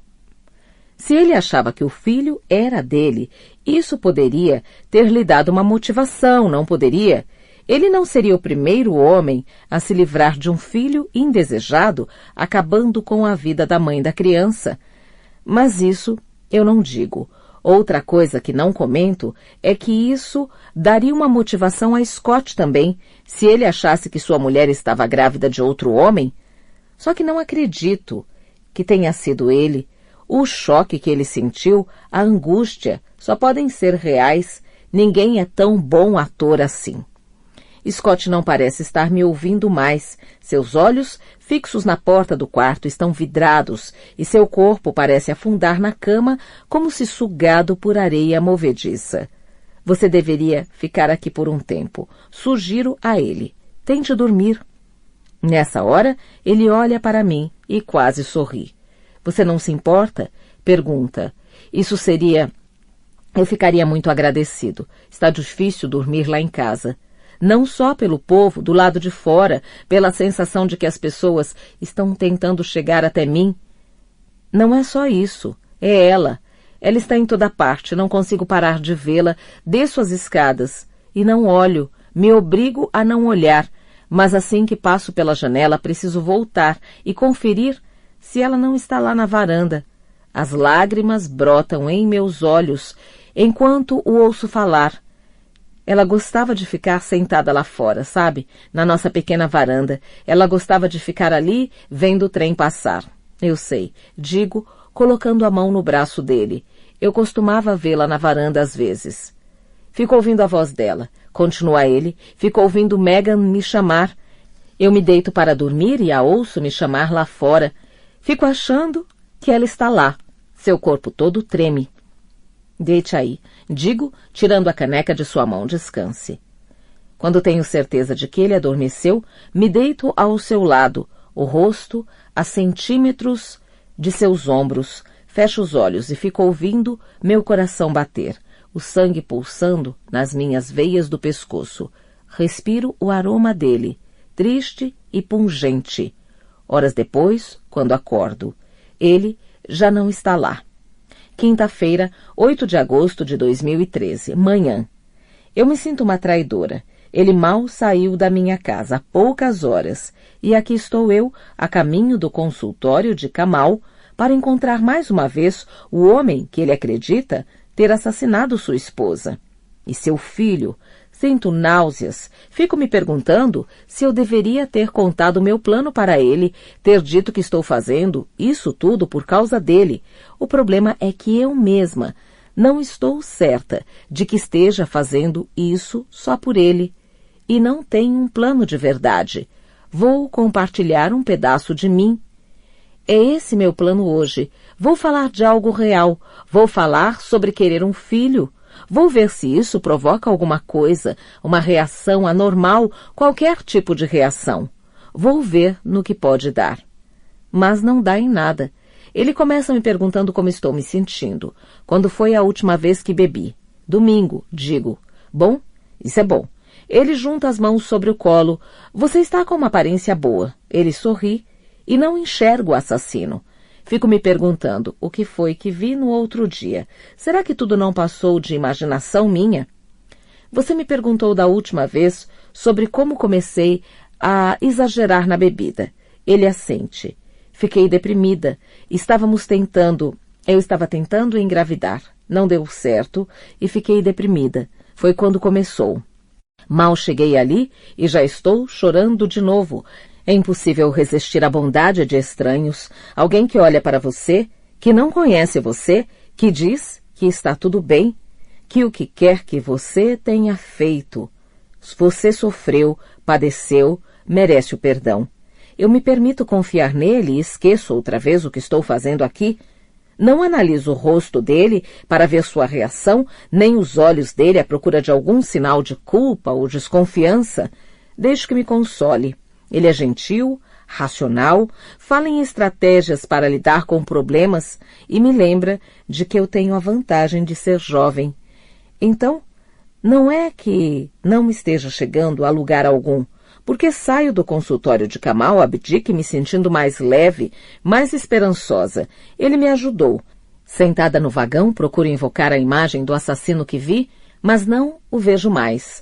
E estou tendo muita dificuldade em imaginá-lo como alguém capaz de bater numa mulher, de esmagar seu crânio. Uma imagem terrível e perturbadora vem à minha mente. Kamal, com suas mãos delicadas, modos apaziguadores, fala sibilante, em contraste com Scott, grande e forte, descontrolado e desesperado. Preciso ficar me lembrando de que esse é o Scott de agora, não o Scott de antes. Preciso ficar me lembrando do que ele era antes de tudo isso acontecer. E então tenho de admitir que não sei como Scott era antes de tudo isso. Sexta-feira, 9 de agosto de 2013, noite. O trem para no sinal. Tomo um gole de gin tônica gelado e olho para a casa dele, para a varanda dela. Eu estava indo tão bem, mas preciso disso. Da chamada coragem holandesa. Estou a caminho da casa de Scott. E terei de correr todos os riscos presentes na Blenheim Road antes de chegar até ele. Tom, Ana, a polícia, a imprensa, a passagem subterrânea com suas lembranças parciais de terror e sangue. Mas ele me pediu para vir e não pude dizer não. Eles encontraram a neném ontem à noite, o que restou dela, enterrada no terreno de uma fazenda próximo ao litoral de East Anglia, exatamente onde alguém lhes disse para procurar. Era manchete hoje em todos os jornais. A polícia abriu um inquérito sobre a morte de uma criança após a descoberta de restos humanos enterrados no jardim de uma casa próxima a Rockham, no norte de Norfolk.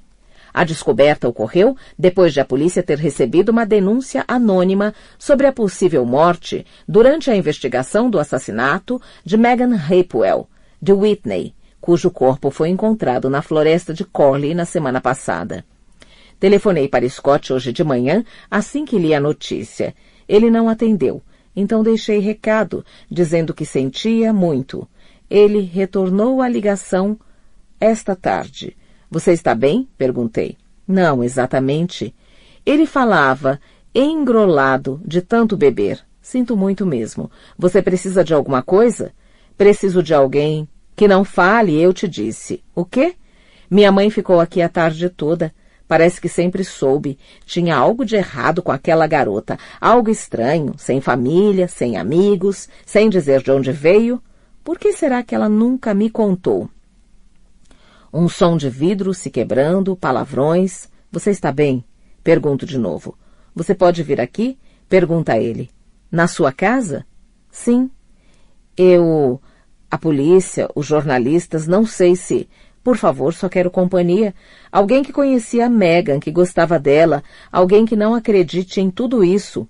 Ele estava bêbado. Eu sabia disso e mesmo assim concordei. Agora sentada no vagão, estou bebendo também e penso no comentário dele. Alguém que conhecia Megs, que gostava dela. Alguém que não acredite em tudo isso. Ele estava bêbado. Eu sabia disso e mesmo assim concordei. Agora sentada no vagão, estou bebendo também e penso no comentário dele. Alguém que conhecia Megs, que gostava dela. Eu não a conhecia e não tenho certeza se ainda gosto dela. Termino a lata o mais rápido que posso e abro outra.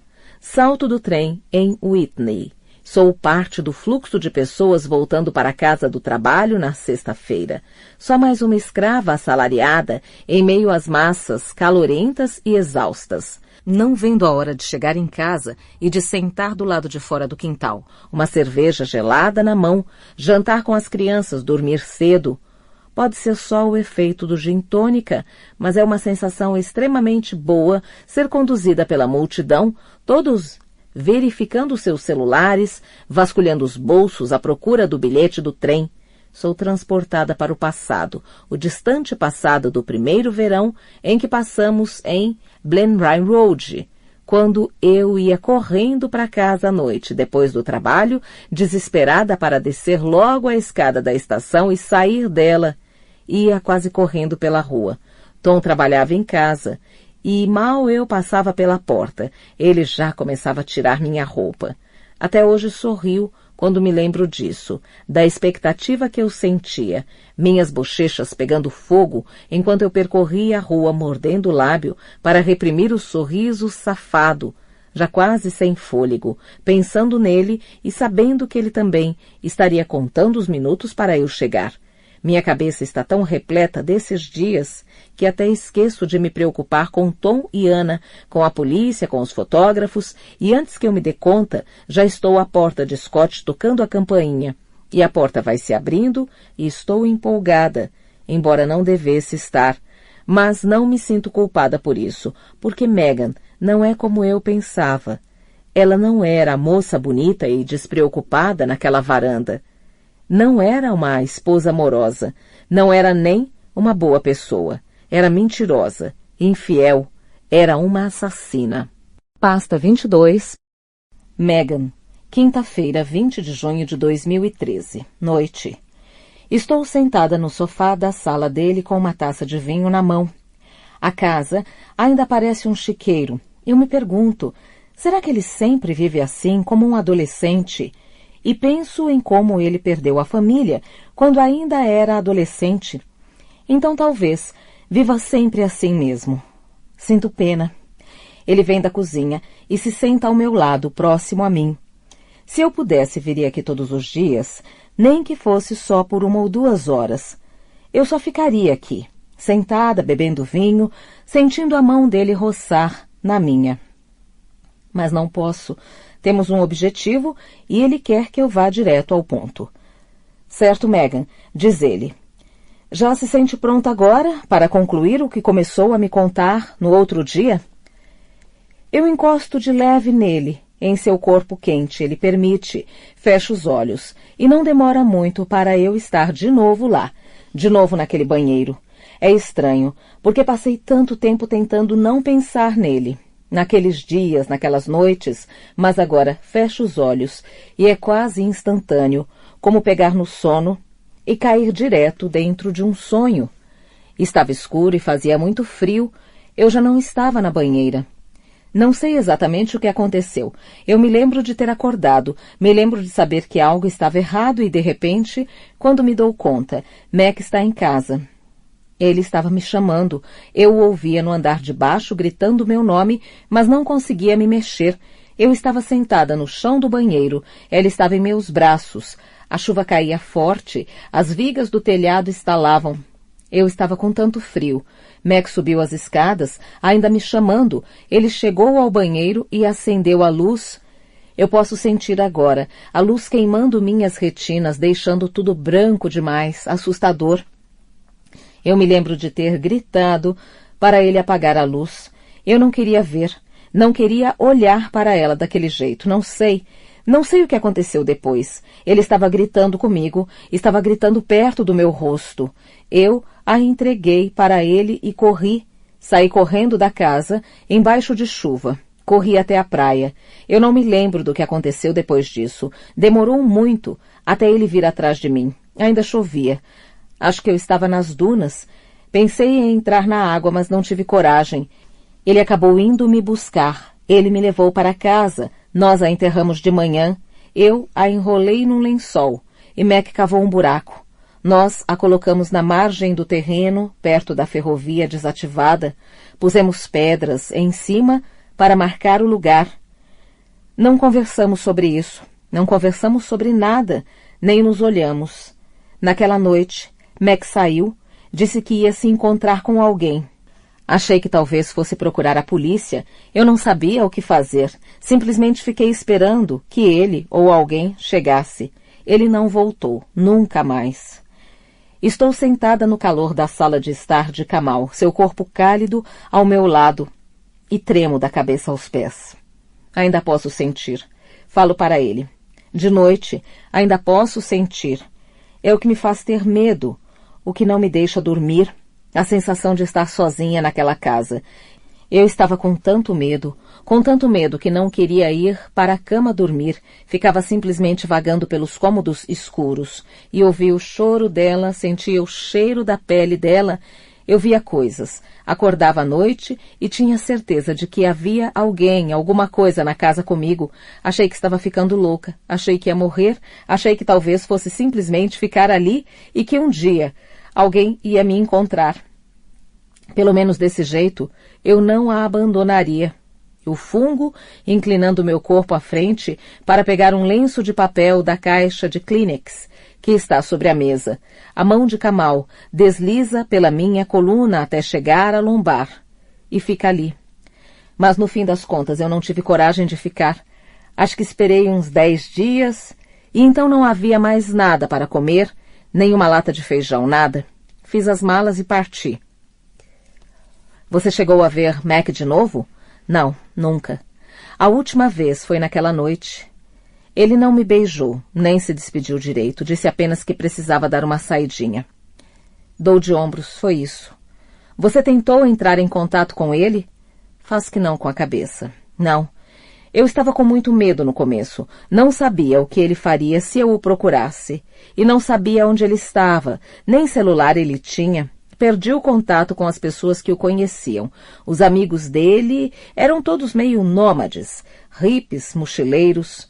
Há alguns meses, depois que falamos nele, joguei seu nome no Google, mas não o encontrei. Tão estranho. O que é estranho? No início, eu o via o tempo todo. Tipo, na rua, ou via um sujeito em um bar e tinha tanta certeza de que era ele que meu coração disparava. Às vezes ouvia a voz dele no meio da multidão, mas isso parou, faz muito tempo. Agora acho que ele pode estar morto. Por que acha isso? Não sei, simplesmente sinto que ele está morto. Kamal se ajeita e afasta lentamente seu corpo do meu. Ele se vira para me olhar de frente. Deve ser só imaginação sua, Megan. É normal achar que se vê pessoas que fizeram parte importante da sua vida depois que saem dela. No início, eu via meu irmão de relance na rua o tempo todo. Quanto a sentir que ele está morto, deve ser só uma consequência do fato de ele ter sumido da sua vida há tanto tempo. Em certo sentido, ele não parece mais real para você. Ele voltou a operar em modo terapia. Não somos mais só dois amigos sentados num sofá. Minha vontade é esticar o braço e puxá-lo de volta para perto de mim, mas não quero ultrapassar nenhum limite. Lembro da última vez, quando o beijei antes de ir embora. O olhar dele era de desejo, frustração e raiva. Fico me perguntando se agora que conversamos sobre isso, agora que você me contou sua história, poderia ajudar se você tentasse entrar em contato com Mac, para funcionar como um desfecho para você, para encerrar esse capítulo em seu passado. Achei que ele fosse sugerir isso. Não posso, digo, não dá. Só peço que pense nisso por um minuto. Não dá. E se ele ainda me odiar? E se isso trouxer tudo de volta à tona? Ou se ele for à polícia? E se... Não posso sequer sussurrar esse pensamento. E se ele contar a Scott o que realmente sou? Kamal balança a cabeça negativamente. Talvez ele nem odeie você, Megan. Talvez nunca tenha odiado. Talvez também estivesse com medo. Talvez se sinta culpado. Pelo que você me contou, ele não era um homem que se comportava de modo responsável. Ele levou para casa uma garota muito jovem, muito vulnerável, e a deixou sozinha quando ela precisava de apoio. Talvez ele tenha noção de que o que aconteceu foi responsabilidade dos dois. Talvez seja disso que ele tenha fugido. Não sei se ele realmente acredita nisso ou se está só tentando me fazer sentir melhor. Só sei que não é verdade. Não posso jogar a culpa para cima dele. Tenho que carregar este fardo sozinha. Não quero forçar você a fazer algo contra a sua vontade. Continua Kamal. Só quero que considere a possibilidade de que procurar pelo Mac vai poder ajudar você. E não é que eu pense que você esteja em dívida com ele, entende? Acredito que é ele quem está em dívida com você. Compreendo a sua culpa, de verdade, mas ele abandonou você. Você estava sozinha, com medo, em pânico, de luto. Ele a deixou sozinha naquela casa. Não é de se admirar que você não consiga dormir. É claro que a ideia de dormir assusta você. Quando pegou no sono, uma coisa horrível aconteceu. E a única pessoa que deveria ter ajudado deixou você totalmente sozinha. Nos momentos em que Kamal diz essas coisas, a situação não soa tão ruim. Conforme as palavras deslizam, sedutoras, de sua língua, cálidas e doces, quase consigo acreditar nelas, quase consigo acreditar que há um jeito de deixar isso tudo para trás, encerrar o assunto, ir para casa, para os braços de Scott e viver minha vida como fazem as pessoas normais, sem olhar para trás desconfiada, sem ansiar desesperadamente por algo melhor. É isso o que as pessoas normais fazem? Você vai pensar nisso? Pergunta, encostando a mão na minha. Abro um sorriso radiante e respondo que sim. Talvez até vá mesmo, não sei. Ele me leva até a porta, o braço apoiado em meus ombros. Minha vontade é de virar o rosto e beijá-lo de novo, mas não viro. Em vez disso, pergunto: essa é a última vez que a gente se vê? Ele assente. Será que nós não podemos... Não, Megan. Não podemos. Temos que fazer o que é certo. Abro um sorriso para ele. Não sou muito boa nisso, digo, nunca fui. Você pode ser, vai ser. Vá para casa agora. Volte para o seu marido. Fico parada na calçada do lado de fora da casa dele por um bom tempo, depois que a porta é fechada. Eu me sinto mais leve, acho, mais livre, só que mais triste também. E de repente tudo o que eu quero é voltar para casa, para Scott.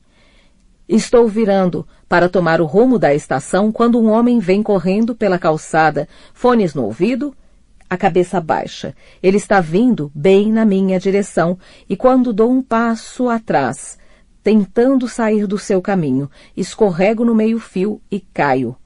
O homem não pede desculpas, nem se vira para olhar para mim. Estou chocada demais para gritar. Eu me levanto e fico ali, apoiada num carro, tentando recobrar o fôlego. Toda a paz que senti na casa de Kamal é abalada de repente. Só quando chego em casa, percebo que cortei a mão ao cair e que em algum momento devo ter passado a mão na boca. Meus lábios estão sujos de sangue. Pasta 23. Rachel, sábado, 10 de agosto de 2013, manhã. Acordo cedo. Ouço o caminhão do lixo sacolejando pela rua e o tamborilar da chuva na janela. As cortinas estão entreabertas. Esquecemos de fechá-las ontem à noite. Sorrio. Sinto o corpo dele atrás do meu, quente e sonolento, rijo. Chego os quadris para trás, pressionando meu corpo contra o dele. Com isso, logo, ele vai despertar, me agarrar, me virar de barriga para cima. Rachel, diz ele, não. Fico paralisada. Não estou em casa. Não é minha casa. Está tudo errado. Eu me viro na cama. Scott se sentou. Ele desliza as pernas para fora da cama, de costas para mim. Fecha os olhos com força, tentando lembrar o que aconteceu. Mas tudo não passa de névoa. Quando abro os olhos, consigo pensar melhor, porque este quarto é aquele onde acordei 1000 vezes ou mais. A cama fica aqui, nessa mesma posição. Se eu me sentar agora, conseguirei ver as copas dos carvalhos do outro lado da rua. Lá, à esquerda, está a suíte e à direita estão os armários embutidos. É exatamente igual ao quarto que eu dividia com Tom. Rachel, diz ele de novo. E eu estendo a mão para tocar em suas costas, mas ele se levanta rapidamente e se vira para me encarar. Parece esvaziado, como da primeira vez que o vi de perto, na delegacia, como se tivessem extraído todo o seu conteúdo, deixando apenas o invólucro. Este quarto se parece com o que eu dividia com Tom, mas, na verdade, é o que ele dividia com Megan. Este quarto, esta cama, eu sei, digo. Sinto muito, de verdade, foi errado, foi mesmo. Diz ele sem olhar para mim. Ele entra no banheiro e fecha a porta. Deito de novo e fecho os olhos, começando a me afundar em pavor, sentindo aquela dor no estômago. O que foi que eu fiz? Eu me lembro de que ele estava falando muito quando cheguei, soltando o verbo, estava com raiva da mãe, que nunca gostou de Megan, com raiva dos jornais, pelo que andavam escrevendo sobre ela e insinuando que merecia o destino que teve, com raiva da polícia, pelo trabalho mal feito, por falhar com ela e com ele. Ficamos sentados na cozinha bebendo cerveja, eu servindo de ouvinte. E quando esvaziamos uma garrafa, passamos para o terraço, até que ele esqueceu a raiva. Nós bebemos um pouco mais, vimos os trens passando, não falamos sobre nada em particular. Televisão, trabalho, o colégio onde ele estudou, como pessoas normais. Esqueci de sentir o que eu devia estar sentindo. Ambos esquecemos, porque agora eu me lembro. Lembro que ele estava sorrindo para mim, acariciando meu cabelo. A lembrança me atinge como uma onda. Sinto o sangue subindo para o rosto. De repente me lembro de ter me deixado levar, de ter pensado a respeito e não ter feito nada para evitar, de ter aceitado aquilo. Eu queria aquilo, queria ficar com Jason, queria sentir o que Jess sentia quando estava junto dele, sentada ao ar livre, tomando vinho no fim da tarde. Esqueci o que eu deveria sentir. Ignorei o fato de que, na melhor das hipóteses, Jess nada mais é do que fruto da minha imaginação. E, na pior das hipóteses, Jess não é um nada. Ela é Megan. Ela está morta. Um corpo surrado e deixado para apodrecer. Foi pior que isso. Eu não esqueci, não dei a mínima. Não dei a mínima porque comecei a acreditar no que estavam dizendo sobre ela. Será que achei, ainda que por um breve momento, que ela mereceu seu destino? Scott sai do banheiro, tomou um banho, me lavou de sua pele, parece estar se sentindo melhor, mas não me olha nos olhos quando pergunta se quer um café. Não era isso que eu queria, nada disso. Está certo. Não quero fazer isso. Não quero perder o controle de novo. Eu me visto depressa, entro no banheiro e jogo uma água fria no rosto. O rímel escorreu, Borrou nos cantos dos olhos e meus lábios estão escuros, mordidos. Meu rosto e meu pescoço estão vermelhos nos lugares em que ele roçou a barba por fazer. Uma cena da noite passada me vem à memória. As mãos dele em mim. O meu estômago se revira, sinto uma leve tontura e me sento na borda da banheira. O banheiro está mais sujo que o restante da casa. Limo em volta da pia, pasta de dente borrada no espelho, uma caneca com uma escova de dente só dentro. Não há perfume, hidratante, nem maquiagem por ali. Fico me perguntando se ela levou essas coisas quando foi embora ou se ele jogou tudo fora. De volta ao quarto, procuro vestígios dela, um roupão pendurado atrás da porta, uma escova de cabelo sobre a cômoda, um potinho de brilho labial, um par de brincos. Não há nada.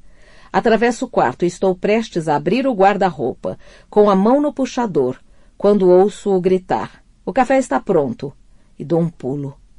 Ele me passa a caneca sem olhar para minha cara, e então vira de costas e fica assim, olhando fixamente para os trilhos ou para qualquer coisa lá fora. Olho para a direita e reparo que todas as fotografias sumiram, todas elas. Os pelos da minha nuca se arrepiam, bem como os dos meus braços. Tomo um gole do café e faço um certo esforço para engolir. Nada disso está certo. Talvez tenha sido coisa da mãe dele. Fez a limpa na casa, levou as fotografias. A mãe dele não gostava de Megan. Scott disse isso mais de uma vez. Mas quem faz o que ele fez ontem à noite? Quem trepa com uma desconhecida na mesma cama que dividia com a esposa morta há menos de um mês? Nessa hora, ele se vira, olha para mim e sinto como se tivesse lido meus pensamentos, porque está com uma expressão estranha no rosto. Desprezo ou asco. E também sinto essa repulsa por ele. Coloco a caneca na mesa. Melhor eu ir embora, digo. E ele não se opõe. Parou de chover. O dia está ensolarado e o reflexo do sol me fere os olhos. Um homem se aproxima de mim. Está a um palmo do meu nariz num instante em que piso na calçada. Ergo as mãos, viro de lado e esbarro meu ombro no dele. Está falando alguma coisa, mas não ouço o quê. Mantenho as mãos para o alto e a cabeça baixa de forma que estou a menos de 2 metros de Ana quando a vejo parada ao lado do seu carro, as mãos nos quadris me observando. Quando nossos olhares se cruzam, ela balança a cabeça de um lado para o outro, vira de costas e anda rápido até a porta da casa dela, quase chegando a correr. Fico completamente imóvel por um segundo, observando seu corpo esbelto de legging preta e camisa de malha vermelha. Tenho uma sensação fortíssima de déjà vu. Eu já a vi correndo dessa forma antes. Foi logo depois que saí de casa. Eu tinha vindo ver o Tom buscar alguma coisa que tinha me esquecido de levar. Nem lembro o que era. Não era importante, eu só queria ir até a casa, ver o Tom, acho que era domingo. E eu tinha me mudado na sexta, então tinha partido havia 48 horas. Fiquei parada na rua, vendo Ana levar objetos de um carro para dentro da casa. Estava se mudando para lá 2 dias depois de eu ter saído. Minha cama nem tinha esfriado ainda. Isso é o que chamam de pressa indecorosa. Ela me avistou e eu parti em sua direção.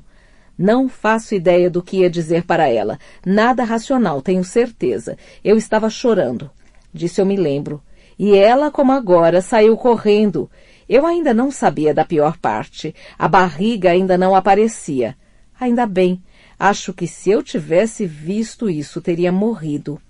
De pé na plataforma, à espera do trem, sinto uma leve tontura. Eu me sento no banco e me convenço de que é só a ressaca. Não beber nada por 5 dias e então encher o pote. É isso que dá. Mas sei que é mais do que isso. É a Ana. Vê-la e ter sentido o que senti quando a vi fugindo de mim. Medo. Pasta 24. Ana. Sábado, 10 de agosto de 2013, manhã. Hoje cedo fui de carro até a aula de spinning na academia em Northcote e na volta passei na Matches e fiz uma extravagância. Comprei um lindo micro vestido Max Mara para mim. Tom vai me perdoar assim que me ver nele. Amanhã estava correndo perfeitamente bem, até que, enquanto estacionava o carro, vi uma confusão na porta da casa dos Ripwells. Agora há fotógrafos por ali o tempo inteiro, e lá estava ela. Outra vez, eu quase não acreditei. Rachel, com cara de quem não dormiu, dando um encontrão em um fotógrafo. Tenho quase certeza de que tinha acabado de sair da casa de Scott. Eu nem me chateei, só fiquei perplexa. E quando toquei no assunto com Tom calmamente, como quem não quer nada, ele ficou tão atônito quanto eu.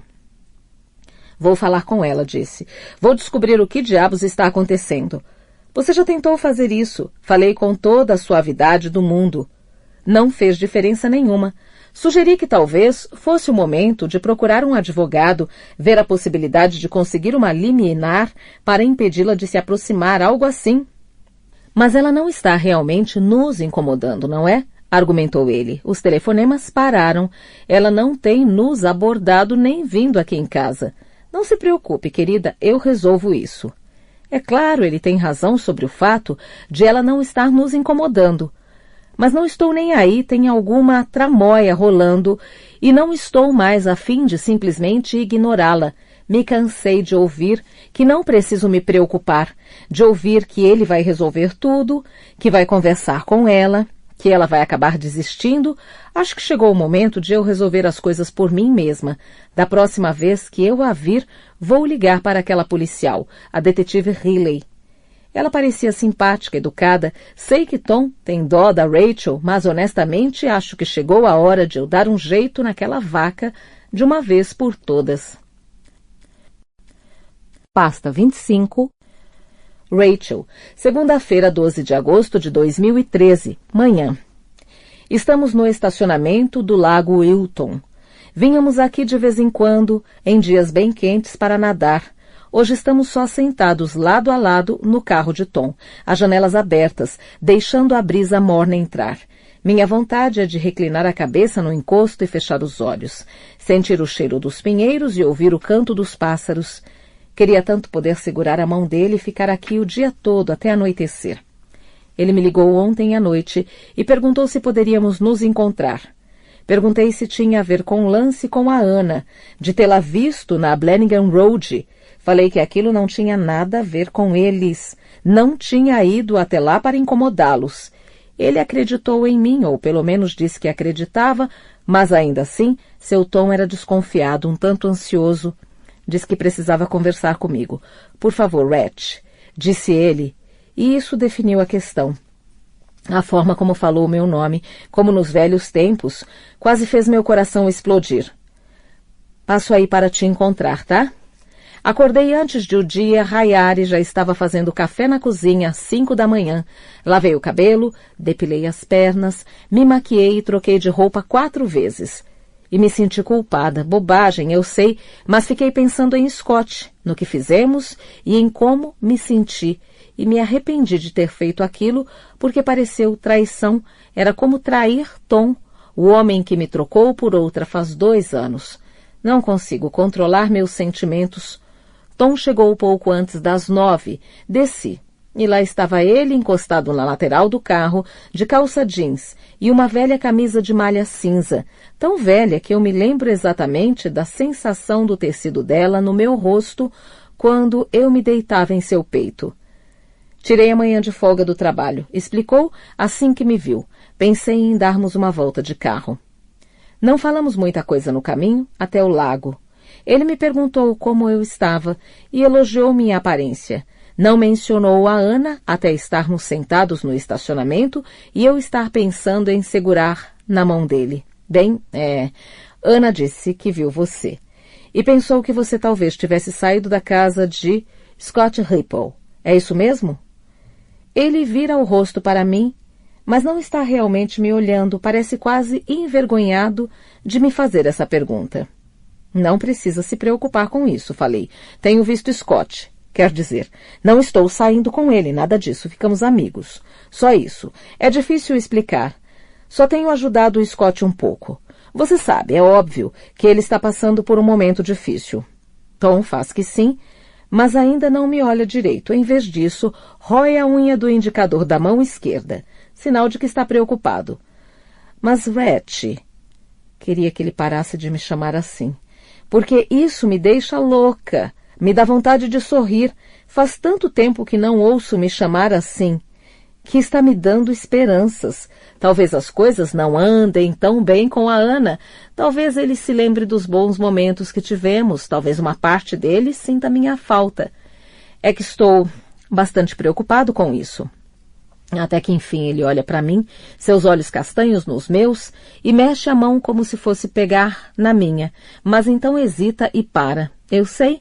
Bem, não é que eu saiba muito sobre isso, mas Scott... Eu sei que ele parece um sujeito perfeitamente equilibrado, mas não dá para ter certeza, dá? Você acha que foi ele? Ele faz que não, engole em seco. Não. Não é isso que estou dizendo. Eu sei, bem. Ana diz que eles brigavam muito, que às vezes Megan sentia um pouco de medo dele. Ana disse isso? Meu instinto é ignorar qualquer coisa dita por aquela vadia, mas não consigo esquecer daquilo que me chamou a atenção quando estive na casa de Scott no sábado, de que algo estava fora do normal, de que algo estava errado. Ele faz que sim. Megan foi babá de Eve quando ela era bem pequena. Meu Deus, não gosto nem de pensar nisso agora, depois do que os jornais andaram divulgando, mas é mais uma prova, não é? De que você pensa que conhece alguém e aí... Ele suspira pesadamente. Não quero que nada de ruim aconteça. Com você. Ele sorri para mim nessa hora. Dá de ombros. Ainda me importo com você, Rhett, diz. E preciso desviar o olhar porque não quero que ele veja as lágrimas brotando. Ele sabe, é claro. E põe a mão no meu ombro antes de continuar. Eu sinto muito. Ficamos sentados ali por um tempo em silêncio, à vontade. Mordo o lábio com força para não chorar. Não quero que isso seja mais difícil para ele, não mesmo. Estou bem, Tom. Estou melhorando, estou mesmo. Fico feliz em ouvir isso. Você não está bebendo? Menos. Está melhorando. Que bom. Você está bem, está bonita. Sorri para mim e sinto o rosto ficar vermelho. Ele desvia o olhar. Você está bem, sabe, financeiramente? Estou. É mesmo? Está mesmo, Rachel? Porque eu não quero que você... Estou bem. Não quero aceitar uma ajuda. Putz, não quero parecer um babaca, mas por favor, aceite uma ajuda. Estou falando sério, estou bem. Então ele se inclina para o meu lado e quase paro de respirar, de tanta vontade de tocar nele. Quero cheirar seu pescoço, enterrar meu rosto naquele espaço amplo e musculoso entre suas escápulas. Ele abre o porta-luvas. Deixe só eu fazer um cheque para você, só por precaução, sabe? Não precisa descontá-lo se não quiser. Eu começo a rir. Você ainda deixa um talão de cheques no porta-luvas. Ele começa a rir também. Nunca se sabe, diz ele. Nunca se sabe quando será preciso salvar a pele da maluca da sua ex-mulher. Com o polegar, acaricia minha maçã do rosto. Levanto a mão, pego a dele e beijo sua palma. Me promete, pede rispidamente, que vai ficar longe de Scott Hipwell. Me promete, Rhett. Prometo. Respondo e falo sinceramente feliz da vida porque percebo que não está simplesmente preocupado comigo, mas também com ciúmes. Terça-feira, 13 de agosto de 2013, de madrugada. Estou no trem, olhando para um montinho de roupas ao lado dos trilhos. Um tecido azul marinho, um vestido, acho, com um cinto preto. Não consigo imaginar como teria ido parar ali. Isso com certeza não foi deixado pelo pessoal da manutenção. O trem está se deslocando, mais devagar, quase parando, tanto que me permite ficar olhando para o vestido por muito tempo e tenho a sensação de que já o vi antes, de que já vi alguém usando esse vestido. Não consigo me lembrar quando. Está muito frio, frio demais para um vestido desses. Acho até que vai nevar. Estou ansiosa para ver a casa de Tom. A minha casa. Sei que ele vai estar lá, sentado ao ar livre. Sei que estará sozinho à minha espera. Vai ficar de pé quando o trem passar, acenar e sorrir, tenho certeza. Mas nós paramos primeiro em frente ao número 15. Jason e Jess estão lá, bebendo vinho na varanda, o que é estranho, porque não são nem 8:30 da manhã. Jess está com um vestido de flores vermelhas e brinquinhos de prata em forma de pássaros. Vejo os dois se mexendo enquanto ela fala. Jason está de pé atrás dela, as mãos em seus ombros. Sorrio para os dois. Quero acenar, mas não quero que os outros passageiros achem que sou doida. Fico só olhando e desejando que também pudesse ter uma taça de vinho na minha mão. Estamos parados aqui há séculos e o trem não anda. Queria que partíssemos logo, porque, do contrário, Tom não vai estar mais lá e vou perder a chance de vê-lo. Agora consigo ver o rosto de Jess com mais nitidez que o normal. Deve ser por causa da luz, que está bem forte, iluminando-a diretamente como um holofote. Jason continua atrás dela, mas agora suas mãos não estão mais nos ombros dela, e sim em seu pescoço. E ela parece desconfortável, aflita. Jason está estrangulando Jess. Posso ver o rosto dela ficando vermelho, está chorando. Eu me levanto, começo a bater na janela e grito para ele parar. Mas ele não consegue me ouvir. Alguém segura meu braço. O homem de cabelo ruivo. Ele pede que eu me sente. Diz que não falta muito para a próxima parada. Mas aí será tarde demais, protesto. Já é tarde demais, Rachel, diz ele. E quando volto a olhar para a varanda, Jess está de pé e Jason, com um punhado de cabelo loiro na mão, está prestes a esmigalhar seu crânio contra a parede. Manhã. Faz horas que acordei, mas ainda estou trêmula, as pernas bambas, quando me sento no banco. Acordei daquele pesadelo com uma sensação de pavor, a sensação de que tudo o que eu pensava e sabia estava errado, que tudo o que eu havia visto, de Scott, de Megan, era invenção da minha cabeça, que nada era real. Mas se minha mente está me pregando peças, não é mais provável que o sonho é que seja ilusório? As coisas que Tom me disse no carro, tudo misturado com a culpa pelo que aconteceu com Scott naquela noite. O pesadelo foi só meu cérebro destrinchando tudo isso. Mesmo assim, aquela sensação familiar de pavor cresce quando o trem para no sinal e o medo de erguer o olhar é enorme. A janela está fechada. Não há nada lá, está tudo quieto, tranquilo. Ou abandonado. A cadeira de Megan continua na varanda vazia. Hoje faz calor, mas não consigo parar de tremer. Preciso ter em mente que as coisas que Tom falou sobre Scott e Megan vieram de Anna e ninguém melhor do que eu para saber que ela não é confiável. O bom dia do Sr. Abdick me parece meio desanimado hoje. Está quase curvado como se sentisse dores e quando aperta minha mão, é um aperto mais fraco que de costume. Sei que Scott disse que eles não iriam divulgar nada sobre a gravidez, mas fico me perguntando se contaram a ele. Se é no filho de Megan que ele está pensando.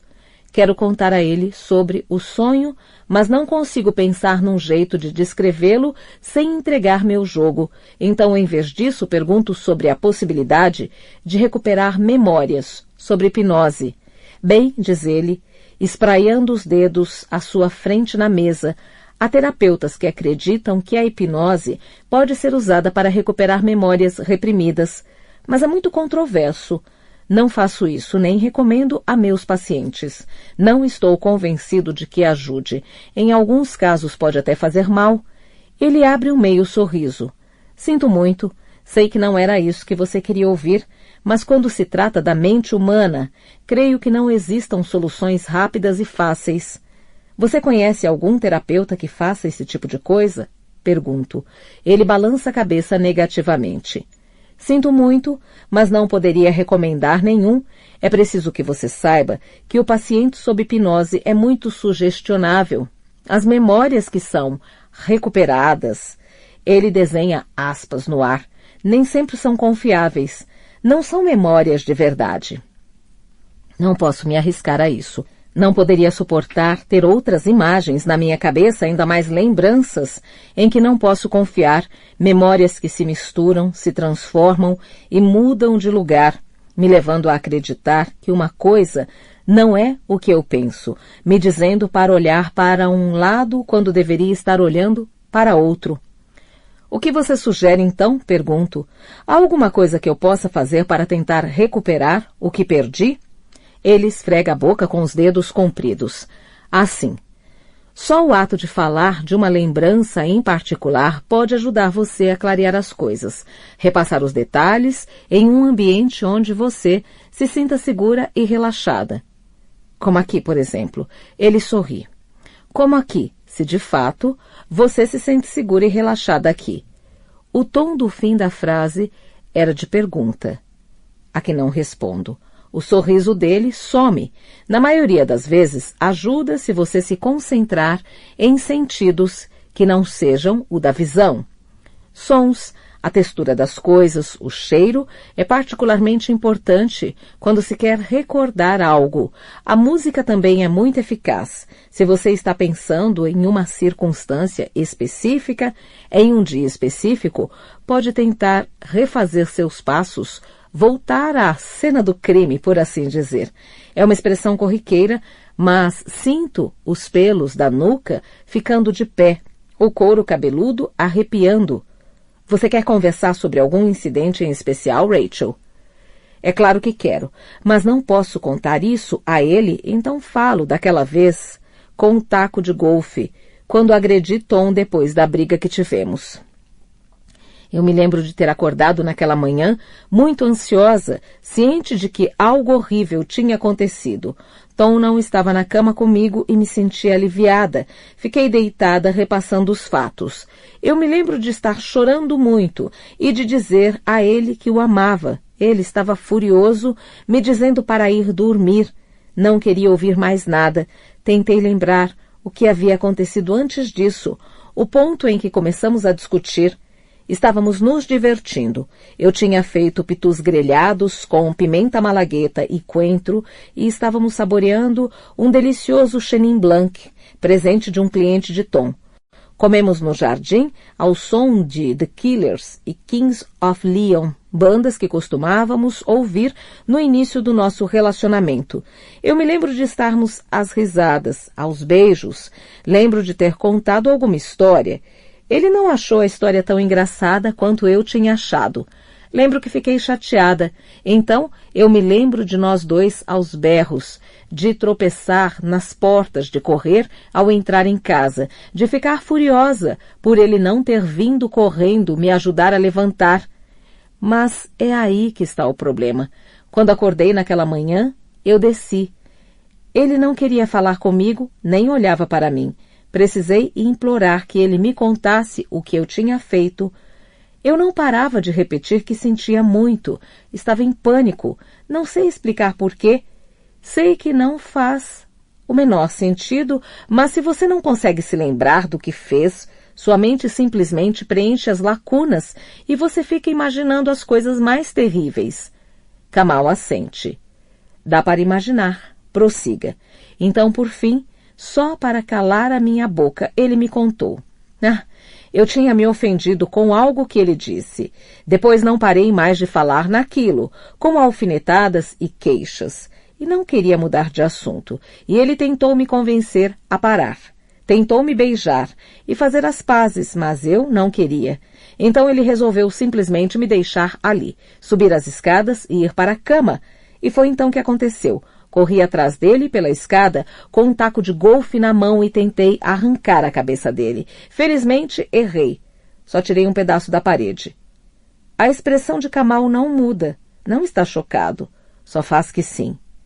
Então você sabe o que aconteceu, mas não consegue sentir isso, certo? Você quer ser capaz de se lembrar das coisas por si mesma, de vê-las e experimentá-las através da sua memória de forma que... Como foi que você disse? De forma que os acontecimentos pertençam a você. E dessa maneira, você vai se sentir plenamente responsável? Bem, digo dando de ombros, sim. Quer dizer, em parte, é por isso. Mas tem outra coisa. E aconteceu depois, bem depois. Semanas, talvez, meses depois. Eu não parava de pensar naquela noite. Toda vez que passava pelo buraco na parede, eu me lembrava dela. Tom disse que ia consertá-la, mas não o fez e eu não queria incomodá-lo pedindo toda hora que a consertasse. Um dia eu estava lá. Era de noite e eu tinha acabado de sair do quarto e parei de repente porque me lembrei. Eu estava no chão, de costas para a parede, chorando aos soluços. Tom de pé à minha frente me implorando para ficar calma. O taco de golfe no carpete junto aos meus pés. E eu senti. Eu estava aterrorizada. A lembrança não casa com a realidade, porque não lembro de raiva, de fúria. Lembro de sentir medo. Noite. Andei pensando no que Kamal falou sobre voltar à cena do crime. Então, em vez de ir para casa, vim para Whitney. E em vez de evitar a passagem subterrânea, ando devagar e decidida até ela. Ponho as mãos no tijolo frio e áspero da entrada e fecho os olhos, passando os dedos nele. Nada acontece.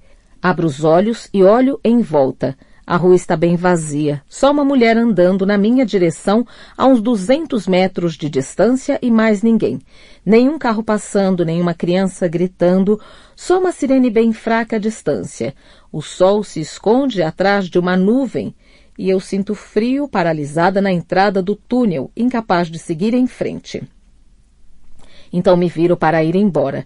A mulher que eu vi andando na minha direção alguns segundos atrás está dobrando a esquina agora. Ela está usando um casaco longo e impermeável azul marinho.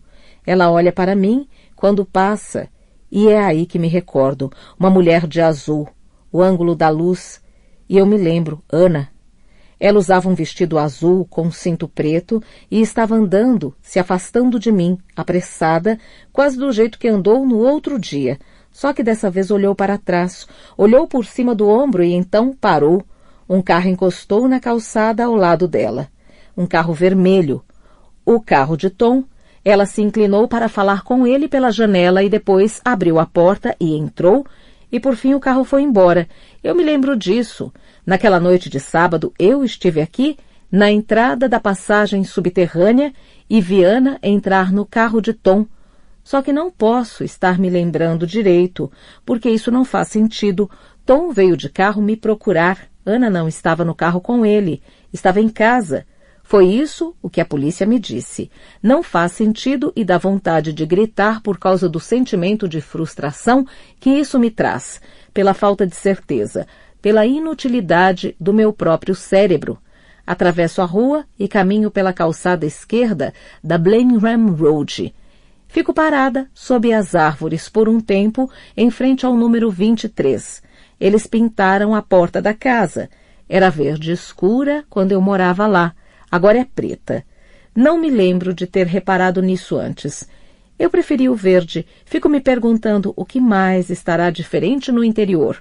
O quarto da bebê, óbvio. Mas me pergunto se eles ainda dormem na nossa cama, se ela passa batom na frente do espelho que eu pendurei.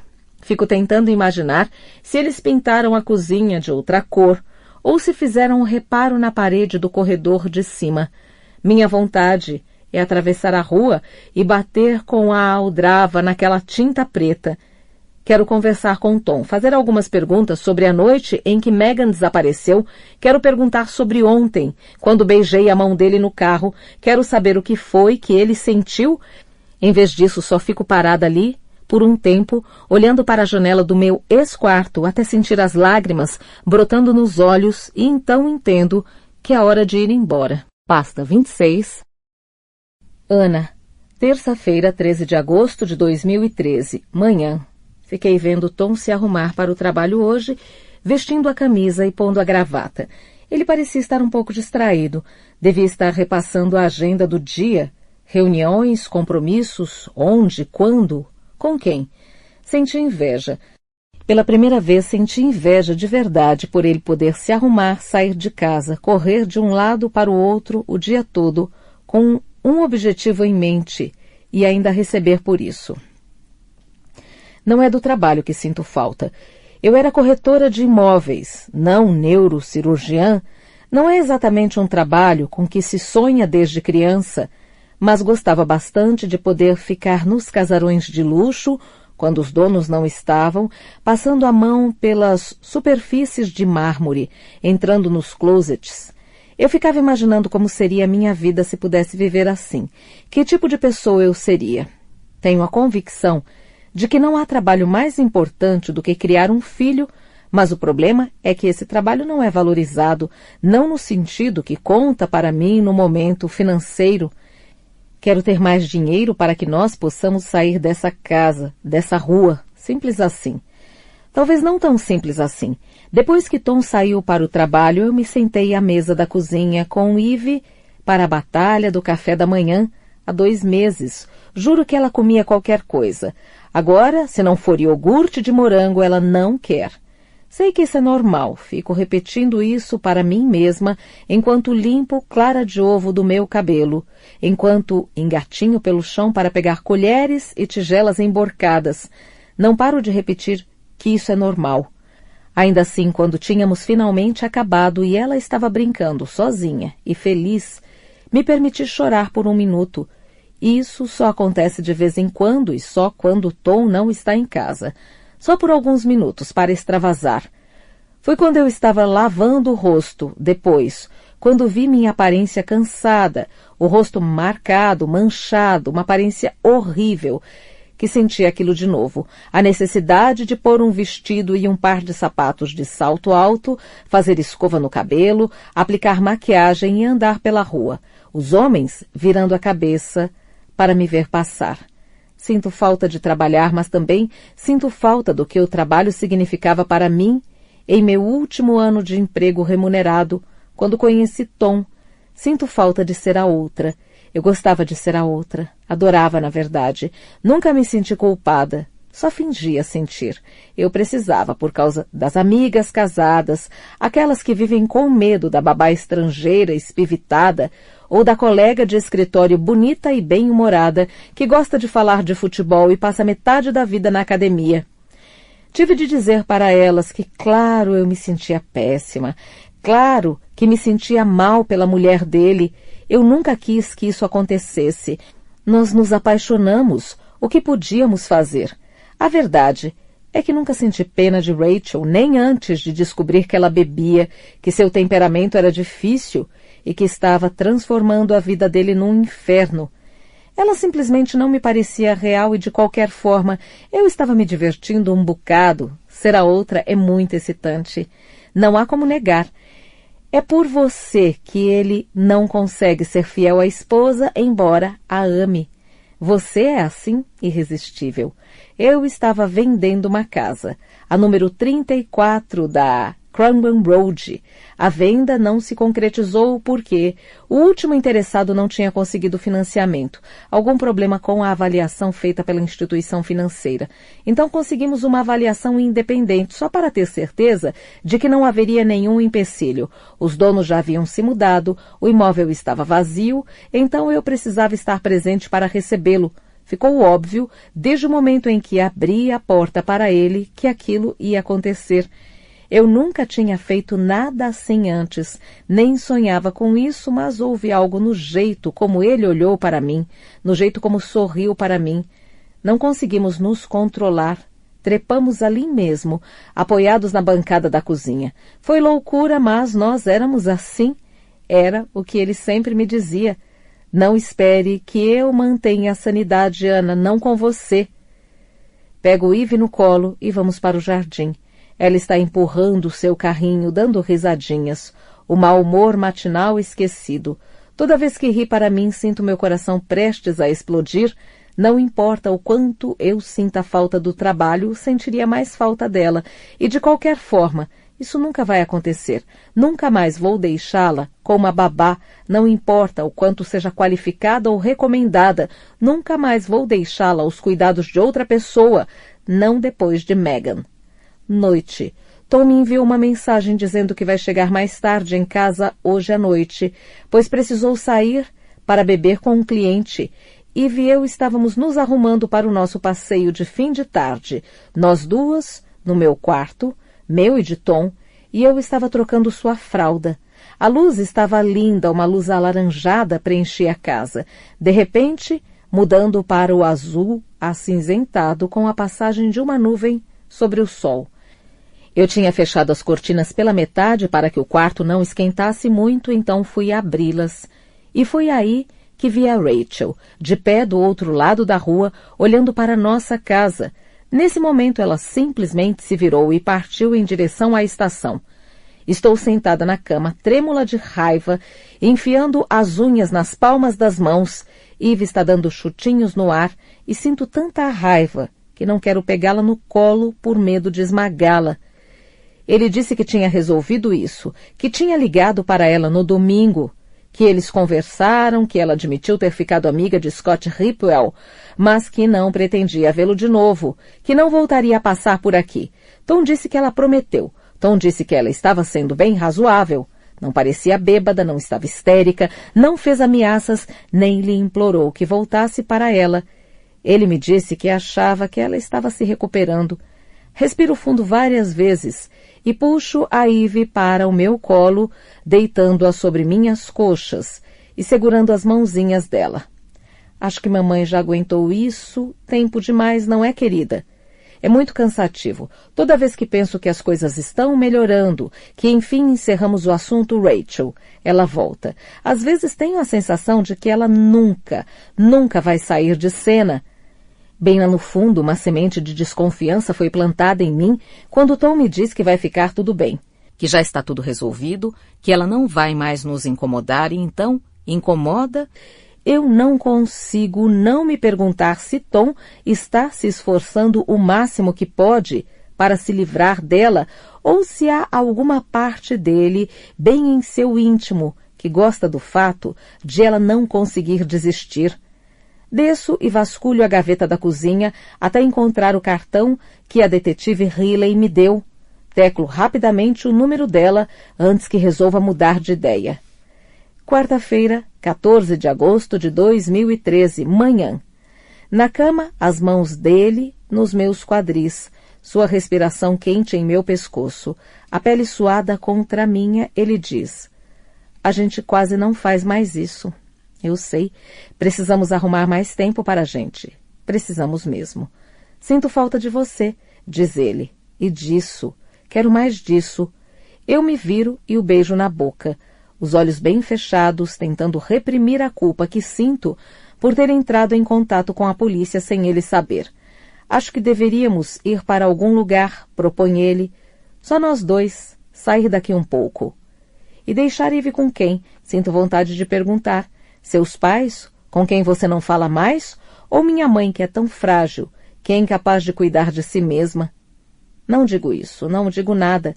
Só dou mais um beijo nele, um beijo apaixonado. Sua mão desliza pela minha coxa e ele aperta minha bunda. "O que você acha? Aonde gostaria de ir? Ilhas Maurício? Bali?" Dou uma risada.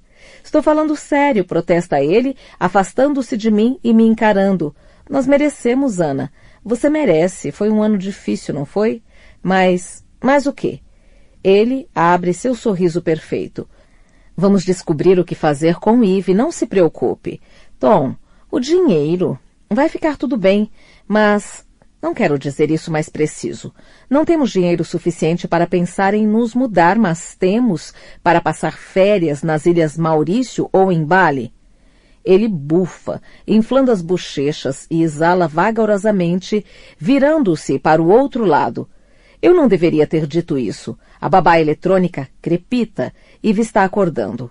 "Deixa que eu vou." Prontifica-se ele, se levanta e sai do quarto. No café da manhã o comportamento de Eve é o de sempre. Agora virou brincadeira para ela recusar a comida, fazer que não com a cabeça. O queixinho erguido, a boca bem fechada, as mãozinhas em punho, acertando a tigela à sua frente. A paciência de Tom acaba logo.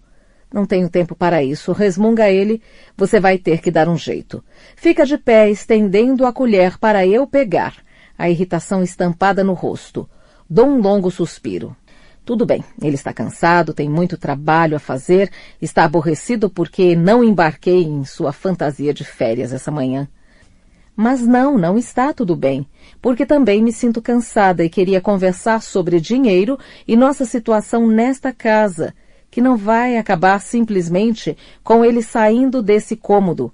É claro que não digo nada, em vez disso, descumpro a promessa que me fiz e menciono Rachel. Ela voltou a rondar a casa, digo. Então, o que quer que tenha dito para ela no outro dia, não adiantou. Ele me olha de soslaio, como assim, rondar a casa? Ela estava aqui ontem à noite, do outro lado da rua, parada. Ela estava com alguém? Não, estava sozinha. Por que a pergunta? Puta que pariu, exclama ele e a expressão no rosto se fecha exatamente como acontece quando está com muita raiva.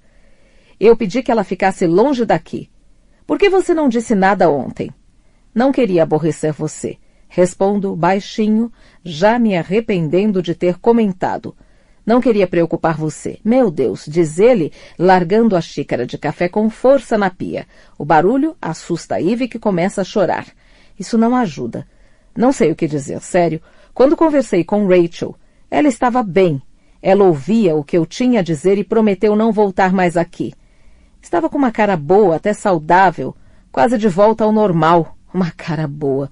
Pergunto, e antes que consiga me virar as costas, posso ver em seu rosto que sabe que foi pego no flagra.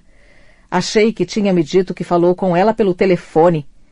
Ele respira fundo, expira ruidosamente e, por fim, volta a me encarar inexpressivo. Bem, sim, foi o que eu disse a você, querida, porque sabia que ia ficar chateada se eu me encontrasse com ela, então admito que menti. Tudo por uma vida menos complicada. Você só pode estar brincando. Ele sorri balançando a cabeça enquanto anda na minha direção, as mãos levantadas em súplica. Foi mal, foi mal. Ela queria conversar pessoalmente e achei que seria melhor. Foi mal, tá? Nós só conversamos. Nos encontramos em um café horrível em Ashbury e conversamos por 20 minutos, no máximo meia hora, tá bom? Ele me abraça e me puxa para junto de si. Tento resistir, mas ele é mais forte. Além disso, está com um cheiro delicioso e não quero brigar. Quero ficar do seu lado. Me perdoa. Pede de novo, afundando o rosto em meu cabelo. Está tudo bem, digo. Deixo que ele se safe, porque agora quem está cuidando disso sou eu. Falei com a detetive Riley ontem à noite e assim que começamos a conversar, eu sabia que tinha feito a coisa certa em procurá-la, porque quando contei que havia visto Rachel saindo da casa de Scott Ripwell em várias ocasiões, exagerando um pouco, ela pareceu bastante interessada. Ela me perguntou sobre datas e horários. Informei os dois que podia. Quanto aos outros, não entrei em detalhes. Se mantinham um relacionamento antes do desaparecimento de Megan Ripwell, se eu achava que estavam juntos agora. Preciso admitir que isso nem tinha passado pela minha cabeça. Não dá para imaginar Scott indo de Megan para Rachel. De todo modo, o cadáver da esposa dele nem esfriou ainda. Falei dos problemas com Ivy também, a tentativa de sequestro, só para o caso de ela ter esquecido. Ela é instável, comentei. Você pode achar que estou exagerando, mas não posso correr riscos quando se trata da minha família. De modo algum, disse ela. Agradeço muito por ter me ligado. Se você vir qualquer coisa que considere suspeita, por favor, me relate. Não tenho ideia do que vão fazer com ela. Talvez só adverti-la pode ajudar de qualquer modo se começarmos a correr atrás de algo como uma medida liminar. Espero pelo bem de Tom, que não tenha de chegar a isso. Depois que Tom sai para trabalhar, levo Ivy ao parque. Brincamos no balanço e nos cavalinhos de pau, e quando a coloco no carrinho, ela adormece quase de imediato, o que é minha deixa para ir fazer compras de mercado. Percorremos ruazinhas secundárias em direção ao Sainsbury. Esse é um caminho menos direto até lá, mas é um passeio tranquilo, com pouco tráfego e, em todo caso, é uma oportunidade de passar pelo número 34 da Graham Road. Até hoje sinto um frisson ao passar em frente àquela casa, um frio gostoso na barriga, um sorriso nos lábios e um rubor no rosto. Eu me lembro de subir correndo os degraus da entrada, torcendo para nenhum vizinho me ver entrando. e de me arrumar no banheiro colocando perfume e vestindo uma lingerie, do tipo que só se usa para ser tirada. Então vinha uma mensagem de texto e ele aparecia à porta e passávamos 1 ou 2 horas no quarto de cima. Ele dizia a Rachel que estava com um cliente ou bebendo com amigos. Você não tem medo de ela ligar para saber onde você está? Eu perguntava e ele fazia que não. Eu sei mentir bem, afirmou uma vez sorrindo. Outra vez ele disse, mesmo que ela faça isso, o problema da Rachel é que amanhã ela não vai se lembrar de nada. Foi quando comecei a perceber o quanto as coisas estavam ruins na vida dele. O sorriso desaparece do meu rosto quando penso nessas conversas, quando lembro de Tom dando risadas conspiratórias enquanto percorria minha barriga com os dedos, descendo até passar do meu umbigo, sorrindo para mim e dizendo, eu sei mentir bem. Ele é um mentiroso nato. Já o vi em ação, convencendo os funcionários da recepção de um hotel de que estávamos em lua de mel, por exemplo, ou se esquivando de hora extra no trabalho, alegando uma emergência em casa.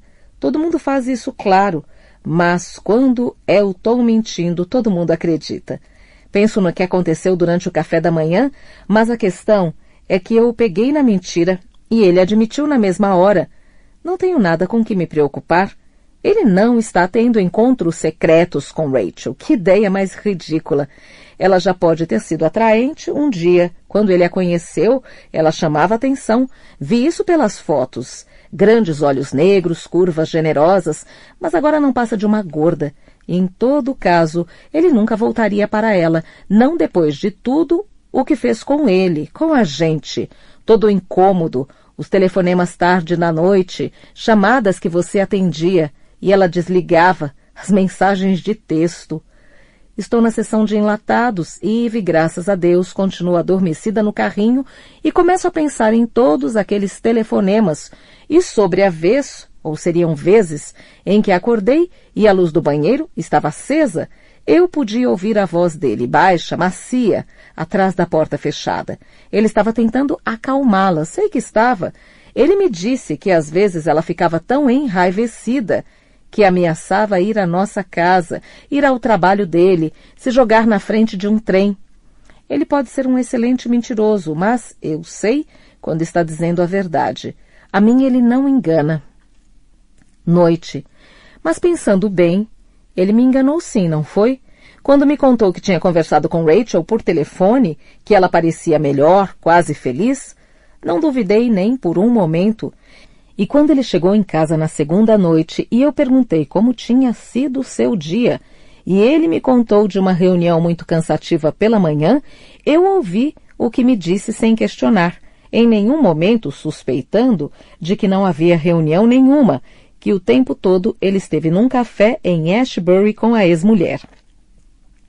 É nisso que estou pensando enquanto esvazio a lava-louças, com muito cuidado e atenção porque Eve está tirando uma soneca e o barulho de talheres batendo em cerâmica pode acordá-la. Ele me engana sim. Sei que ele não é sempre 100% honesto a respeito de tudo. Penso naquela história dos pais dele, que ele os convidou para o casamento, mas eles se recusaram a comparecer por estarem com raiva por ele ter largado a Rachel. Sempre achei isso estranho, porque nas 2 ocasiões em que conversei com a mãe dele, ela parecia tão feliz de estar falando comigo, era gentil, interessada em saber mais sobre mim, sobre Eve. Espero poder conhecê-la em breve, disse ela, mas quando contei isso a Tom, ele fez pouco caso. Mamãe está tentando me fazer convidá-los para vir aqui, retrucou, só para ela poder recusar, jogos de poder. A mim, ela não pareceu ser uma mulher que gostava de jogos de poder. Mas não insisti. As dinâmicas da família alheia são sempre tão impenetráveis. Ele deve ter seus motivos para mantê-los à distância. Sei que tem, e com certeza esses motivos estão centrados em proteger a mim e a Eve. Então por que estou me perguntando agora se isso era mesmo verdade? É essa casa, essa situação, tudo o que tem acontecido aqui, estão me fazendo duvidar de mim mesma, de nós dois. Se não tomar cuidado, vou acabar enlouquecendo. Vou acabar igual a ela, igual a Rachel. Estou aqui sentada esperando a hora de tirar os lençóis da secadora de roupas. Penso em ligar a televisão e ver se não está passando um episódio de Friends que eu não tenha visto 300 vezes. Penso em fazer meus alongamentos de yoga e também no livro que está em cima da minha mesinha de cabeceira, do qual só li 12 páginas nas últimas 2 semanas. Penso no laptop de Tom na mesa de centro da sala. E então faço as coisas que jamais pensei que fosse fazer. Pego a garrafa de vinho tinto que sobrou do jantar de ontem e me sirvo de uma taça. Vou até a sala e pego o laptop dele, ligo e começo a tentar adivinhar a senha. Estou me comportando igual a ela, bebendo sozinha e espionando Tom, as coisas que ela fazia e ele detestava, mas ultimamente, mais especificamente, desde hoje de manhã, tudo mudou. Se ele vai mentir, então vou conferir o que anda fazendo. É justo, não é? Sinto falta de um pouco de justiça na minha vida. Então tento adivinhar a senha. Tento nomes em diferentes combinações, o meu e o dele e o de Ivy, o meu e o de Ivy. Nós 3 juntos, de trás para frente, na ordem certa. Nossas datas importantes em várias combinações. A primeira vez que nos vimos, a primeira vez que transamos, o número 34, a casa de Cragham Road, o número 23, esta casa. Tento usar a criatividade. Muitos homens usam nomes de time de futebol como senha. Acho, mas Tom não liga para futebol, gosta mais de cricket. Então experimento os times de boicote, Botham e Ashes. Não sei o nome de nenhum dos times mais novos. Termino minha taça e me sirvo de outra pela metade.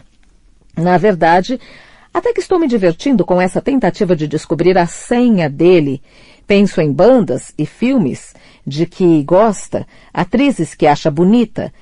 Digito senha, digito 1, 2, 3, 4. Um guincho agoniante soa lá fora quando o trem de Londres para no sinal, como unhas arranhando um quadro negro. Trincando os dentes de aflição, bebo mais um gole de vinho e, ao fazer isso, vejo que horas são. Meu Deus, são quase 7 e Ivy ainda dorme. E ele estará em casa a qualquer momento, e é exatamente quando estou pensando nisso que ouço o barulho da chave na porta e meu coração para. Fecho o laptop de um estalo e fico de pé num pulo, derrubando minha cadeira e fazendo maior barulho. Ivy desperta e começa a chorar. Devolvo o computador à mesa de centro antes que ele entre na sala, mas ele percebe que há algo estranho. Me encara e pergunta o que aconteceu aqui. Nada, respondo. Derrubei uma cadeira sem querer. Ele pega a Ivy de seu carrinho para niná-la e eu vejo minha imagem no espelho do corredor, o rosto pálido e os lábios manchados de vinho. Pasta 27. Rachel, quinta-feira, 15 de agosto de 2013, manhã. Cat arranjou uma entrevista de emprego para mim. Uma amiga dela montou a própria agência de relações públicas e precisa de uma assistente. Na realidade, é uma vaga de secretária e paga bem pouco, mas não estou nem aí. Essa mulher aceitou me ver mesmo sem uma carta de referência. Cat disse para ela que eu tinha sofrido um colapso nervoso, mas que agora estava totalmente recuperada. A entrevista é amanhã à tarde, na casa dessa mulher.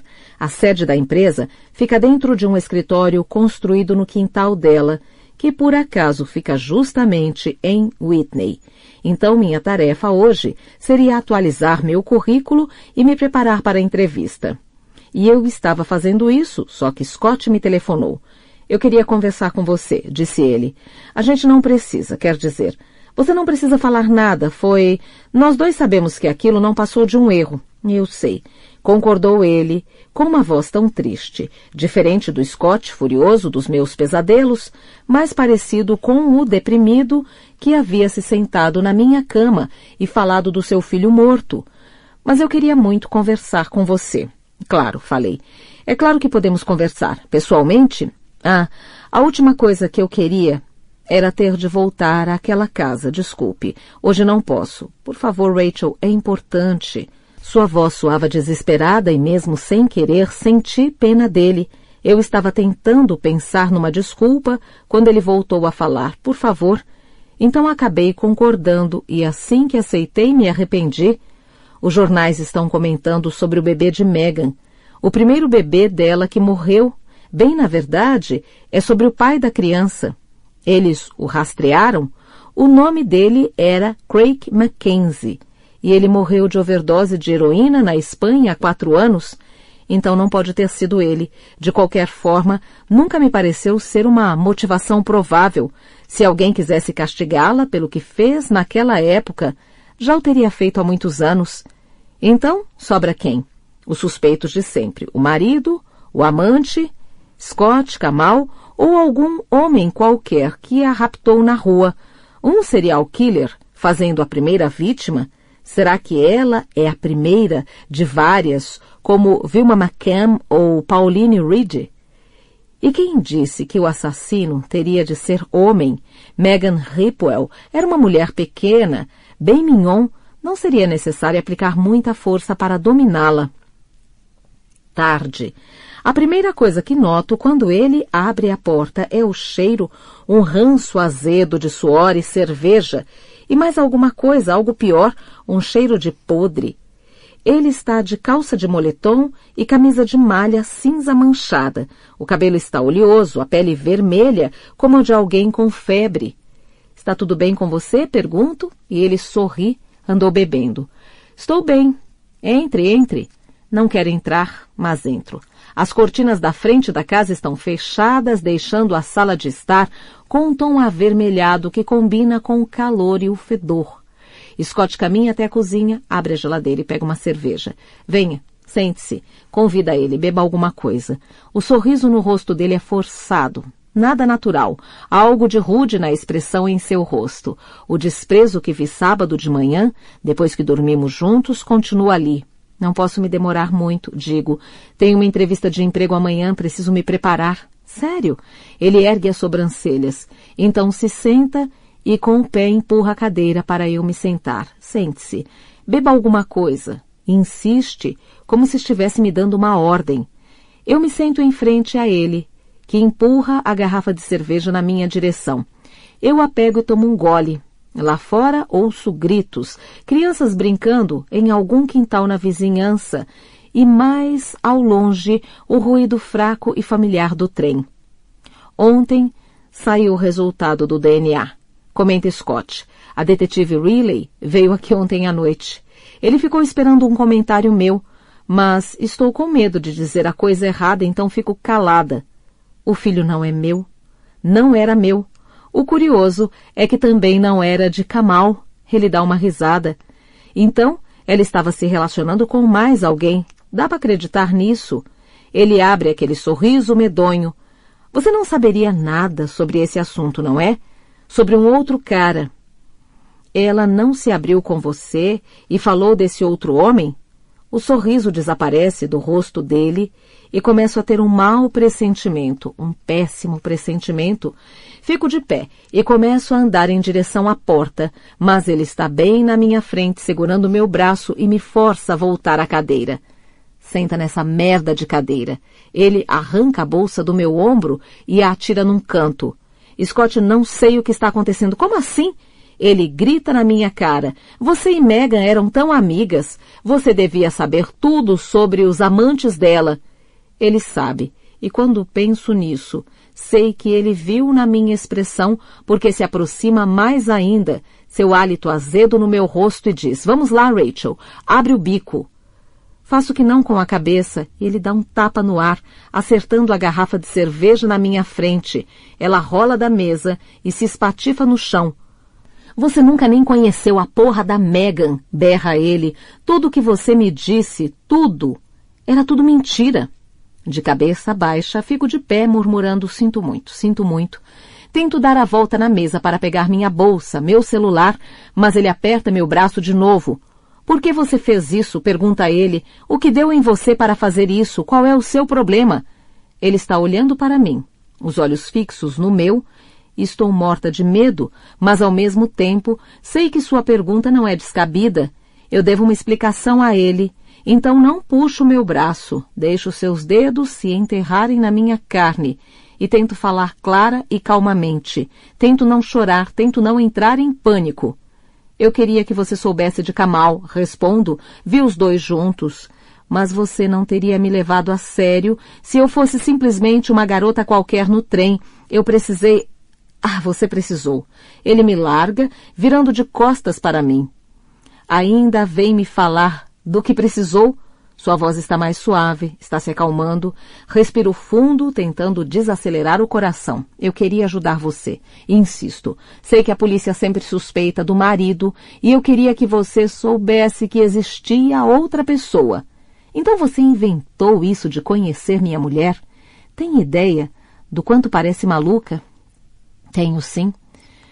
Vou até a bancada da cozinha, pego o pano de prato e me agacho para limpar a cerveja derramada. Scott senta-se, com os cotovelos apoiados nos joelhos e a cabeça baixa. Ela não era quem eu pensava, diz. Eu não tenho ideia de quem ela era. Torço o pano em cima da pia e lavo as mãos com água fria. Minha bolsa está a poucos centímetros de distância, em um canto. Começo a andar na direção dela, mas Scott olha para mim, então paro.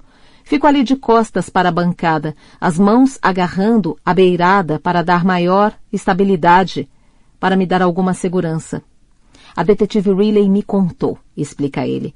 Ela me perguntou sobre você, se eu estava me relacionando com você. Ele dá uma risada. Me relacionando com você, meu Deus! Perguntei a ela se havia olhado bem para minha esposa. Meus padrões não despencaram assim tão rápido. Meu rosto está em brasa, mas estou suando frio nas axilas e nas costas. Parece que Ana tem se queixado de você. Ela viu você na rua. Foi assim que tudo se esclareceu. Eu disse, nós não estamos num relacionamento. Ela é só uma velha amiga de Megan. Ela está me ajudando. Ele dá um riso baixo e desanimado. Foi aí que ela disse, Rachel não conhece Megan. Ela não passa de uma mentirosa compulsiva sem vida própria. O sorriso sumiu do rosto dele. Vocês são todas umas mentirosas, todas, sem exceção. Meu celular apita. Dou um passo em direção à bolsa, mas Scott a alcança antes de mim. Espera um minutinho, diz ele segurando a bolsa. Ainda não terminamos. Despeja todo o conteúdo da minha bolsa sobre a mesa. Celular, carteira, chaves, batom, absorvente, comprovante de cartão de crédito. Quero saber o quanto de tudo o que você andou me falando era mentira. Como quem não quer nada, ele pega o celular e olha para a tela. Quando ergue os olhos para mim, há frieza neles. Ele lê em voz alta. Sua consulta com o Dr. Abdick, às 16h30 de 19 de agosto, segunda-feira, está confirmada. Caso não possa comparecer, por favor, avisar com no mínimo 24 horas de antecedência. Scott, que diabos está acontecendo? Pergunta, a voz pouco mais que um murmúrio. O que você anda fazendo? O que tem falado para ele? Não tenho falado nada. Ele larga o celular sobre a mesa e parte para cima de mim, os punhos fechados. Recuo até chegar ao canto entre a porta de vidro e a parede. Eu estava tentando descobrir, estava tentando ajudar. Ele levanta a mão e fecha os olhos por reflexo, abaixando a cabeça, esperando a dor. E nesse momento, percebo que já fiz isso antes, que senti isso antes, mas não lembro quando foi. Nem tenho tempo para pensar nisso agora, porque embora ele não tenha batido em mim, agarrou meus ombros com muita força, os polegares enterrados nas minhas clavículas, e dói tanto que dou um grito. Esse tempo todo, rosna, através dos dentes trincados. Esse tempo todo fiquei pensando que você estava do meu lado, mas estava trabalhando contra mim, passando informações para ele, não é? Contando coisas sobre mim e Megs. Foi você que tentou fazer a polícia vir atrás de mim. Foi você... Não, por favor, não foi assim. Eu queria ajudar você. Ele ergue a mão direita, agarra meu cabelo pela nuca e o retorce. Scott, por favor, não. Por favor, você está me machucando. Por favor. Ele está me arrastando em direção à porta. Começa a sentir um grande alívio. Vai me expulsar de casa, me jogar na rua, graças a Deus.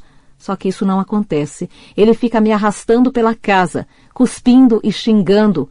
Ele me arrasta a escada acima e tento resistir, mas ele é muito forte. Não consigo, estou aos prantos. Por favor, não, por favor. Eu sei que algo terrível está para acontecer. Tento gritar, mas não consigo. O som não sai. As lágrimas e o desespero me cegam. Ele me atira dentro de um quarto e bate a porta. A chave gira na fechadura. A bile quente surge na minha garganta e vomito no carpete. Espero um pouco e encosto o ouvido na porta. Nada acontece. Não vem ninguém. Estou no quarto extra. Na minha casa, esse quarto costumava ser o escritório de Tom. Agora é o quarto do bebê deles. O quarto com uma cortina rosa. Aqui é um depósito de caixas, cheio de papéis e arquivos, uma esteira de correr dobrável e um Macintosh antiquíssimo. Há uma caixa de papéis cheios de números, contas, talvez, dos negócios de Scott, e outra abarrotada de cartões postais antigos, em branco, com restos de adesivo no verso, como se já tivessem sido colados em alguma parede. Uma vista aérea de Paris, crianças andando de skate em um beco, velhos dormentes de ferrovia cobertos de musgo, um panorama do mar visto do interior de uma caverna, vasculho os cartões postais. Não sei por que nem o que procuro, só estou tentando controlar o pânico, estou tentando não pensar na cena que vi no noticiário da TV, no corpo de Megan sendo retirado da lama, estou tentando não pensar nos ferimentos dela, no medo que deve ter sentido quando viu o que ia acontecer. Estou revirando os postais quando de repente algo me corta e recuo, cambaleando nos saltos. Com um ai, a ponta do meu indicador exibe um talho e o sangue pinga na minha calça jeans. Estanco o sangue com a barra da minha camisa de malha e continuo a mexer nos postais com mais cuidado.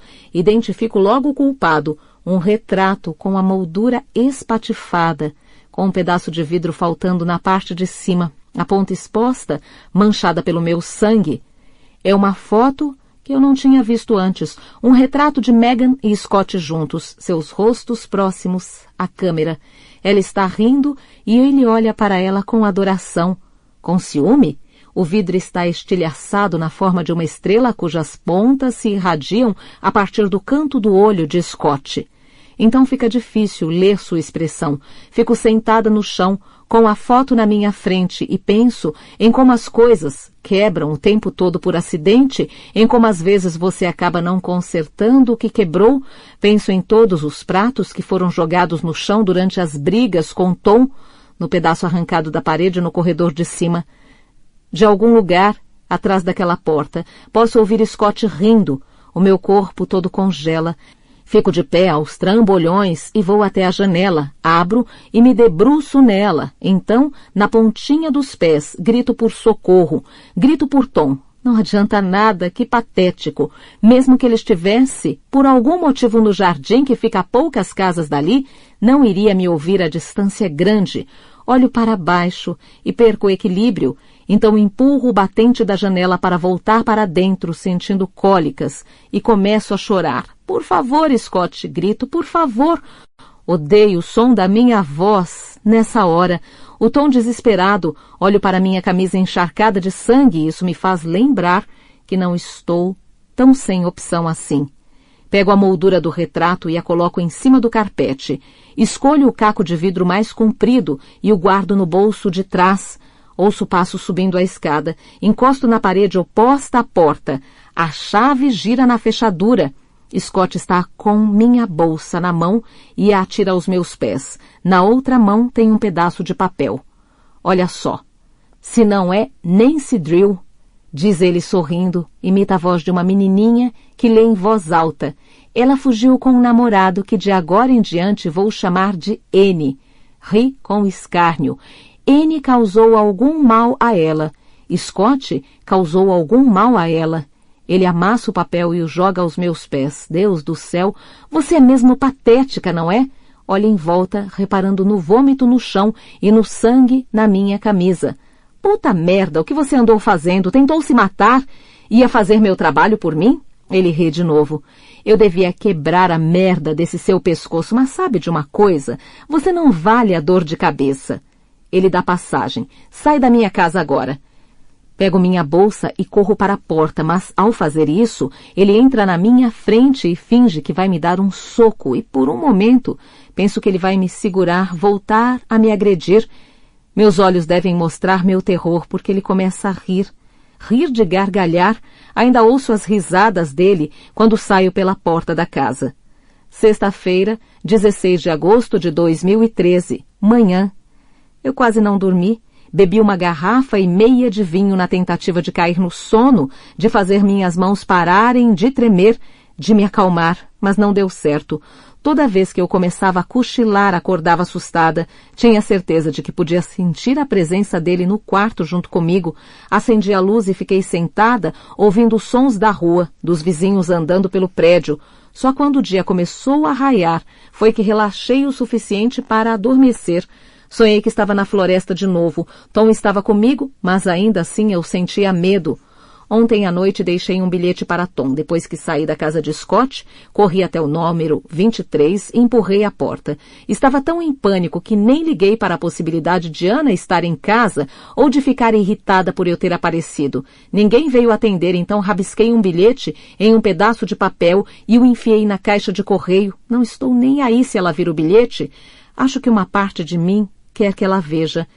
Não entrei em detalhes, só escrevi que queria conversar sobre o outro dia. Não mencionei o nome de Scott, porque não queria que Tom fosse lá confrontá-lo. Só Deus sabe o que poderia acontecer. Liguei para a polícia assim que cheguei em casa. Tomei 2 taças de vinho antes para me acalmar. Pedi para falar com o detetive inspetor Gaskill, mas disseram que não estava disponível, então acabei falando com Riley. Não era o que eu queria. Sei que Gaskill teria sido mais simpático. Ele me prendeu na casa dele, falei. Ele me ameaçou. Ela me perguntou por quanto tempo fiquei presa. Deu para ouvir as aspas. Não sei, respondi. Talvez meia hora. Um longo silêncio. E ele ameaçou você. Pode me dizer exatamente o que ele disse? Ele disse que quebraria meu pescoço. Ele disse que devia quebrar meu pescoço. Ele devia quebrar seu pescoço. Ele disse que se eu o incomodasse de novo, ele faria isso. Silêncio. Ele bateu em você? Ele machucou você de alguma forma? Hematomas, só hematomas. Ele bateu em você? Não, ele me segurou com força. Mais silêncio. Senhora Watson, o que você vai fazer na casa de Scott Ripwell? Ele me ligou e me pediu para ir lá. Disse que precisava conversar. Ela deu um longo suspiro. Você foi alertada de que deveria ficar longe disso. Você mentiu para ele, disse que era amiga da mulher dele, contou um monte de mentiras. E me deixe terminar.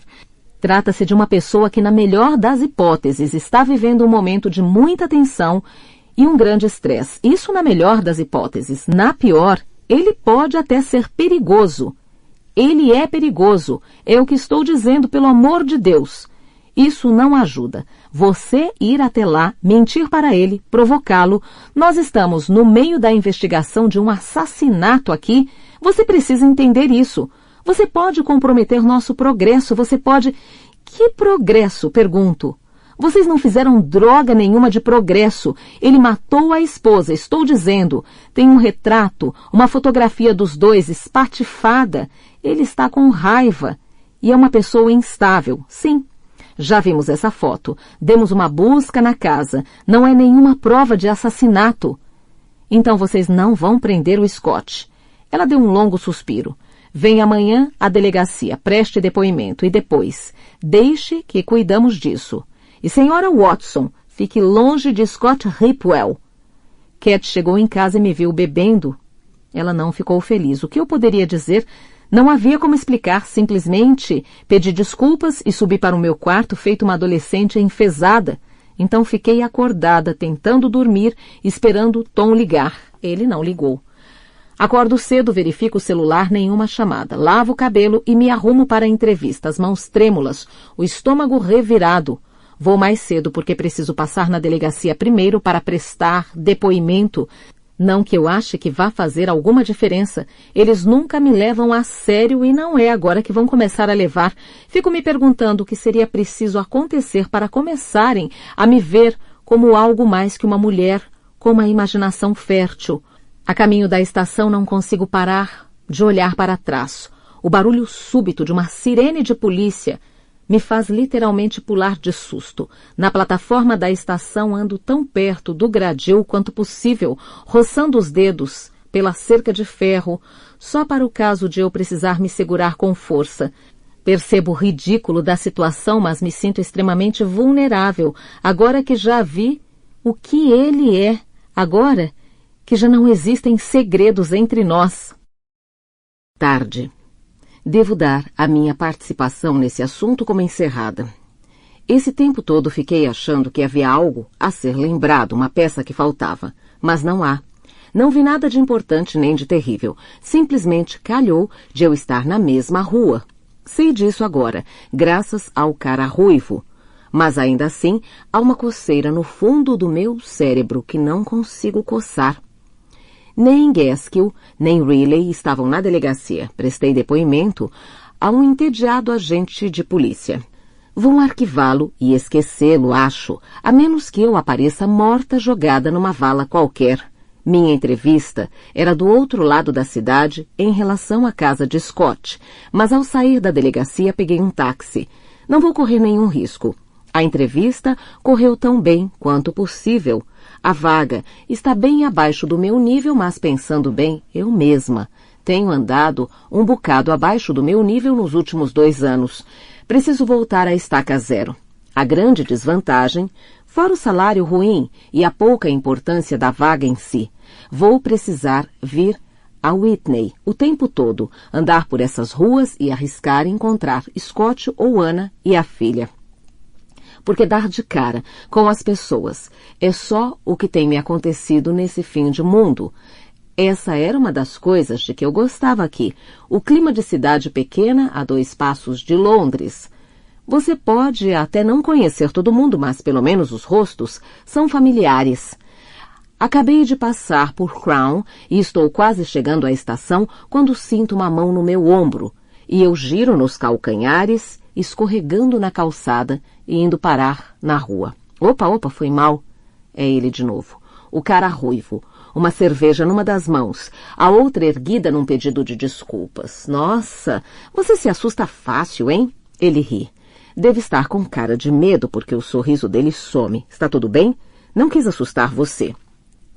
Hoje ele saiu mais cedo do trabalho, diz, e me convida para beber alguma coisa. Declino e então mudo de ideia. Eu devo um pedido de desculpas a você. Digo quando ele, que se chama Andy, me traz meu gin tônica. Por como me comportei no trem. Da última vez, digo, eu estava tendo um dia ruim. Tudo bem, diz Andy. Seu sorriso é lento e preguiçoso. Não creio que seja sua primeira cerveja. Estamos sentados na área ao ar livre nos fundos do pub. Aqui me parece mais seguro do que na frente, de cara para a rua. Talvez seja aquela sensação de segurança que me enche de coragem. Resolvo arriscar. Preciso saber o que aconteceu naquela noite, quando a gente se conheceu. A noite em que Maggie... Em que aquela mulher desapareceu. Ah, tá. Por quê? Como assim? Respiro fundo, sinto meu rosto ficar vermelho. Não importa quantas vezes precise admitir isso. É sempre uma vergonha, sempre uma provação. Eu estava muito bêbada e não me lembro. Tem algumas coisas que eu preciso entender. Só queria saber se você viu algo, se me viu conversando com alguém, qualquer coisa assim. Digo tudo isso olhando para a mesa, incapaz de encará-lo. Ele cutuca meu pé com o dele sob a mesa. Está tudo bem, você não fez nada errado. Olho para ele, que está sorrindo. Eu também. Estava mamado. Conversamos um pouco no trem. Não lembro sobre o quê. Então, saltamos aqui em Whitney. E você estava andando meio torto. Escorregou na escada, não lembra? Eu ajudei você a levantar e você ficou toda envergonhada, vermelha mesmo, como agora. Ele dá uma risada. Saímos da estação juntos e eu perguntei se você queria ir ao pub, mas você disse que tinha que ir encontrar seu marido. Só isso, não. Você não se lembra mesmo? Tinha passado um trem, sei lá, meia hora talvez. Eu tinha ido ao Crown, mas um amigo me ligou e disse que estava bebendo num bar do outro lado da ferrovia. Então, fui em direção à passagem subterrânea. Você estava caída no chão e em péssimo estado. Você tinha se cortado. Fiquei um pouco preocupado, disse que a levaria em casa se quisesse, mas você não queria nem saber. Você estava... Bem, estava bastante irritada. Acho que tinha acabado de discutir com seu marido. Ele estava indo embora pela rua e eu falei que se você quisesse, eu podia ir atrás dele, mas você disse que não. Ele partiu com o carro depois disso. Ele estava com alguém. Uma mulher? Ele faz que sim com a cabeça, um pouco constrangido. Os dois entraram num carro juntos. Imaginei que vocês tivessem brigado por causa disso. E depois? Depois você foi embora a pé. Você parecia meio confusa ou coisa assim e saiu andando. Você não parava de dizer que não precisava de ajuda. Como falei, eu também estava meio mamado, então deixei para lá. Atravessei a passagem subterrânea e fui encontrar meu amigo no pub. Só isso.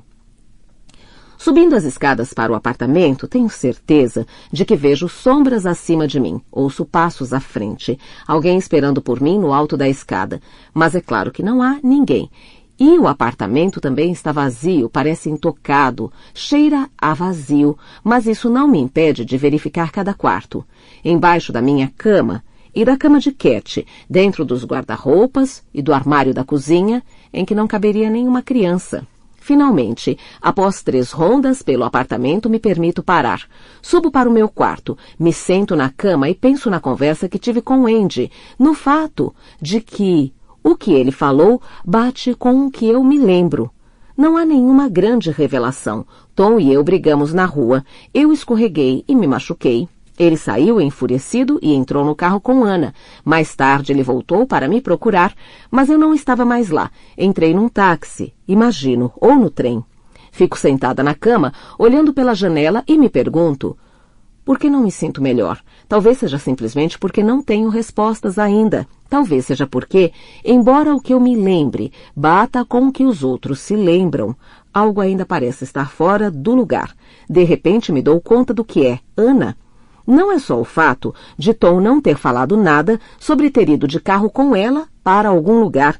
É o fato de que quando a vi se afastando de mim, entrando no carro, ela não estava segurando a bebê.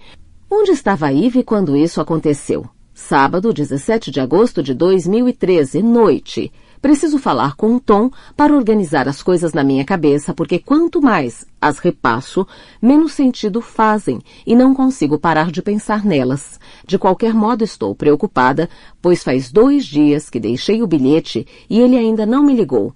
Não atendeu o celular ontem à noite, não atendeu nenhuma das minhas ligações o dia todo hoje.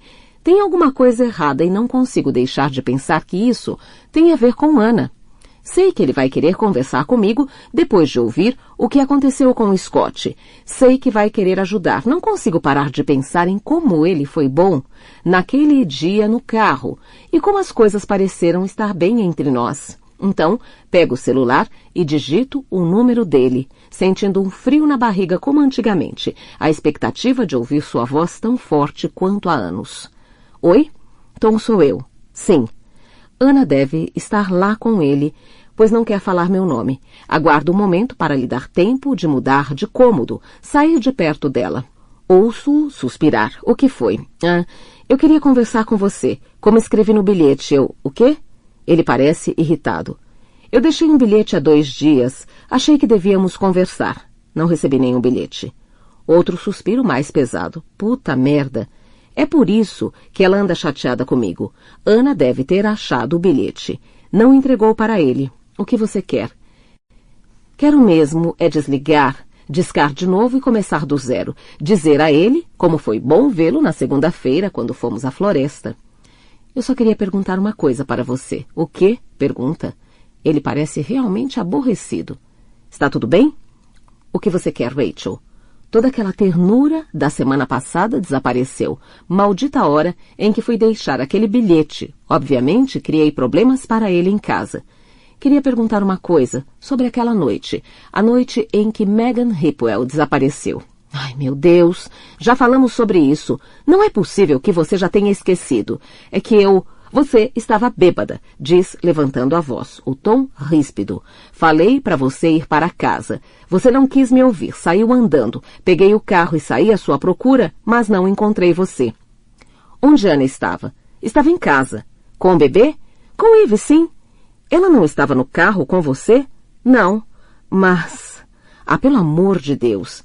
Ela tinha marcado de sair e eu ia ficar com Eve. Então você apareceu. Ela voltou e desmarcou o seu compromisso. E eu perdi mais horas da minha vida correndo atrás de você. Já me arrependi de ter ligado. Me dar esperanças só para depois destruí-las assim é como retorcer uma faca enfiada na minha barriga. Tá bom, digo. É só que eu tenho uma lembrança diferente. Tom, quando você me viu, eu estava machucada. Eu tinha um corte na cabeça. Mais um daqueles suspiros. Estou surpreso por você se lembrar de alguma coisa, Rachel. Você estava podre de bêbada, fedendo a bebida. Não conseguia nem andar direito. Minha garganta começa a se fechar ao ouvi-lo falar assim. Já ouvi falar desse jeito antes, nos nossos piores dias, quando já estava cansado de mim, com nojo de mim. Ele continua cansado. Você tinha caído na rua. Estava chorando, dava pena. Por que isso é importante? Não consigo encontrar as palavras certas de imediato. Demoro demais para responder. Ele continua. Olha, preciso desligar. Não me ligue mais, por favor. Já conversamos sobre isso. Quantas vezes preciso pedir isso a você? Não ligue, não deixe bilhetes, não venha aqui. Isso chateia a Ana. Tudo bem? O telefone fica mudo. Domingo, 18 de agosto de 2013, de madrugada. Passei a noite toda na sala, tendo só a televisão como companhia, o medo indo e vindo feito a maré. A energia também indo e vindo. Tenho a ligeira sensação de que voltei no tempo. A ferida que ele causou, há tanto tempo reaberta, recente e fresca. É bobagem, eu sei. Fui uma idiota em pensar que tinha chance com ele de novo, só por causa de uma única conversa, alguns instantes, que tomei por ternura e que provavelmente eram nada mais que sentimentalismo e culpa. Ainda assim dói, e preciso me permitir sentir isso, porque se não sentir, se continuar abafando essa dor, ela nunca vai passar de verdade. E fui uma idiota em me permitir pensar que havia algum tipo de conexão entre mim e Scott, que eu seria capaz de ajudá-lo, portanto, sou uma idiota. Estou acostumada com isso, não preciso continuar a ser uma. Preciso? Não mais. Fiquei aqui deitada a noite toda e prometi para mim mesma que vou tomar as rédeas da situação. Vou me mudar daqui, para bem longe. Vou arranjar um emprego. Vou voltar a usar meu nome de solteira, cortar os laços com Tom, ir para um lugar onde ninguém vai me encontrar, no caso de alguém me procurar. Não dormi muito, fiquei só deitada aqui no sofá fazendo planos e toda vez que começava a cair no sono, voltava a ouvir a voz de Tom na minha cabeça, como se ele estivesse aqui, ao meu lado, a boca colada ao meu ouvido. Você estava podre de bêbada, fedendo a bebida. Então acordava assustada, sentindo uma onda de vergonha me engolfar. Vergonha, mas também uma fortíssima sensação de déjà vu, porque já ouvi essas palavras antes, exatamente estas. E então não conseguia parar de repassar cenas em minha mente, acordando com sangue no travesseiro, a boca dolorida, como se eu tivesse mordido a bochecha, unhas sujas, uma ressaca danada, Tom saindo do banheiro, aquela expressão no rosto, meio magoada, meio irritada, o pavor me inundando por dentro. O que aconteceu? Tom me mostrando machucados em seu braço, em seu peito, onde eu o havia atingido. Não acredito nisso, Tom. Eu nunca bateria em você. Nunca bati em ninguém na vida. Você estava podre de bêbada, Rachel. Você se lembra de alguma coisa que fez ontem à noite? Ou de alguma coisa que falou? E então, ele me contava, e ainda assim, eu não conseguia acreditar, porque nada do que ele dizia parecia ter a ver comigo, nada mesmo. E o lance da agressão com um taco de golfe, aquele buraco na parede, cinzento e vazio, como um olho cego que se fixava em mim toda vez que eu passava por ele, e eu não conseguia associar a violência que ele relatava com o medo do qual eu me lembrava. Ou achava que lembrava.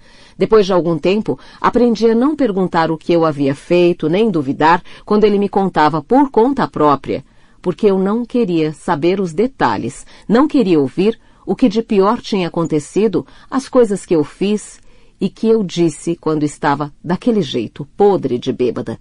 Às vezes, ele ameaçava me filmar, falando que ia me mostrar depois, mas nunca fez isso. Pequenos atos de piedade. Depois de algum tempo, aprendi que quando se acorda daquele jeito, não se pergunta o que houve, simplesmente diz que se sente muito.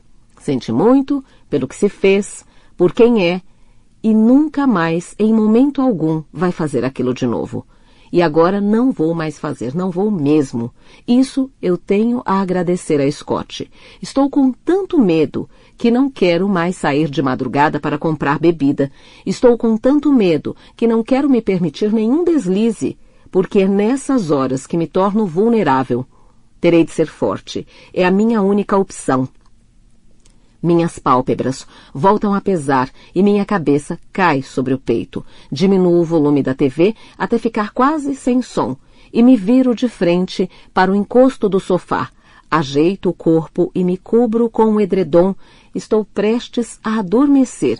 Estou sentindo, vou conseguir dormir e ai, bam!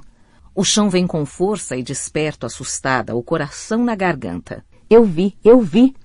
Eu estava na passagem subterrânea e ele vinha para cima de mim, um tapa na boca e depois um punho erguido, chaves na mão, a dor excruciante quando o metal serrilhado acertou minha cabeça. Pasta 28. Ana. Sábado, 17 de agosto de 2013, noite. Odeio chorar. É tão patético, mas estou exausta. Essas últimas semanas foram tão difíceis para mim e Tom e eu acabamos de brigar por causa, é claro, de Rachel. Estava para acontecer há tempos, admito. Fiquei me torturando por causa do bilhete, por ele ter mentido para mim sobre eles terem se encontrado. Não paro de tentar me convencer de que é tolice minha, mas não consigo ignorar a sensação de que tem alguma coisa rolando entre eles. Já pensei nisso 1 milhão de vezes, depois de tudo o que ela fez com ele, com nós dois. Como ele poderia fazer isso comigo? Como sequer poderia cogitar a ideia de ficar com ela de novo?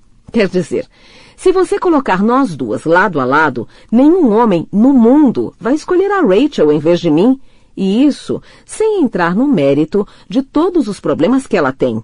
Então fico pensando que às vezes isso acontece, não é? Gente com quem se tem uma história em comum acaba não saindo da sua vida. E por mais que você tente, não consegue se desapegar, se libertar. Talvez depois de algum tempo, pare até de tentar. Ela passou aqui na quinta-feira esmurrando a porta e berrando o nome de Tom. Fiquei furiosa, mas não me atrevi a abrir. A presença de um bebê deixa você vulnerável, fraca. Se estivesse sozinha, eu a teria enfrentado, dado um jeito nela sem problemas, mas com Ivy aqui, eu não poderia arriscar. Não tenho ideia do que ela poderia fazer. Eu sei porque ela veio. Ficou com raiva por eu ter falado sobre ela com a polícia. Aposto que ela veio choramingar com Tom para me mandar deixá-la em paz.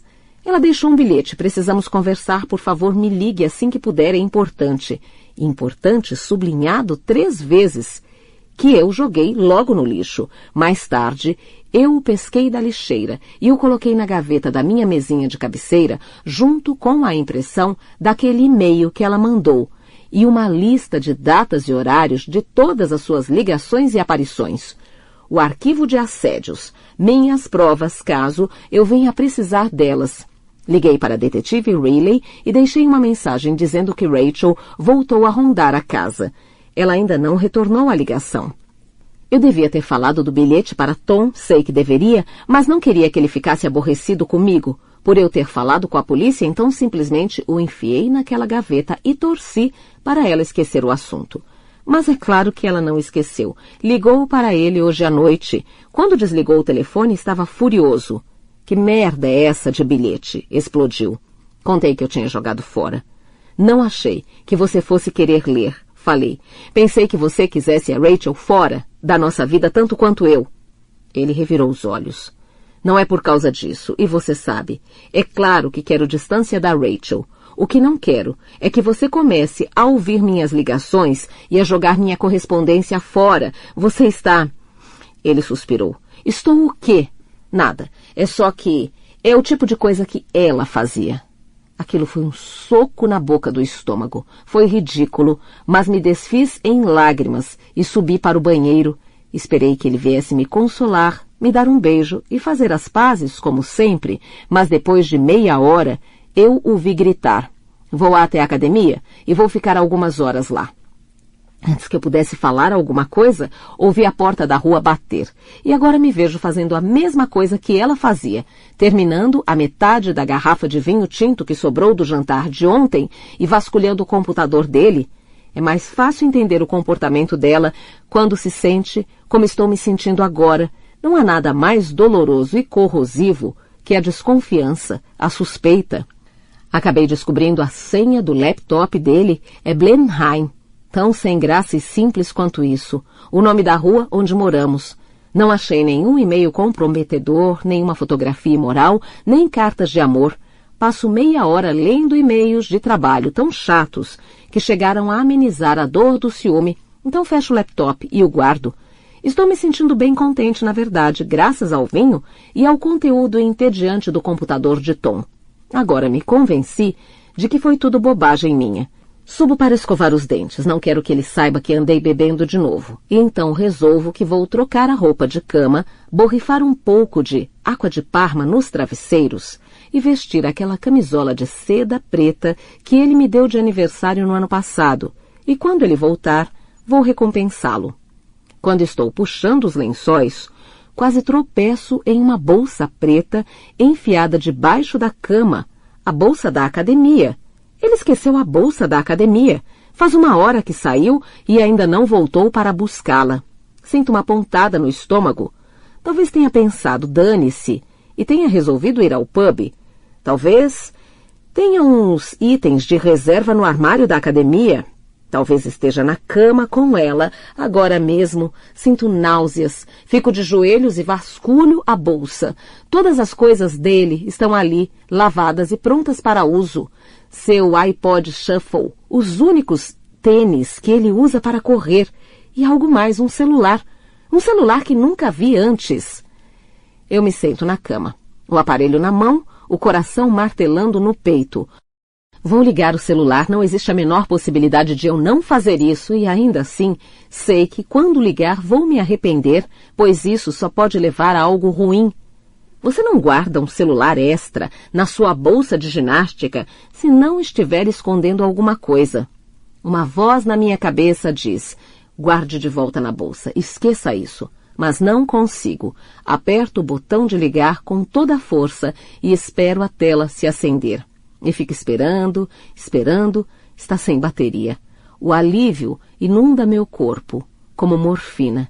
Estou aliviada porque agora não tenho como saber, mas também porque um celular sem bateria indica um aparelho fora de uso, descartado, não o celular de um homem envolvido em um caso extraconjugal.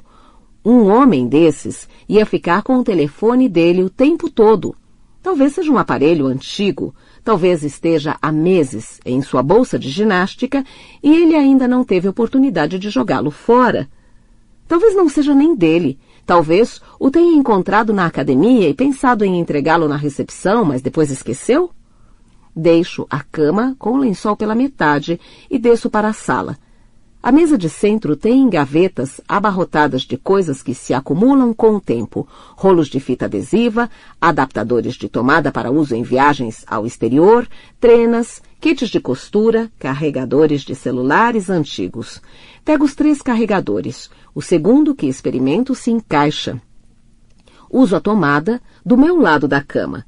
Telefone e carregador escondidos atrás da minha mesinha de cabeceira. Então espero.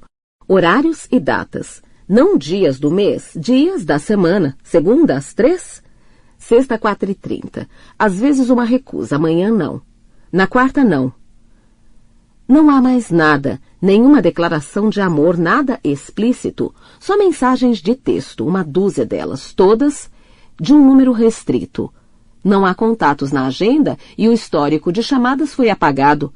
Não preciso que as mensagens mostrem os dias do mês, porque o celular registra isso tudo. Os encontros começaram há vários meses, há quase um ano. Quando percebi isso, quando vi que o primeiro era de setembro do ano passado, senti um nó na garganta. Setembro! Eve tinha 6 meses. Eu ainda estava gorda, exausta, desleixada, sem vontade de transar. Mas então começo a rir porque isso é simplesmente ridículo. Não pode ser verdade. Estávamos muito felizes em setembro, apaixonados um pelo outro e pela neném. Não é possível que ele estivesse saindo com ela, de jeito nenhum. Ele pode estar se encontrando com ela desde setembro. Eu teria descoberto. Não pode ser verdade. Esse telefone não é dele. Ainda assim, tiro da gaveta meu arquivo com o registro das vezes que ela nos incomodou e olho as chamadas comparando-as com os encontros marcados por telefone. Alguns coincidem. Outros telefonemas são de 1 ou 2 dias antes, 1 ou 2 dias depois. Algumas não têm a menor correlação. Será possível que ele venha se encontrando com ela esse tempo todo, dizendo que ela o estava incomodando e o assediando quando, na verdade, estavam planejando encontros às escondidas? Mas por que ela ligaria para ele no fixo, se podia falar com ele por este celular?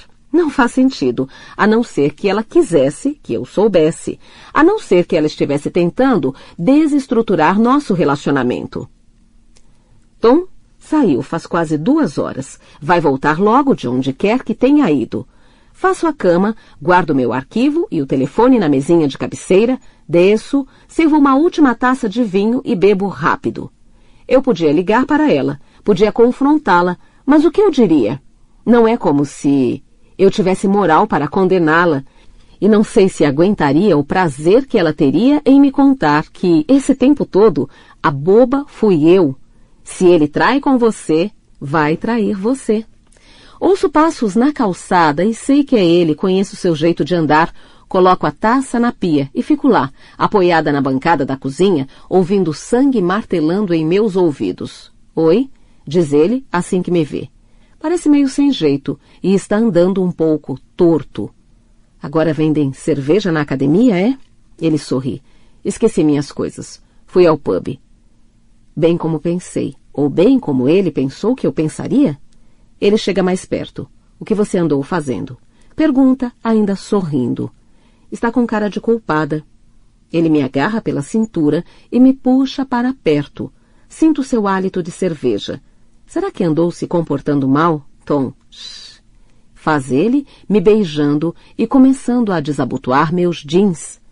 Ele me vira de costas. Não estou com vontade, mas não sei como dizer não.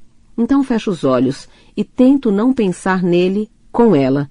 Tento pensar no começo de tudo, nas nossas visitas à casa vazia na Cragham Road, ofegantes, ansiosos, famintos. Domingo, 18 de agosto de 2013, de madrugada. Desperto assustada. Ainda está escuro. Acho que ouço Eve chorar, mas quando me levanto e vou olhá-la, está dormindo profundamente, os punhos fechados segurando o cobertor. Volto para a cama, mas não consigo pegar no sono de novo. O telefone na mesinha de cabeceira. Não sai da minha cabeça. Dou uma olhada em Tom, deitado, com o braço esquerdo estendido, a cabeça jogada para trás. Pela cadência de sua respiração, sei que está totalmente apagado. Saio da cama de mansinho, abro a gaveta e pego o celular. Lá embaixo na cozinha, fico revirando o aparelho na mão, me preparando. Quero saber, mas não quero. Quero ter certeza, mas quero desesperadamente estar errada. Eu o ligo. Aperto e seguro o 1. Ouço a saudação da caixa postal. Descubro que não tem nenhuma mensagem nova e nenhuma mensagem armazenada. Desejo mudar minha saudação? Encerro a ligação, mas de repente sinto um medo completamente irracional de que o celular poderia tocar e Tom o ouviria lá de cima. Então abro as portas do corredor e vou para o jardim. Sinto a grama úmida sob meus pés, o ar fresco cheira a chuva e a rosas. Ouço um trem à distância grunhindo morosamente bem longe. Ando quase até chegar à cerca, antes de teclar de novo o número da caixa postal. Desejo mudar minha saudação? Desejo sim. Um bip e uma pausa, e então ouço a voz dela. Voz dela, não dele. Oi? Sou eu. Pode deixar seu recado. Meu coração parou de bater. O telefone não é dele, é dela. Toco a saudação de novo. Oi, sou eu. Pode deixar seu recado. A voz é dela. Não consigo me mexer, não consigo respirar. Toco a gravação e de novo. Minha garganta travou. Me sinto tonta, como se fosse desmaiar, e então a luz se acende no segundo andar. Pasta 29. Rachel. Domingo 18 de agosto de 2013. De madrugada. Um fragmento dessa memória levou ao próximo. É como se eu tivesse passado dias, semanas, meses, tropeçando na escuridão e agora, finalmente, tivesse avistado alguma coisa, como tatear a parede para encontrar o caminho de um cômodo para o seguinte. Sombras que antes estavam em movimento e começam, enfim, a se amalgamar, e depois de um tempo meus olhos se acostumaram com a escuridão e agora consegui ver. Não de primeira. A princípio, embora parecesse uma lembrança, achei que fosse um sonho. Fiquei sentada ali no sofá, quase paralisada de choque, dizendo a mim mesma que não seria a primeira vez que minha memória me traía. Não seria a primeira vez que pensava que as coisas tinham acontecido de um jeito, quando, na verdade, tinham acontecido de outro. Como a vez em que fomos a uma festa de um colega de trabalho de Tom e fiquei muito bêbada. Mas tivemos uma ótima noite. Eu me lembro de ter me despedido de Clara com beijos no rosto. Clara era a mulher do colega de trabalho, uma moça muito agradável, gentil e afetuosa. Eu me lembro dela dizendo que nós deveríamos nos encontrar de novo. Lembro dela segurando minha mão. A lembrança era tão nítida, mas não era verdade. Descobri que não era verdade na manhã seguinte, quando Tom me virou as costas quando tentei falar com ele. Sei que não é verdade, porque ele me contou como estava decepcionado e envergonhado por eu ter acusado Clara de ter flertado com ele, que eu tinha ficado histérica e a xingado. Quando eu fechava os olhos, sentia o calor da mão dela na minha pele, mas isso não tinha acontecido de verdade. O que aconteceu na realidade foi que Tom teve de praticamente me levar embora carregada, enquanto eu chorava e gritava, e a pobre Clara se escondia na cozinha. Então, quando fechei os olhos, quando afundei naquele estado de semi-sonho e me vi na passagem subterrânea, posso até ter conseguido sentir o frio e o cheiro da umidade no ar. Posso até ter visto um vulto andando na minha direção enraivecido, o punho erguido, mas não foi real. O terror que senti não foi real, e quando o vulto me acertou, me deixando lá no chão, chorando e sangrando, também não foi real. Só que foi. E eu vi tudo. É tão chocante que mal posso acreditar, mas enquanto fico vendo o sol nascer, parece que uma névoa se esvai. Ele mentiu para mim. Eu não imaginei ele me atingindo. Eu me lembro, da mesma forma que me lembro de me despedir de Clara depois daquela festa e da mão dela segurando a minha. Da mesma forma que me lembro do medo que senti ao me ver no chão, ao lado daquele taco de golfe. E agora eu sei com certeza, que não era eu quem o estava segurando. Não sei o que fazer. Subo correndo para o quarto. Ponho uma calça jeans e um par de tênis e desço correndo de novo. Ligo para o número deles, o telefone fixo, e deixo tocar 2 vezes. Então desligo. Não sei o que fazer. Faço um café, deixo esfriar, ligo para o número da detetive Riley, mas desligo logo em seguida. Ela não vai acreditar em mim? Sei que não vai. Ando até a estação. É domingo. Ainda falta meia hora para o primeiro trem, então só me resta ficar sentada, ali num banco, alternando sem parar entre dúvida e desespero. É tudo mentira. Eu não imaginei ele me agredindo, não o imaginei correndo e se afastando de mim de punhos cerrados. Eu o vi dar meia volta e gritar. Eu o vi andando pela rua com uma mulher. Eu o vi entrar no carro com ela. Não imaginei isso. E então percebo que é tudo muito simples, tão simples.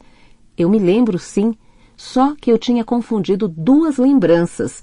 Tinha inserido a imagem de Ana indo embora apressada em seu vestido azul em outro cenário, o de Tom e uma mulher entrando num carro. Porque, é claro, essa mulher não estava usando o vestido azul, ela estava de calça jeans e uma camisa de malha vermelha. Era Megan.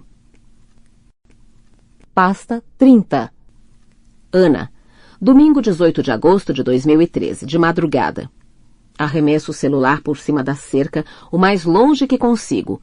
Ele aterrissa em algum lugar na faixa de Seixos, junto à linha do trem. Acho que posso ouvi-lo rolando em direção aos trilhos. Parece que ainda estou ouvindo a voz dela. Oi, sou eu. Pode deixar seu recado. Sinto que vou continuar ouvindo a voz dela por um bom tempo. Quando volto para casa. Ele acabou de descer a escada. Está me observando, piscando muito, ainda sem conseguir abrir os olhos direito, lutando para despertar completamente. O que está acontecendo? Nada. Digo, mas posso ouvir o tremor na minha voz. O que você estava fazendo lá fora? Achei que tinha ouvido alguém, respondo. Alguma coisa me acordou. Não consegui dormir de novo. O telefone tocou, diz ele, esfregando os olhos. Junto as mãos para fazer com que parem de tremer. O quê? Que telefone? O telefone. Ele me olha como se eu estivesse louco. O telefone tocou. Alguém ligou e desistiu. Ah, não sei. Não sei quem era. Ele ri. É claro que não sabe. Está tudo bem com você? Vem ao meu encontro e abraça minha cintura. Você está estranha. Ele prolonga o abraço, a cabeça apoiada no meu peito. Você devia ter me acordado quando ouviu alguma coisa, diz ele. Não deveria ir lá fora sozinha. Essa é a minha função. Está tudo bem comigo. Retruco, mas preciso travar a mandíbula para fazer com que meus dentes parem de bater. Ele beija minha boca, enfiando a língua lá dentro. Vamos voltar para a cama, sugere. Acho que vou tomar um café. Falo tentando me desvencilhar dele. Ele não me solta. Seus braços me retêm com força. A mão dele segura meu pescoço por trás. Vamos, insiste. Vem comigo. Não aceito não como resposta. Pasta 31. Rachel. Domingo 18 de agosto de 2013, manhã. Não tenho muita certeza do que fazer, então simplesmente toco a campainha, fico me perguntando se deveria ter ligado antes. É falta de educação aparecer cedo, num domingo, sem avisar, não é? Solto uma risadinha. Estou meio histérica. Não tenho a menor ideia do que estou fazendo, na verdade. Ninguém vem atender a porta. A histeria cresce quando me afasto da porta e sigo pela pequena passagem lateral. Tenho um déjà vu fortíssimo. Naquela manhã, quando vim até aqui, quando peguei a menina, nunca pretendi machucá-la. Agora tenho certeza. Ouço-a tagarelar enquanto percorro o caminho sob a sombra fresca da casa. E fico na dúvida se estou imaginando coisas, mas não. Lá está ela. E Ana também. As duas sentadas no terraço. Eu chamo Ana e pulo a cerca. Ela me olha. Espero uma expressão de susto ou raiva, mas ela não parece surpresa. Oi, Rachel, diz. Então se levanta, pegando a filha pela mão, puxando-a para junto de si. Ela me olha, sem sorrir, calma. Seus olhos estão vermelhos, o rosto pálido, lavado, sem maquiagem. O que você quer? Pergunta. Eu toquei a campainha, digo. Não escutei, responde, erguendo a filha e apoiando-a no quadril. Nisso, ela dá as costas para mim como se fosse entrar em casa, mas de repente para. Não entendo por que não está gritando comigo. Cadê o Tom, Ana? Ele saiu. Encontro com a turma do exército. Nós precisamos ir embora daqui, Ana. Digo. E ela começa a rir. Pasta 32. Ana. Domingo 18 de agosto de 2013. Manhã. Por algum motivo, a coisa toda me parece muito engraçada de repente. A gorda da Rachel, no meio do quintal, toda vermelha e suada, coitada, dizendo que precisamos ir embora, que nós precisamos ir embora.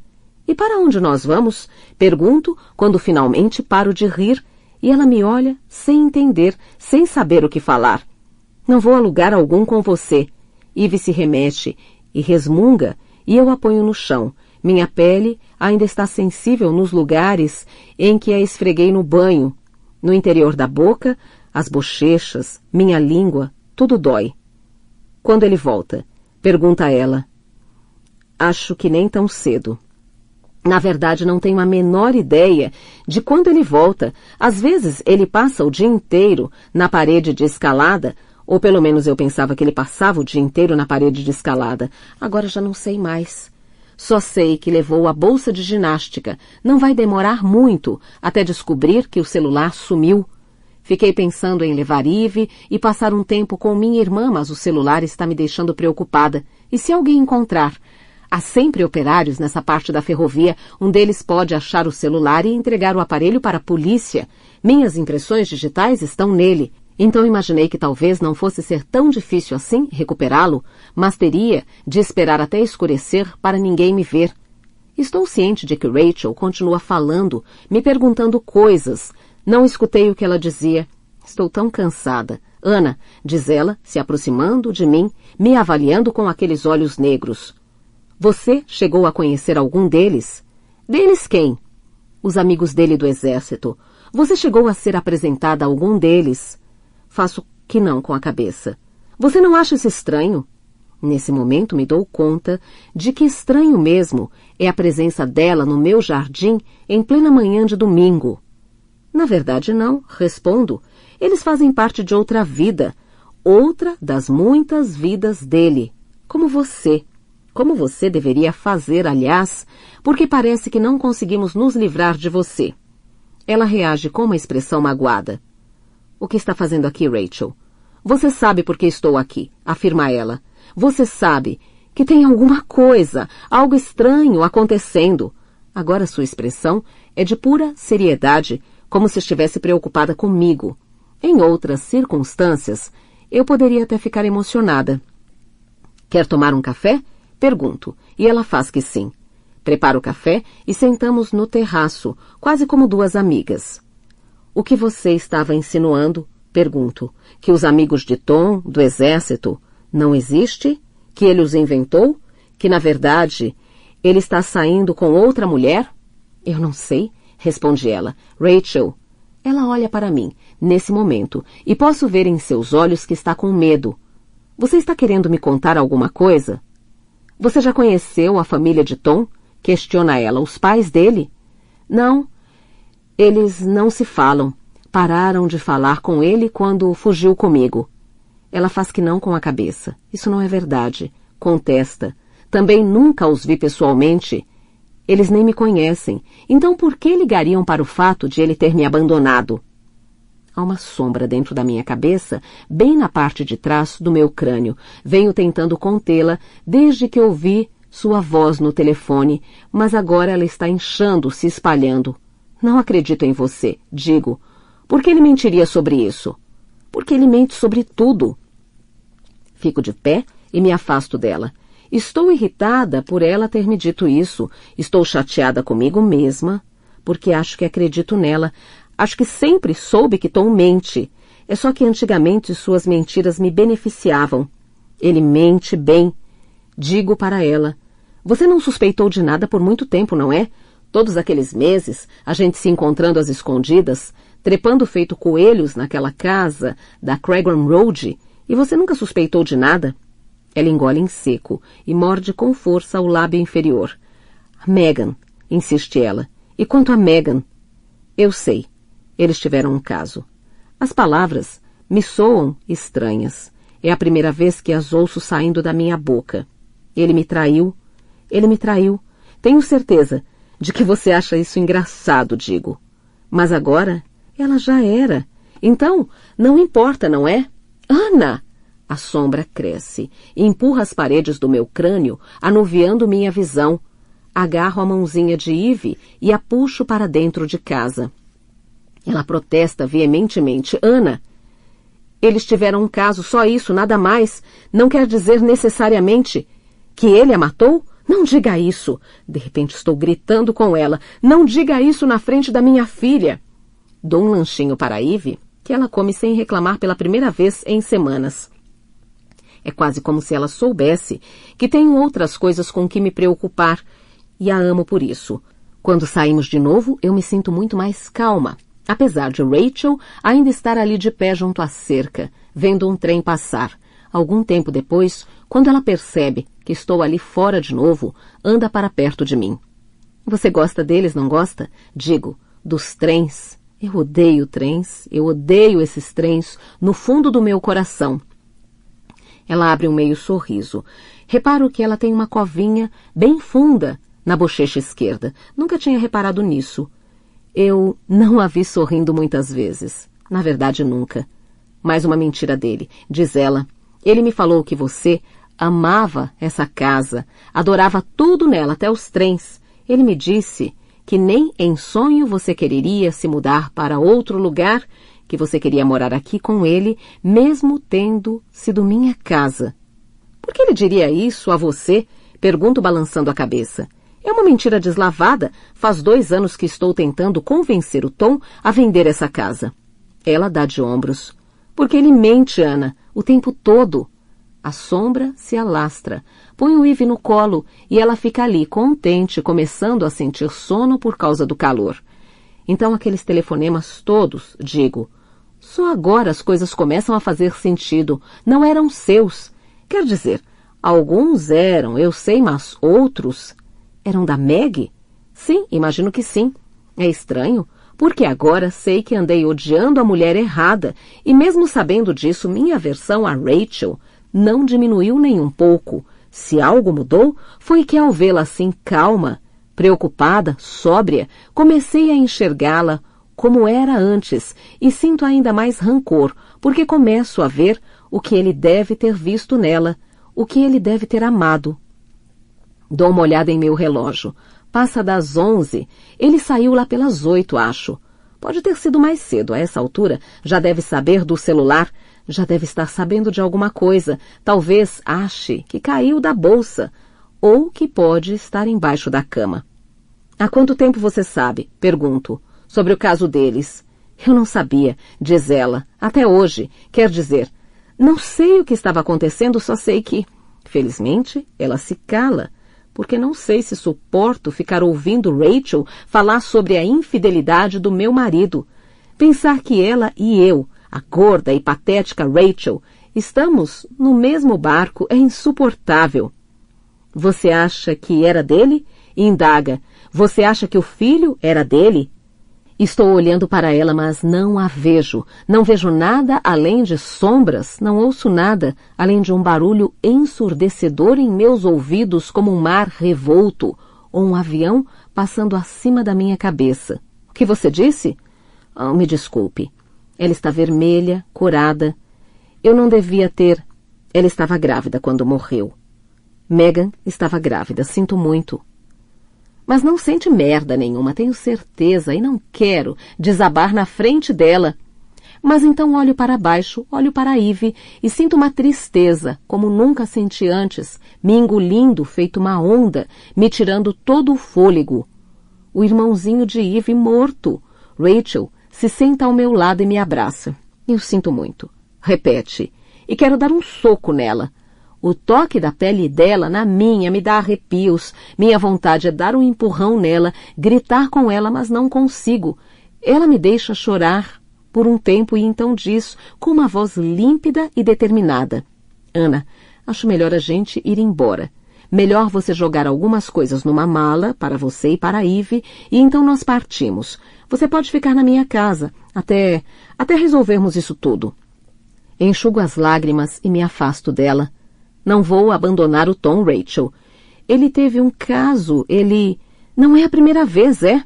Começo a rir e Ivy ri também. Rachel suspira e fica de pé. Você sabe que não é só por causa de um caso, Ana. Sei que você sabe. Nós não sabemos de nada. Falo e minha voz é um sussurro. Ela entrou no carro com ele naquela noite. Eu a vi. Não lembrava direito. Primeiro achei que era você. Diz ela. Mas eu me lembrei. Agora me lembro. Não! A mãozinha grudenta de Ivy aperta minha boca. Temos que avisar a polícia, Ana? Ela dá um passo em minha direção. Por favor, você não pode ficar aqui com ele. Apesar do sol, meu corpo todo treme. Estou tentando me lembrar da última vez que Megan veio aqui em casa, da expressão no rosto dele, quando ela avisou que não ia mais poder trabalhar para nós. Estou tentando me lembrar se ele estava feliz ou decepcionado. Sem ser convidada, uma imagem diferente vem à minha memória. Uma das primeiras vezes que ela veio tomar conta de Ivy. Eu ia sair com as minhas amigas, mas estava tão cansada, então subi para o quarto e caí no sono. Tom deve ter chegado em casa enquanto eu ainda dormia, porque os dois estavam juntos quando desci. Ela estava apoiada na bancada e ele perto demais dela. Ivy estava na cadeirinha de bebê, chorando, e nenhum dos dois olhava para ela. Sinto muito frio. Será que eu soube que ele a desejava naquele momento? Megan era loura e bonita. Ela era como eu. Então, sim, eu provavelmente soube que ele a queria, da mesma forma que sei, quando ando pela rua, que há homens casados, com a esposa ao lado e filhos no colo, que me olham e pensam nisso. Então, talvez eu soubesse, sim. Ele a desejava, ele a teve, mas isso não. Isso ele não seria capaz de fazer. Não o Tom, um amante, 2 vezes marido, um pai, um bom pai, um pai de família que não se queixa de nada. Você o amava? Eu lembro isso a ela. Você ainda o ama, não é? Ela faz que não com a cabeça, mas sem a menor convicção. Você ama. E você sabe que isso não é possível. Fico de pé com Ivy no colo e me aproximo dela. Ele não pode ter feito isso, Rachel. Você sabe que ele não seria capaz de fazer uma coisa dessas. Você não seria capaz de amar um homem que faria uma coisa dessas, seria? Mas fui. Retruca. Nós duas fomos. Lágrimas descem pelo seu rosto. Ela as enxuga e, ao fazer isso, sua expressão muda e seu rosto perde toda a cor. Ela não está olhando para mim, mas por cima do meu ombro, e quando me viro para acompanhar seu olhar, eu vejo na janela da cozinha nos observando. Pasta 33, Megan. Sexta-feira, 12 de julho de 2013, manhã. Ela antecipou a minha tomada de decisão. Ou talvez tenha sido ele. Meus instintos me dizem que é ela. Ou é meu coração quem diz, não sei.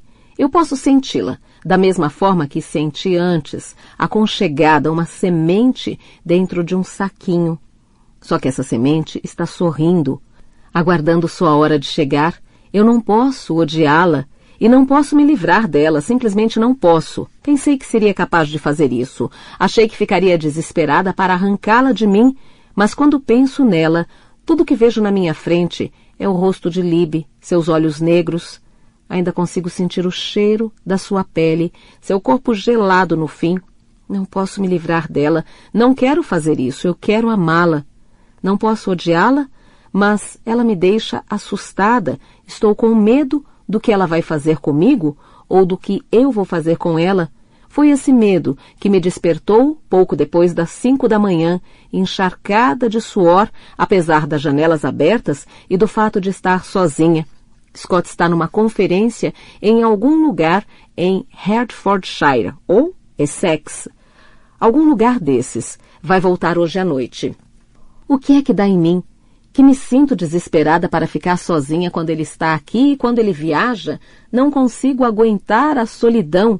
Não aguento o silêncio. Preciso falar sozinha, só para acabar com ele. Hoje de manhã, na cama, fiquei pensando, e se acontecer de novo?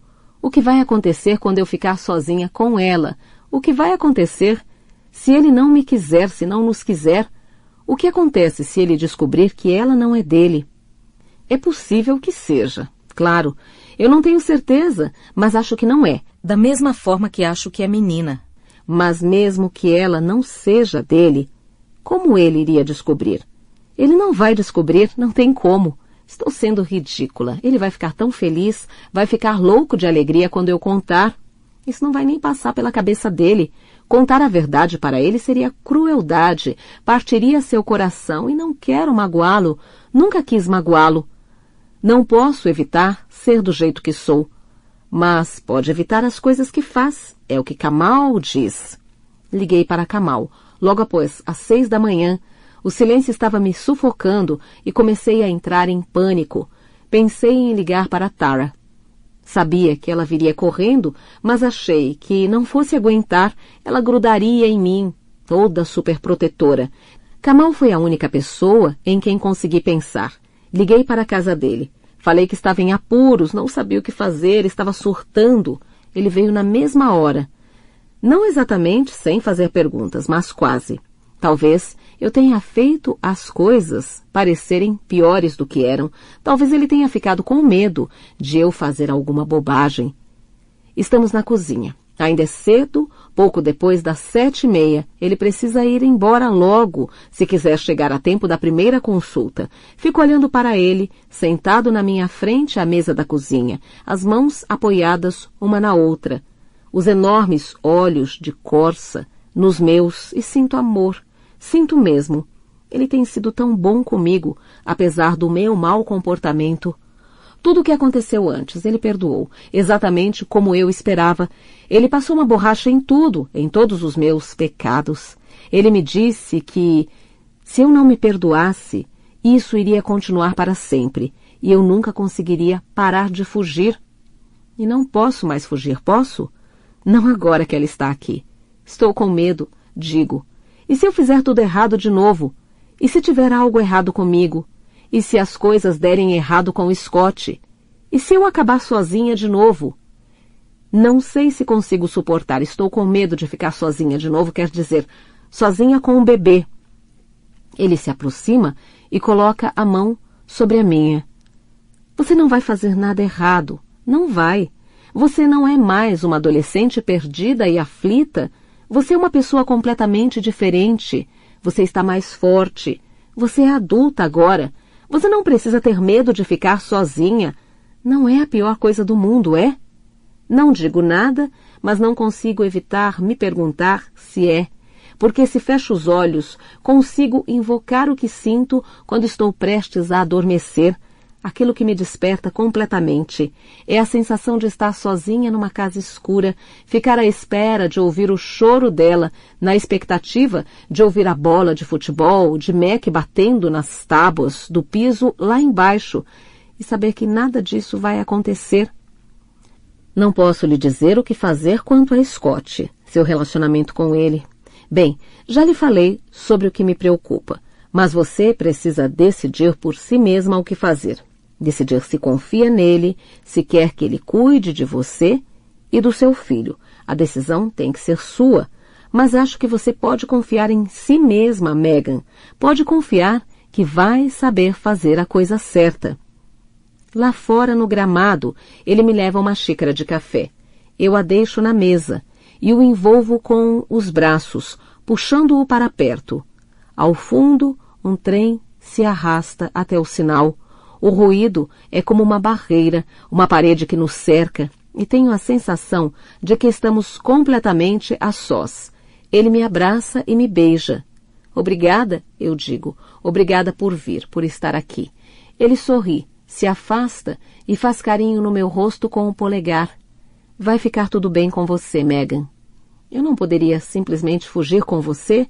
Você e eu não poderíamos simplesmente fugir juntos? Ele ri. Você não precisa de mim. Você não precisa mais continuar fugindo. Você vai ficar bem. Você e seu bebê vão ficar bem. Sábado, 13 de julho de 2013, manhã. Já sei o que devo fazer. Passei ontem o dia inteiro pensando nisso e a noite toda também. Não dormi quase nada. Scott chegou em casa exausto e de péssimo humor. Tudo o que queria era comer, transar e dormir, sem tempo para mais nada. Com certeza, não era o momento certo para tocar no assunto. Fiquei acordada quase a noite inteira com ele irrequieto e suando ao meu lado, e tomei uma decisão. Vou fazer a coisa certa. Vou fazer tudo certo. Se fizer tudo certo, então nada pode dar errado. Ou se der, não vai ser culpa minha. Vou amar essa criança e criá-la ciente de que fiz a coisa certa desde o começo. Bem, talvez não desde o comecinho, mas a partir do momento em que soube que ela estava a caminho. Devo isso a esse bebê, devo isso a Libby, devo a ela fazer tudo diferente desta vez. Fiquei lá deitada e pensei no que aquele professor falou e em todas as coisas que já fui. Criança, adolescente rebelde, fugitiva, prostituta, amante, péssima mãe, péssima esposa. Não tenho certeza de que serei capaz de me reinventar como boa esposa, mas como boa mãe, isso eu preciso tentar. Vai ser difícil.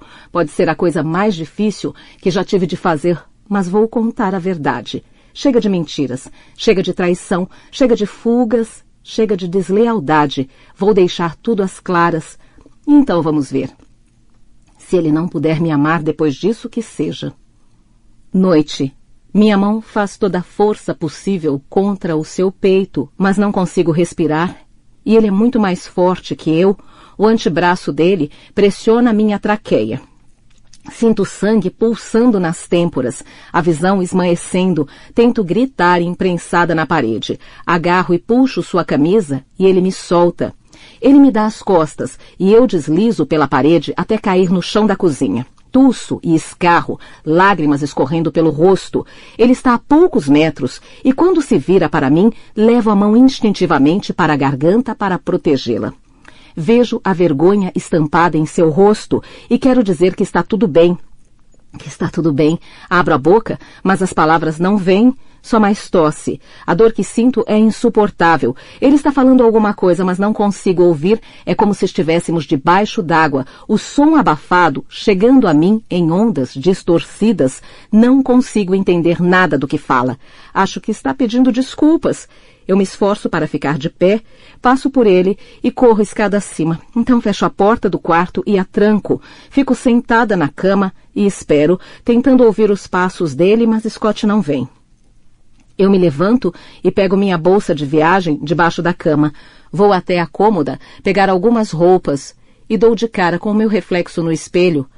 Levo a mão ao rosto. Ele parece extremamente branco, em contraste com a minha pele avermelhada. Os lábios roxos, os olhos injetados. Uma parte de mim está em choque porque ele nunca me agrediu fisicamente antes, mas uma outra parte de mim esperava isso. Bem lá no fundo, eu sempre soube que essa era uma possibilidade, que era para esse ponto que estávamos indo, para onde eu o estava levando. Lentamente começo a tirar algumas roupas das gavetas, calcinhas, algumas camisas de malha, enfio-as na bolsa. Eu ainda nem contei nada para ele. Eu mal havia começado. Eu queria contar a parte ruim primeiro.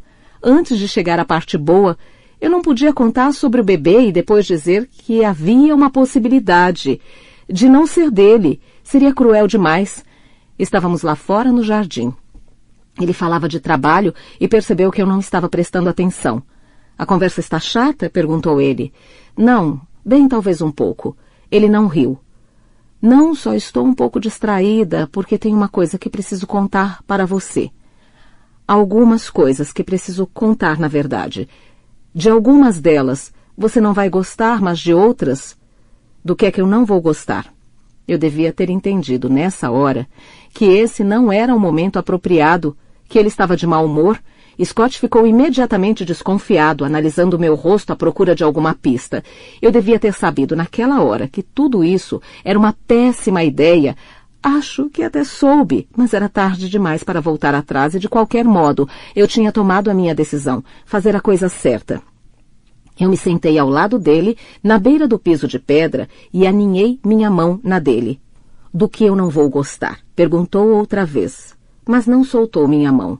Falei que o amava e senti todos os seus músculos se retesarem, como se soubesse o que estava por vir e estivesse se preparando para a notícia. É o que se faz, não é? Quando alguém diz, eu te amo, dessa forma.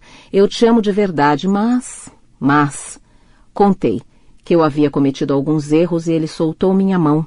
Ele ficou de pé e andou alguns metros em direção à linha do trem, então deu meia volta e me olhou. Que tipo de erros? Questionou. Sua voz parecia neutra, mas ouvi seu esforço em fazê-la soar assim. Vem aqui. Senta do meu lado. Pedi, por favor. Ele fez que não com a cabeça. Que tipo de erros, Megan? Agora mais alto. Havia, agora acabou, mas havia outra pessoa. Fiquei olhando para baixo, não consegui encará-lo. Ele falou alguma coisa bufando, mas não consegui ouvir. Ergui o olhar, mas ele havia virado de costas e encarava a linha do trem de novo, as mãos nas têmporas. Eu me levantei e fui em sua direção. Parei atrás dele, coloquei minhas mãos em seus quadris, mas ele se afastou de mim. Ele deu meia volta, andou para dentro de casa e, sem olhar para mim, disse: "Não encosta a mão em mim, sua puta." Eu deveria ter deixado ele em paz nessa hora, dar um tempo para ele processar a informação, mas não consegui. Eu queria terminar logo com a parte ruim para chegar à boa. Então o segui, entrando em casa. "Scott, por favor, só me ouça. Não é tão ruim quanto parece, já acabou. Acabou tudo, por favor, me escute, por favor." Ele pegou a fotografia de nós dois que ele adora e que mandei emoldurar como presente do nosso 2º aniversário de casamento e arremessou com toda a força na minha cabeça. Enquanto o retrato se espatifava na parede às minhas costas, ele partiu para cima de mim, me segurando pelos braços, me arrastando pela sala, me jogando contra a parede oposta. Minha cabeça chicoteou para trás e meu crânio bateu na superfície da parede. Então ele se aproximou, o antebraço no meu pescoço, e foi jogando o peso, jogando todo o seu peso em cima de mim sem dizer uma palavra. Ele fechou os olhos para não me ver sufocar. Assim que acabo de encher a bolsa, começou a esvaziá-la, enfiando tudo de volta nas gavetas. Se eu tentar sair daqui carregando uma bolsa de viagem, ele não vai me deixar sair. Preciso sair de mãos vazias, com nada, a não ser minha bolsa de mão e um celular. Então mudo de ideia de novo e começo a enfiar tudo de volta na bolsa de viagem. Não sei para onde vou, mas sei que não posso ficar aqui. Quando fecho os olhos, ainda sinto as mãos dele na minha garganta. Eu sei o que decidi. Chega de fugir, chega de mentir. Mas não dá para ficar aqui essa noite. Ouço passos na escada, lentos, pesados. Demora séculos até ele chegar ao 2º andar. Scott geralmente sobe de 2 em 2 degraus, mas hoje ele é um homem subindo em direção ao cadafalso. Não sei se ele é o condenado ou o carrasco. Megan. Ele não tenta abrir a porta. Megan, foi mal eu ter machucado você. Sinto muito mesmo por eu ter machucado você. A voz dele está embargada. Isso me deixa com raiva. Me faz querer voar no pescoço dele e unhar seu rosto. Não se atreva a chorar. Não depois do que acabou de fazer. Estou furiosa com ele. Quero gritar com ele, exigir que saia dali, que fique longe de mim. Mas me controlo, porque não sou burra. Ele tem motivos para estar com raiva e eu preciso pensar racionalmente. Estou pensando por 2 agora. Esse confronto me deixou mais forte, mais determinada. Ouço sua voz do outro lado da porta, implorando pelo meu perdão. Mas não posso pensar nisso agora. Nesse momento, há outras coisas que eu tenho de fazer. Bem lá no fundo do guarda-roupa, atrás de 3 fileiras de caixas de sapato cuidadosamente etiquetadas, há uma caixa cinza identificada como botas vermelhas de salto Anabela. E nessa caixa há um velho celular, uma relíquia pré-paga que comprei há alguns anos e guardei por precaução. Não uso esse telefone há algum tempo, mas chegou a hora de usá-lo. Vou ser honesta. Vou deixar tudo às claras. Chega de mentiras. Chega de dissimulação. É hora de o pai da criança enfrentar suas responsabilidades. Eu me sento na cama. Ligo o telefone, rezando para que ainda esteja carregado. Ele se acende e sinto a adrenalina no sangue me deixando zonza, um pouco enjoada e com a sensação de que estou drogada. Começo a me sentir bem, a gostar dessa expectativa de deixar tudo às claras, de confrontá-lo, a todos eles, com o que somos e para onde vamos. No fim das contas, todo mundo vai saber o seu lugar e o seu papel. Ligo para ele. Como eu havia previsto, cai direto na caixa postal. Desligo e mando uma mensagem de texto. Preciso falar com você urgente. Retorne minha ligação. Então fico sentada à espera. Verifico o histórico de chamadas. Usei esse telefone pela última vez em abril. Muitas chamadas, todas não atendidas, entre início de abril e fim de março. Eu ligava e ele me ignorava, nem sequer respondia às ameaças que eu fazia de ir à casa dele, de falar com a mulher dele, mas acho que agora ele vai me ouvir. Agora vou fazer com que ele me ouça. Quando começamos com isso, era só uma brincadeira, uma distração. Eu o via ocasionalmente, ele aparecia na galeria, sorria e flertava, e era inofensivo. O que mais tinha eram homens vindo à galeria para sorrir e flertar. Mas depois a galeria fechou e passei a ficar em casa o tempo todo, entediada e inquieta. Eu só precisava de outra coisa, de algo diferente. Então, um dia, quando Scott estava viajando, cruzei com ele na rua. Começamos a conversar e eu o convidei para um café. Pelo jeito, como me olhou, vi exatamente o que estava passando pela sua cabeça. Então, simplesmente aconteceu. Então aconteceu de novo, e nunca pretendi que aquilo fosse adiante. Eu não queria que fosse adiante. Só gostava de me sentir desejada. Gostava da sensação de controle. Era simples e ridículo assim. Eu não queria que ele abandonasse a esposa, só queria que ele quisesse abandoná-la, me desejar tanto assim. Não me lembro quando comecei a acreditar que poderia ser algo mais, que deveríamos ser algo mais, que éramos perfeitos um para o outro, mas a partir desse momento pude sentir que ele começava a se afastar de mim.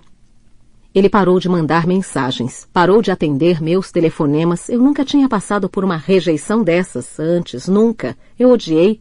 Então aquilo passou a ser outra coisa, uma obsessão.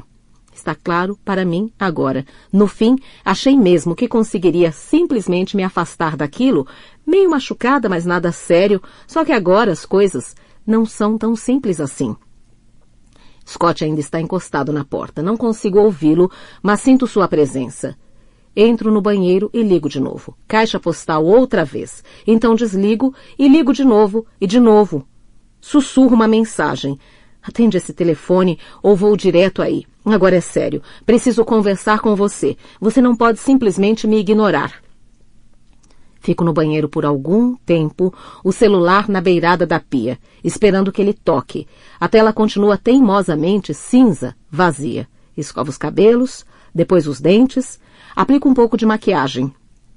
Minha cor está voltando ao normal, os olhos ainda estão vermelhos, a garganta ainda dói, mas minha aparência é boa. Começo uma contagem. Se o telefone não tocar até eu chegar aos 50, vou bater lá na porta dele. O aparelho não toca. Enfio o telefone no bolso da calça, atravesso o quarto rápido e abro a porta. Scott está sentado no patamar da escada, os braços envolvendo os joelhos, a cabeça baixa. Não olha para mim. Então passo por ele e desço a escada correndo, a respiração ofegante. Meu medo é ele me agarrar por trás e me empurrar. Ouço-o se levantar e gritar. Megan, aonde você vai? Está indo encontrar com ele? Na base da escada eu me viro. Não tem ele nenhum, tá bom? Acabou. Por favor, Megan, espere, por favor, não vá. Não quero ouvi-lo implorar. Não quero ouvi-lo choramingar, com pena de si mesmo. Não quando minha garganta ainda dói como se alguém tivesse despejado ácido nela. Não me sigo, ordeno, a voz rouca. Se fizer isso eu não volto nunca mais, entendeu? Se eu virar e vir você atrás de mim, vai ser a última vez que você vai ver o meu rosto. Quando bato a porta da rua, ainda o ouço gritando o meu nome. Espero na calçada alguns segundos para ter certeza de que ele não está vindo atrás de mim. Então ando, primeiro rápido, depois mais devagar e mais devagar ainda pela Blenheim Road. Chego ao número 23 e é aí que perco a coragem. Ainda não estou pronta para esse tipo de cena. Preciso de 1 minuto para me recompor. De alguns minutos, continuo andando, passo pela casa, pela passagem subterrânea, pela estação, continuo andando até chegar ao parque e aí volto a ligar. Digo que estou no parque, que vou esperar por ele ali, mas que se ele não vier, já era. Vou à casa dele, essa é a última chance. Está uma noite muito agradável, mal passa das 7, mas continua quente e o céu ainda está claro. Algumas crianças brincam nos balanços e no escorrega. Os pais a alguma distância, numa conversa animada. Parece legal, normal. E observando-os tenho a sensação nauseante de que Scott e eu nunca vamos trazer nossa filha para brincar aqui. Simplesmente não consigo nos imaginar aqui felizes e relaxados desse jeito. Não agora. Não depois do que acabei de fazer.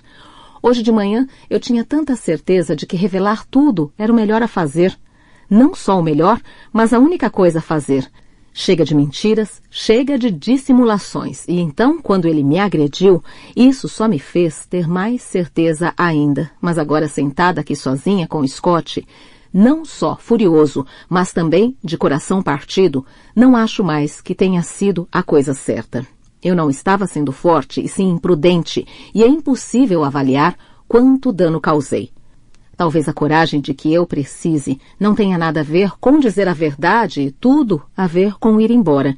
Não é simplesmente inquietude, é mais que isso. Pelo bem dela e do meu agora é hora de partir, de me afastar dos dois, de tudo isso. Talvez fugir e me esconder seja exatamente do que preciso. Fico de pé e dou uma volta completa no parque. Metade de mim deseja que o telefone toque e a outra metade tem medo de que toque. Mas no fim das contas, fico feliz quando ele permanece silencioso. Tomarei isso como um sinal. Faço o caminho de volta, indo para minha casa. Já tinha passado da estação quando vejo.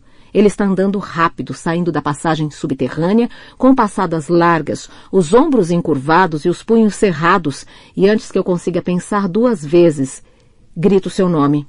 Ele se vira e me olha. Megan, que diabos? A expressão no rosto dele é de raiva. Mas faz um gesto para que o acompanhe. Vem comigo, diz ele quando me aproximo.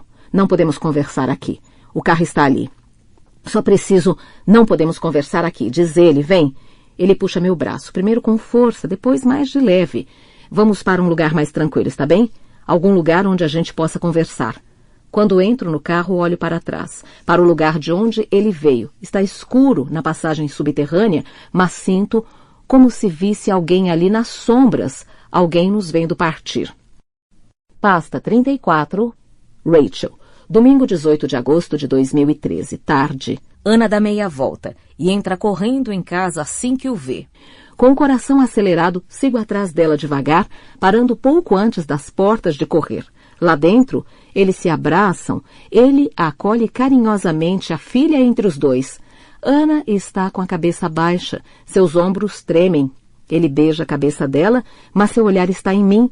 O que está acontecendo aqui? Pergunta Tom, um vestígio de sorriso nos lábios. Vou dizer que encontrar vocês duas fofocando no jardim não era exatamente o que eu esperava. Fala num tom casual, mas a mim não engana, não mais. Abro a boca para falar, mas descubro que não sei o que dizer, não sei por onde começar. Rachel, você vai me contar o que está acontecendo? Ele liberta a Ana de suas garras e vem em minha direção. Dou um passo atrás e ele começa a rir.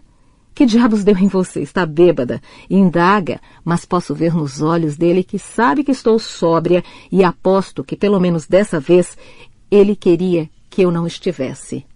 Deslizo a mão para dentro do bolso de trás da minha calça jeans. Meu celular está lá duro, compacto e tranquilizador.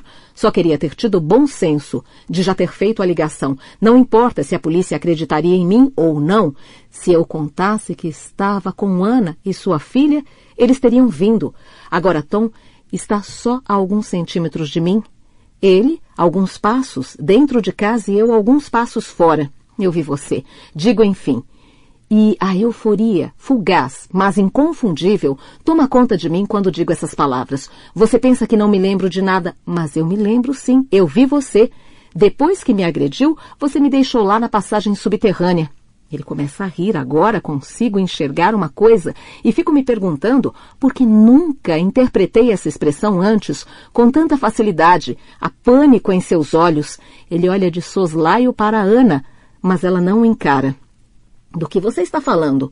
Na passagem subterrânea, no dia em que Megan Ripple sumiu. Ah, que mentira! Exclama ele com um gesto de desdém. Eu não bati em você, você caiu.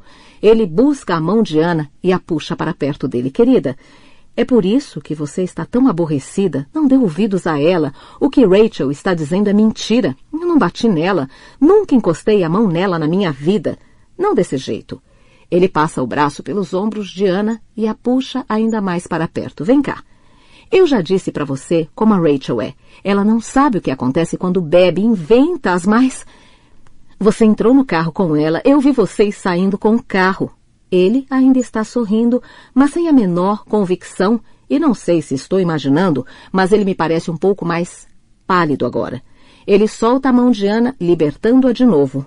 Ela se senta à mesa, de costas para o marido, a filha se remexendo em seu colo. Tom passa a mão pela boca e se apoia na bancada da cozinha, cruzando os braços. Você me viu entrar no carro com quem? Com Megan. Ah, tá. Diz ele, rindo de novo, uma gargalhada alta e forçada. Da última vez que conversamos sobre isso, você me disse que me viu entrar no carro com Ana. Agora, é Megan, é? Quem será na semana que vem, a princesa Diana? Ana olha para mim. Posso ver a dúvida, a esperança estampada em seu rosto. Você não tem certeza? Pergunta ela. Tom se ajoelha ao lado dela. É claro que ela não tem. Ela está inventando isso tudo. Ela faz isso o tempo todo. Por favor, querida. Por que você não vai lá para cima um pouquinho, hein? Vou esclarecer essa história com a Rachel. E dessa vez, ele olha para mim. Juro que vou garantir que ela nunca mais nos incomode. Ana está hesitando. Eu posso ver o modo como ela o observa, procurando a verdade em seu rosto, os olhos dele fixos nos dela. Ana, grito tentando chamar a atenção dela para mim. Você sabe que ele está mentindo. Sabe que ele estava transando com Megan. Por um segundo, ninguém diz nada. Ana olha de Tom para mim e de novo para ele. Ela abre a boca como se fosse dizer alguma coisa, mas as palavras não vêm. Ana, do que ele está falando? Não houve nada entre mim e Megan Ripwell. Eu encontrei o celular, Tom, diz ela, com uma voz tão baixa que quase não escuto. Então, por favor, não minta para mim. A menina começa a resmungar e a choramingar. Com toda a delicadeza, Tom a retira dos braços de Ana, caminha até a janela ninando a filha, murmurando para ela. Não ouço o que ele diz. Ana está cabisbaixa, as lágrimas escorrendo do seu queixo e pingando na mesa. Onde está ele? Pergunta Tom, virando para nos olhar, já sem o sorriso nos lábios. O celular, Ana. Você deu para ela? Ele vira o rosto na minha direção. Você está com ele? Não sei nada sobre celular nenhum. Respondo, lamentando que Ana não tivesse falado nisso antes. Tom me ignora. Ana, você deu para ela? Ana faz que não. Onde ele está? Joguei fora, responde ela, por cima da cerca, perto dos trilhos. Boa menina, elogia ele distraidamente. Está tentando entender o que está acontecendo, resolver o que deve fazer a partir de agora. Ele olha para mim, mas desvia o olhar. Por um momento parece derrotado. Ele se volta para Ana. Você estava exausta o tempo todo, diz ele. Você simplesmente não estava interessada. Tudo era neném, não era? Tudo era só você, não era? Tudo você. E assim, numa fração de segundo, ele está de volta ao comando, animado, fazendo caretas para a filha e cosquinhas em sua barriga, fazendo-a sorrir. E a Megan era tão... Bem, ela estava à disposição. Ele continua sua confissão. Na primeira vez aconteceu na casa dela, mas Megan estava tão paranoica, com medo que Scott descobrisse, que começamos a nos encontrar no Swan. Bem, você lembra como era, não é, Ana? No começo, quando íamos àquela casa da Craigran Road, você entende. Ele olha por cima do ombro, para trás e pisca para mim. Era lá que Ana e eu nos encontrávamos nos velhos tempos. Ele troca a filha de braço e ela apoia a cabeça em seu ombro. Você acha que estou sendo cruel, mas não estou dizendo a verdade. É isso que você quer, não é, Ana? Você me pediu para não mentir.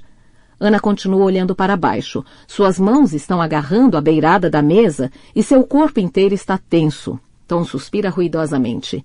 Poder ser honesto é um alívio. Ele fala comigo, olhando diretamente para mim. Você não tem ideia de como é cansativo lidar com gente como você. Porra, como eu tentei. Tentei demais ajudar você. Tentei ajudar vocês duas. Vocês duas são, sabe? Eu amava vocês, amava de verdade. Mas vocês, às vezes, conseguem ser muito fracas. Vá se fuder, Tom. Protesta Ana, levantando-se da mesa. Não me coloque no mesmo nível que ela. Olho para ela e percebo como os dois foram feitos um para o outro, Ana e Tom. Ela combina muito mais com ele do que eu, porque é com isso que ela se incomoda. Não que o marido seja mentiroso e assassino, mas que a tenha comparado a mim. Tom vai para junto dela e diz baixinho, desculpe, querida, isso foi injusto da minha parte. Ana o empurra e ele olha para mim. Eu fiz o melhor que eu pude, sabe? Fui um bom marido para você, Rhett. Aguentei muita coisa, suas bebedeiras, sua depressão. Suportei essas coisas por muito tempo antes de jogar a toalha. Você mentiu para mim. Acuso e ele vira o rosto para me encarar surpreso. Você me dizia que era tudo culpa minha. Você me fez acreditar que eu não tinha valor. Ficou vendo meu sofrimento, seu... Ele dá de ombros. Você tem ideia de como ficou chata, Rachel, e feia? Triste demais para sair da cama de manhã, cansada demais para tomar banho ou lavar o cabelo. Meu Deus, não é de se admirar que eu tenha perdido a paciência, é? Não é de se espantar que eu tenha ido procurar um jeito de me distrair, a culpa é toda sua, sim. A expressão dele passa de desprezo a preocupação quando se vira para a esposa. Ana, com você foi diferente, juro. Aquele lance com Megan foi só um pouco de diversão. E era para ser apenas isso. Admito que não foi meu melhor momento, mas eu precisava de uma válvula de escape. Foi só isso. Não era para durar, nunca iria e interferir no nosso relacionamento, na nossa família. Você precisa entender isso. Você... Ana tenta dizer alguma coisa, mas as palavras não saem. Tom põe a mão em seu ombro e o afaga. O que é, amor? Você colocou a Megan para tomar conta da Ivy, diz ríspida. Você estava trepando com a Megan enquanto ela ainda trabalhava aqui, enquanto ela estava cuidando da nossa filha. Ele retira a mão, no rosto, uma máscara de arrependimento, de grande vergonha. Isso foi horrível. Eu pensei que seria, francamente, não sei o que foi que eu pensei. Não sei bem se pensei alguma coisa. Foi errado. Foi um erro terrível. E a máscara se modifica novamente. Agora é o inocente implorando clemência. Eu não sabia, Ana. Você precisa acreditar que eu não sabia o que ela era. Eu não sabia nada sobre o bebê que ela havia matado. Eu nunca teria deixado tomar conta de Ivy se soubesse disso. Você precisa acreditar em mim. De repente, Ana fica de pé, empurrando a cadeira para trás. A cadeira cai no chão, acordando a menina. Passa a Ivy para cá, exige Ana, estendendo os braços. Tom recua um pouco. Tom, me dá a Ivy. Me dá a Ivy. Mas Tom, não dá. Ele sai de perto de Ana, ninando a criança, falando baixinho com ela de novo. E então Ana começa a gritar. Primeiro fica só repetindo, me dá a Ivy, me dá a Ivy. Mas depois esse pedido vira um urro indistinto de fúria e angústia. A criança está berrando também. Tom tenta acalmá-la, ignorando a Ana. Então cabe a mim fazer alguma coisa. Eu arrasto a Ana para fora da casa e converso com ela. A voz baixa, incisiva. Ana, você precisa se acalmar, entendeu? Preciso que você se acalme. Preciso que converse com ele, que o distraia por 1 minuto enquanto eu ligo para a polícia. Tudo bem? Ela faz que não, enfaticamente, o corpo todo tremendo. Então se agarra nos meus braços, cravando as unhas neles. Como ele pode fazer uma coisa dessas? Ana, preste atenção. Você precisa distrair o Tom por 1 minuto. Por fim, ela me olha, agora com atenção, e faz que sim. Tudo bem. Só não sei. Afaste o Tom dessa porta. Tente mantê-lo ocupado por um tempo. Ela entra de novo em casa, respiro fundo, me viro e me afasto alguns passos da porta de correr. Não muito, só até pisar na grama. Eu me viro e olho para trás. Os dois ainda estão na cozinha. Ando um pouco mais. O vento começa a soprar mais forte. O calor logo vai diminuir. Andorinhões voam baixo no céu e sinto o cheiro da chuva que se aproxima. Adoro esse cheiro. Enfio a mão no bolso de trás e tiro o celular. Com as mãos trêmulas, não consigo desbloquear o teclado da primeira nem da segunda vez. Consigo na terceira. Por um instante, penso em ligar para a detetive Riley, alguém que me conhece. Vasculho o histórico de chamadas, mas não encontro o número dela. Então desisto. Vou ligar para o número geral da polícia. Vou ligar para o 999. Estou digitando o segundo 9, quando sinto o pé dele chutar a base das minhas costas e caio estatelada na grama, sem ar. O telefone voa da minha mão e logo está na mão dele antes que eu consiga ficar de joelhos, antes que consiga recobrar o fôlego. Então, Rhett, diz ele, segurando meu braço e me colocando de pé sem precisar de muito esforço. Não vamos fazer nenhuma bobagem. Ele me conduz de volta à casa. E não ofereço resistência porque sei que de nada adianta lutar agora. Não vou escapar dele aqui. Tom me empurra a porta dentro, fechando a porta de correr de vidro e trancando-a. Ele atira a chave na mesa da cozinha. Ana está de pé ali. Ela me dá um sorrisinho e fico me perguntando então se teria contado a ele que eu ia ligar para a polícia. Ana começa a preparar o almoço da filha e põe a chaleira no fogo para preparar chá para nós 3. Nessa cópia totalmente bizarra da realidade, tenho a sensação de que poderia simplesmente dar tchau para os dois, andar até a porta e sair para a rua, em plena segurança. A tentação é tão grande. Eu chego mesmo a dar alguns passos nessa direção, mas Tom bloqueia meu caminho. Ele põe a mão em meu ombro, depois desliza os dedos para minha garganta, aplicando uma leve pressão. O que vou fazer com você, Rhett? Pasta 35, Megan. Sábado, 13 de julho de 2013, noite. Só quando estamos dentro do carro é que percebo que ele tem sangue nas mãos. Você se cortou? Comento. Ele não responde. Os nós dos dedos estão esbranquiçados de apertar o volante. Tom, eu precisava conversar com você. Digo tentando ser conciliadora, tentando agir como adulta, mas suponho que seja tarde demais para isso. Foi mal eu ter ficado atrás de você, mas pelo amor de Deus, você simplesmente me cortou da sua vida, você... Tudo bem, interrompe ele, a voz calma.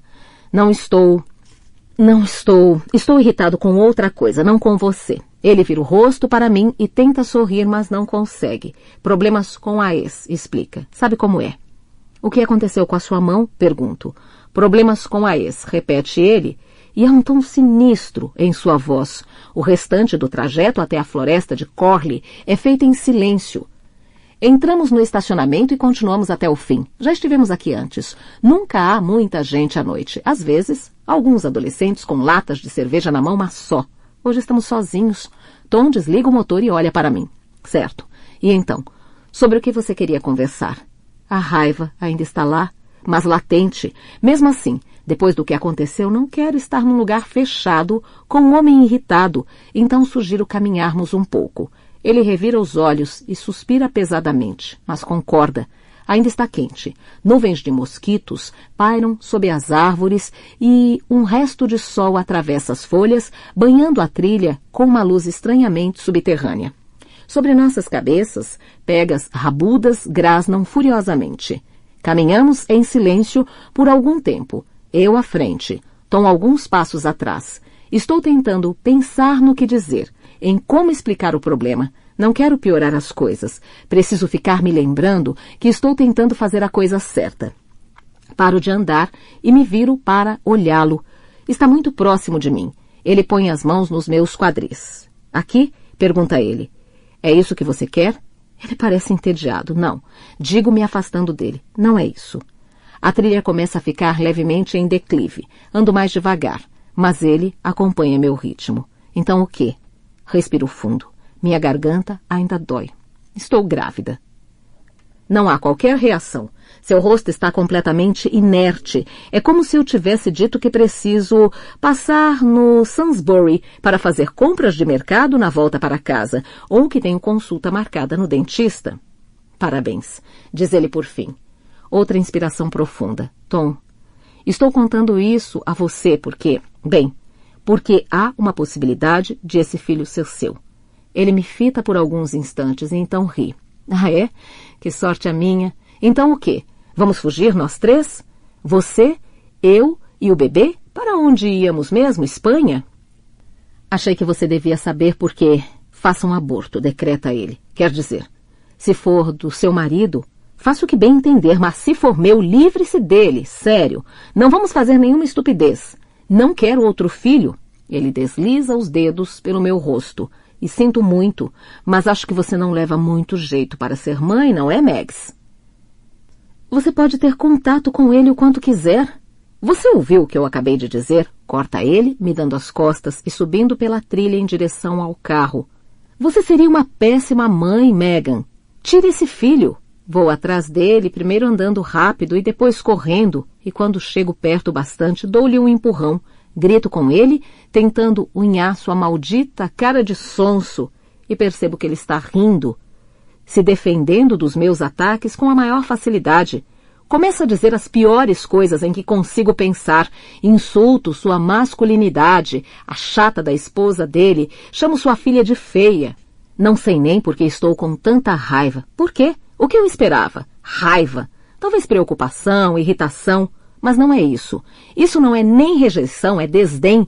Tudo o que ele quer é que eu suma da vida dele. Eu e a criança que está na minha barriga. Então digo a ele, berro com ele, eu não vou sumir da sua vida. Vou fazer você pagar por isso. Você vai pagar por isso pelo resto da sua vida de merda. Ele já não está mais rindo. Está vindo para cima de mim e tem algo na mão. Eu caí no chão.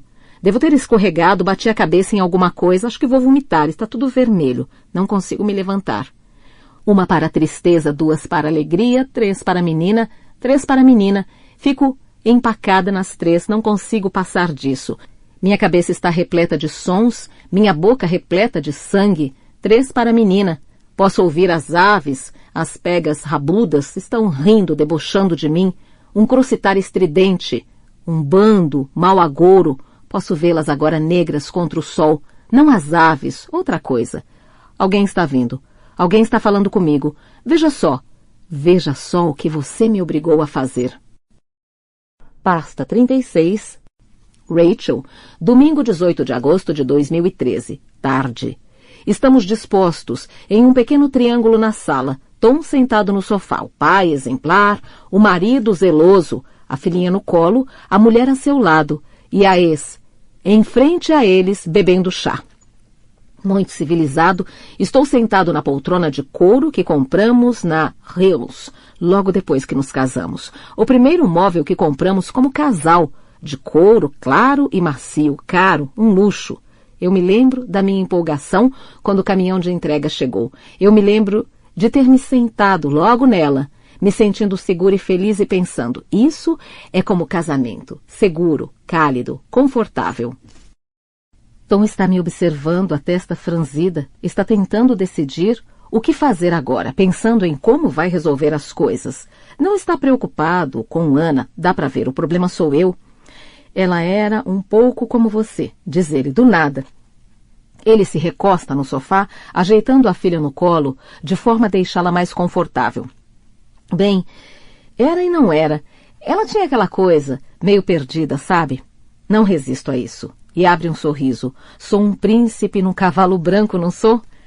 Você não é príncipe de ninguém, retruco baixinho. Ah, Rhett, não fale assim. Você não lembra? Você toda triste com a morte do papai, só querendo ter alguém em casa, alguém para amar você. Eu dei tudo isso a você. Eu fiz você se sentir segura.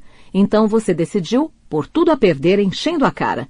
Mas não pode me culpar por isso. Posso culpar você por muitas coisas, Tom. Não. Ele faz que não, com o dedo indicador. Não vamos começar a reescrever a história.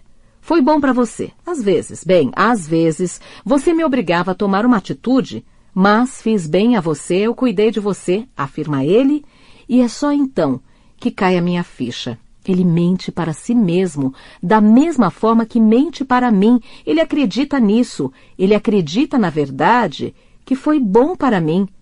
A criança começa a chorar de repente, a berrar, e Ana se levanta imediatamente. Preciso trocar a fralda dela, avisa. Agora não, a fralda dela está cheia, Tom. Precisa de uma limpa, não seja cruel. Ele faz uma cara feia para Ana, mas entrega a menina chorosa. Olho bem nos olhos de Ana, mas ela não me encara. Meu coração sobe até a garganta quando ela se vira para ir para o outro quarto da menina, mas desce de novo quando Tom se levanta e põe a mão no braço dela, impedindo-a de continuar. Troque aqui, ordena ele. Você pode trocar a fralda aqui. Ana segue para a cozinha e troca a fralda da criança na mesa. O cheiro de cocô toma conta do ambiente, deixa meu estômago embrulhado. Você não vai nos contar o motivo? Pergunto a ele. Ana para o que está fazendo e olha para o nosso lado.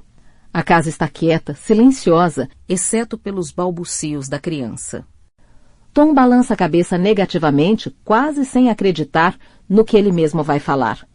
Ela conseguia ser muito parecida com você, Rachel. Ela não queria me largar, não aceitava o fim da relação, ela simplesmente não escutava. Lembra quando discutíamos e você sempre queria ter a última palavra? Megan era assim, não escutava. Ele se remexe no sofá e se inclina para a frente, os cotovelos sobre os joelhos, como se estivesse me contando uma história. Quando começamos, era só diversão, só sexo. Ela me fez acreditar que era disso que ela gostava, mas então mudou de ideia. Não sei por quê. Era completamente louca aquela mulher. Se tivesse um dia ruim com Scott, ou estivesse meio entediada, já começava a falar em fugirmos juntos, começar do zero, queria que eu abandonasse Ana e Ivy. Como se eu fosse fazer uma coisa dessas. E se eu não fosse na mesma hora que ela chamava, ficava furiosa, ligava para cá, me ameaçando, dizendo que viria aqui, queria contar tudo para Ana. Mas no fim parou. Foi um grande alívio. Achei que ela finalmente tinha conseguido enfiar na cabeça que eu não estava mais afim, mas naquele sábado ela ligou dizendo que precisava conversar, que tinha algo importante para me dizer. Eu a ignorei, então ela começou a fazer ameaças de novo, que ia vir aqui em casa, essas coisas. No começo não me preocupei muito porque Ana ia sair, você lembra, querida? Você tinha marcado de sair para jantar com as meninas e eu ia ficar tomando conta da Ivy. Pensei que talvez não fosse ser tão ruim assim. Ela viria para cá e eu me entenderia com ela. Eu a faria entender, mas aí você apareceu, Rachel, e fudeu com tudo. Ele se recosta no sofá, sentando com as pernas bem separadas, botando banca de machão. A culpa foi sua. Continua. Tudo, na verdade, foi culpa sua, Rachel. Ana acabou não indo jantar com as amigas. Voltou depois de 5 minutos, chateada e irritada, porque você estava na rua, embriagada como sempre, trocando as pernas ao lado de um sujeito fora da estação. Ela estava apreensiva, achando que você viria para cá. Estava preocupada com Ivy. Então, em vez de resolver as coisas com Megan, precisei sair e lidar com você. Ele faz beicinho. Meu Deus! O estado em que a encontrei, podre de bêbada, fedendo a vinho. Você tentou me beijar, lembra? Ele faz que vai vomitar. Depois começa a rir. Ana ri também. E não sei se ela achou engraçado ou se só está tentando agradá-lo. Eu precisava fazer você entender que eu não queria saber de você perto de mim. De nós. Então, levei você de volta para a passagem subterrânea para que não fizesse cena na rua e falei para você ficar longe de nós. E você ficou gritando e choramingando, então dei um tapa na sua cara para que calasse a boca. Mas você só fez gritar e choramingar ainda mais. Ele fala com os dentes trincados. Vejo músculo retesado na mandíbula. Ele estava tão puto da vida. Só queria expulsar você das nossas vidas de uma vez por todas. Você e Megan. Eu tenho família. Tenho uma vida boa. Ele olha de soslaio para Ana, que tenta fazer a menina sentar na cadeirinha. A expressão no rosto dela é totalmente neutra. Construí uma boa vida para mim, apesar de você, apesar da Megan, apesar de tudo. Foi depois de eu ter me resolvido com você que a Megan apareceu. Ela estava andando em direção a Blenheim Road. Eu não podia deixá-la vir até aqui, não podia deixá-la falar com Ana, podia? Sugeri que fôssemos a algum lugar para conversar. E falei sério, era tudo o que eu pretendia fazer. Então entramos no carro e fomos até Corley, até a floresta. Costumávamos ir para lá quando não tínhamos aonde ir. Trepávamos no carro. Mesmo na poltrona, onde estou sentada, sinto Ana se encolher. Pode acreditar, Ana, eu não queria que as coisas terminassem daquele jeito. Tom olha para ela, depois se curva, observando as palmas das mãos. Ela começou a falar do bebê, que não sabia se era meu ou se era do marido. Ela queria tudo às claras, e se fosse meu, ela não iria se opor que eu o visitasse. Aí eu disse, não estou interessado no seu bebê. Ele não tem nada a ver comigo. Ele balançava a cabeça negativamente. Ela ficou furiosa, mas quando Megan fica furiosa, não é como a Rachel. Não tinha essa de choramingar, ela começou a gritar comigo, a me xingar, a falar um monte de merda, dizendo que ia direto procurar a Ana, que não admitia ser ignorada, que o bebê dela não seria negligenciado. Meu Deus, ela simplesmente não calava a boca. Então, sei lá, eu só queria que ela calasse a boca. Então peguei uma pedra. Ele olha para sua mão direita, como se pudesse vê-la naquele momento. E aí, fecha os olhos e dá um suspiro. Foi uma pancada só. Mas ele infla as bochechas e solta o ar lentamente. Eu não queria ter feito isso. Só queria que ela parasse. Ela estava sangrando muito e estava chorando, fazendo um som horrível. Ela tentou fugir de mim, se arrastando. Não havia nada que eu pudesse fazer. Precisava terminar o serviço. O sol se pôs. A sala está às escuras, o silêncio impera, exceto pelo ruído da respiração superficial e entrecortada de Tom. Não há barulho vindo da rua. Não me lembro da última vez que ouvi um trem passar. Eu a coloquei no porta-malas, diz ele. Entrei mais um pouco na floresta, saindo da estrada. Não havia ninguém por perto. Precisei cavar. Sua respiração fica ainda mais superficial e rápida. Precisei cavar com as minhas próprias mãos. Eu estava com medo. Ele olha para mim, as pupilas dilatadas, com medo de que alguém fosse aparecer. E doeu. Machuquei os dedos cavando. Demorou muito tempo. Precisei parar e ligar para Ana, dizer que estava procurando você. Ele limpa a garganta. O solo até que estava macio, mas ainda assim não conseguia a profundidade que queria. Estava com tanto medo de alguém aparecer. Pensei que haveria alguma chance de voltar lá depois, quando as coisas estivessem mais calmas. Talvez pudesse tirá-la de lá, colocá-la em algum lugar melhor. Mas então começou a chover e não tive chance de fazer isso. Ele me olha, a testa franzida.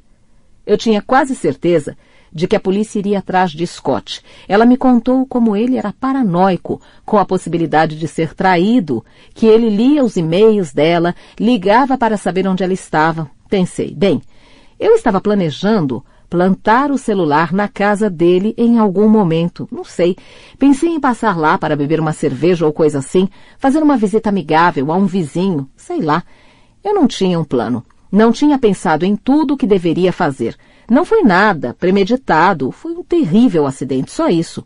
Mas então, sua postura volta a se alterar. É como se nuvens passassem rápido, deixando o céu ora claro, ora sombrio. Ele fica de pé e caminha lentamente até a cozinha, onde Ana está sentada à mesa, dando comida para Ivy. Ele dá um beijo na testa da esposa e pega a filha da cadeirinha. Tom. Ana começa a protestar. Está tudo bem, ele sorri para a esposa. Só quer um chamego, não é, lindinha? Ele vai até a geladeira com a filha no colo e pega uma cerveja. Olha para mim. Quer uma? Faço que não com a cabeça. Não, melhor não, acho. Eu nem o escuto. Estou calculando se sou capaz de chegar à porta da rua antes que ele consiga me alcançar. Se só estiver fechada com o trinco, acho que consigo abrir a tempo. Se ele a trancou com a chave, então estou ferrada. Dou um impulso para a frente e corro. Chego até o corredor de entrada. Minha mão está quase na maçaneta, quando a garrafa acerta em cheio a parte de trás da minha cabeça. Sinto uma explosão de dor.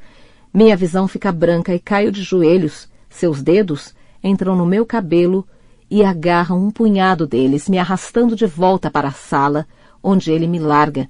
Tom fica de pé, acima de mim, abrindo as pernas, apoiando um pé em cada lado do meu quadril. Continua com a filha no colo, mas Ana está junto dele, tentando tirá-la de seus braços. Dê a Ivy para mim, Tom, por favor. Você vai machucá-la, por favor, por favor. Ele entrega uma Ivy chorosa para Ana. Ouço o que Tom fala, mas parece muito distante, ou como se eu estivesse embaixo d'água. Distingo as palavras, mas elas não parecem se referir a mim. O que está acontecendo comigo? Tudo está acontecendo a uma certa distância. Vá lá para cima, ordena ele. Entre no quarto e tranque a porta. Não ligue para ninguém, tá? Estou falando sério, Ana. Não é uma boa ideia ligar para ninguém. Não com Ivy aqui. Não queremos que a coisa fique feia. Ana me olha. Segura com força a criança. Passa por cima de mim e sai correndo. Tom se agacha, enfia as mãos no cós da minha calça jeans, me segura e me arrasta pelo chão até a cozinha. Tento chutá-lo, tento me agarrar em alguma coisa, mas não consigo. Não estou enxergando direito, meus olhos estão tomados pelas lágrimas, só vejo um borrão, minha cabeça dói demais, enquanto vou quicando pelo chão e sinto náuseas. Sinto uma dor forte quando algo bate em minha testa. Então, o nada. Pasta 37, Ana. Domingo 18 de agosto de 2013, noite. Ela está no chão da cozinha. Está sangrando, mas não acho que seja nada sério. Ele ainda não terminou o serviço. Não tenho certeza do que está esperando.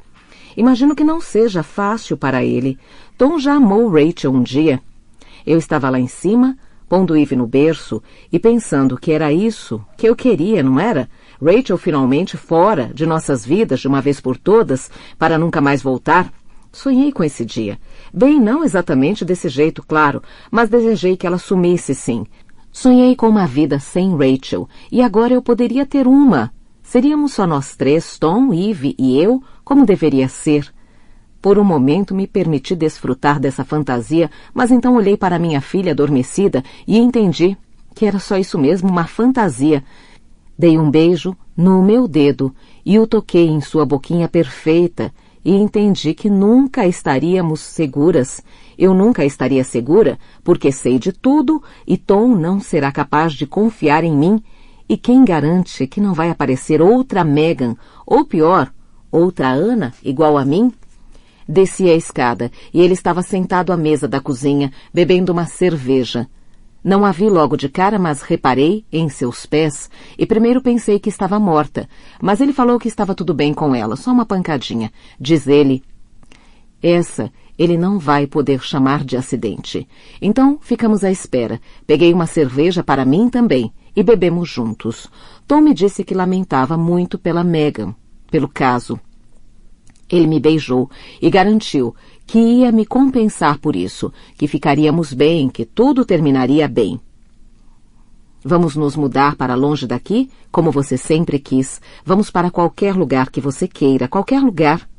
Ele me perguntou se eu o perdoava e eu disse que com o tempo sim. E ele acreditou em mim, pelo menos acho que ele acreditou.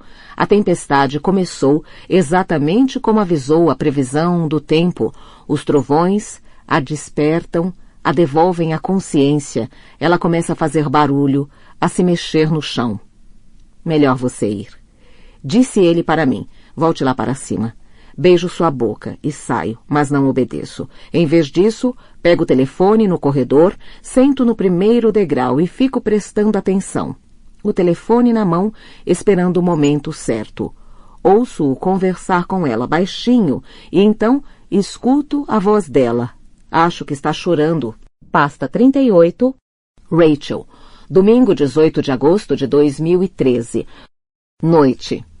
Ouço alguma coisa, um silvo. Vejo um clarão e me dou conta de que é a chuva. Está escuro lá fora, está caindo uma tempestade, raios. Não me lembro de ter escurecido. A dor na minha cabeça faz com que eu volte a mim e meu coração aflora na garganta. Estou no chão, na cozinha.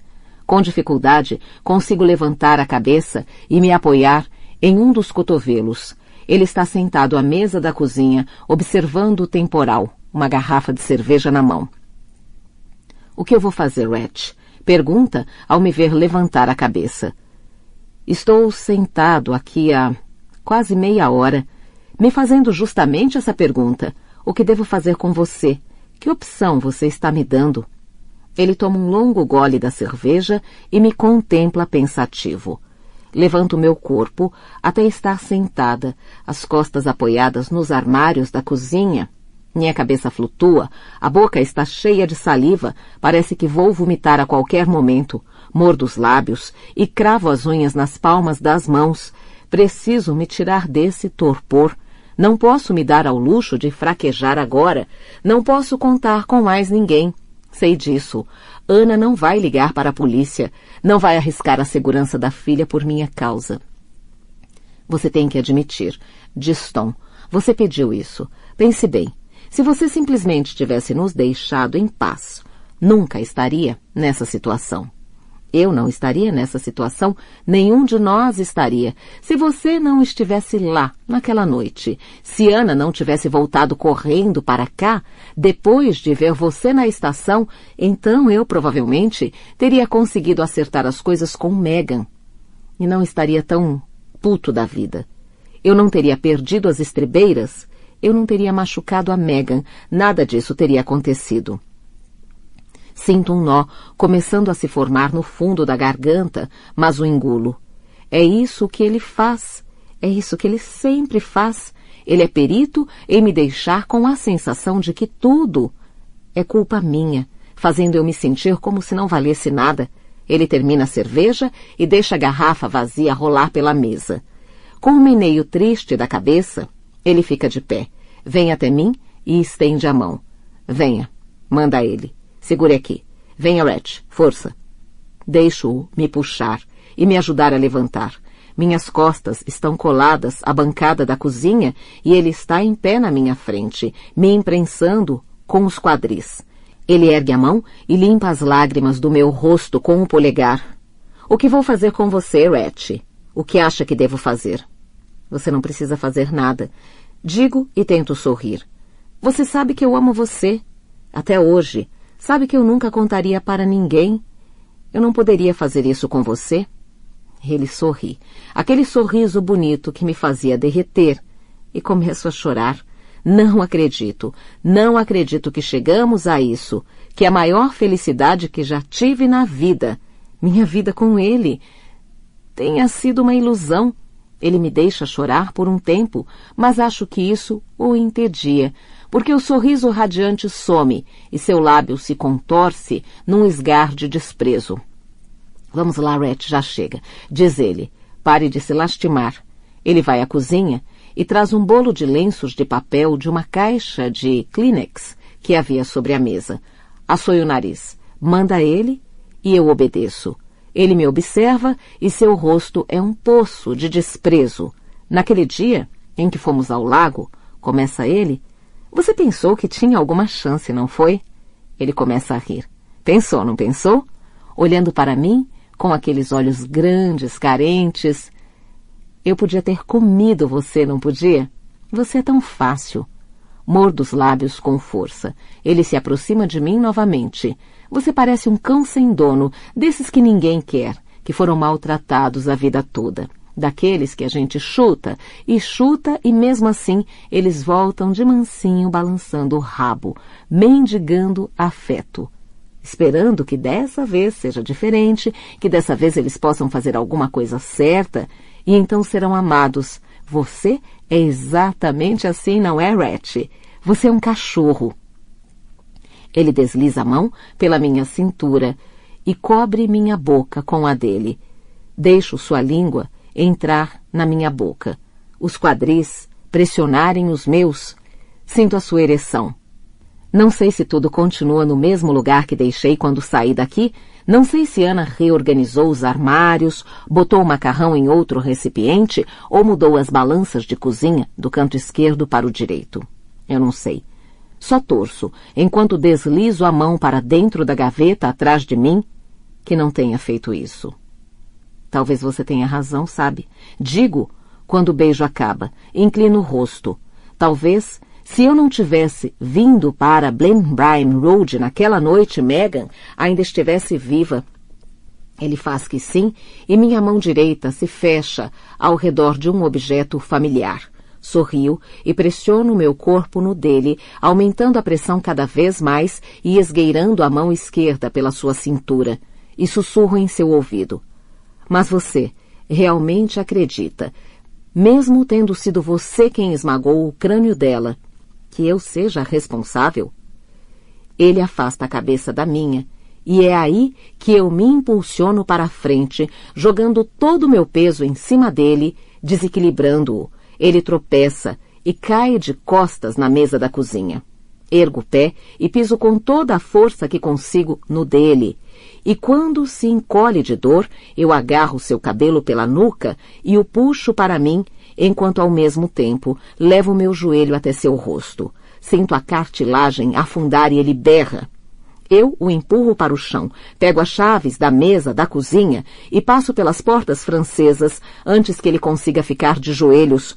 Corro para a cerca, mas escorrego na lama e perco o equilíbrio e ele está em cima de mim antes que eu a alcance, me arrastando para dentro, puxando meus cabelos, unhando meu rosto, cuspindo insultos com sangue. Filha da puta, como você é burra! Por que você não deixa a gente em paz? Por que não me deixa em paz? Consigo me livrar dele de novo, mas não tenho para onde ir, não vou conseguir fugir pela casa, nem passar pela cerca. Dou um grito, mas ninguém vai me ouvir, não com a chuva caindo, as trovoadas e o barulho do trem que se aproxima. Corro até os fundos do jardim em direção aos trilhos, um beco sem saída. Estou no mesmo lugar, onde, há mais de um ano, estive com a filha dele nos braços. Eu me viro, fico de costas para a cerca, e o vejo, dando largas passadas em minha direção. Ele limpa a boca com um antebraço, cuspindo sangue na terra. Sinto a cerca vibrando com a passagem do trem. O trem está quase aqui em frente. Seu som mais parece um grito. Os lábios de Tom estão se mexendo. Ele está falando alguma coisa, mas não consigo ouvi-lo. Fico vendo Tom se aproximar, fico só olhando. E não me mexo, até ele estar quase em cima de mim. E então, giro o braço. E enfio a espiral do saca-rolhas em seu pescoço. Seus olhos se arregalam e ele cai sem dizer nada. Ele ergue as mãos para a garganta me encarando. Parece que está chorando. Fico olhando para ele até não aguentar mais. Então me viro de costas. Quando o trem passa, posso ver os rostos nas janelas iluminadas, cabeças reclinadas sobre livros e celulares, passageiros abrigados e seguros a caminho de casa. Terça-feira, 10 de setembro de 2013, manhã. Dá para sentir. É como o zumbir de luz elétrica, a mudança na atmosfera quando o trem para em frente ao sinal vermelho. Agora não sou mais a única que olha. Acho que nunca fui. Acho que todo mundo faz isso. Olha para as casas enquanto passa, só que cada um as vê de forma diferente. Todos as viam de forma diferente. Agora todo mundo está vendo a mesma coisa. Às vezes é até possível ouvir as pessoas tocando no assunto. Ali, é aquela ali. Não, essa não. A da esquerda ali, com as rosas junto à cerca. Foi lá que aconteceu. As casas em si estão vazias, a de número 15 e a de número 23. Não parecem vazias. As cortinas estão abertas e as portas também, mas sei que é porque estão sendo mostradas a possíveis compradores.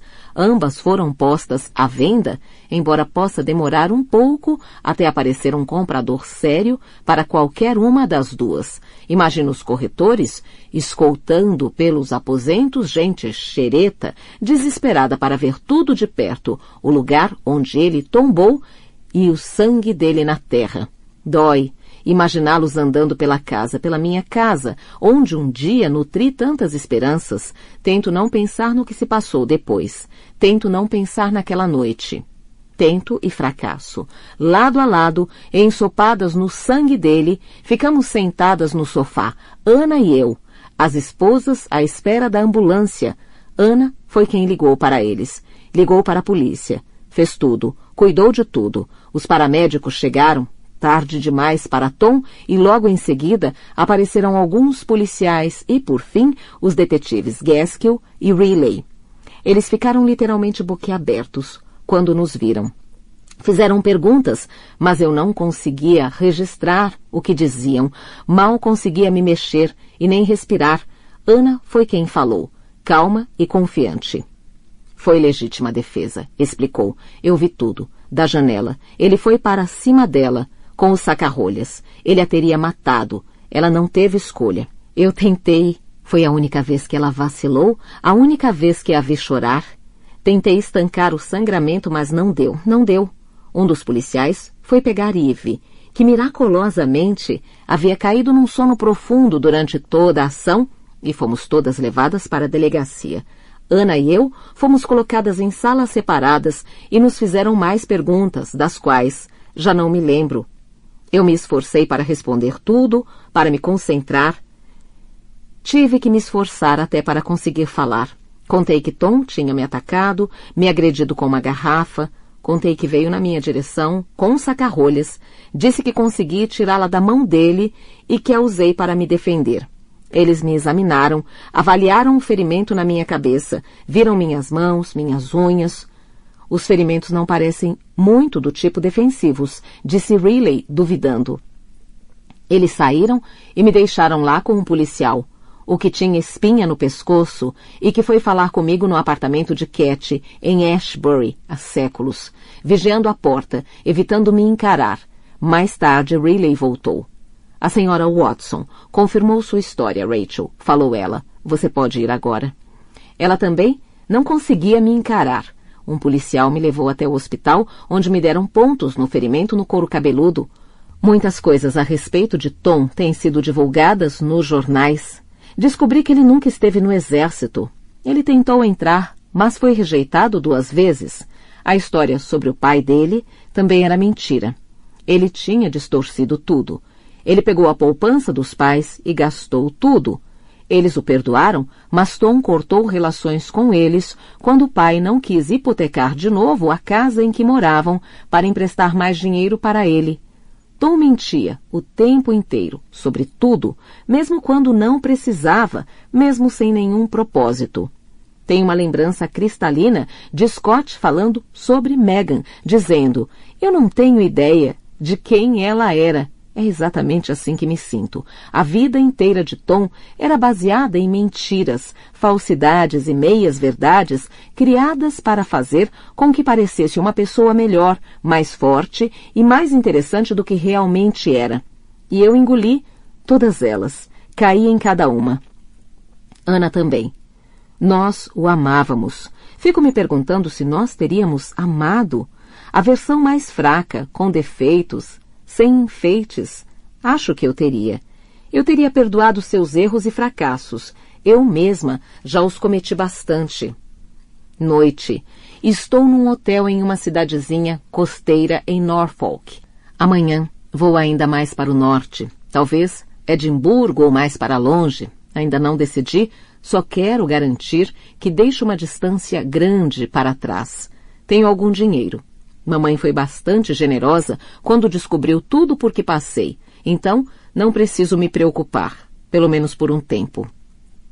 Aluguei um carro e vim para Holkham, hoje à tarde. Na saída da cidadezinha tem uma igreja, e é no adro dela que as cinzas de Megan e os ossos de sua filha Libby estão enterrados. Li tudo nos jornais. Houve alguma controvérsia sobre o enterro, por causa do suposto papel que Megan teve na morte da filha, mas no fim deixaram que as duas ficassem juntas e a mim pareceu certo. O que quer que ela tenha feito, já recebeu castigo mais que suficiente. Estava começando a chover quando cheguei lá. Não havia viva alma, mas estacionei o carro e caminhei pelo adro da igreja. Encontrei o túmulo dela no canto mais distante, quase escondido, sob uma fileira de abetos. Você nunca a descobriria ali, a não ser que estivesse procurando. A lápide tem o nome com as datas de nascimento e morte. Nada de descanse em paz, nada de amada esposa, filha ou mãe. A lápide da filha diz apenas Libby. Pelo menos agora, seu túmulo está devidamente identificado. Ela não está mais sozinha, perto de uma linha de trem. A chuva apertava, e quando comecei a voltar, por onde tinha vindo, vi um homem de pé, no pórtico da capela, e por um segundo pensei que fosse Scott. Coração na boca, limpei a chuva das pálpebras e olhei de novo. Vi que era um padre. Ele ergueu a mão me cumprimentando. Quase corri até chegar ao carro, sentindo medo por nada. Estava me lembrando da violência, do meu último encontro com o Scott, do jeito como ele ficou no fim, descontrolado, paranoico, à beira da loucura. Ele nunca mais vai ter paz no coração. Como poderia? Penso nisso, e no jeito como ele era, a forma como eles eram, como eu os imaginava, e me sinto devastada, sinto a perda deles também. Mandei um e-mail para Scott, pedindo desculpas por todas as mentiras que lhe contei. Senti vontade de me desculpar pelo Tom também, porque eu deveria ter sabido. Se eu tivesse ficado sóbria por todos aqueles anos, será que eu teria sabido? Talvez eu também nunca mais volte a ter paz no coração. Ele não respondeu ao meu e-mail.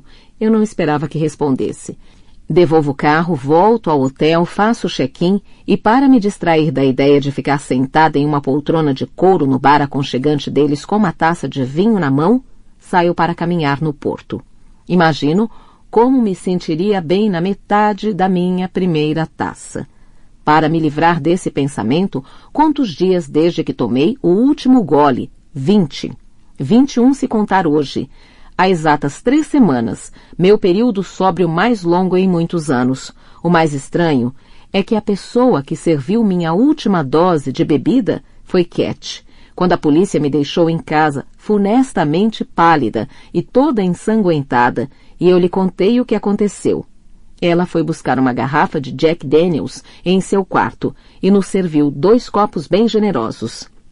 Ela não parava de chorar, dizendo que sentia muito, como se de algum modo fosse culpa dela. Tomei o uísque e o vomitei logo em seguida. Desde então, não bebi uma gota sequer, o que não me impede de sentir vontade.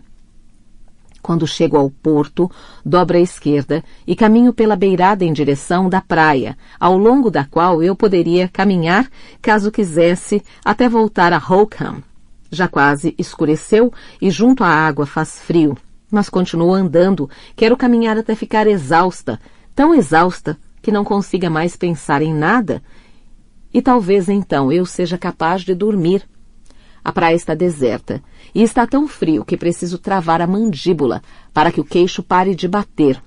Ando rápido pelo chão de seixos. Passo pelos quiosques na praia, tão lindos durante o dia, mas agora sinistros, cada um deles um esconderijo. Quando o vento sopra, eles ganham vida. Suas tábuas de madeira rangem e, misturados ao barulho do mar, ouço murmúrios de movimento, algo ou alguém se aproximando. Dou meia volta e começo a correr. Sei que não há nada lá, nada a temer, mas isso não impede o medo de subir pelo meu estômago, passar pelo meu peito e chegar à minha garganta. Corro o mais rápido que posso, não paro até estar de volta ao porto, sob as luzes fortes dos postes. De volta ao meu quarto, eu me sento na cama, em cima das mãos, até que elas parem de tremer. Abro o frigobar e apanho uma garrafa de água mineral e algumas macadâmias. Deixo lá dentro o vinho e as garrafinhas de gin, mesmo que elas possam me ajudar a dormir, mesmo que possam me ajudar a me aquecer e a deslizar feliz rumo ao esquecimento, mesmo que possam me ajudar a apagar da mente, por um tempo, a expressão no rosto de Tom quando me virei para vê-lo morrer. O trem já havia acabado de passar. Ouvi um ruído às minhas costas e vi Ana saindo da casa. Ela andou apressada em nossa direção e, ao chegar perto de Tom, ajoelhou-se e apertou a garganta dele. Ele exibia no rosto uma expressão de perplexidade, de dor. Eu quase disse para ela, não adianta, você não vai conseguir salvá-lo. Mas então percebi que ela não estava tentando estancar o sangue. Estava apenas terminando o serviço, enfiando o saca-rolhas ainda mais, bem fundo, rasgando a garganta dele, e o tempo todo conversava com ele baixo, bem baixinho. Não escutei o que ela dizia. A última vez que a vi foi na delegacia, quando nos levaram para prestar depoimento. Eles a levaram para uma sala e eu para outra, mas pouco antes de nos separarmos, ela tocou em meu braço e disse, "Se cuida, Rachel." E alguma coisa no tom dela me pareceu um alerta. Estamos ligadas para sempre, vinculadas pelas histórias que contamos, que eu não tive escolha, a não ser perfurar o pescoço dele e que Ana fez tudo o que pôde para salvá-lo. Eu me deito na cama e apago as luzes. Não vou conseguir dormir, mas preciso tentar. Algum dia, acho, os pesadelos vão parar e vou deixar de reviver na minha cabeça tudo o que aconteceu, mas no momento sei que tenho uma longa noite pela frente e preciso me levantar cedo amanhã para pegar o trem. Olá, obrigado por assistir até aqui. Se você curtiu o conteúdo, não esqueça de deixar o seu like, se inscrever no canal e ativar as notificações para não perder nenhum vídeo novo. Seu apoio faz toda a diferença e me ajuda a continuar trazendo conteúdos incríveis para você. Um forte abraço e até o próximo vídeo.